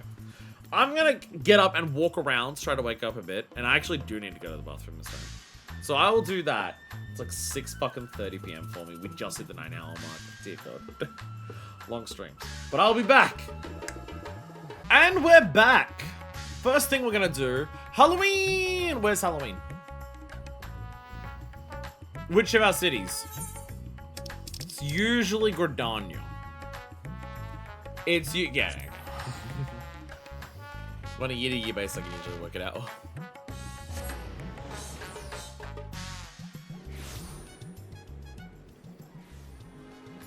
Woo! This person's wearing clothes. No one else around here is. This is another bit of gear that might get some utilization. I have no idea what. I've never seen that set. More of this. What's that? Huh, I've never seen this before. But not that part, but this part. This is another bit of gear that might get some use out of cross-class abilities. Because I mean, like this top, Time Gear, Alliance Red Gear, and Dungeon Gear. This top, I've seen this top. I've seen this top in game before. But this top, like this, absolutely screams Manifest. The hat, I don't know. I know it's a big pirate hat. I know it's a big tricorn. But it does the thing that the tricorn that I wear in Monster Hunter Wilds does, where it angles down so aggressively at the front that it covers the eyes and kind of looks stupid. This is one of those hats where it doesn't really work on Ephemera as much because of their eye position compared to the rest of the hat. Like, if you have a look at, the Lalafell it's on. You can see still see most of the Lalafell's face, and you can see all of the eyes. And also Lalafell's have bigger eyes. Whereas on a Ephemeros have, like, the most human-sized eyes out of most of the races, honestly. So it kind of doesn't work. So the hat, like, if it was a little bit higher up, if it didn't, like, you can see it aggressively points out and extends out at the end. If it didn't do that, I'd probably, like, use the hat for something. But the top is absolutely getting used for something. Honestly, what I'm thinking for the top, between how big and commanding it is and having, like, the massive cravat and everything like that, but also having like the long tailcoat the way that it does. My thought process is that this gives off vibes of like pirate, but also like ringleader. I'm kind of thinking Beastmaster. That's kind of my thought process of where this top goes for me. My thought process is Beastmaster. It does depend on like the vibes of what, like when we get to Beastmaster, it does depend on the vibes of Beastmaster. Because Beastmaster in Bosnia is an axe and a shield job, which this would still work for. But, you know, like, if you think about, like, a circus ringleader outfit with, like, the big coat, they've usually got the big tail coat on with the suit and stuff like that. I kind of get that vibe from the part that dangles at the back, while also being obviously very piratey, but also, like, kind of fancy with the massive cravat. So I'm kind of thinking this being Beastmaster top. But I might mix and match just with other glam, like, with other jobs to see whether it suits any of the others. But that's where I'm definitely leaning. Oh, this is dyeable. The dyeable one, because what they gave me wasn't dyeable. Perfect. Perfect. How's it in classic Dalamud? That's basically the same color. That is basically the same color. Okay, I do prefer it in Dalamud red. I do prefer it in that color. I imagine this styles the cravat section. See, frills are usually too stand out when they're pure white. But with how fancy and ornate this kind of gives off vibes of, the pure white might work for that. But that's kind of where my thought process is leaning for this stuff. I have seen it and I'm thinking, yeah, maybe a Beastmaster. Maybe a Beastmaster. I wouldn't be, this is of aiming. I wouldn't be surprised if Beastmaster ends up being a Fizz range job anyway. Like, out of all of the roles that we're in, Fizz range feels like the one that is, I'm assuming, is the most likely to be Beastmaster anyways. Just because, like, you attack physically with the monsters, but you're at range because, you know, you're not gonna, like, it's not you who's attacking, it's the monsters. The beasts. So I kind of get the impression I wouldn't be surprised if it's that anyways.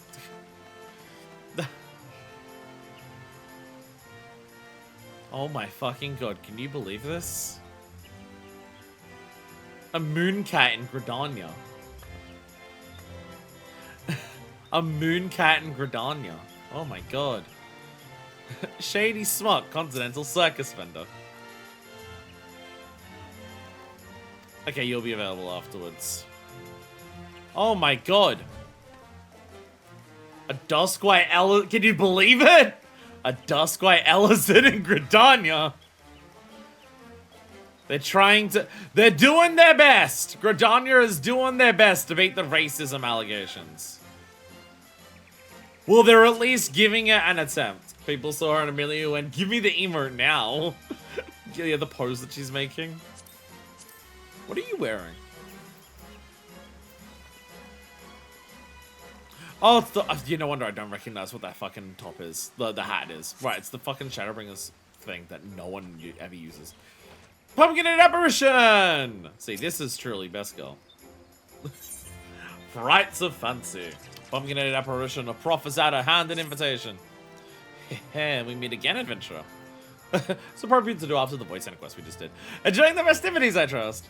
While the saints are away, a well-known theatre troupe has stopped in Gridania to play. There's a grand masquerade in the old manor, but they might sate their hunger for merriment. You've yet to meet these fearsome folk, but know they are known as the Continental Circus. Almost to relish the bone-chilling nights of All Saints Week season. Their ghoulish galas talk of the town. And knowing the troops' appetite for mischief, as I do, I sense what lies in store. I'm willing to view the spectacle for yourself. Need only speak with the genuine Gisa. He shall guide you to the steps of the haunted manor. Sure, the Continental Circus may appear to you as ordinary performers if they're far from it. All shall be revealed in due time. But of course, it's just a bit weird now that we know what Voidson are and that we're just hanging out with the gods too. Seasonal events are fucked. Come one, come all to the Continental Circus's grand masquerade. Shall I guide you festivities, good madame? Another one of those ones where they're just like, never mind. I was about to say it's one of those things where it's just like, hey, we've made the grand manor that like in the previous things, but like, right, it's just Hawk Manor. Like, it's just Hawk Manor. This isn't the thing where you have like the outside area. Because they did that with Starlight. We've got like the outside Starlight area where they're just like, hey, let's just make an area that we can reuse each year for the seasonal event to make it a bigger deal by just reusing something each year and just building on top of it. But yeah, Hawk Manor also spooky. Impresario! I bid you welcome, dear guest. It is our honor to host you. An adventurer? Not that adventurers aren't welcome, mind. I have no ill will against them whatsoever. Now tell me, what brings you to our manor of happy horrors?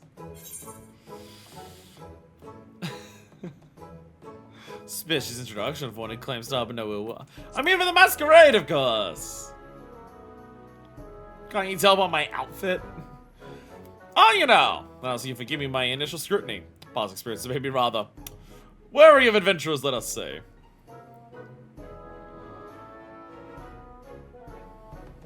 But I tire of shadowy schemes and the accusations that often follow. So I shall lay bare our secret as a gesture of good faith. However, we must swear to never share with others what I reveal. Though we of the Continental Circus disguise ourselves as mortal men and women, we are in truth a troop of otherworldly creatures. For some of us, our monstrous costumes are in fact our true form. Were my own gloom dispelled, you would see me as I truly am, an imp. Not so long ago, our ultimate goal was to drown this from a blackest night and usher in a long-coveted legend among my kind. The Night of Devilry, where our leader, the Great Gord, would rise again and strike terror to the hearts of men! Sabiansa. So, like, while Golbez has his plan, right? So, Golbez has his plan to, like, invade the source. So the Void Sense can go to the source so they can finally die. Whereas all of the ones that were hanging out with Clown Man were just like, we want to invade the source because we just want to fucking kill a lot of people. I'm now imagining a cutscene of Golbez potentially getting a 5th Archfiend, and it's him meeting with Papa Gruff. But Papa Gruff is just too fucking weird and Golbez just backs out. But as a few voice compatriots have recently taught us, there lies a reward even sweeter than mortal fear. One that fills our hearts and satiates our souls. Gratitude! Really is just Monsters, Inc. One taste, they said, we'd be unable to deny the fulfillment they brought us. Or that one demon from Skyward Sword. Thus the circus abandoned its malevolent ambitions and pursue honeyed words of appreciation instead. Out of all of the quests, like out of all of the seasonal events, this is very much one where it's like, this has been a continuous story across every single one of them. And I think I literally caught the beginning of it because the very first seasonal event I did in this game was All Saints Week, with I think the first time Papa Gruff was introduced, possibly the second though. Why didn't Golbez just wait for Halloween? Give Golbez some cookies just to see how he'd react. Ah, that sweet, buttery taste. Mayhap destroying your world is an unwise decision. I can't do a Golbez voice. When glorious, awesome twilight reigns supreme across this realm, mortal and void must join hands in harmony and carouse to their heart's content. Knowing shall all shall know unforgettable thrills and chills beyond comprehension. Our most greatest proof of this desire. Listen well, and you too shall hear our guest cry out in splendor. Ah, please make it stop!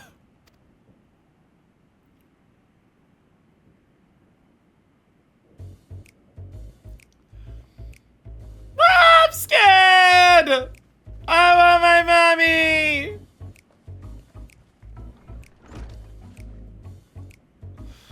Oh, that's not splendorous at all! Please, you must believe me! We have no intention of affrighting our guests. It's not like this. Everyone saw a solemn move to entertain. How does it come to this? Is it possible some of them are bad at doing it? We've come across Voidsons who are bad at doing this before. Oh, you didn't glare those daggers at me? I have the funniest as to what has transpired. Perhaps you might use your skills of inquiry to our benefit. How do you know I do Hildebrand? I beseech you, adventurer. Survey the man, discover what has brought our patrons such distress. Start on the second floor. I shall remain here to oversee affairs. Once I've identified the cause of this chaos, you must inform me with all due haste. Should foul rumors begin to spread, I fear the Adventurers Guild's suspicions will soon follow.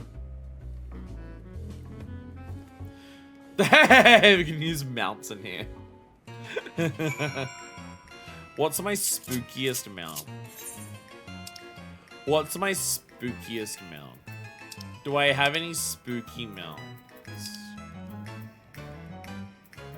A bear. Aramon. I think a veer, but it's kind of also fucked up.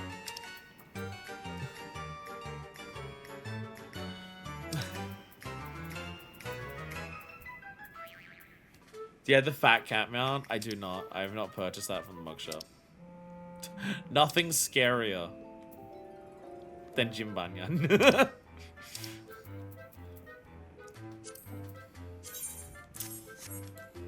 Go for an iron. I think this works. Should I mind salvage the sword situation with me? Let's investigate the matter myself and find out what's going on. Spooky ghosts. Ooh. Ah, Hawkman are hard. Hawkman are hard, I think. Actually, this might be blocked off in both. Oh no, or do you go through here in Hawk Manor Hard? Maybe it's Hawk Manor Normal, because I think in Hard you actually go through there. It's hard for me to remember. Oh my god. Gay Halloween. Or as it's known in some circles. Halloween, I guess.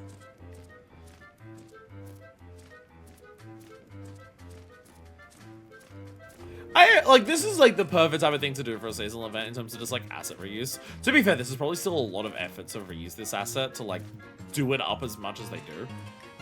Like yeah, like the coloring, the lighting, like a lot of the stuff. There's a lot of changes even if it is just Hawk Manor.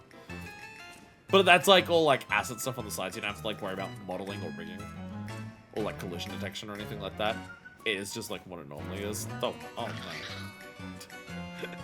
It's wearing a pirate hat. A lot of more pirate hats, actually. Oogie Boogie sleeping over there. Why is that pumpkin wearing an upside-down table? Because, Momo, what have you got to say about this? Silence, silence, I say! You must go away! Where we go, chaos and never follow. Remain hero, and in chaos you shall wallow! Form us to absorb their mischief, listen what you have to say. Okay.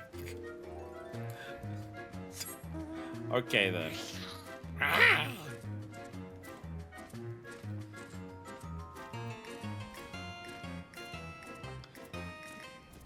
We need to do Halloween streams each year. Fuck. I didn't realize it would fall. I didn't think that would actually like let you fall. I need to do more Halloween streams. Of like, hey, it's Halloween this year. Let's do some like celebratory shit. But also, I don't play many horror games, so I don't know how to... It's not that I have a dislike of horror games, it's more so just what I look for in games are usually not what I look for in horror games.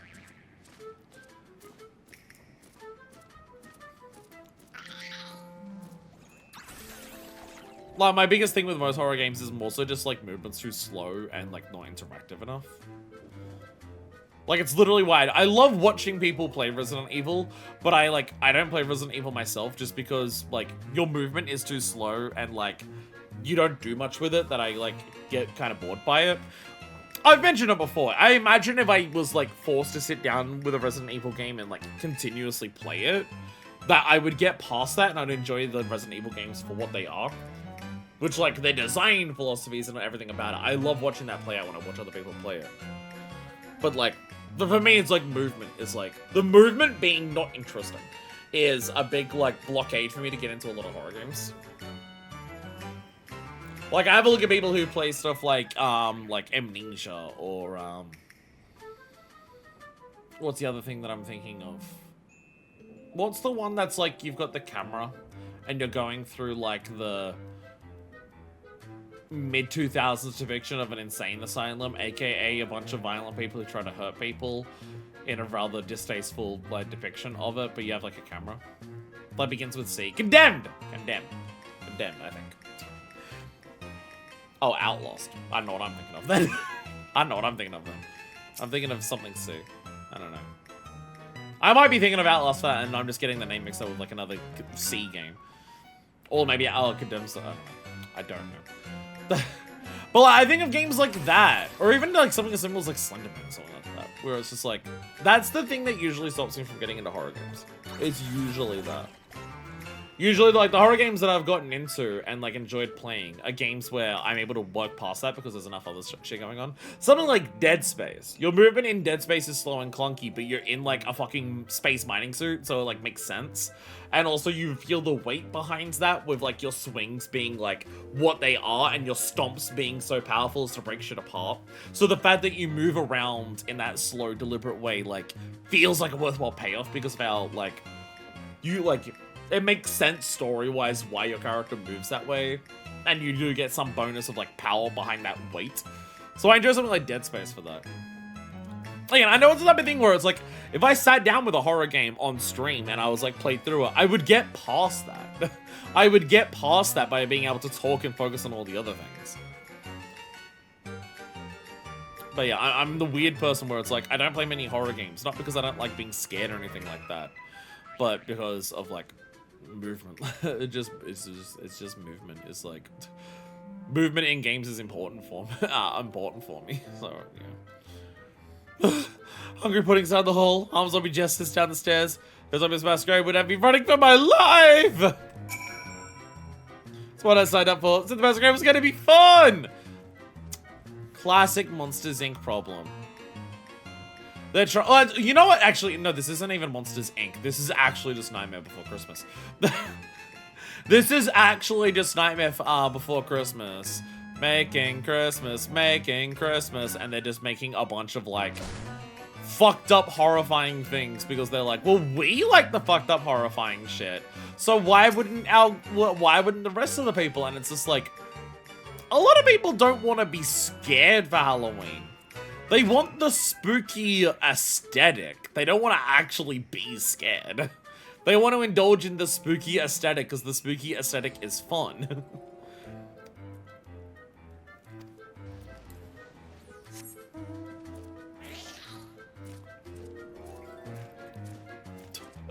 I see the giant ghost over there. Again, classic making Nightmare Before Christmas problem.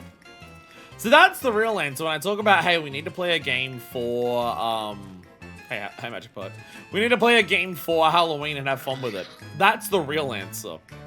The real answer is the game that we play is the fucking Devil May Cry clone that is Nightmare Before Christmas PS2. Give me an Alexa. No, Alexa, the net trade's for you. And some candy, too. You won't even give me Sun and Moon minions, I bet, though. Don't know if I've ever entered this room. But it's filled with alcohol, so how could I have not entered this room in the past? Do I have the mapping achievement for Hawk Manor? I'm now at a point where I'm realizing, do I have the mapping achievement for this dungeon? Have I actually explored this entire thing ever? Like, have I gotten every key to open every jail cell? Do you need to do that for the mapping achievement? I don't even know. Excuse me, miss. Have you seen any elixirs around here? The coach in the pot won't stop asking for one, but they cost more than my allowance can afford. I had Nightmare Before Christmas game on PS2, but who knows if it's the same game? I don't think there's many. The big thing is that, like, you play around, like, you've got, like, a green whip for a weapon, and you have, like, straight up, like, combos. But also, a lot of the songs from the movie, like, play out as set pieces in the game with, like, revised lyrics that make sense because it's a sequel to the movie. And there's, like, one new song. There's one song in that, and there's one song in the game that's, like, a brand new, completely original song that's not from the movie at all.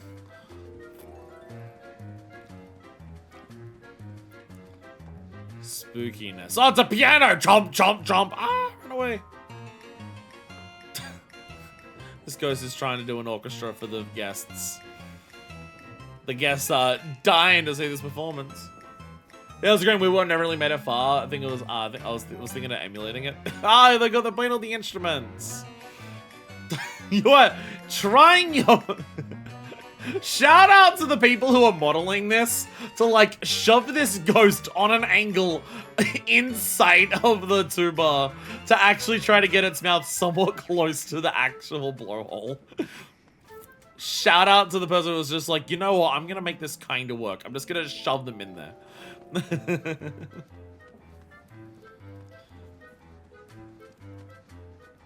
Oh!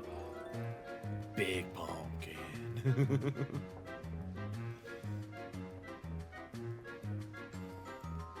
I love the Halloween aesthetic. Don't like pumpkin. Do not like pumpkin. Cannot stand the taste of pumpkin. It's not even the thing for me with like a lot of fruits where it's like, no, I like the taste, I just can't stand the texture. No, I just fucking hate the taste of pumpkin. I just fucking hate the taste of pumpkin. Hello there, skittish acrobat. Next, like a gadget to my eyeballs. Even go about fresh few organs while I'm at it. I like how if they're saying evil shit, we just assume, no, they're just for the bit. They're not actually evil, it's fine. It's fine.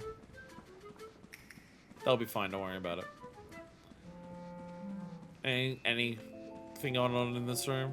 Oh, they're walking up the walls. Pumpkin lantern. I think they're just having a conversation over here. They're just having a conversation. Impresario! Hello there. Intrepid Adventurer returns. I bet the others. The children are scared shitless. Literally, they've got no shit left. I found all the shit. Why can't you just let Pumpkin? I thought you were trans. I have never tried fucking a pumpkin. I'm sorry to break it to you. I have never tried fucking a pumpkin.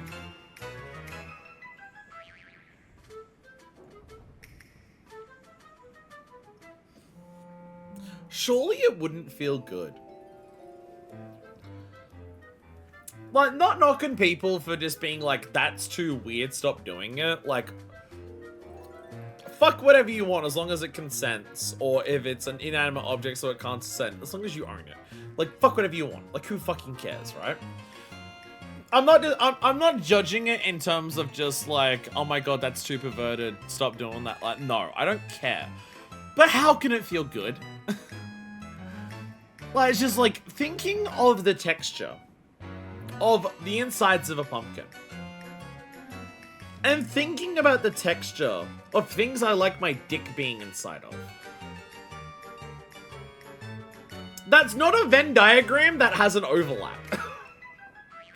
There's no overlap in that Venn diagram, so I am confused. Maybe I shouldn't knock it until I tried it, but I also don't want to because I can't imagine it being positive. Despite our newfound mission, we do still take great pleasure in mortals' fits of fright. So they have forgotten themselves and prioritized their own enjoyments over that of our guests. Don't emphasize with their plight. And they have to cause any lasting harm. Maybe we have to indulge them this once and allow them their fun. No. Like, just of course. But the biggest issue would be how thick the skin would be. I guess there is also that, like, once you get past the like, are you even, like, getting that much, like, friction? Like, you go past the skin and the skin's, like, this fucking thick. Like, that means you only have about this much left to actually feel what's inside the pumpkin. Like, I don't... Adjust, of course. We cannot allow my brother and Xandex to go unchecked. But if they don't listen to our commands of a kindly adventurer, I can hardly imagine that he'd mind. And an impasse, are we? Return to me, child, and I shall offer my aid. There's something amiss. So, Impresario, can I hear the voice of the pumpkin-headed apparition? Because it would be wise to heed our advice and return to Gridania. Does that mortal mind of yours contrive any reasonable solutions? Can I let the rest of the troop have their way for much longer? Let's see our patrons to reach their limits. But I should continue to watch every mind is here and consider our options.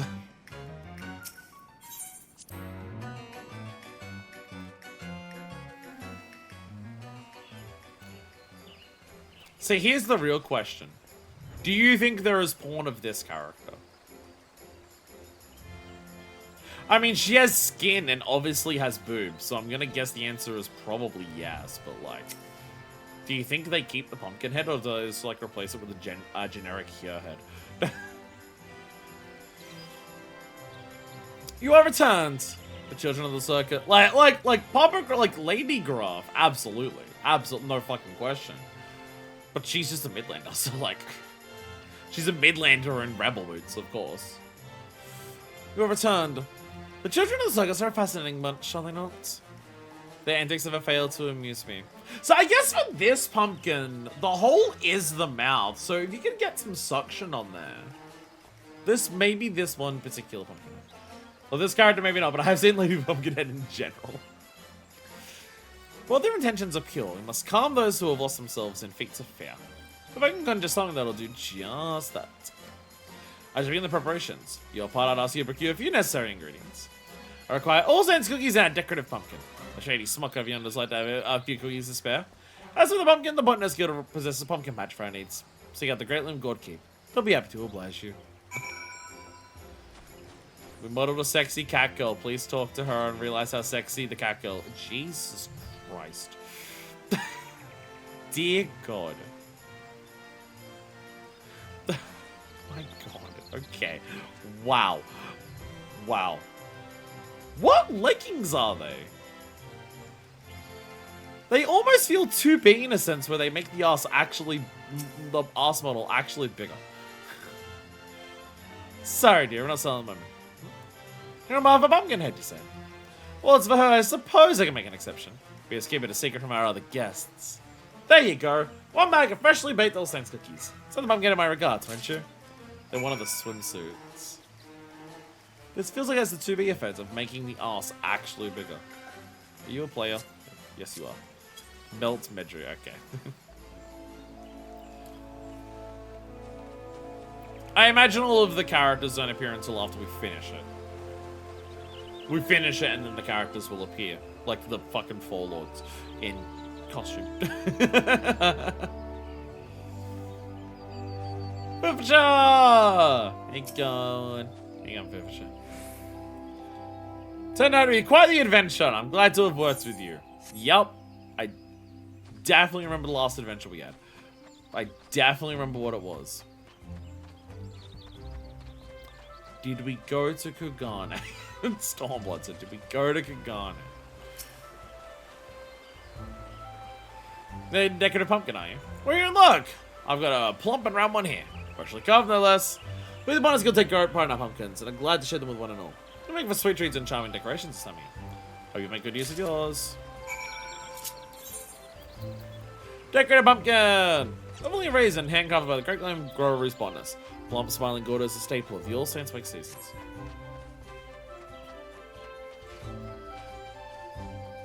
Pumpkins! Halloween! Pumpkin spice! That's a thing. I remember someone mentioning, it was probably during one of our streams talking about Halloween shit.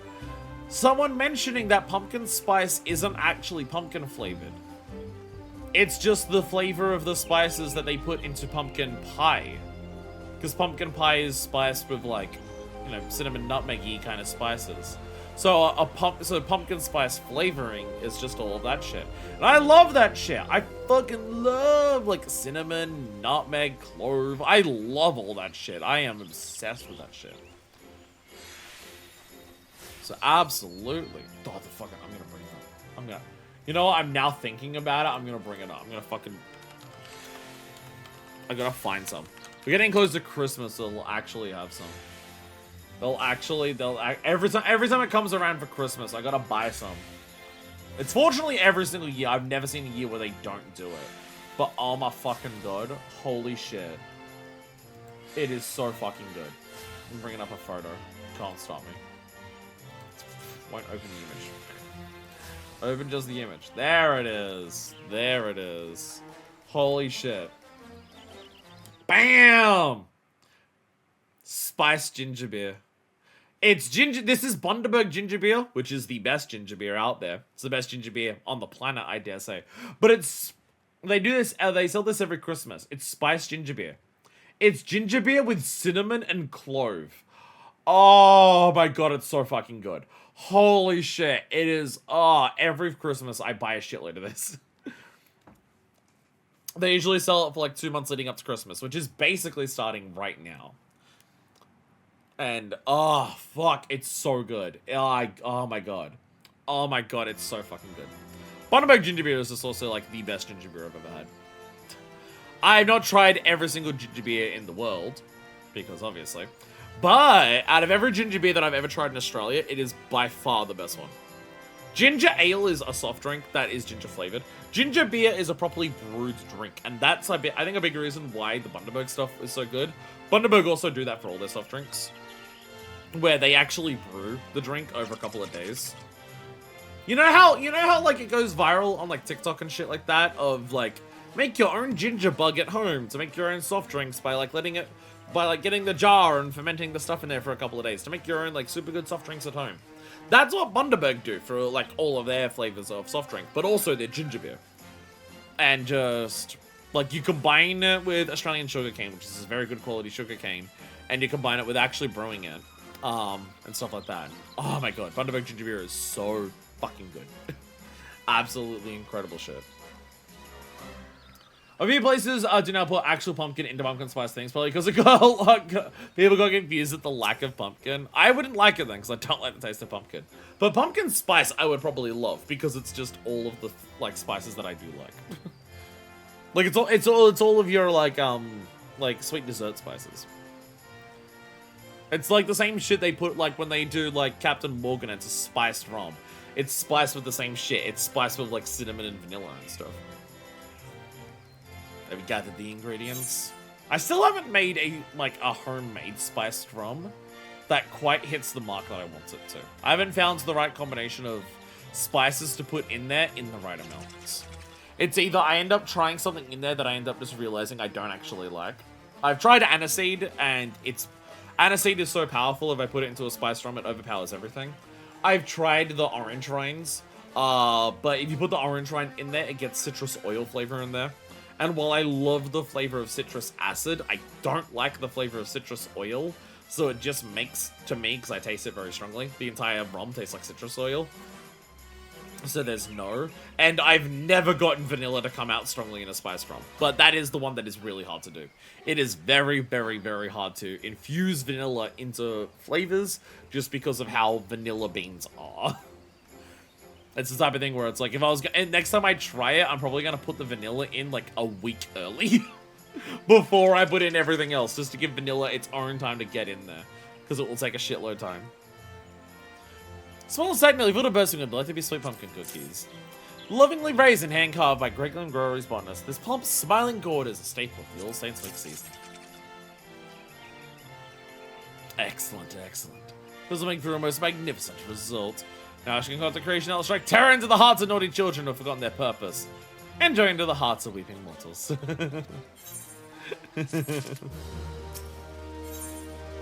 Dressed to Impresario! That's why his name is that. The Pumpkinhead apparitions appears to be ready to put our plans into action. Let's put an end to the Continental Circus's cruel trick, shall we? With the materials you have gathered, I should prepare the solution we require. But good things take time. Choose to return to the manor and inform the Presario of our plan. All shall be made clear soon enough. Those who play tricks with their internal intentions cannot be left to their own devices. Joy is meant to be shared, not hoarded. A lesson all naughty children must learn.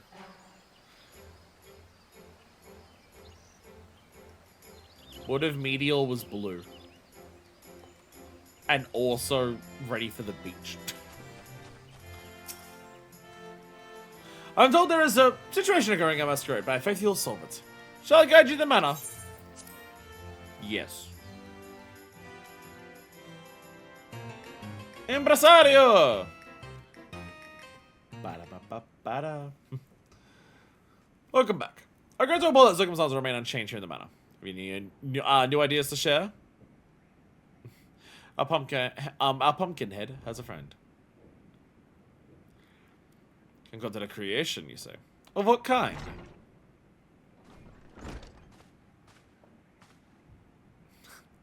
Apologies for the wait. My master proudly presents a ghoulish gift for our dear impresario. Way to use like the 2B stuff again for like blindfolds. Yo! My word, it's the oldest spitting image of me. 'Tis no ordinary doll, I assure you. You operate by riding on top of its head. And that's not all. Take control and you shall have a bevy of illusionary spells at your disposal. Pumpkin Head Mandragora mount, let's go! These illusionary spells are based on the materials our adventurer friends have kindly provided us. Delectable delights for the worthy, and a haunting trick for those undeserving of treats. Let's see. No solution to mollify both parties. I love the operation of this magic doll to you, adventurer. This mortal time, I doubt to be able to maneuver it as well as you. Question is this gonna be another mount that Fenrir's ride or cunty? Once you have shown them the error of their ways, order them to return to me, and I shall re-educate them on the parts they must play here. I guess also deserve recompense for their prior treatment. Plus you send them to me as well, then I might offer them sweets and apology. Cannot bear to end their All Saints Wake on a dour note. So your plans are made, yes? I shall return to my master. I wish you happy, frightening, and delighting! Hell yeah. Hell yeah. It's so awesome. I love this. Gonna be hard to not want to use this mount all the time. Well then, I suppose all I'd love for you to do is operate this mechanical me. Searching my mind, marching right to the second floor and calming the commotion above. And remember, a verbal performance should be convinced to return with the pumpkin's trick. Also, you reserve the treats for our guests. Mustn't give them more, aren't you, fright? If you find yourself separated from our pumpkin friend, simply return to me, and you may hop on his head once more. Off we go! Yo! We sit on the rather normally. Let go! Hell yeah! Incredible. Incredible mount. Incredible mount. Whee! Treats. Oh, spookies! I was wondering if Impresario would actually react. Trickster's treat and treater's trick. Sounds like a fucking Halloween themed raid boss, and I either use Trickster's treat or treater's trick, and you have to remember which one is which to remember which attack to do. What if I do? What if I do give them candy? Ah! How dare you get in my way? I don't need treats. I'll make you pay. No, no, no! Impresario, no! I've been good all this time! So what you think? I've done no crime! Oh dear, the Impresario isn't happy with us. Then I'll hurry to him. Let's not cause further fuss.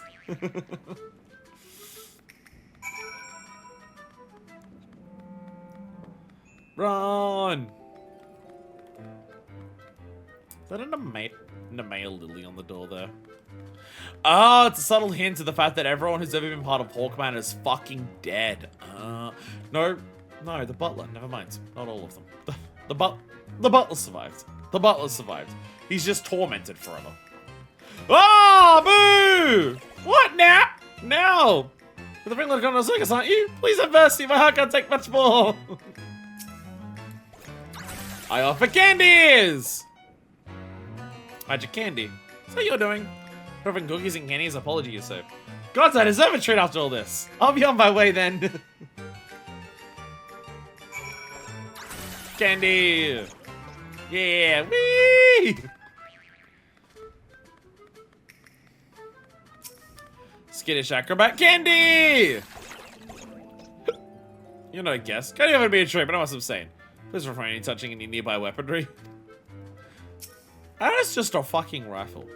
One of those is just actually a fucking hunting rifle. And it makes sense they exist in this one. I've just never thought about it. The hell is that for? Strange. Feels like the Impresario slapped me across the head, but it did not hurt. So I ended up some new illusion. What are you saying? Some of the whole troops to the front of the manor for a talking to? Well, you mentioned I've been a bit overzealous about fighting our clientele. I'll hurry back in a minute. Whee! Whee!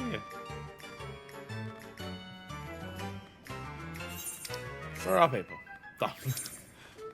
I could have continued around. Magic pot! You said you wanted candy, right? Oh, I don't have the elixir. Sweet candy, gimme more! Boo! No! Impresario's magics! Gone already? Nah, no more magics for me then. If someone says to the foyer, yeah, then to the Impresario I shall go.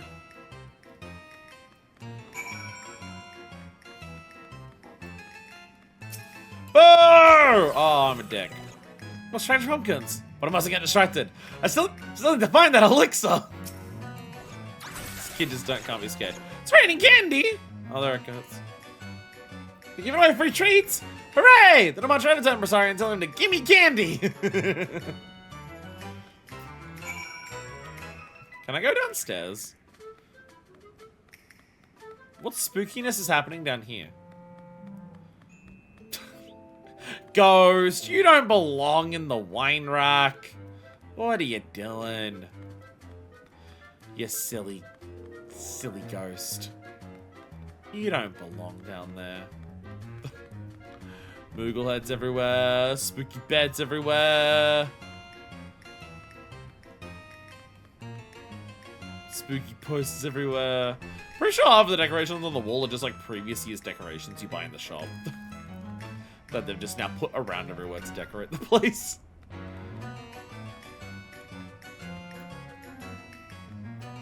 Fucking gallows down here, Jesus. And some consorting going on down there. I'll leave them to it. I'll leave them to it.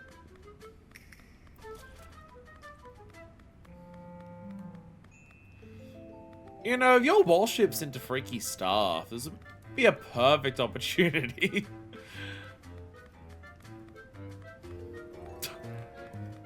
Why is there so many pumpkins in this room? It's the spare pumpkin room. I found it.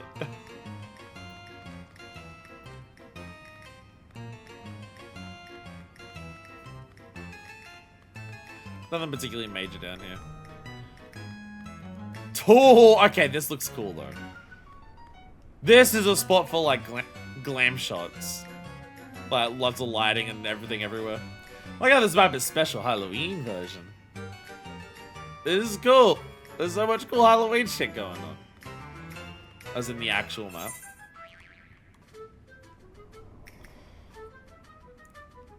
I like the names different. It says the Haunted Manor. Oh, I can't get up there? Aw. I want to jump up there. Ghost just moving back and forth up there.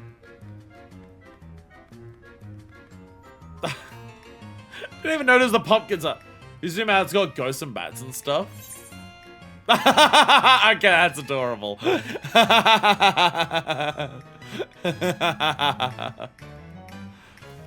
That's a pumpkin with bat wings. Oh yeah, it's really cute.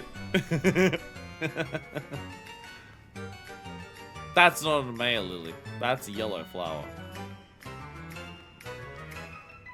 I don't know enough about. I recognize the Maya lilies. I don't recognize any other flowers. That's a yellow hydrocanthusage or something. Hydrocanthus tulip sige. That's what it is, I'm pretty sure. Pretty sure that's like the official name of it. Whee! Pumpkins! Pumpkins! Pumpkins! Pumpkins! Pumpkins! Me hiccuping a lot. Pumpkins.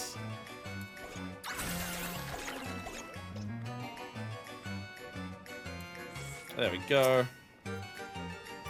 Dedicate myself too fiercely to my role. Forgot the oath I made to Impresario. How shameful of me. Oh, the hiccups. Oh, the Impresario. Did he roar with rage? Bumble my head's gonna last a whole age. Give me elixir. Candy. Give me enough candy for everyone. Hiccups. Stop. You dicks. Damn it. I owe you a great debt, adventurer. With your aid, I was able to give these members of the troop a good scolding. Well, if you've rights and necessary to amplify the lights we provide, we must never allow the former to overshadow the latter. It's our solemn duty to provide the small folk with a memorable All Saints Week experience. We felt the very same, Impresario. The adventurers always came for us. Even though we knew what it was like to be punished and scared in years past, we lost ourselves, striking fear into the hearts of those who didn't deserve it. Chaos is good for us, but not for them. Let's bring smiles to their faces again. Here, less chaos, more treats and smiles. And let's all enjoy All Saints Week, hand in hand.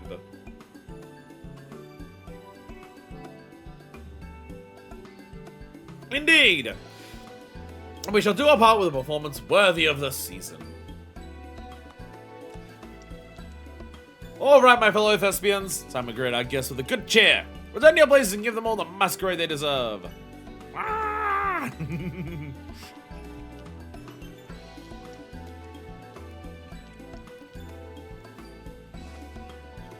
Well, that said, I believe I should be able to handle the trip from here on out. Gotta thank you enough for your assistance, adventurer. Oh, before I forget, there's one to grab that mechanical masterpiece an acquaintance of yours. If at all possible, I'd like to express my thanks to them as well. It's Pumpkinhead. Pumpkinhead, lady do. Woman sporting a white pumpkinhead. That sounds awfully like the legendary great god who would command the Void Send forces on the night of Devilry. Ha, but I jest! Legends are precisely that. Tall tales and no more! Allow me that joke, at least.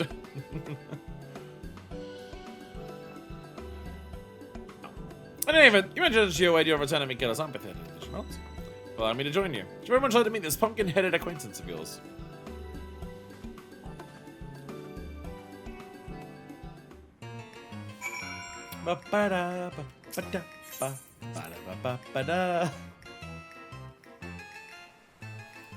Halloween theme. It's a pleasure to finally meet the famed impresario. Ba ba ba.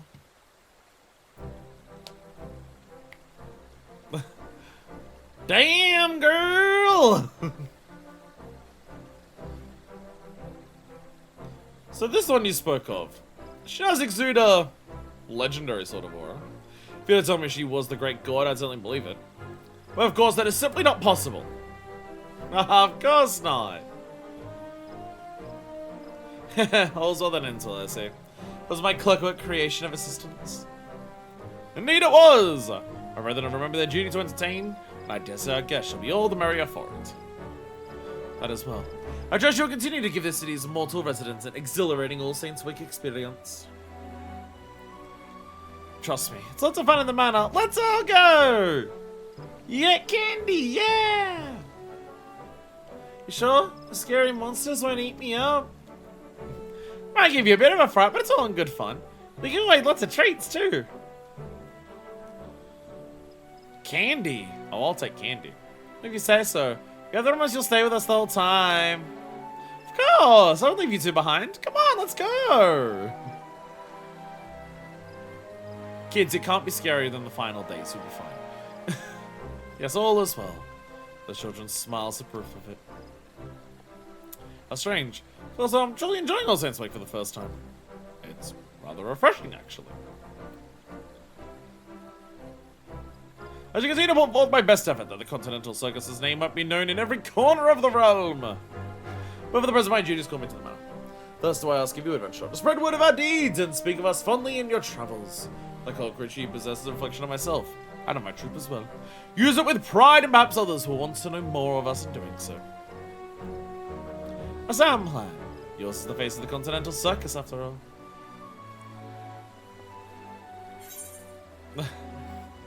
Leave it to me.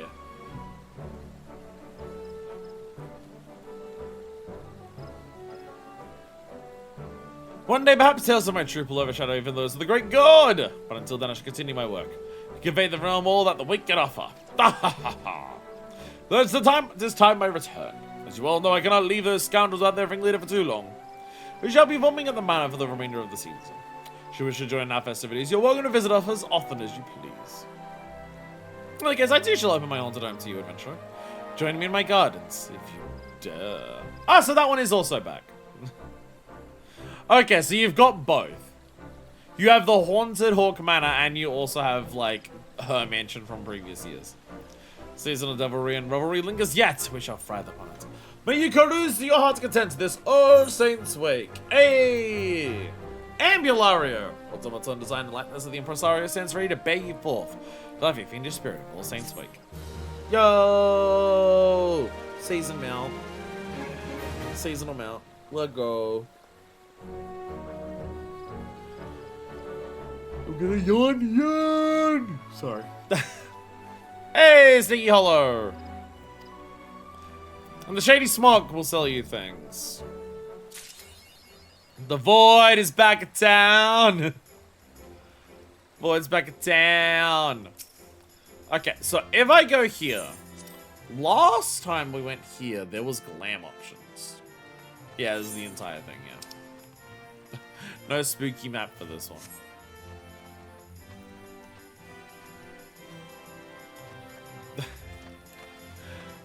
Love the decorations.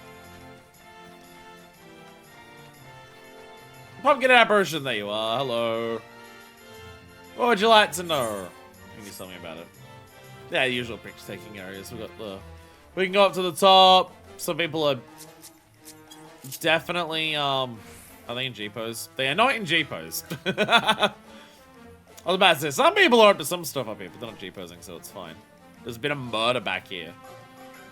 Dead as shit ghost. And is this where we do glams? Yes, it is. Oh my god, they've actually changed this menu so it's a lot more obvious. Holy shit! Yeah, Kane Senna, with Ralban, Nanamo, Sid, Nero. Oh, this is Biggs and Wedge. Aya, Graha, Minfilia, Riditin, Flamin.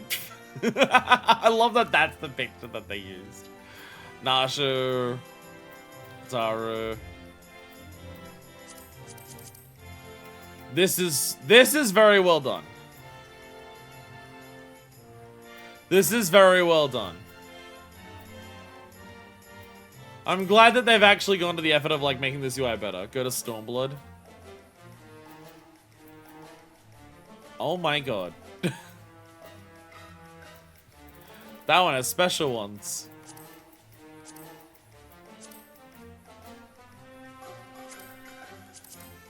Pumpkin means new NPCs for this year. Oh!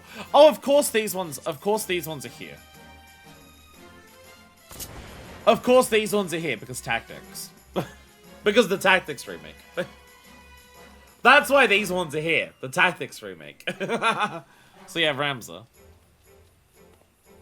Of course.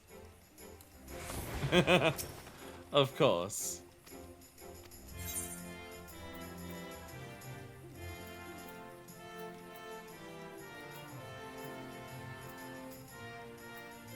Both forms of him are there. And also Runar. Runar's another new one for the year. Hey, Runar! It's Runar. Bonk. You know what I don't see, though? I don't see Vanar. I see Fortuna, I see Emiliance. I see Euless, I do see Aaronville. I don't see Vanar, sadly. There's some other new ones with Endwalker and Dawn Trail stuff. I have to wonder if, like, stuff like Vanar and stuff won't ever show up to avoid, like, spoiling people who are in this zone who don't know. Like, if you see Emiliance, you don't know, right? Like, this isn't immediately obvious to someone, oh, this is, like, a special thing. This is just an Ellison lady.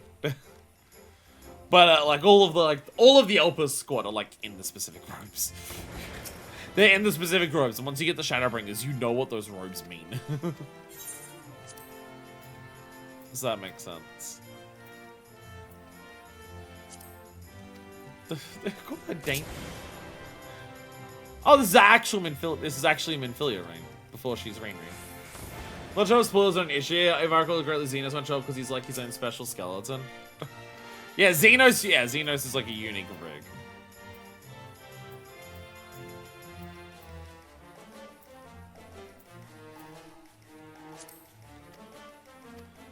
Valens? Really? But also... Lion?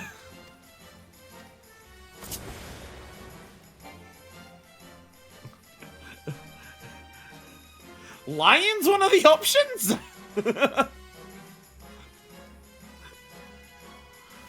I mean, sure. This is who they choose is like a bit surprising sometimes.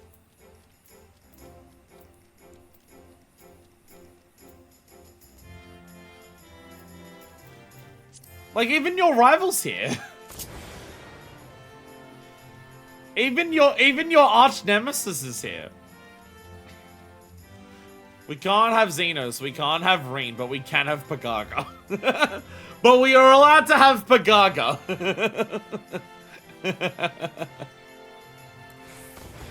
She's allowed to be here.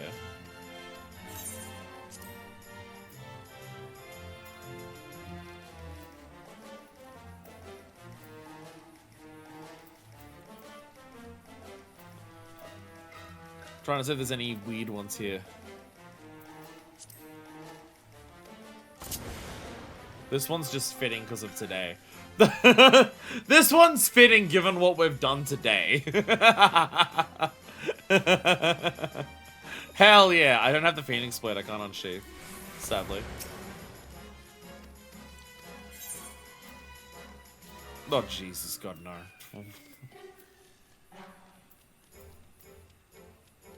There's Makoto again.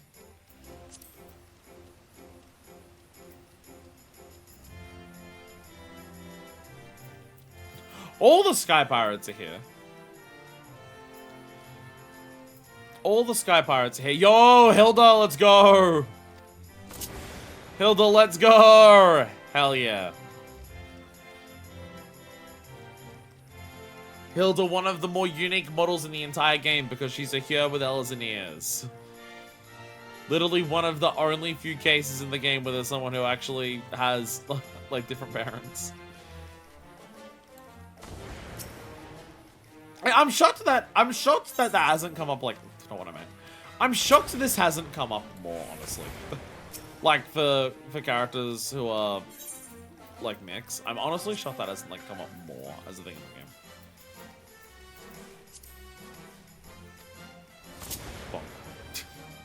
Of course you have to have the destroyed stuff. Of course it needs to be the completely destroyed version. Of course. Actually, there is a dance that we do need to make you do. Yeah! Yeah!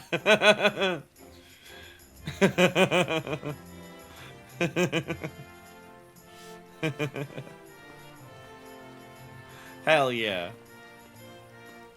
Very important to make Hildebrand do that.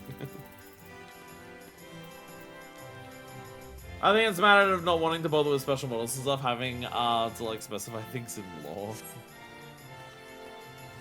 They don't want to specify in lore what can and can't work. Either.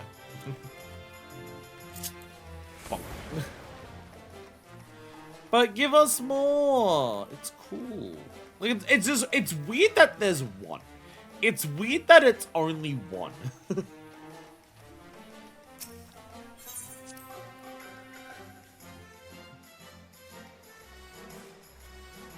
And then I can go back to the other mansion whenever I want as well.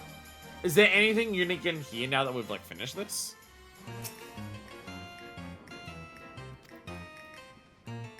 Oh, so there are actually other people down here. Right, this way, madame.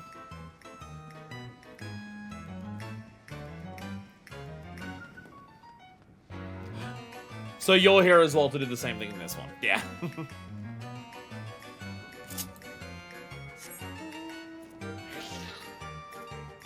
Is anything else actually different? It seems like the main difference is that all the characters have left. Where's Vijay posing? There's an imp somewhere. Oh, the kids ran away. The kids ran away. They got their candies and they fucking bounced.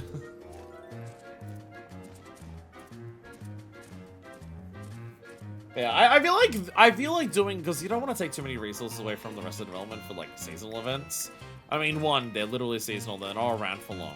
And two, like they're always meant to be short by thing. Like You don't want to take away development from, like, raids or any side, like, other side content for seasonal events. So I feel like doing what they've been doing with seasonal events the last, like, couple of years is the smart, like, the last 2, I think. I feel like this is the smart way of doing it. Just develop, like, an area, even if it's, like, a reused, like, thing, and you just build on top of it. Like, that's fine. Just have some elements of just like, oh, there's a unique thing each year you can do for this, or there's like a unique activity. Like Moonfire Fair, they always go ham on, right? Like in Moonfire Fair, they continue putting in new shit. Like we got the boat this year. There was no boat in previous years. So Moonfire Fair is the one they always go big on. Because it seems like Moonfire Fair is the one they want to make sure it gets like... Everyone knows the Moonfire Fair is a big one, so they're trying to keep that up because, you know, it had stuff before. Of like the tower, so it's always going to be a big one. This couple is always going to be here talking about this awkward shit. But for stuff like this where it's like, yeah, just build it up each year, so each year you can just like do new things. And there's the Shady Smock. I see you in there. Hello there, Shady Smock. How are you today? Peaceful All Saints Week advertisement. I will take that, so I can hang that up on walls, and magic prisms for pumpkins. Do I already have some of those? I don't know because I've not checked my retainers today, but it's fine. And then you're here, hello. You're just, yeah, you're just law. Wait, there is law on Continental Circus. Well, True Bandit is traveling them by the land. Their mission turning Browns upside down. Starting utility finds us in a yours to help people celebrate All Saints Week. Fatal amount of exciting events will delight and even a fright you. On a cast like the daily grind of venturing away to enjoy them festivities. Hey, Lupin. Is this a particular one? Are you a particular Lupin? I think I know it was like an older Halloween group before Papagraph. Ah, so they have like been around before. So yeah, they're talking about Impresario. Can't be praised. The Continental Circus has returned! No, just from our previous Halloween event. Okay. Hey! You're in Halloween glam. Alright, who else we got? You're just always standing there. Costume mums everywhere. Why, I fit right in! Pumpkin heads maybe just stylish dreams of the wardrobe. Perhaps I should have a pumpkin head of my own. Oh, Adgirag. Oh, Adgirag. Oh, spooky. You got me. You got me there. Oh, Adgirag. I know I'm Oshuros are still over there. They're hanging out doing their thing. Best keep an eye on those fiends. Who are you? Who is this? I don't even recognize him. Who are you? Ah, it is also a previous Halloween character.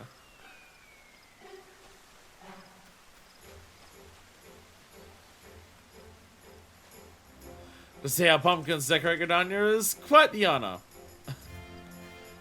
Botanist Guild people. Yeah, that is from the guild, like right over there. What about this lady? What about this lady? What's her backstory?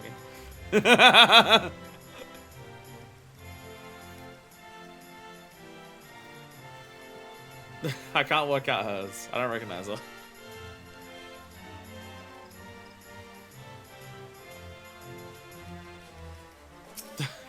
How can you be sad? There's a ghost trying to cheer you up with a shoulder pat. This one's pretty big on Dawn Trail stuff. Of course it is. Once I'm caught up, these events are going to be so good. You just look like Makoto. You are just Makoto. Is that everything that I can see? Aww. Dawn Trail. Dawn Trail. Aww. Wow. I got hardly any characters for this one. I got hardly anyone. That's basically it. Damn. Well, and of course, Shady Smock. But of course, we have the most important character of them all. Shady Smock.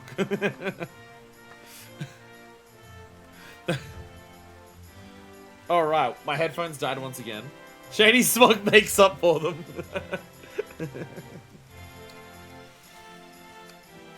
Alright, we have 3 things left. Oh my god, 10 hours.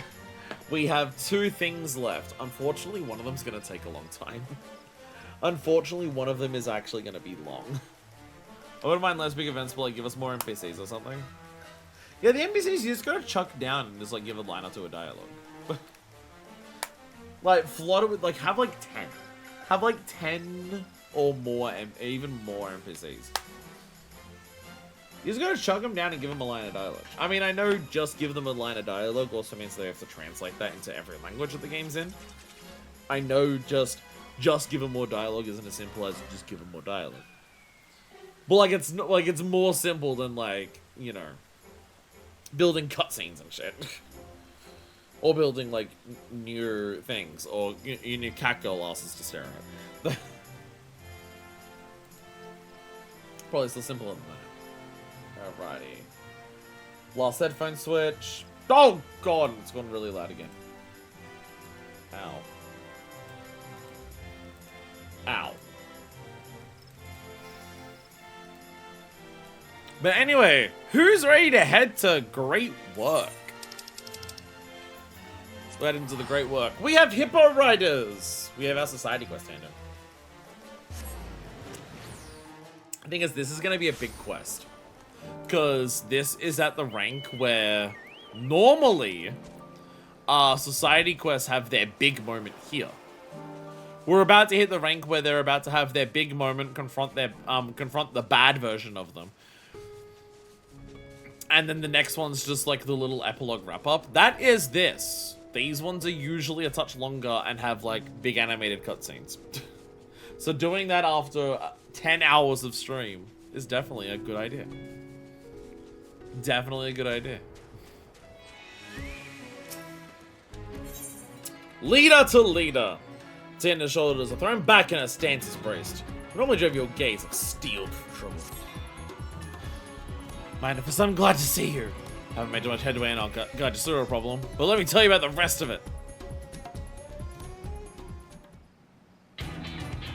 Oh. Yeah. Like I said, no tearful reconciliation or nothing. But most of the Mayhines been given us peace of mind. So that little outfit and can count as contacts with every sort of adventure you could ever need. I'll just gonna stop by when she can too. She's got mighty good at riding. She's got the instincts of a racer. As a fellow adventurer, she makes me proud. No doubt she's been setting a great example for our recruits. So much so that even the rating has been asking us for guards to look out to patrol the and look out for us asking us for guards and look out to patrol the roads. What's in our favor, saying this will be the first to know if a caller ever decides to boss boys. Right on cue. We just got word. Home of gosh, is closing in on us. And I don't think it's because they got wind of our deal on Lastus and now neither. Lassies. They'll be here any moment, boss. What do we do, boss? Gus, go find Oglopalagastan and have a report here. I don't want you to make the rounds and tell folks in this area to be on alert. We've got Anjakala's only after us, but just to be safe.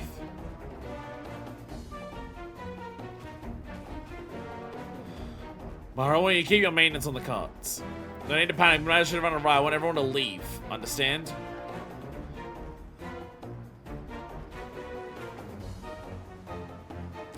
Got a relate the situation to our friends at the Mayhine. I see you manifest like you to go and graciously welcome our Gajasura guests. Anyway, it's bit with you, you got my permission to finish. But I want no blood in your hands. Don't mean to make things complicated, but that's how it's gotta be.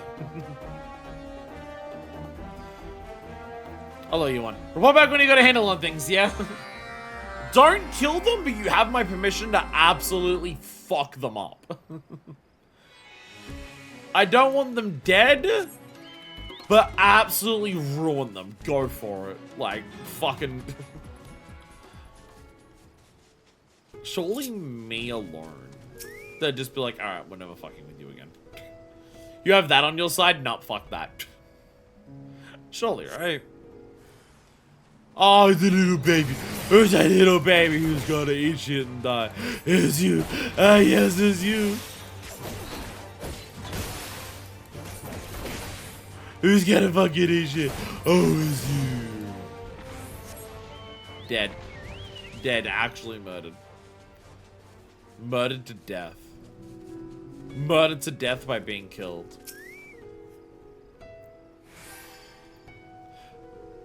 I was about to say, who the fuck's healing me? It's hard to random. Oh, the little babies! The little babies come to little baby dying. Oh, the little baby.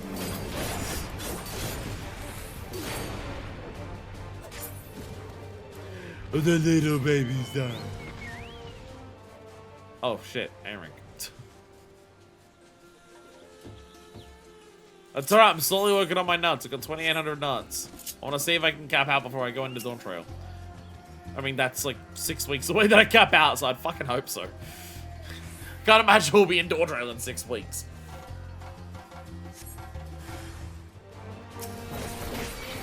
Maybe not like a shitload of them. Again, we've been going at a pretty steady pace of, 3 streams per patch. Next week we finish 6.3. And then there's 2 more after that.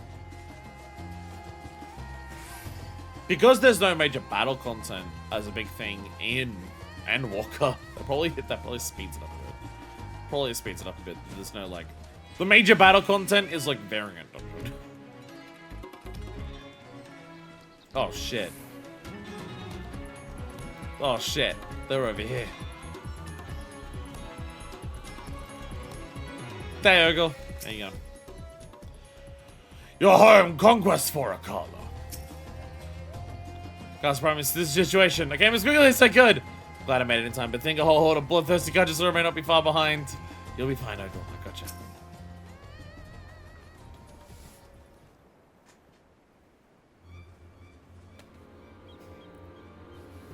Welcome back! As you can see, we're a bit of a deadlock with our favorite hippo enthusiast here.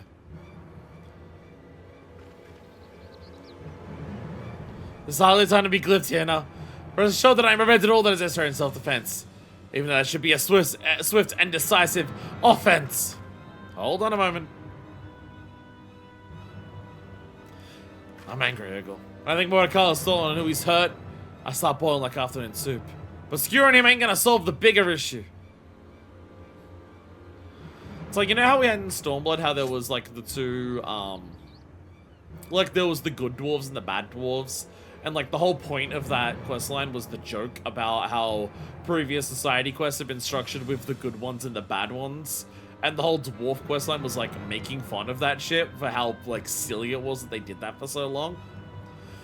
It's like we're bringing back that concept here, but the ending is going to be, what if we don't just kill them all? Let's say we talk first. Civians are different after all.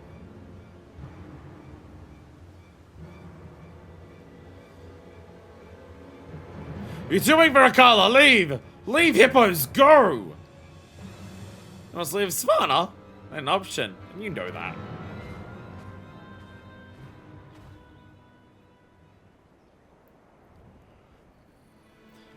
But you got such a hankering for hippo cards. There is another way. You can always join us. Me and my associates. Me and my people. We built this place to welcome us when nowhere else would. So there ain't no version of this where we simply up and leave because you demand it. But you know exactly what I'm talking about, don't you? You know what it's like to have no place to welcome you. The need to take care of your people no matter what. That's why I don't want to fight you. The people, the place for home? But you protect people. You... Same as Akala? But Akala hit your people! Tell truth, you don't forgive Akala! Like I said, I'm angry. No one messes with my family and gets away with it. So I want to settle things with you, leader to leader, fair and square. Ha ha ha! Akala hit stronger than we Q, Akala win! Shocking and violence, ain't you? When I say settle things, I'm not talking about a fight. I'm talking about a race on hippo cards.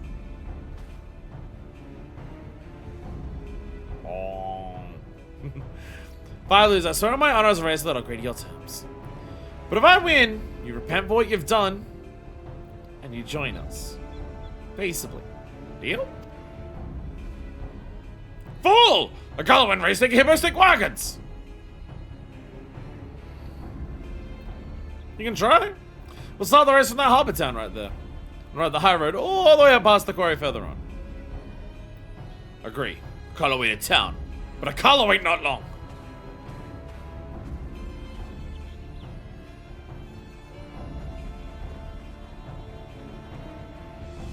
Again, feels like a deliberate twist on what society quests have been in previous ones.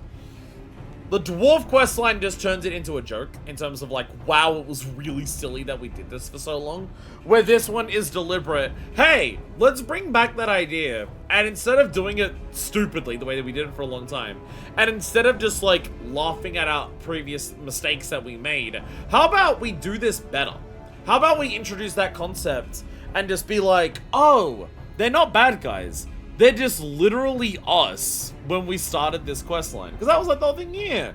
The Hippo Riders started because like they were considered like unruly outcasts that just like riding hippos and anything. But then they managed to find their place in society and shit like that. So they just now want to do the same thing for others who haven't had that opportunity. Well, he was more reasonable than I expected. But lest he decide to perpetrate any knavery, I should keep a sharp eye over him.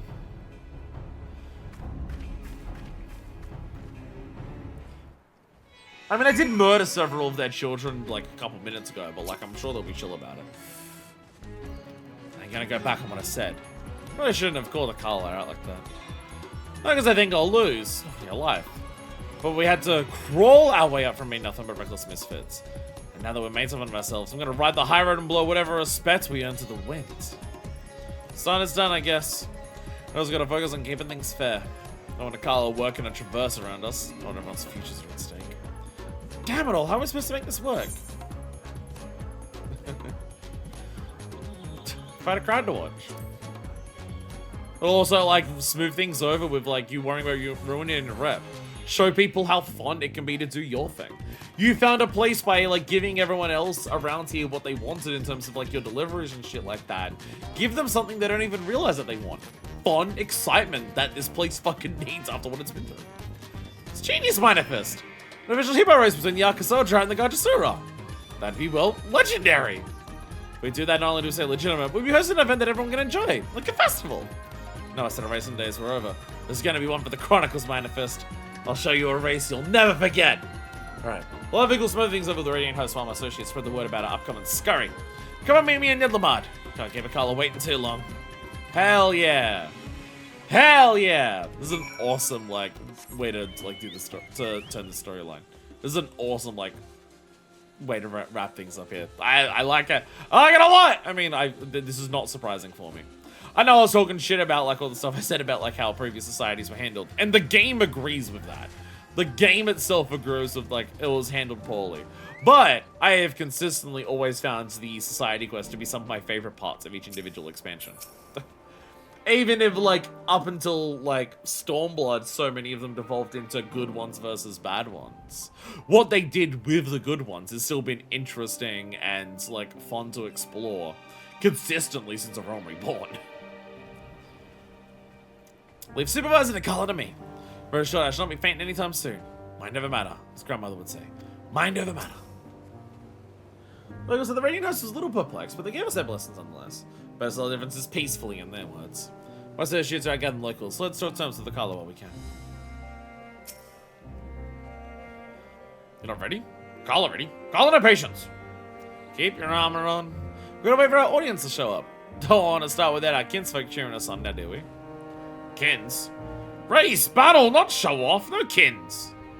Come on, Carla, our kins are gonna make sure both sides play fair. Besides, if you win, they'll officially be your kins, right? Fine. Carla serves kins. Speaking of which, I got a proposition for you. Since race is going to determine the future of both of our peoples, I declare it a cooperative effort.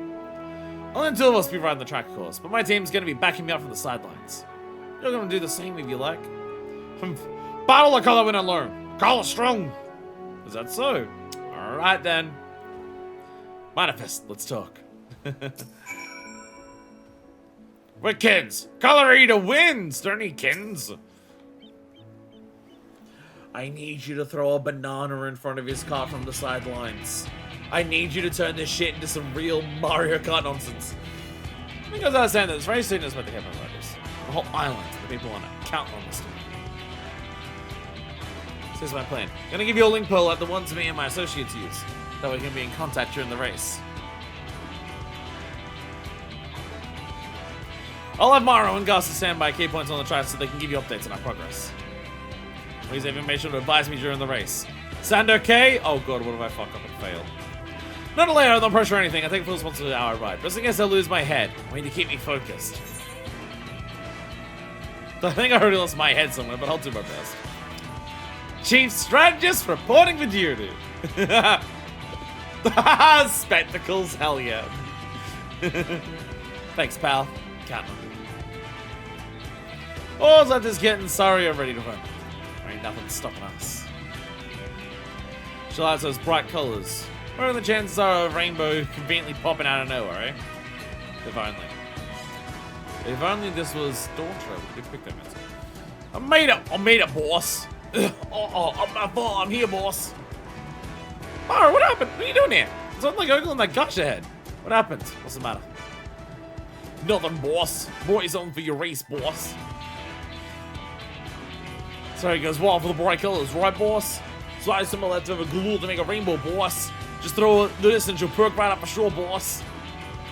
This ain't a sign from the divinities. I don't know what it is. Mario, hams ahead, you really came through. You're gonna win this thanks to you. I'll save this for just the right moment. Can't hit the ground running too hard after all. Give that a moment when you coach me. Pace is important for a race this long. Anyway, go on ahead in the goalpost over at Giant Skull Grounds. I'll see you when I bring home a victory. Well, I want you watching the high road around the great work. Feeling on the details about Link Pearl. Got it, boss. I'm worried I'm gonna fuck this up, and the Hippo Riders will be forever kicked out, and just it'll be sad. Ogle, no! Ogle, goddammit! Ogle, I thought you were gonna be chill. I should be intimidated. I have castle fin for my body now. Is that for certain? Oh no. Oh no. Oh no. Whee! Oh, Dennis is here. Hello. You know, I've spent my time always getting nervous for a race. All I gotta do is trust in myself. Trust my girl and ride! Moving me by the goalpost. Where she's gonna be calling the race up, you should be there by now too. I'm hoping, like, the correct answers during this are obvious. I hope the correct answers are obvious to, like, secure that bag, as the kids say. I don't know if the kids say that. To get that dosh, I don't know if kids say that either. What do kids say these days? 6, 7? I've not looked that one up, and I'm probably not planning to.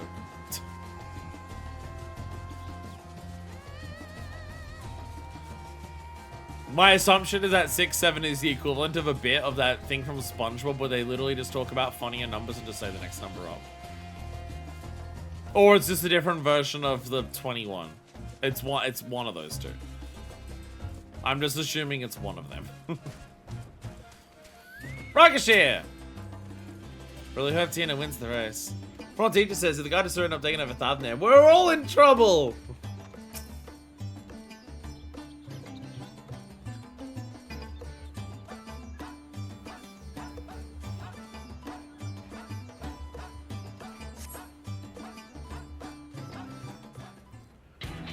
I don't know, is this TikTok brain rot like some song used it now it's out of context? Okay.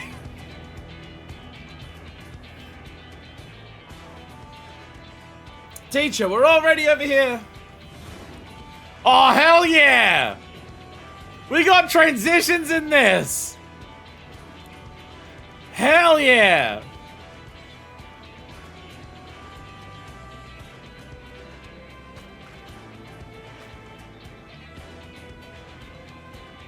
Seems our preparations at the goalposts are complete. Racers, are you ready?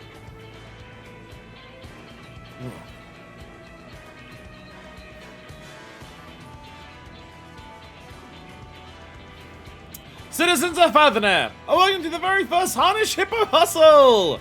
Representing the Arca Soldier and our very own Hippo Riders, Tirana! Representing the Garjasaur, the mighty Akola! Racers, take your mark! She's getting into this. I had a full 7 hours sleep, how are you still going? There's a lot to do in this game, Crofts, it's so long.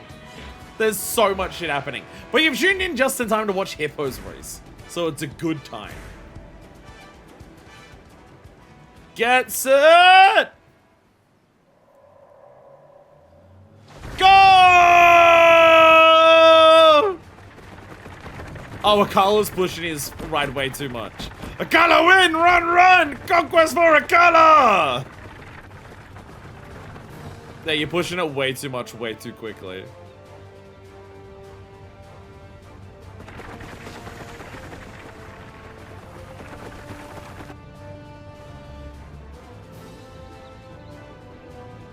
You're gonna exhaust your poor hippo. You gotta take care of your hippos! I got you sort of busted! Push our precious hippo that hard. I'm so mad I'm sweating blood! Boss is eating dust. But the road's all looking so good up ahead. What's your call? Don't lose that side, bastard. Full speed ahead. Save your strength, the road's looking rocky.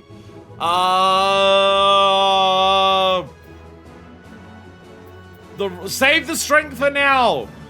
Save the strength for now. Don't push it too early to start pushing it. We'll hold fast.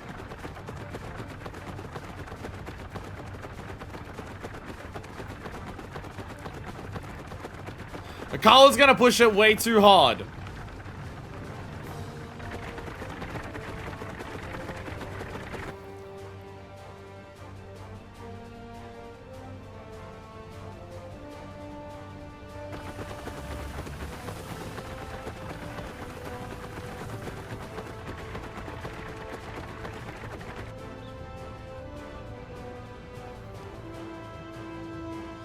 Awesome with the great work. It looks like Akala's hippo might be reaching its limit. Not surprised at seeing how hard he's pushing it. Jazz, the good Akala's not gonna take much more of a not gonna take much more of a lead, but it's your call. Hold steady till the final spurt, and then we do the Galul. Gulbul. Galal. I forget what the thing's called. G something. Langley. We'll bide our time for a grand finish. We have a speed burst item, so we save that shit for the ends. You! Fast! More fast! Run, run, run!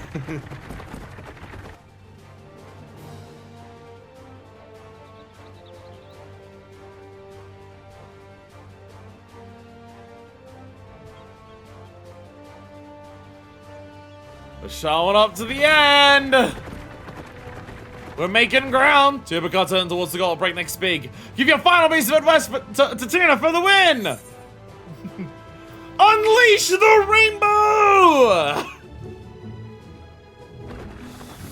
Been waiting for this! Get ready to see lightning! Sonia, let's go! Yeah! Super Hippo Speed! Yeah!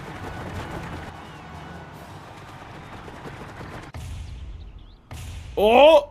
Oh, hey! Yeah! Woohoo! Who won? Who was it? Akala win?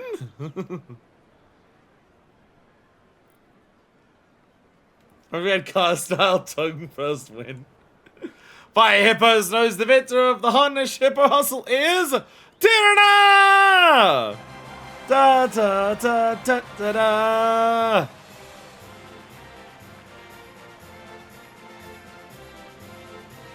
Let go! Let go!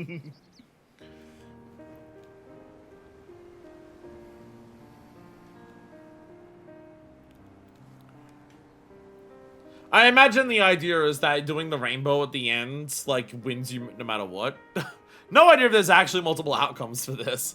I assume just using the rainbow at the end just wins no matter what. It's too specific a cutscene for you to be able to, like, burn it early. Carla lose? Why? You trigger Carla!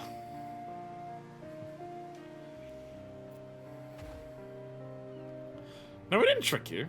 We just know our hippos, that's all. What they like, how much they can take. Hippos are living, breathing creatures, same as us. Haven't run that hard for that long, or while pulling a heavy bloke like you? No mystery why your hippo melted its grease. Hippos slow because grease melts. I can't understand. No actual way to lose because you forced rainbow at the end, yeah. And I did say that your people could support you during the race. But you insisted on riding alone. They're your battle brothers, ain't they? I bet they would have loved to help. I might be in charge, but I'm gonna rely on others to protect my people. I'm not hesitating. You can only do so much by yourself. By yourself.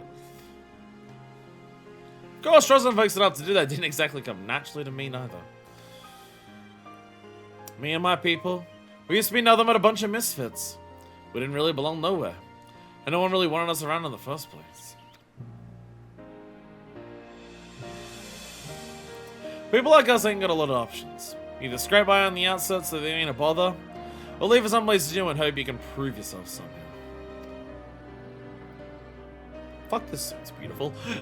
Just like looking at it like this. But it ain't gonna be like that. You can still be you and build trust that can contribute something positive, however small. Misfit or no, at some point you realize that none of us are really so different.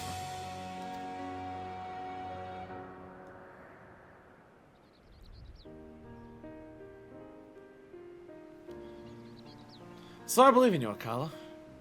I think if no good races like us can turn things around, you and your people can too. You ain't gotta conquer nothing to protect your brothers now.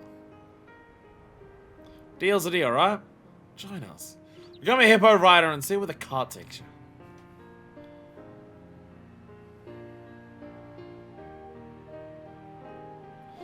Akala, your words understand. Akala, you not different. But Akala Gajasura, this bad. Our tribes may have their differences, but as for you and me, that's just a race and rivalry now. And everyone watching saw how hard you were trying for your people. Might take some time, but I think you'll find a place here. So what do you say? Come back with us to Svana? Akala, accept. Yo, let's go! Really nice twist on like the whole like how society quests have been handled for so long in this game. Instead of being like, yay, we're the underdogs and we beat the bad ones of us and now we're like succeeding, let's go. It's just like, no, show the other ones that like there's a better way forward and like actually like win them around. Yeah, let's go. Akala lose race. Sad. But the Battle Brothers knew her. Akala protects brothers. So Akala glad. Much glad. Yo! And it's just like, Akala's like not evil. Akala's not unreasonable. Akala's not like a complete not a dick. Akala's in the situation that he's in because shit's been kind of fucked in Thavner. And he's been like, and him and his people have been pushed to the point where it's just like, that's what all they realized they could do to survive. And they just needed someone else to come and willing to help them, which is exactly what the Empire Riders when they started. Thanks for the stellar advice. Could have done it without you. I know where I was losing, but I'm glad this didn't end with the Carlos people being chased off the islands. I had a little tense when a bunch of Gajasura came walking in, bold as brass, but I explained the situation and everyone's been good-hearted about it. It's like I said, none of us are so different. But enough about that. People loved the race. When was the last time I rode like that? Wind against my face, crowds cheering me on. Now that I think about it, might have been a first. Next time the Partnership or Hustle rolls around, we should start it from Svana. Or finish it. Or both! I think all the traffic would get the Manheim. I didn't think how many ways to excite other folks would be so exciting. Yes, all of this. Thanks to you, Manifest. I can't thank you enough. Alright, let's get to it. A brand new racing game gonna build itself after all. Oh, that's the final step. We've built all the buildings here, but the frames to enter and come out of have not done anything. Because it's for the racing flags. Oh, wow. They've, like, done up the entire place. Like, it's now all cohesive because everything's, like, connected all together. Yo! Oh, I love Society Quest in this game so much. I love this shit so much. Ah, it's so good. Ah, these are always so good, and I love this one so much.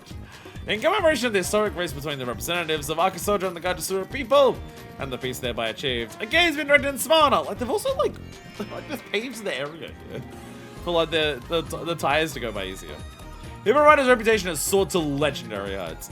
Backed by their diligence and hard-earned skills, Tino and her associates will continue to spread joy throughout all of Fathernair.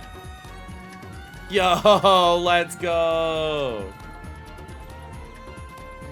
Society Quest is so good. They're like, oh. It's one of those things that they, outside of like the whole good team versus evil team, outside of that, it's one of those things that they like 90% nailed in A Realm Reborn, and they just keep doing it better and better. Like, the other thing that, like, is obviously improved since A Realm Reborn is just how the quests are segmented. Instead of having, like, a different NPC for each rank, you just have one NPC who just, like, mixes them all together. That's also an improvement from A Realm Reborn. Because even, like, oh, you're getting one thing, like, you're getting an area and you're building it up over all of them. They've been doing that since, like, Heavens with, like, the Varth and stuff like that. But the real start of that was the Desert Kalan with the Exile in A Realm Reborn. You've achieved sworn reputation with the Hippo Riders. So experience point bonus upon the completion of Akasoja Society daily quests. Is that, like, actually good for leveling combat jobs? This is for combat jobs. Is that actually, like, good XP? I mean, from my understanding, that's usually how they do, like, from what I've heard, that's how they often do leveling in 14. They give you... It's amazing. Wow, okay. Shit. From what I've heard, that's often how they do leveling in 14. Society Quest really good for leveling ults. Okay, I had no idea. Well, there you go. Yeah, from what I've heard, 14 usually introduces, like, good leveling methods later into expansions. Like, stuff like Bosnia, Deep Dungeon, apparently this. I still used it into the 90s. Huh. Because I remember in Stormblood, for craft, this is for crafters and gatherers, so it's possibly different. But I remember in Stormblood, the moment your level passed, the current one's still the best, but I did a lot of Akasoja when DD came out to go from 90 to 100. Holy shit, well there you go. So like when the next expansion comes out, assuming they just give us level 110, I can use Dawn Trail ones to do that then still. Nice. Because in Stormblood, I distinctly remember crafters and gatherers. The moment that your job surpassed the level cap for the expansion, all of the daily started giving 1,000 XP for that job. So like you'd go, because I was using societies to level crafters and gatherers for a while. Like I was doing that even in A Realm Reborn, on top of some leave quests, which I know leave quests are like fantastic for leveling crafters and gatherers. That's just how okay, so the crafter ones are specifically that. The crafter ones are that because you've got, like, custom deliveries and leave quests and provisioning missions, I guess. I guess for that. Crafters and gatherers, that applies to all of them. If you're not in level range, it's flat 1,000, but the combat, okay. So it's specifically combat. Okay, okay. I think that's why I never realized it. I think that's why I never realized that combat ones were actually still good for leveling. Because I just, like, I saw the crafter and gatherers be garbage for it once you pass the level cap. It's good until you get to the level cap. Once you pass that, it's garbage. So I kind of just assumed it would be similar. But combat ones still work. Okay, that's nice. But yeah, like, as you go into an expansion, they give you more leveling options. Deep dungeons, stuff like Bosnia that you go into and you level in there. If they, like, introducing, like, stuff like this, you get the, sort of, like, you get these later on in expansion. Well, there you go. Well, there you go. You have access to a wider selection of ways from Gunter. Ride or die! Let's go! There is still one more rank to this, obviously. But that will be a while to do. That'll be a while to do. Hippo Hero! Let's go. So, as is per the usual. As is per the usual, there is still one more rank. for the epilogue. So we're not done with hippos, but there's one more rank for the epilogue, which we probably won't have done enough quests to do that. I still have a previous day worth of turn-ins to do, but also the final rank, you don't get the extra ones you can do for that day. So, probably not much. Enjoy your mountain blade designs. Yo, I can do that. I choose die! Nowhere! Clothes itch you. Oh my god, we have a fucking... Oh my god, we have triple triad. This is the most... This is why we actually do this. This is why we... Get out of here, I told you. This is why we actually do this. Because we need to actually get... I'm gonna bring up the guy. I gotta bring up 14 collect. Gotta bring up 14 collect. So I can keep track. This is why we actually do all of this. And now we have canonical nudist. Let's go. Let's go. Triple triad NPCs. Here we go. This is why we actually do this. So we can fight gossip. And none of them I love more than a hippo. Triple triad's a close second. Let's get this cart rolling. Sudden death roulette plus. Oh, for fuck's sakes. Awesome. Lovely rule set. Definitely fantastic. Why does the flu feel like this? The flu fucking sucks. NBC that came out 6.15, but we're only doing them now. That's how time be. Unfortunately, that's how time be. Time be weird.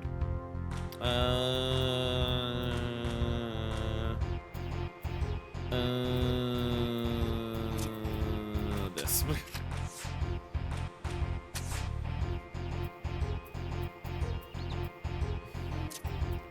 And now I've protected our butt.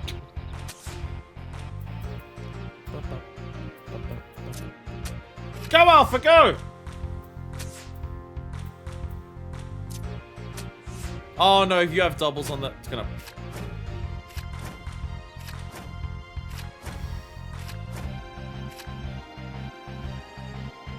Fucking hate triple triad so fucking much. I'm like, those are even numbers. I swear to God, if you have something that has equal numbers on the, for fuck's sakes. The moment I put that down, I'm just like, oh, they're both 8s. What are the chances you have a card that has 2 of the same numbers, so the plus, and of course you did. Of course you fucking did. Of course you did! Because why wouldn't you? Because triple triad hates you! So infuriating. It's so fucking annoying how consistent that shit is. God damn it. No, because I know it's a plus. I know you've got a plus over there. You're gonna put down your fucking... There you go. Asshole. Okay, I've beaten the NPC. I've beaten the NPC. I'll worry about getting a card later. Well played! I think you played triple triad almost as good as I ride! Should use my Apricot card while I had the chance. I always can't bring myself to part with it.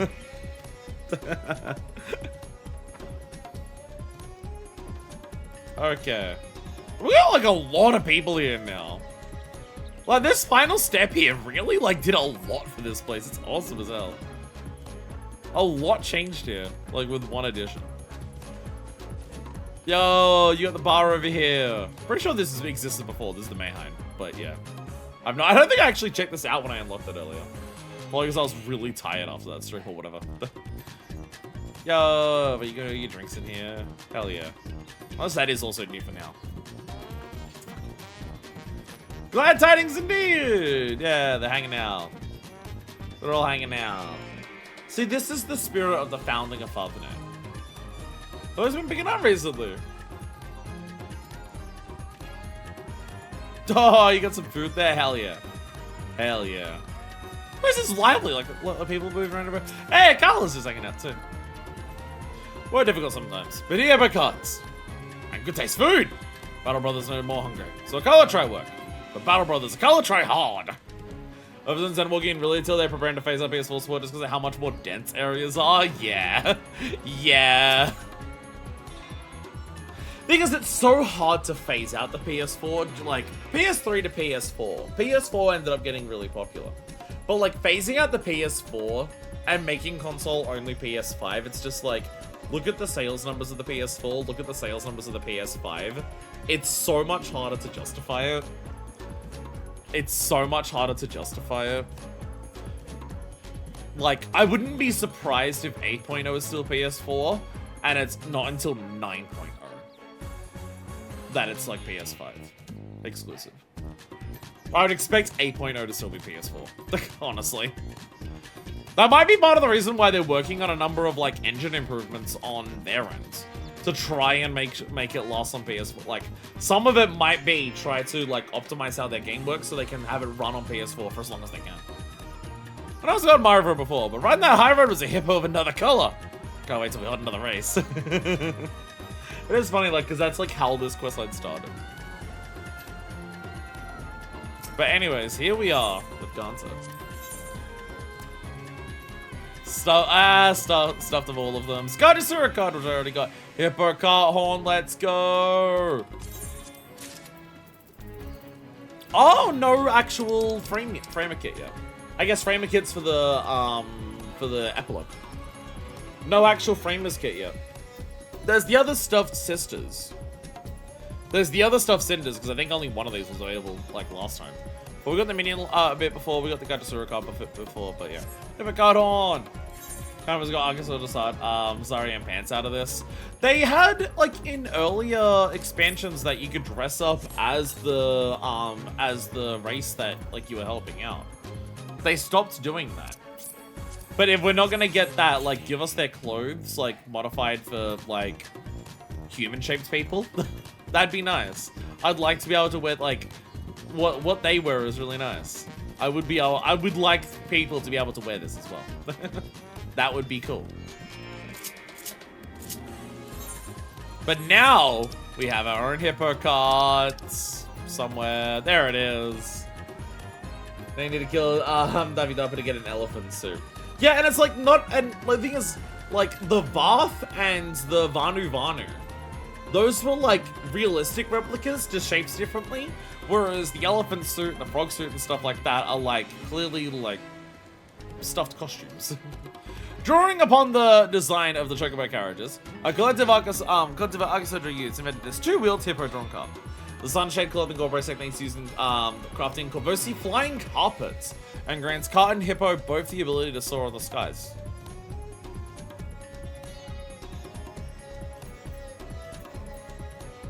Is this like the only Corvos lore that exists in this game? Is this the only bit of Corvos lore that exists in this game? That Corvos has flying carpets? Well, I've heard it come up in terms of like, oh, Corvos were people who would like attack Garleans and like shove them out of their lands. Graha, I think, comes from there. That's about it. This is the most lore I've ever heard about Corvos in this entire game. Corvos flying carpet law was established in a mug shop flying carpet mount. Oh, okay, so this is a reference to that. Flying carpet shop is from Corvos. Fire Exion's from there too. Oh, well, there you go. Yo, I have hippo carts. Let's go. And I have pellets, all different colors. Let's go. Yeah. Let go. There we go. Oh, that's the specific rainbow one. Oh, because you do a quest where you get the other three colors, because like the different three colors represent different things. So as a big final reward, your mount has the rainbow one that's used in the big race at the end. That's awesome.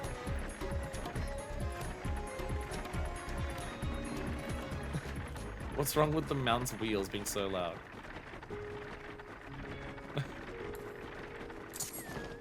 You can actually see the hippo like get excited when you throw the rainbow one. That's awesome. I guess it does that for all of them. Whee! Why do the wheels need to roll? We're flying. It still needs to make the sound.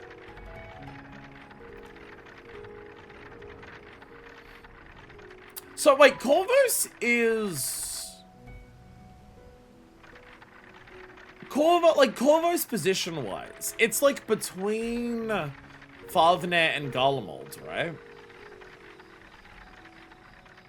So is Corvos location-wise, just based on the fact that they're using a flying carpet mount for that, is Corvos meant to be like Arabic nations. There's a term that I can't remember the actual name of in terms of like the Arabic region of the world. There's a term that I can't remember the name of for like the I can't think of what the name is off the top of my head. Is that what, like, just based on the fact that it's flying mounts, like, I'm just going to have assume that they're just like, oh, you don't actually visit, like, fantasy, like, Arabia countries in this game? Like, how you visit fantasy Japan or, like, fantasy Europe? You don't visit there, so, we need something from there. Fuck it, flying carpet. Is that what they do?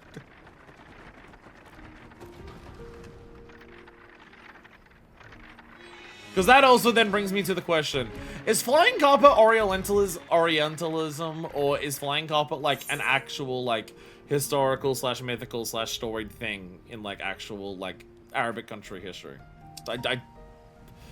I mean, to be fair, both of those two things can also, like, be true at the same time. Those two things can also be true at the same time. It can also be true that it's just like, yes, this is an actual, like, cultural thing that has, like, a basis in history in terms of, like, stories or anything. But also the way it's depicted by people not from there is also Orientalist. It can be both. It can be both. So there is that. There is that. The Corvus Narrow is northern from there, and then the Ankara of Corvus above it. So that wouldn't be, that would just be like the rest of Southeast Asia, then I would assume. If the locations are like one-to-one in the real world.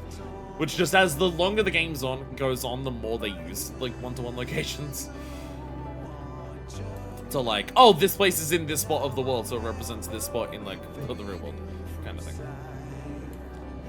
Anyways, we're an Ultima Thule. We're an Ultima Thule because we have to experience peak. We have to experience peak, so we're currently in Ultima Thule. Hey, Jammingway, how you going? It's not the best look, but all we really know is they have flying carpets. Flowers and fish. Have some sugar, some carrot-loving patrons next. Hey, N7000. And another question. Hey, the Aya. Because the last two that we had were both from the dead ends. I was gonna say, but they surely can't just all be only dead ends ones. Surely all of the places that we actually meet here are gonna be here. Surely the dragons will also join at some point. Again, my assumption is that the big finale is gonna be that Elysion will represent part of the Emperors. Like, that doing this is not enough for the Emperors. This is, like, just doing this and just running the cafe is not enough for the Omicrons to, like,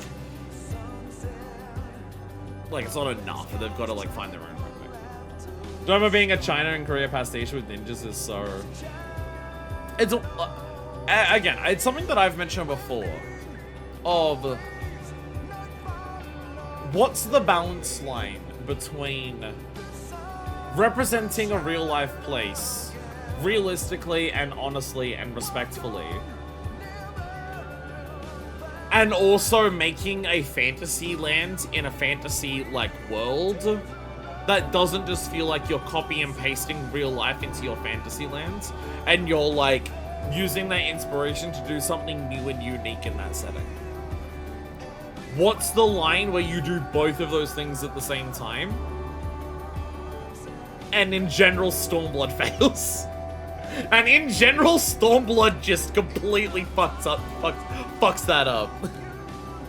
It's not a good look to have Fantasy Japan, and it is straight up just Fantasy Japan in Kugane. And then you have Fantasy the rest of Asia, I guess, made by a Japanese development team. It's not the best look. It's not the best look. No, this is Fantasy Japan, and everything here is Japanese. And that's Fantasy the rest of them, you know? Not a great look. Not a great look. Especially given Japan's history. Not the greatest.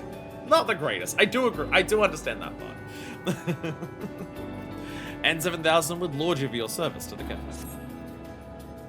Greetings, my master. This unit commends your fulfillment of objectives relating to the care and feeding of Greybeloff customers. Soup. Pescatarian menu items, in particular, have met with high approval ratings. There's Nangsha, and like some other unnamed countries too.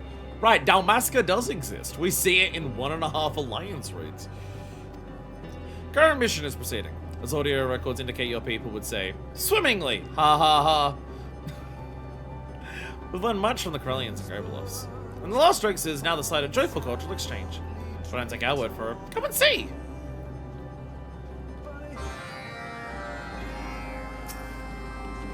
Take me to the last dregs. Take me to the dregs.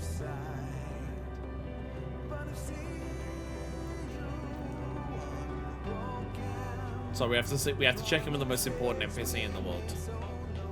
Soup, soup, soup, soup, soup. Oh my god. Wow.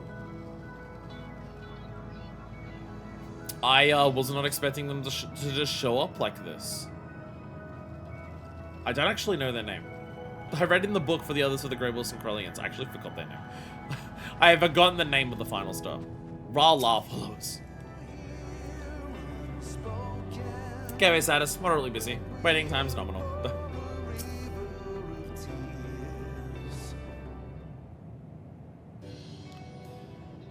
Soup, soup, soup, soup, soup! They're called the white people. We should keep an eye on that one. I've already polished up 3 bowls of soup today. Well-fed Grey Wolves provide important mission data. Soup-related sacrifices must be made. Oh, you like making customers happy. Admit it. This unit merely acknowledges customer satisfaction as more conducive to mission objectives than mutual hostility. Speaking of which, Patron 005 and 006 should be closely monitored. Try to change the subject on me, will you? Wait, who are Patron 005 and Patron 006? The people who look like they're from a Team Eco game, maybe?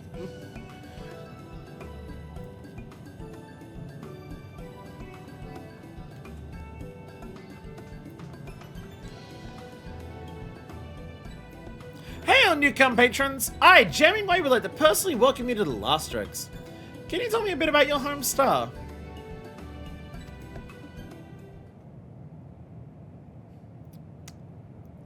Analyzing metaphysical waveform. Nihilism protocols activated. Beep, beep, beep.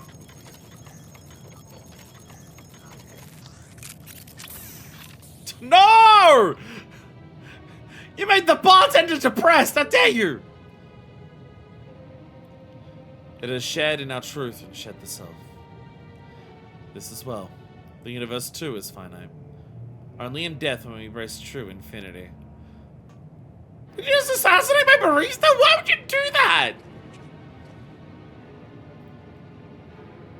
These may be hard ones to win over. Maybe they're the final boss. Maybe Omicron's the second final. Maybe these are the final boss. Situational analysis complete. New customers are of the Nibiron civilization. Society illuminated concepts deemed unpleasant by organic life forms such as war and death. In doing so, individuals attain physical immortality and a state of unified comprehension. Their projections were insufficient, however. The Nibiron people only realized that the elimination of strife would simply destroy their sources of joy when it was too late. At that point, they jointly decided it would be preferable to return to non-existence. They're not entirely different to the AO.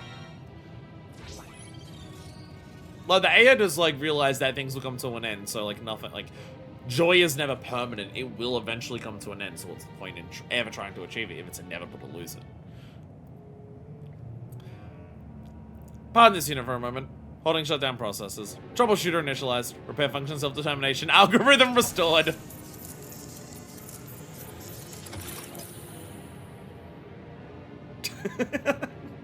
Jesus. The difference is the AO don't make it everyone else's problem. That is true. The AO were, like, actually super friendly and inviting for us when we came over there. They actively tried to not tell us about the truth that they learned to spare us from that because they figured that ignorance would be better. They just knew they couldn't, they themselves return to ignorance. Why have we returned this being to the finite? The golden mercy of Ra-La was so close at hand. Sweet mother, is terrifying! Culture exchange be damned, we can't let them near the other patrons! On the contrary, Tina believes that exposure to civilizations may benefit these customers, and invites them to tour the local simulations of dead worlds. To be certain, the nature of a civilization is a long-held curiosity of ours. It may be interesting to discuss their inherent futility. That is the spirit. All society's ultimate thought is subject to unique manifestations of despair. So this unit recommends comparing each of the to the tragic perfection of the Nibiru. We're in favor. To arrive at philosophical resonance of such beings will fill much time before blessed obliteration. Yeah, they may be the final boss. Maybe they're the final boss of this quest line. Which would also make sense because, you know, their obvious counterpart, as in Unsundered Society, is the final boss of, like, you know, this game of Endwalker. Maybe I have a plan to prevent this place from falling to despair. You've already demonstrated to the people's ultimate thought that despair can be overcome. Predictions indicate that once restored, hope is not so easily extinguished. So you think they'll be able to help each other like you saved M104 just now? I suppose I should be glad that they took you up on it. This demon will make my first stand on end. I don't want them anywhere near Elysium. Elysium picks up on the feelings regardless. You don't have to go there for it to happen. It'd be nice if we could cure them of their ennui, of course, but I cannot see how. The Uber on the last dead civilization with sufficient data for replication. Should it prove impossible to turn them into satisfied customers, the probability of further developments on Elysium is low. Oh, that is frustrating. Why must it be so much scarier than the other two? I've tried my complaints about our suit budget. What about the ones that are already replicated? As in the AR and the dragons? But what if we invite patrons from another civilization instead? The Aya, for instance. There's no reason we have to build all of our own customers. They seem rather thoughtful. At the very least, it would make good practice in philosophical debate. So you cannot guarantee that any amount of practice would prepare you for the trade with the Nibiru. However, it agrees that inviting local life forms to the last strokes would be good for business. Yeah! Chat, it's nearly 9 p.m. What am I doing? It's nearly 9 fucking p.m. I am totally screwed. My career is over, and it's all that blue bastard's fault. Sorry. Oh! Oh, it's a Nixon impression. Maybe, possibly. Ah. I'm making references to a video game. Don't worry about it. I'm referencing a video game. Don't worry your little head about it. Pat said. It's not a game I've streamed yet. It's a game I want to stream, though, at some point. Because it is one of my favorite games ever. I'm at a point where I've played so much fucking high-quality, amazing, incredible shit on stream. I don't know where it falls in that list. But, you know. God, I don't know. I'm having breakfast. This is craft circa 2 hours ago. Sorry.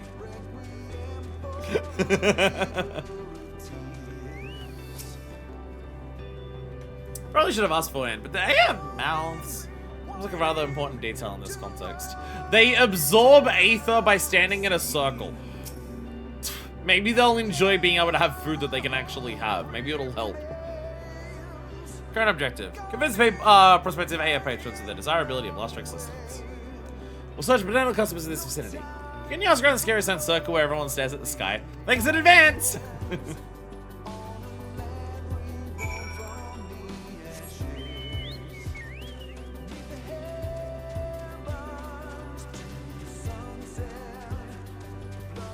Do you reckon when they were making Ultima Thule, like making the entire storyline that happens in Ultima Thule, everything that happens there, all of the stuff that like subsequently happens with stuff like this, do you reckon like they had that feeling while they were making it? Do you reckon there was ever a moment during development of all the stuff to do with Ultima Thule, even like closing the distance to the song, that they realized, oh, we're making peak video games and nothing will ever be better than this? Do you reckon they realized that like while they were making it? Or is it one of those things where when they looked at it after the fact, they realized they had done that? A venue for replenishment and discourse, you said. We once visited similar establishments. They memorialize today through the existence of our restaurant, where we traditionalists gather to store our aether and our petty miseries upon one another. Your civilization is young, so perhaps you don't yet understand that one such location is more than enough. Even most transcendent minds can only withstand so much vacuous discourse.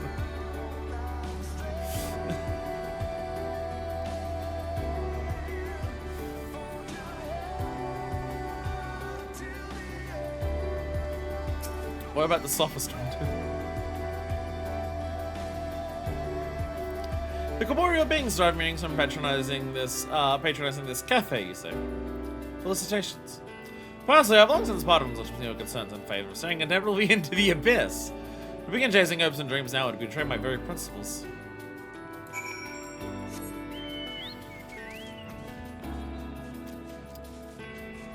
Okay, they're like not as bad as the Nibiru wants to talk to, but they're not fucking far behind. Shit. Must they all be so condescending? What is your report, Manifest? You're not gonna believe those. And then they could at least show a bit of respect to you of all people. Out of self-preservation, if not else. Probability of further developments on a legion is now infinitesimal. I mean, self-preservation, they want to die. Maybe that's why they're doing it. No, I refuse to give up. The terrible attitudes are all the more reason to make them see the light. So in the three of us, we will get them to enjoy themselves. Implicit threat acknowledged. Initializing joint operation protocols. However, this unit also must acknowledge the non-zero probability of failure. In such a scenario, the odds of ever securing patronage of the AI Indie Realm must be revised to hopeless. Projections indicate that the business may not survive this outcome. As bad as they are sometimes, you know that? Manifest, you mentioned that the AI once offered you food, did you not? So they don't consider themselves beyond the concept of breakfast. There must be a way to build on that to make them understand.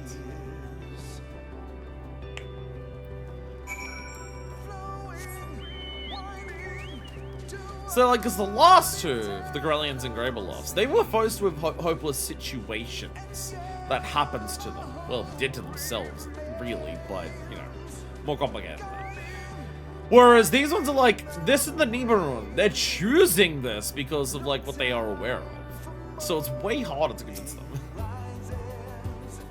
Moment of truth.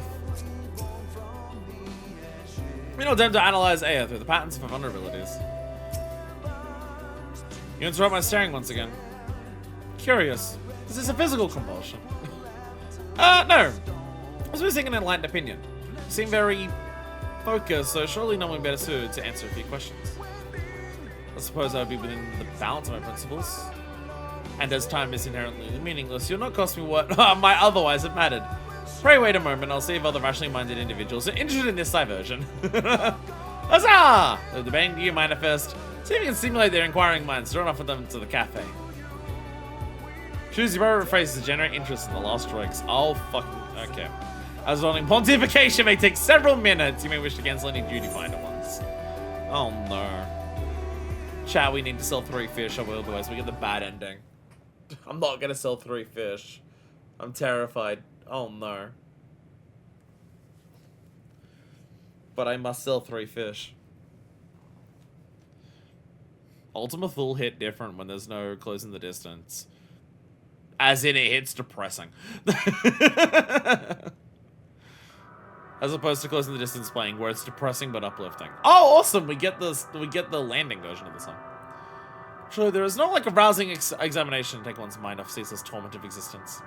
Should we start with 350,173 questions or so, as is customary? I don't have that time. 350,000! I was thinking more in the neighborhood of 3. I see that my cognitive agitation neglects to account for your base intellects. Carry on with the paltry queries, then.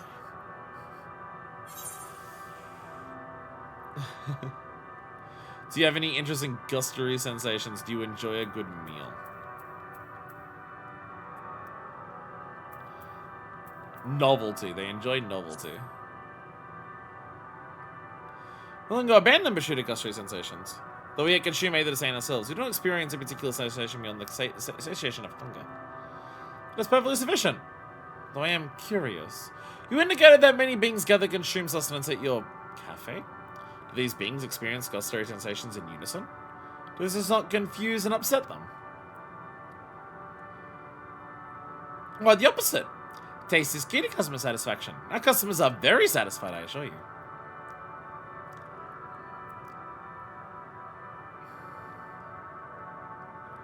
Curiosity detected. So it includes your question piques their interest. If they can't find anything interesting about themselves visiting the cafe, they might be able to find something interesting about other beings at the cafe themselves. That is why they took an interest in us when we first got here. That it's like, we have nothing, but it's curious to watch you. It's like, it reminds us of what we were like when we were naive. The billionaire being suggests that gustatory sensations are a primary consideration for your establishment. Biologically, however, these are not more than secondary mechanisms to prevent primitive organisms from starving to death. Explain this contradiction. Biology is not the only determinant of a good life, you know. Perhaps the truly comprehend our arguments requires tasting for yourselves. Biology is not the only determinant of a good life, you know. Is it your contention that regardless of their evolutionary purpose, gustatory sensations provide intangible, perhaps psychological or spiritual benefits? Intriguing. Like, it's so wild to like interact with beings like this. Like, the Aya have so long abandoned their bodies. They don't even remember like the idea of eating food for like the mental reasons behind it. They don't even remember that was like a thing that existed. But ultimately unconvincing. Your aim remains on access to your cafe. The perception of sustenance is necessarily determined by the nature of one's gustatory and olfactory organs. To assume that all beings experience the same positive outcomes is preposterous. That is true. Nevertheless.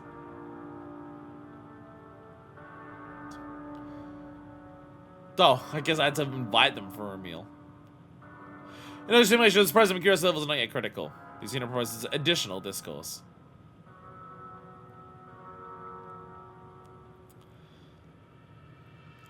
Though I acknowledge that there is some logic to your argument, we are perhaps at an impasse given our form psychophysicality.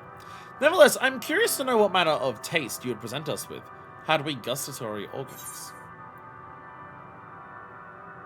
The best taste in all of Ultima Thule made the universe, a taste of your former lives as corporeal beings, perhaps.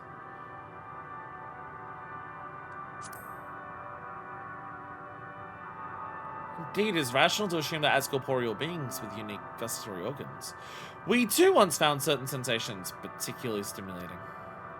If your cafe is capable of providing knowledge of such long-lost sensations, we would welcome the experience. If anyone can do it, we can! We served a variety of civilizations already, with great success, I might add. There we go! Operation success imminent. Allied units must remain engaging for critical final phase. I was told there would be 3 questions. The preparation of historically accurate sustenance will be no simple task. Yet this pursuit being insistent on accomplishing it. Is this compulsion intrinsically or extrinsically motivated? Oh, fuck. No! The topic I keep talking about on stream. No! It's our deepest and most heartfelt desire to see hope restored to the universe. My general does suggest that making you happy will help progress with my current quest. It's our deepest and most heartfelt desire to see hope restored to the universe. Very primitive of you. Very well. I'm convinced that your establishment offer an authentic experience of the shackles of the flesh. Heartfelt, it says. But charmingly irrational. Area mention of the tangible impact our hope would have on the surrounding dynamis. There are those two, of course, but most of all, what we want is for our patrons to enjoy themselves. So you're aware that we're in Dynamis. That might be a post-Medion thing. It's probably a post-Medion thing. All of the civilization seems completely unaware that they were, like, reliving a memory of the ends of their world before we dealt with Medion. But ever since dealing with Medion, because Medion's influence is no longer there, or maybe her final song of hope, they all seem, like, aware that they're in, like, a recreated, simulated experience, like, existence. But, like, when we first got here, they seem to have absolutely no knowledge of that whatsoever. This unit does not disagree with the assessment of organic life forms as primitive, though it is rich in irony given the irrationality on display at present.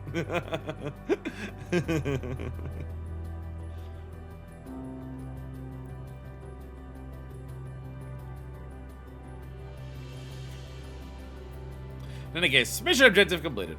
Allied units' performance will be logged as capable. Yay! Capable kind of implies that I did fuck up the middle question by not inviting them to have a taste for themselves. Try not to do that specifically in front of the other patrons, though. They might lose it. We said you indeed had a few questions. When we may pay taken sensory experiences. Well, first we need to prepare a full course for gustatory experimentation. Experimentation, you say? That sounds most agreeable. If you manage to suggest it, manifest flesh will make suitable medium. No! No! I quite agree. No taste and more taste than the intrepid manifest. Her palate is rather refined and her bravery unmatched. She's the perfect candidate to try any of dishes we prepare. No! And you know, scan and transmit the sensory perception data to the AS consciousness.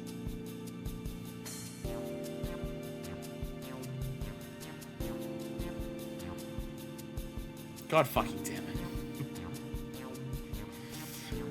I've actually changed my mind. Can we not bring the AR to the Lost Drugs? I've actually changed my mind.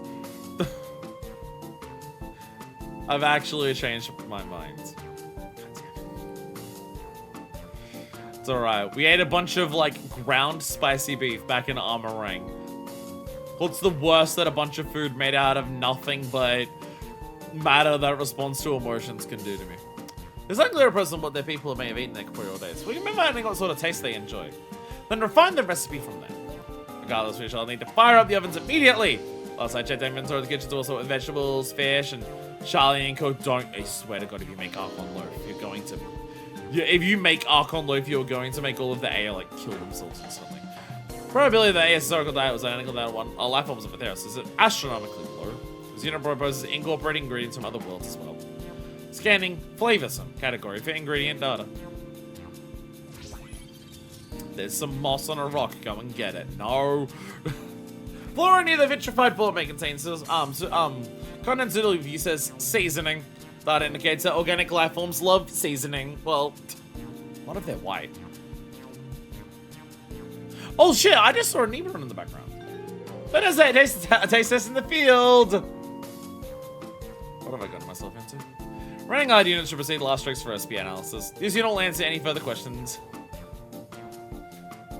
There was a Nebron in the background.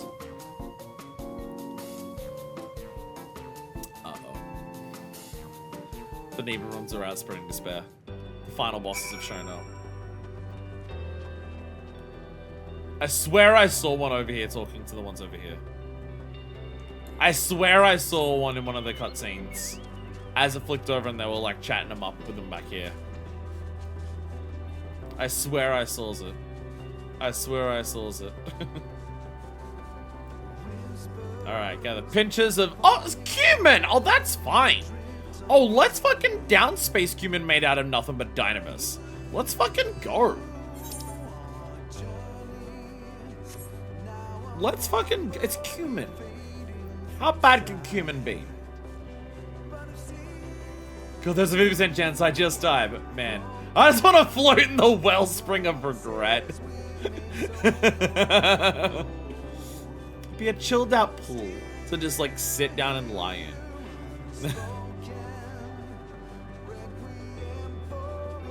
I mean, it's the primary water source for life forms on Ultima Thule in the with like the Lost Dregs and shit. So it can't be the worst thing for you to have in your body, or like bathe in. Right. Right. Is that an S rank? Oh shit, it actually is. Fun Isle. Actually an S rank. Oh, there you go. Does seem like specifically the haunt ranks do have a longer render distance than other creatures, even when you set it to like massive distances. Silicumin! Despite its aliens in an otherworldly location, this rare spice could not possibly be toxic to mankind. Right. Right. Gonna fucking find out. Gotta remember, this is a actual quest, so we want to gather more than 3. Actual quest, so we want to get them all. I will never get all of the unique items. I'll never get them all because you have to repeat these quests as all of the jobs. And I'm not willing to do that. But I'd like to get some mementos of the journey along the way. I'd like to have some along the way.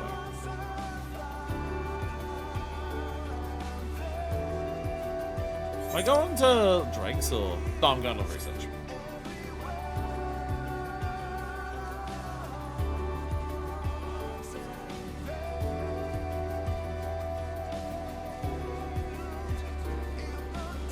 Oh, Ultimate Fool. You're one of the best things I've ever experienced. It's how good they are. Fuck. This is the daily quest I have to hand in. You are the Lost Strix. Actually, no, being here is fine because I can teleport to Lost Strix. No, I can teleport to Lost Strix from here. It's actually fine. Never mind, it's fine. I didn't fuck up. Don't write in the newspaper that I fucked up. Gustatory perception. How exciting! This being seen in anticipation of the sensory sensations overwhelming their fragile nervous systems. I don't even understand the concept of having to sit down. Do you think that we can finally reclaim the sensations of our fleshy past? Don't worry, so that 97,000 would speak up if you were about to eat anything that might be lethal. Hopefully. They have thus asked for 81,120 questions. This unit can feel the last remnants of its patience slipping.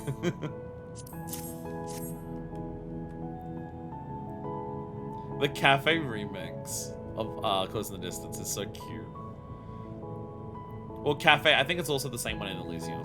I think it's the same across the two. Timely rescue. Chemical composition of ingredients within expected parameters. Then let the experimentation begin.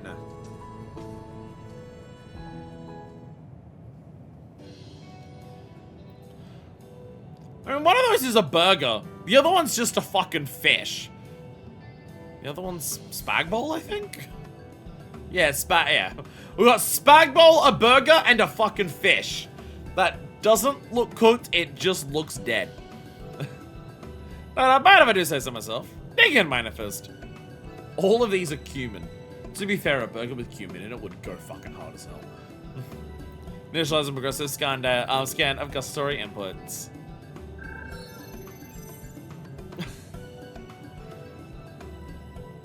Alright, time to get my fucking food on!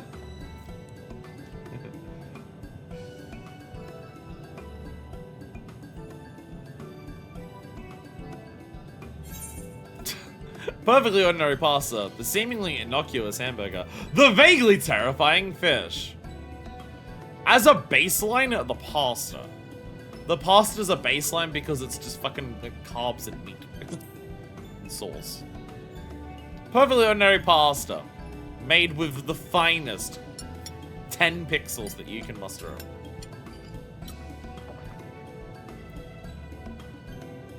Pasta's not like that of a Theros. Although the otherworldly flavor adds a tang of complexity. As for the Aya, surely any gluten-tolerant lifeform enjoys a massive bowl of carbohydrates. The seemingly innocuous hamburger. A lot of lettuce on that, like, meat and cheeseburger. A lot of lettuce. A lot of lettuce for that. You're struck with a sudden certainty that jamming were either borrowed or stole this recipe from The Last Stand. Although locally sourced flavoring adds an unexpected spiciness to the medium rare meat inside. Your tongue is now tingly. It's a cumin burger! I want a cumin burger! And what about the vaguely terrifying fish?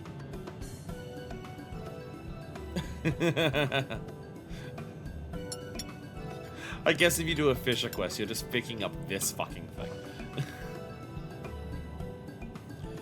Is that fish staring into your soul just now? Hopefully not. In any case, its pallid flesh must have thoroughly absorbed the added alien flavor. You certainly tasted... something. Notice, however, that this reaction is nowhere near as bad as when we actually did the Culinarian questline to make Archon Loaf 2 back in the studio. This response is nowhere near as horrified as that. Fish absorbing feelings of despair floating out in space at the edge of the universe is not as bad as shitty fish bread from Nerdville. Gustatory data received. Transmitting to patron 007 and patron 008.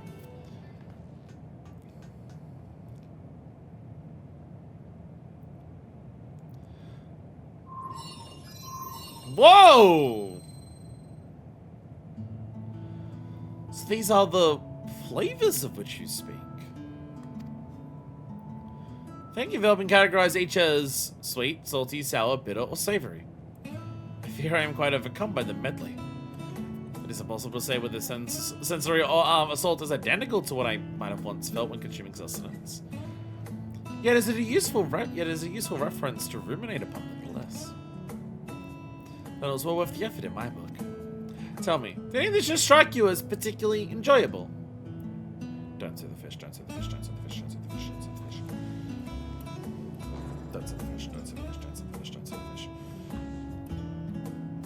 First stimulated me in a most pleasing fashion. How was this flavor derived? Ah, that was flavored with local ingredients of a sort of manifest. Garnished with powdered miracle shrimp. A type of crustacean the Grebelovs are farming in Elysium. Pulverized crustaceans! The nature of gustatory sensations is inscrutable indeed. Though we found these ones pleasing, perhaps indicates that we too once consumed mutilated decapods. Can't imagine why we'd have left that behind. I'm grateful to have even simulated the experience.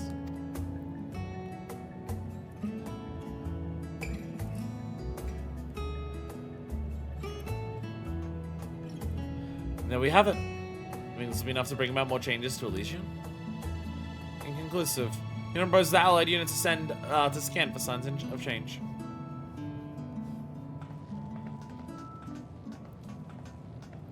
Like, that yeah, actually experienced taste for the first time in a very, very long time. And we're immediately just like, why did we give this up? Oh, not the Nibiron. The Nibiron are gonna actually just try to overwhelm everyone with despair because, well, it's a Nibiron.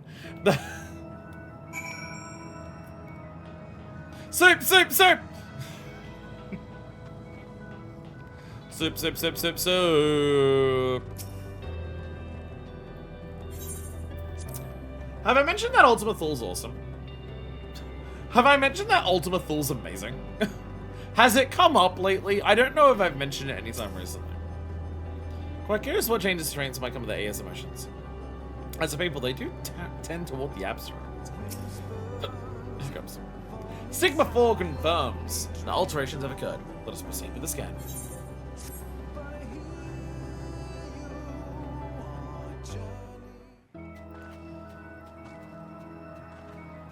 Very similar to where they come from, but there's now space jellyfish.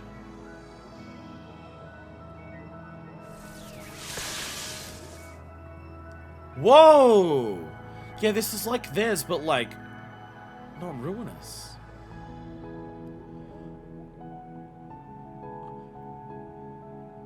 These creatures certainly weren't here before, but what are they? They put me in mind of Aetheris' jellyfish. I wonder, is that their pre-corporeal, their corporeal forms before current? No results found in database. Furthermore, these life forms differ from the simulations in Ultima Thule on a molecular level. You mean a new species has been born? Here? Is it so illogical? Elysium's climate is suitable for the growth of complex vegetation, a significant portion of its surface occupied by sea. Many life forms have arisen from similar environments. No, so it's not Aya, it's just a brand new fucking thing. We're not just like restoring lost civilizations, we're creating new shit. This unit would venture under these conditions. The Aya's yearning for a corporeal past were sufficient to cause Dynamis to coalesce as organic life.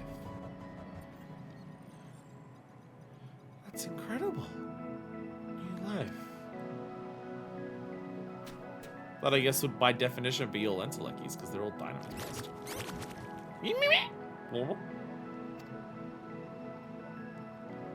Such an adorable life you are! Yes, you are! Like unto newborn babes. Or so I assume. Aeons have passed since we Aya have held a child. Is it not inconceivable that some part of us remembers? These creatures arose from our fondness for the past. It may indeed be the nascent forms mentioned in our ancient records.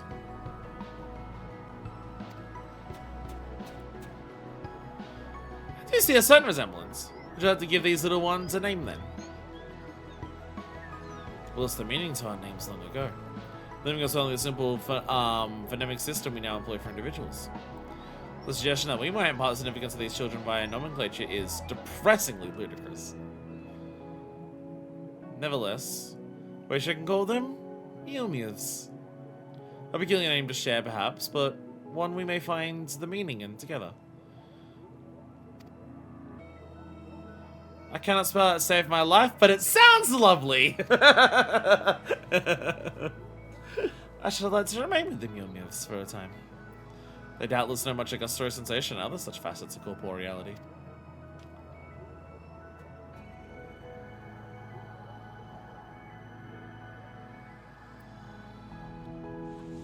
Serving as their guardians, we may yet reclaim some of what was lost.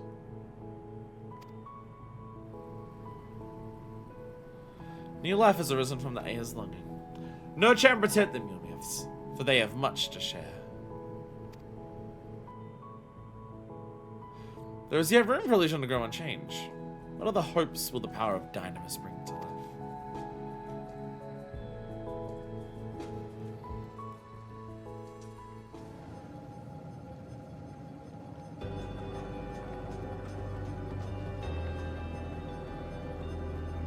It'd be a great deal more difficult to focus on those creatures about. They're so wibbly wobbly.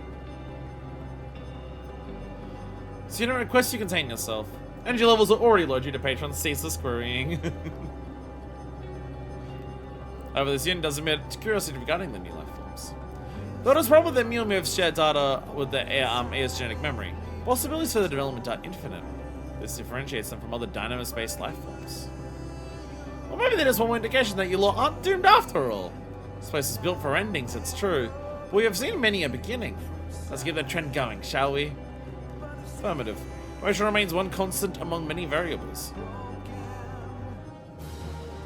Let go!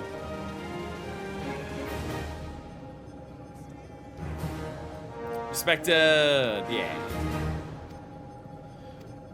We're gonna take 3 additional ones today. And more wares to buy. Let go. No achievement for that level. They have yet to determine their preferences. So, continue projecting gastronomic data as necessary, even if some of it is irregular. They are surprisingly contented when it comes to the Eomutes. We haven't lost a one. I want to check it out for myself. I won't let me walk around there. I must see. I must see. I must see for myself. I have a feeling that by the end of this, like, specifically Elysion is going to be my favorite area in the game. Still getting electrocuted over here. Are these like actual, these? Yeah, they actually work as seeds. They do actually work as seeds. At some point it becomes fetish, I do have to warn you. This is a tree. By the way, this is a tree. Like, you see these little flying bits here. You do see trees like this where the Aya are currently. They look way more dead. I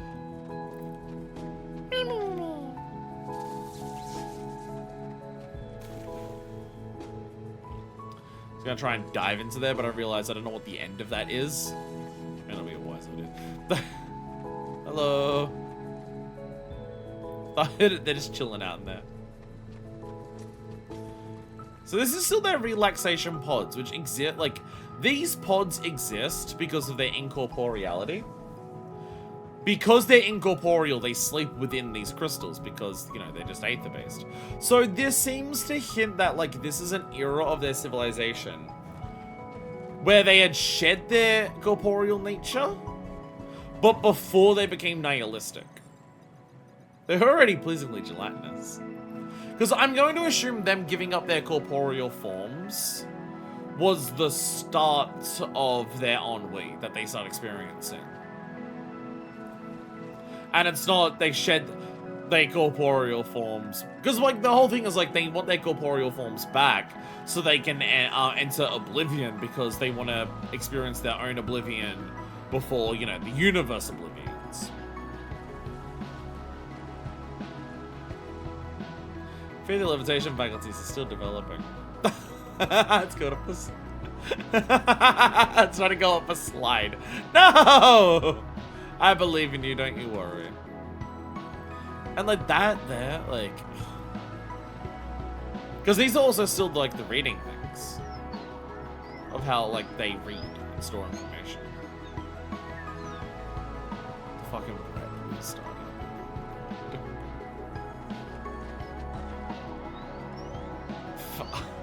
The type of shit that I just like... Out of all of the stuff in 14, this is the most out there stuff that will ever exist in this game, I think. I don't think you can get more out there than this. And it's amazing how, like, well built up everything about this feels, that, like, this doesn't feel out of place in this game. It feels completely different to everything else, but it doesn't feel out of place. Marble, come back here! Let's chase him down.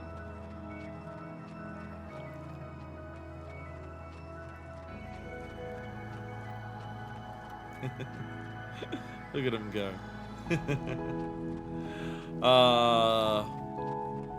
I love you, Ultimathul. I love you so much.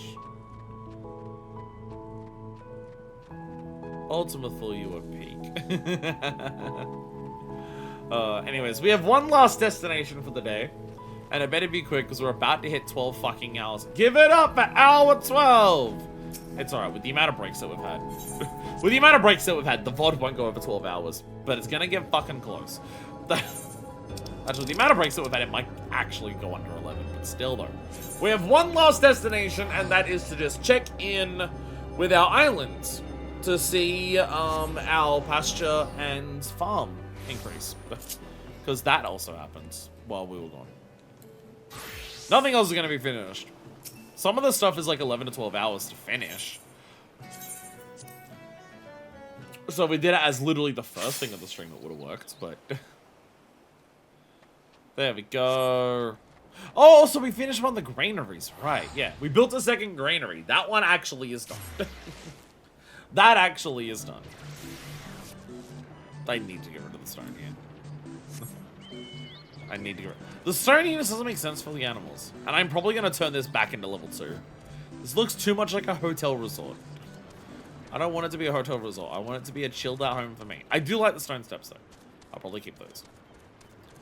I will probably keep the stone steps. So yeah, they're working on this one. Which actually is still like an in progress stage. Yeah, 1 AM. Not that far away from that, but you know, we're not at that yet. There we go. Yay! Granary finished. I guess I can also upgrade this. And I can also upgrade all of the other stuff. I'll probably try to get a bunch of materials ready to upgrade all of these buildings. The upgrade cutscene isn't like... Starting the upgrade isn't anything on camera. You literally just like do this and you just select upgrade. Upgrading this isn't anything on camera. But what I'll probably do is just like... Enough time before the next stream starts, I'll see if I have the time to actually do all of these. So when we get to the next stream, all of them will have an upgrade step that we can check in on with. And also this. The bathhouse just being finished in general. Will also be another one. There we go. Hey, Artesia! Artesia's on the island. Hello. Hello. But I gotta do this. Oh yeah, past 7, so I can actually get one of these.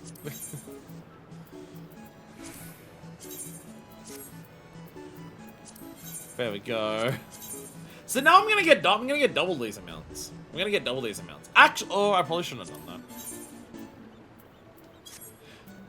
I actually need rare resources for the upgrades. I need to pay attention to what I need for the upgrades and actually like focus on that. Oh well. Oh well. I'll worry about that off stream. I'll worry about that off stream.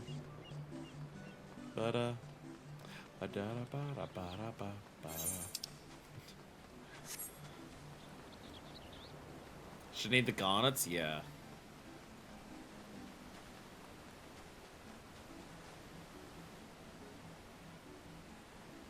Is it weird that I miss the trees? Oh, there you are. Hi. Is it weird that I miss the trees? This feels too empty at this point. I liked the amount of grassland the animals had for, like, the foresty area. This feels barren now, because it's only grass. That's about finished work and spend in the pasture. Why don't you sit down and watch while I make the final adjustments? Like, just keep some trees in the background before it goes out to the ocean. Just, like, keep a small patch of trees at the back. It looks too barren now. It looks too cleared out. I know it's meant to be a pasture, it's meant to be, like, a farmland for animals, and that is what farmlands look like for animals, but... Like, around the fence, just, like, keep some trees there. It looks, like, compared to what it looked like before, it looks a bit too barren. What a day indeed. One of the animals seemed to think my legs would look good in that stomach. So we did an impromptu play session. I tried to scold, but didn't have a leg to stand on. Anyway, our work on the pastures all done. See for yourself. If you know what the pastures become, I reckon it might be mighty difficult, maybe even stressful, if you take care of each animal individually. With the amount of field hands I have on my team now, I think we can help. We'll just need a set of marmot-sized pasture workers' tools. I'll try to make them, don't worry, I'll teach you. Once being crafted, give me a tap on the shoulder and my team can get to work. Oh, okay. So now we can make stuff that they can auto-do it. I see. I see. Okay. I assume that costs calories. Honestly, coming in each day to take care of the animals and the farm is not that big of a deal. It's not that big of a deal. It gives me a daily thing to do here. I don't know if I want to spend calories on that. Like, coming here and just, like, feeding the animals, like, it doesn't take that long. I guess the idea is you can probably set it for multiple, like, do it for multiple days. So if you don't even log in for a week, they still get done. Like how you set up the workshop for a week in advance, or the granaries you can set up to do, like, a week in advance. I imagine it's a similar thing. Split is bench of the cropland. What? Oh yes, we're working quite hard. Nearly finished with the expansion, we are. We're gonna leave the last bit until tomorrow, but now that you're here, we might as well work ourselves to the bone. Cost blue shells, depending on how many of them you have, it does automatically on reset. It's a nice thing to help lower the workload. Oh! The last section's a double bounty. Okay. Is it... actually, I didn't even check. Is it same for the farm? Has the farm not gone from 10 to 15, but has it gone to, like, 10 to 20? I hope you don't regret making the cropland larger, because there's no one going back now. So it decides where you could build another one inside of it. That is not a suggestion, by the way. You don't get achievement progress if you let the marmots do things. Then I will do it myself, because I've seen what the achievements are like for some of this stuff. I've got a couple of them. I can actually show that off. I got a couple of, like, the achievements for so far. With the size the croplands become, I'm sure even you will love to deal with all of it. As am I, but as long as you pay me and my team, suppose we can help you look after it. Yeah, marmot-sized crop workers still to do so, though. Give those piece. Let me know when you finish crafting the tools. What about something else? Alright, I decided to start selling the seeds I've collected. Selling the seeds I've collected. You're gonna purchase them if you like. Oh, and I can get more tools for seeds from you, so I don't have to, like, gather the seeds. I can just purchase seeds to put them here. Nice. Seeds. Oh! Oh, it's even seeds that I can't gather at all. Oh. Okay, that's a big deal. I can get berries, onions, tomatoes, wheat, and corn, and radishes. Oh, okay. Mulberry seeds. Plant them, grow them, weather an intense battle with the local birds, eat them. They can be planted as is, as will mature into large, onion bulbs, unless the gardening moments get hungry. Though one may be unable to facilitate peace between those who call them tomatoes and versus tomatoes, these seeds ripen. There's certainly time to cultivate a robust sunburn in solidarity. You will get wheat. There once was a Laotian farmer who insisted the growth of this crop was powered by puns. He has since been shipped off to a sanctuary, where he may do the world no more harm. Rumor has it these seeds grow into ravishing of verdolin radishes. Rumor also has startlingly suggestive wayward words.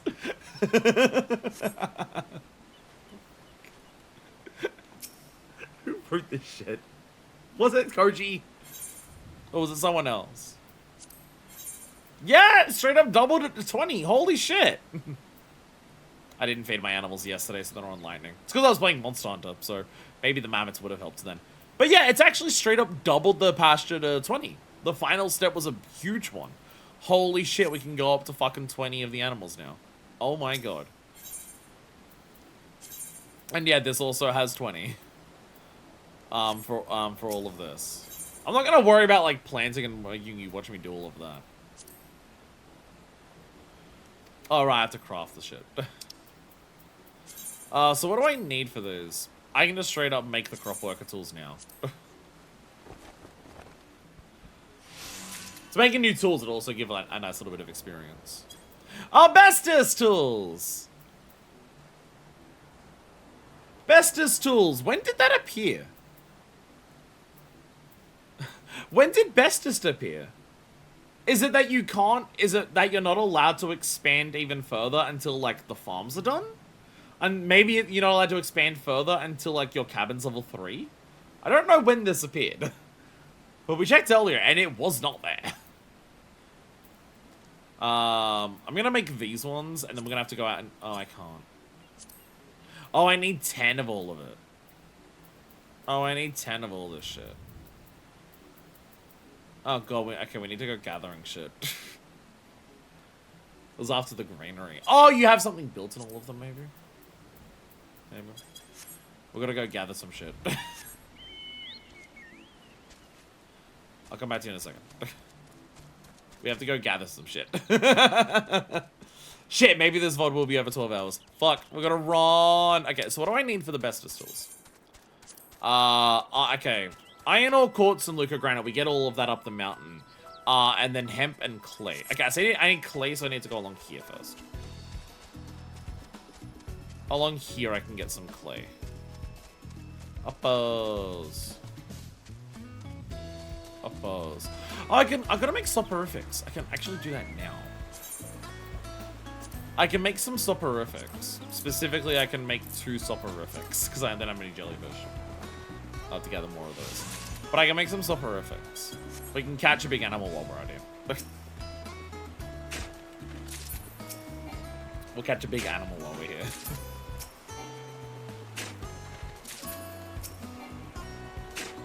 I'm curious what progression the island's gonna get for, like, because everything we're doing right now, this was still all, like, in the first update, like, when Island Sanctuary came out, right?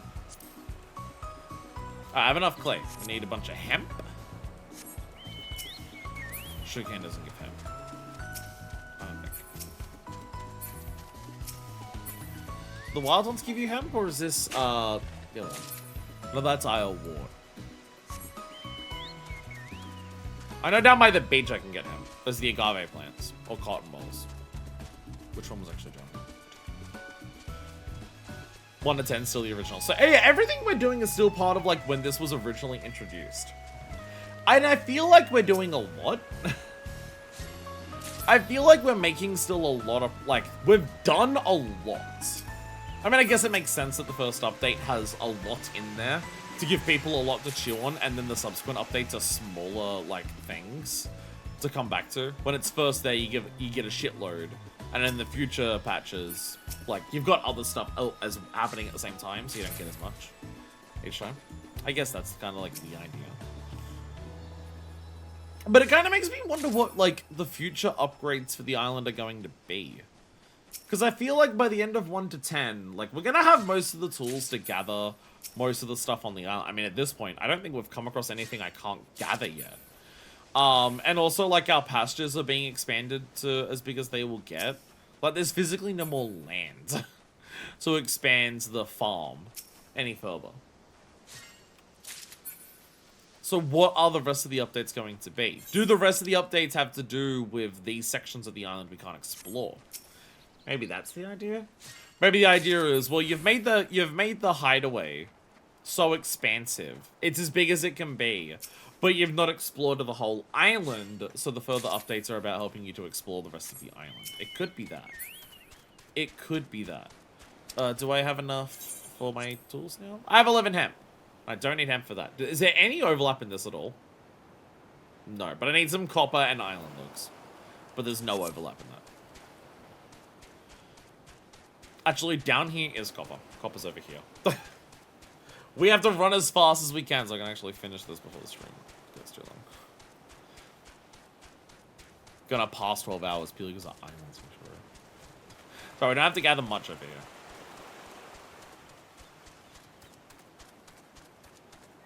I think I only need like 3 copper. And then some, and then logs will just get on the way back. Again, all the upgrades, I'm not going to make you, like, watch me do that on camera to get all of that stuff. But all of this is, like, brand new making for the first time things.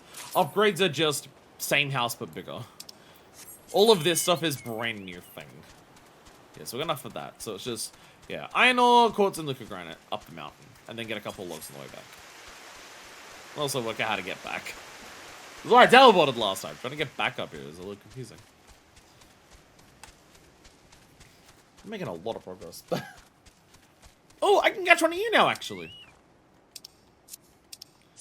I can catch one of you. I'm going to assume. Pelt them with a ball! Hey! Island Nanny, let's go. Oh, there should be chocobos over this side as well. No, I have chocobos. No, I have chocobos, never mind. I have chocobos.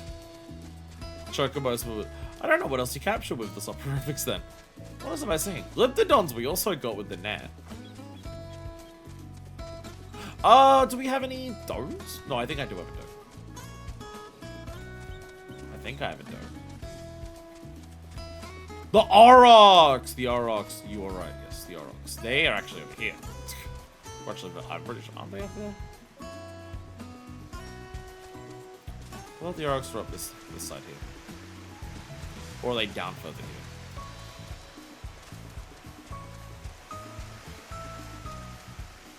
Where I remember Oryx being somewhere around this section. Boars! There's a boar. I don't have a boar. That's all my soporifics. That's my last one. I get a boar now, though. There we go. Go back together, mate. At some point, I'm gonna have to do the grind that's gonna suck, which is getting all the rare animals. Just actually going around to get all of the rare animals and finding them. I'm actually at a point where I can catch most animals, so that actually will be useful to do, as opposed to running into like a black chocobo that I can't even catch. Which sucks, and also is ass. So we just run up here, we just grab all of this shit. It looks like there's enough on the mountain itself that if you grab most stuff from top to bottom, because then we can fall down. Yeah, I was looking at this being, I don't actually know a good way of how you're going to do this and actually get everything here. But it does look like if you just go up the top and just work your way down. 12 hours already? 12 hours and 4 minutes for the stream. That includes intros, that includes preamble, that includes breaks, though. So for the YouTube bot, it probably won't be that long. Well, it definitely won't be 12 hours long. The main thing is that we have to do everything that we need to do for Island Sanctuary right now before the VOD for YouTube goes past 12 hours. Because I have an upload limit of 12 hours. We've already failed that in this LP. There is an episode of Post Shadowbringers that actually passed over 12 hours. And it needed to be like a separate video for the last 2 hours or so. That's like us doing Blue Mage or something. We fucked up. We fucked up. I'd prefer not to do that again. I'd prefer to not do that again. But it shouldn't take too long to do all of this. I'm just grabbing everything because I know I'll need it. I'm not keeping count of which ones I have enough of which. Because this should just unlock, like, basically the last of the stuff that we have back at the hideaway. Which is going to be pretty big deal. And that'll actually be a kind of a good timing. This will unlock all of the last of that stuff. We check in next week. It's expanded another section with the tools. We'll have all of the like auto abilities for all our farms and pastures and everything. And we'll hit rank 10, which will like be the end of like the first update. I don't know if anything will happen on rank 10 the moment that you hit it, or whether it's going to be like, oh, it's got to like progress to 11 or 12 to say, hey, new patch, you've unlocked things. But I imagine Felicitous Furball will have something for us as we hit rank 10. And then it will just be hit higher ranks in the future, and then more shit will happen. Island courts. Well, we just run back up the mountain and grab just the courts. Most of that section up there is respawned, so we should be able to grab just the courts. There'll be a blue quest you have to do to finish rank 10. You'll have to do that before you can start higher ranks. Okay. Okay. Don't know what max rank is for Island Sanctuary. Courts. There's not much courts here, actually. There's actually not much courts here.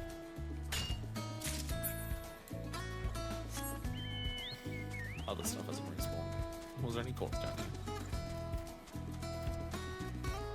There's no courts down here.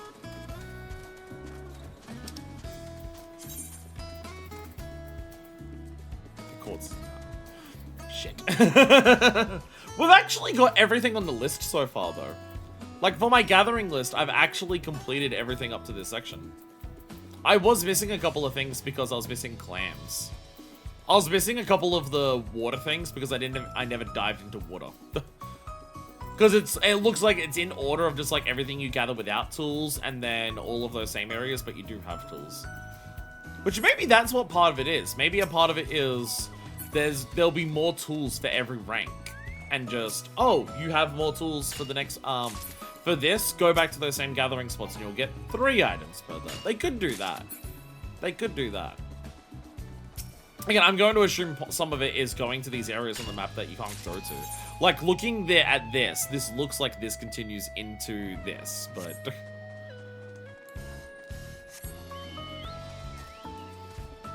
How do I make courts appear? This is meant to be the spot to gather courts, and there's no fucking courts here. There's like 4 spots where it spawns. If anything requires courts to make it's going to... So, I'm just not going to do it. If I need courts for anything for the workshop, I'm just not going to fucking make it until I get a better way of gathering it. Because right now, it is in slim fucking pickings.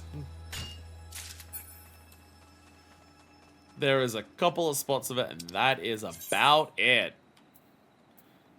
I need literally one more. So, one of the first thing... Okay, something spawned up there. Something spawned up there. I think the first thing that I grabbed up there was quartz. So, I think that should be enough. And then we're just going to grab some trees as we run back. Please, please, please, please, please, please. Yay! There we go. There we go. Bam. Ta-da.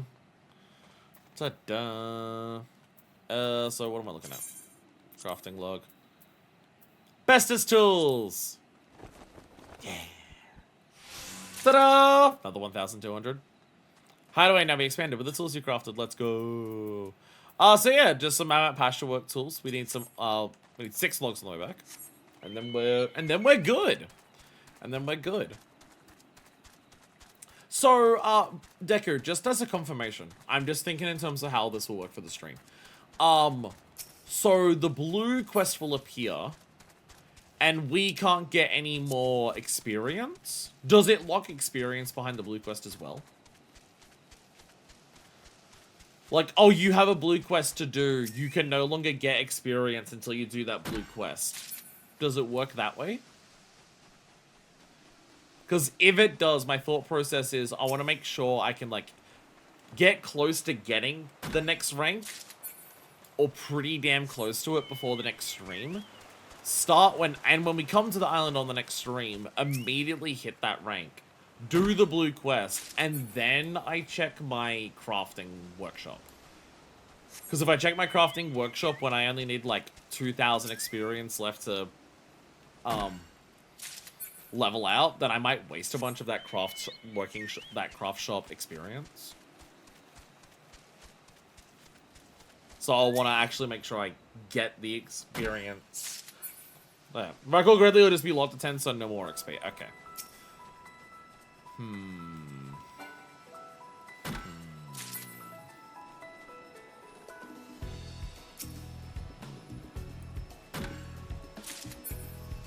I can do math on just like how much experience will I get before the next stream by just like getting animals and farming.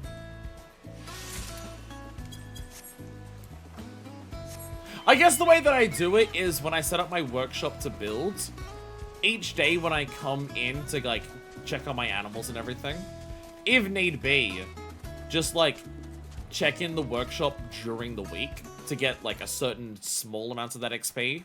Enough to make sure I can, like, rank up before the next stream, but without wasting more days of experience. In some capacity, we'll be able to work that out. I'll have to do math in terms of how much experience I'll get from my animals. Like, I'll go and get 20 animals, so I'm getting the max XP from this each day. I'll farm something here, so I'm getting the max amount of experience from doing all of this each day. You know, that kind of stuff. Do all of that, and then I can just be like, I'm gonna get this much XP. Check in on my workshop at, like, the right time, so I don't waste it. I have to keep that in mind. Gardening services! And that is a set of marmot-sized crop workers tools I see there. You've come prepared. But know this, just because you have the tools, it doesn't mean you need to use them. That is absolutely not a phrase I learned to avoid doing work. When you consider that you have to actually pay us for our labor, does it really seem worth it in the end? Well, we certainly can't take crops as well as you can with your tiny mammoth hands. Hell, we can probably fit into an empty ploy if you stuck us in one. Trust the produce producer and it seems marmots take care of crops there. So what does that do?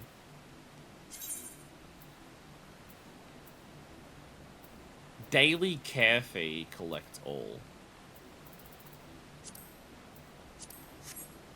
So will they plant new stuff as I go along? Or is it just they water it and collect it each day?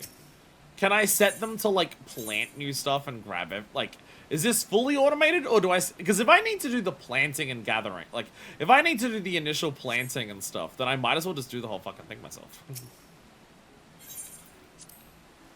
I'm sure you'll depart with having direct and intimate relationship with the animals. Since you do have a set of marmot-sized tools for us to work with, the choice is always there.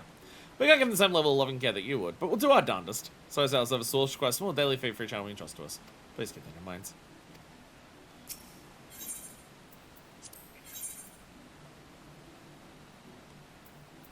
I guess I can't do anything because I have to grab leavings and food right now. I guess that's the idea. Either way, I'm probably never going to use it. I want a lot of Seafarer's calories for a lot of shit to buy, and also, you work on experience by doing it yourself. And also, doing it yourself is not that much work. The stuff that takes by far the longest to do in, for the island is gathering enough materials for the workshop to make things. And the granaries don't automate that much. You plant the first time you choose which ones you want to automate. They'll water and replant them if you still have seeds in your inventory. Okay. The tools you have there? Beautiful, dangerous tools. Please give me 3,000 Sea-Thousand carries. They're not for me, mind you. Need the funds to hire a team. So marmots want to be paid for their work. Smash it all up! Is this instant or is this a time-based thing? I forget if this is instant, right? I believe the expansion's instant. Yeah, it is. There we go. Yay! Is this only one more plot? Or is there other things up here? Site ready! They're only focusing on one, but it might be multiple. And we're gonna do more furnishings. Here we go. Oh my god. How do you need more? What's better than bestest? Very existence of outcropping irritate you. Imagine how much nicer your hideaway could be if you demolish the daylights out of this rubbish. With the right tools and a groove my mouth. Okay, okay. There's even more shit to demolish. What are you talking about at this point? What are you getting rid of? I don't even know what you're looking at. Oh, it's just this entire rock section. Oh, it's little... Oh, okay. There's just like an entire rock section you're gonna get rid of. Wait, where do I build the thing? Oh, this goes all the way this way. Oh, okay. Oh, this goes around to... Oh, it connects to the previous ones. Oh, okay. So there's another section that's just here. That'll be this, and I'll fill in this little bit here. Okay. But this just, yeah, this just goes all the way around. So I like this amount of trees. I wish the farm still had like this amount of trees off the side of it. Like you got a little bit of tree life here. I kind of wish the farm had that instead of just like being out open into the sea immediately. Okay, what are these disconnected things over here? Why? When the fuck are we going to connect over to these things? Jesus Christ, it's so far down. Okay, so there's only one extra site now. Yeah, there's only one extra site and it's way the fuck up here. It's like connects all... It almost goes back to the starting beach. I feel like this one should be the lighthouse. Actually, was one of them a lighthouse? Oh, windmill and tree fort. No, never mind. I was thinking if it's a lighthouse, then maybe this should be the lighthouse. But no, not quite. There's the lighthouse. Never mind. I was about to say, this looks like a perfect spot for a lighthouse. Was one of these a lighthouse? No, it's a windmill and tree fort. This is building a lighthouse. So I will also have to do that. I'm going to need the resources to, like, renovate all the previous things. And then have enough to also build a lighthouse here. But that is all stuff. I will grind that stuff off camera. I'm not going to make you watch me do all that. I will not make you watch me do all of that. Holy shit, I just realized I got 3,200 experience for expanding. Okay, I only need like 7,000 XP before my... Oh, like 8,000 or so. XP before my next level. So probably just gathering from the animals once I max out and everything. That'll actually be enough. We are ridiculously high up. Whee! Alrighty. So is that everything done for the islands that we're thinking of? I need more materials to, like, set all the upgrades. Like, if I go into the Manch Hideaway, like, I need to upgrade all of these. I need to upgrade, like, literally all of these. There's 5 facility upgrades. I gotta build a lighthouse here. I'll need enough stuff for them to gather, like, to work on the, workshop for the next week. Basically, this will... I was about to say this will be the rest of my night. It's 9:45. There is no rest of my night. This will be tomorrow. I'm not streaming tomorrow because this has been so long and I'm barely back. This is what tomorrow's going to be. I'm going to get home from work and do nothing but gather to get all this shit done. That's going to be what life is. That's just going to be what it is. Yeah, TJ. Conked out. Understandable. Understandable. Anyways, with that, I'm teleporting back to Charlene and we're going to finally put this episode to bed. Just like our TJ has been. Jesus Christ. How much of each stream now is Island Sanctuary is funny? It, in theory, will probably be less from this point forward. Just because, like, all of these first ones have been unlocking so much for the first, like, time that it exists. If past, like, rank 10, there's probably not going to be as much to do, I'm assuming. But double check, this quest is at rank 9 or rank 10. If I'm reading it right, we finish the lighthouse, then get the vision done, and then do a quest, and we should be done for the first set. Ah, okay. Okay. So you have to actually build a lighthouse to... Okay. So it's not as simple as just get a high enough rank. Getting the new vision quest is not as simple as get a high enough rank. They do want you to also, like, work on upgrading and building up all of your stuff. Okay. I like that. I like that. I'm glad it's not as simple as just, like, get enough rank. They actually want you to develop it and get big enough at everything. But either way, we'll worry about that next time. Thank you all so much for watching. Next time is Deep Dungeon. We do have a Deep Dungeon next time. That's going to be our main focus. We have Deep Dungeon. We have Hildebrand. We have the Hildebrand Relic, the next step for that. We have the first step of a crafting and gathering relic. That's going to be interesting. And we have another allied society to unlock. And also anything we're doing with Island Sanctuary. That is the plan for the next stream with 6.35 and all the stuff that comes with it. Thank you all so much for watching this incredibly long stream. And until next time, this is version 2, signing out.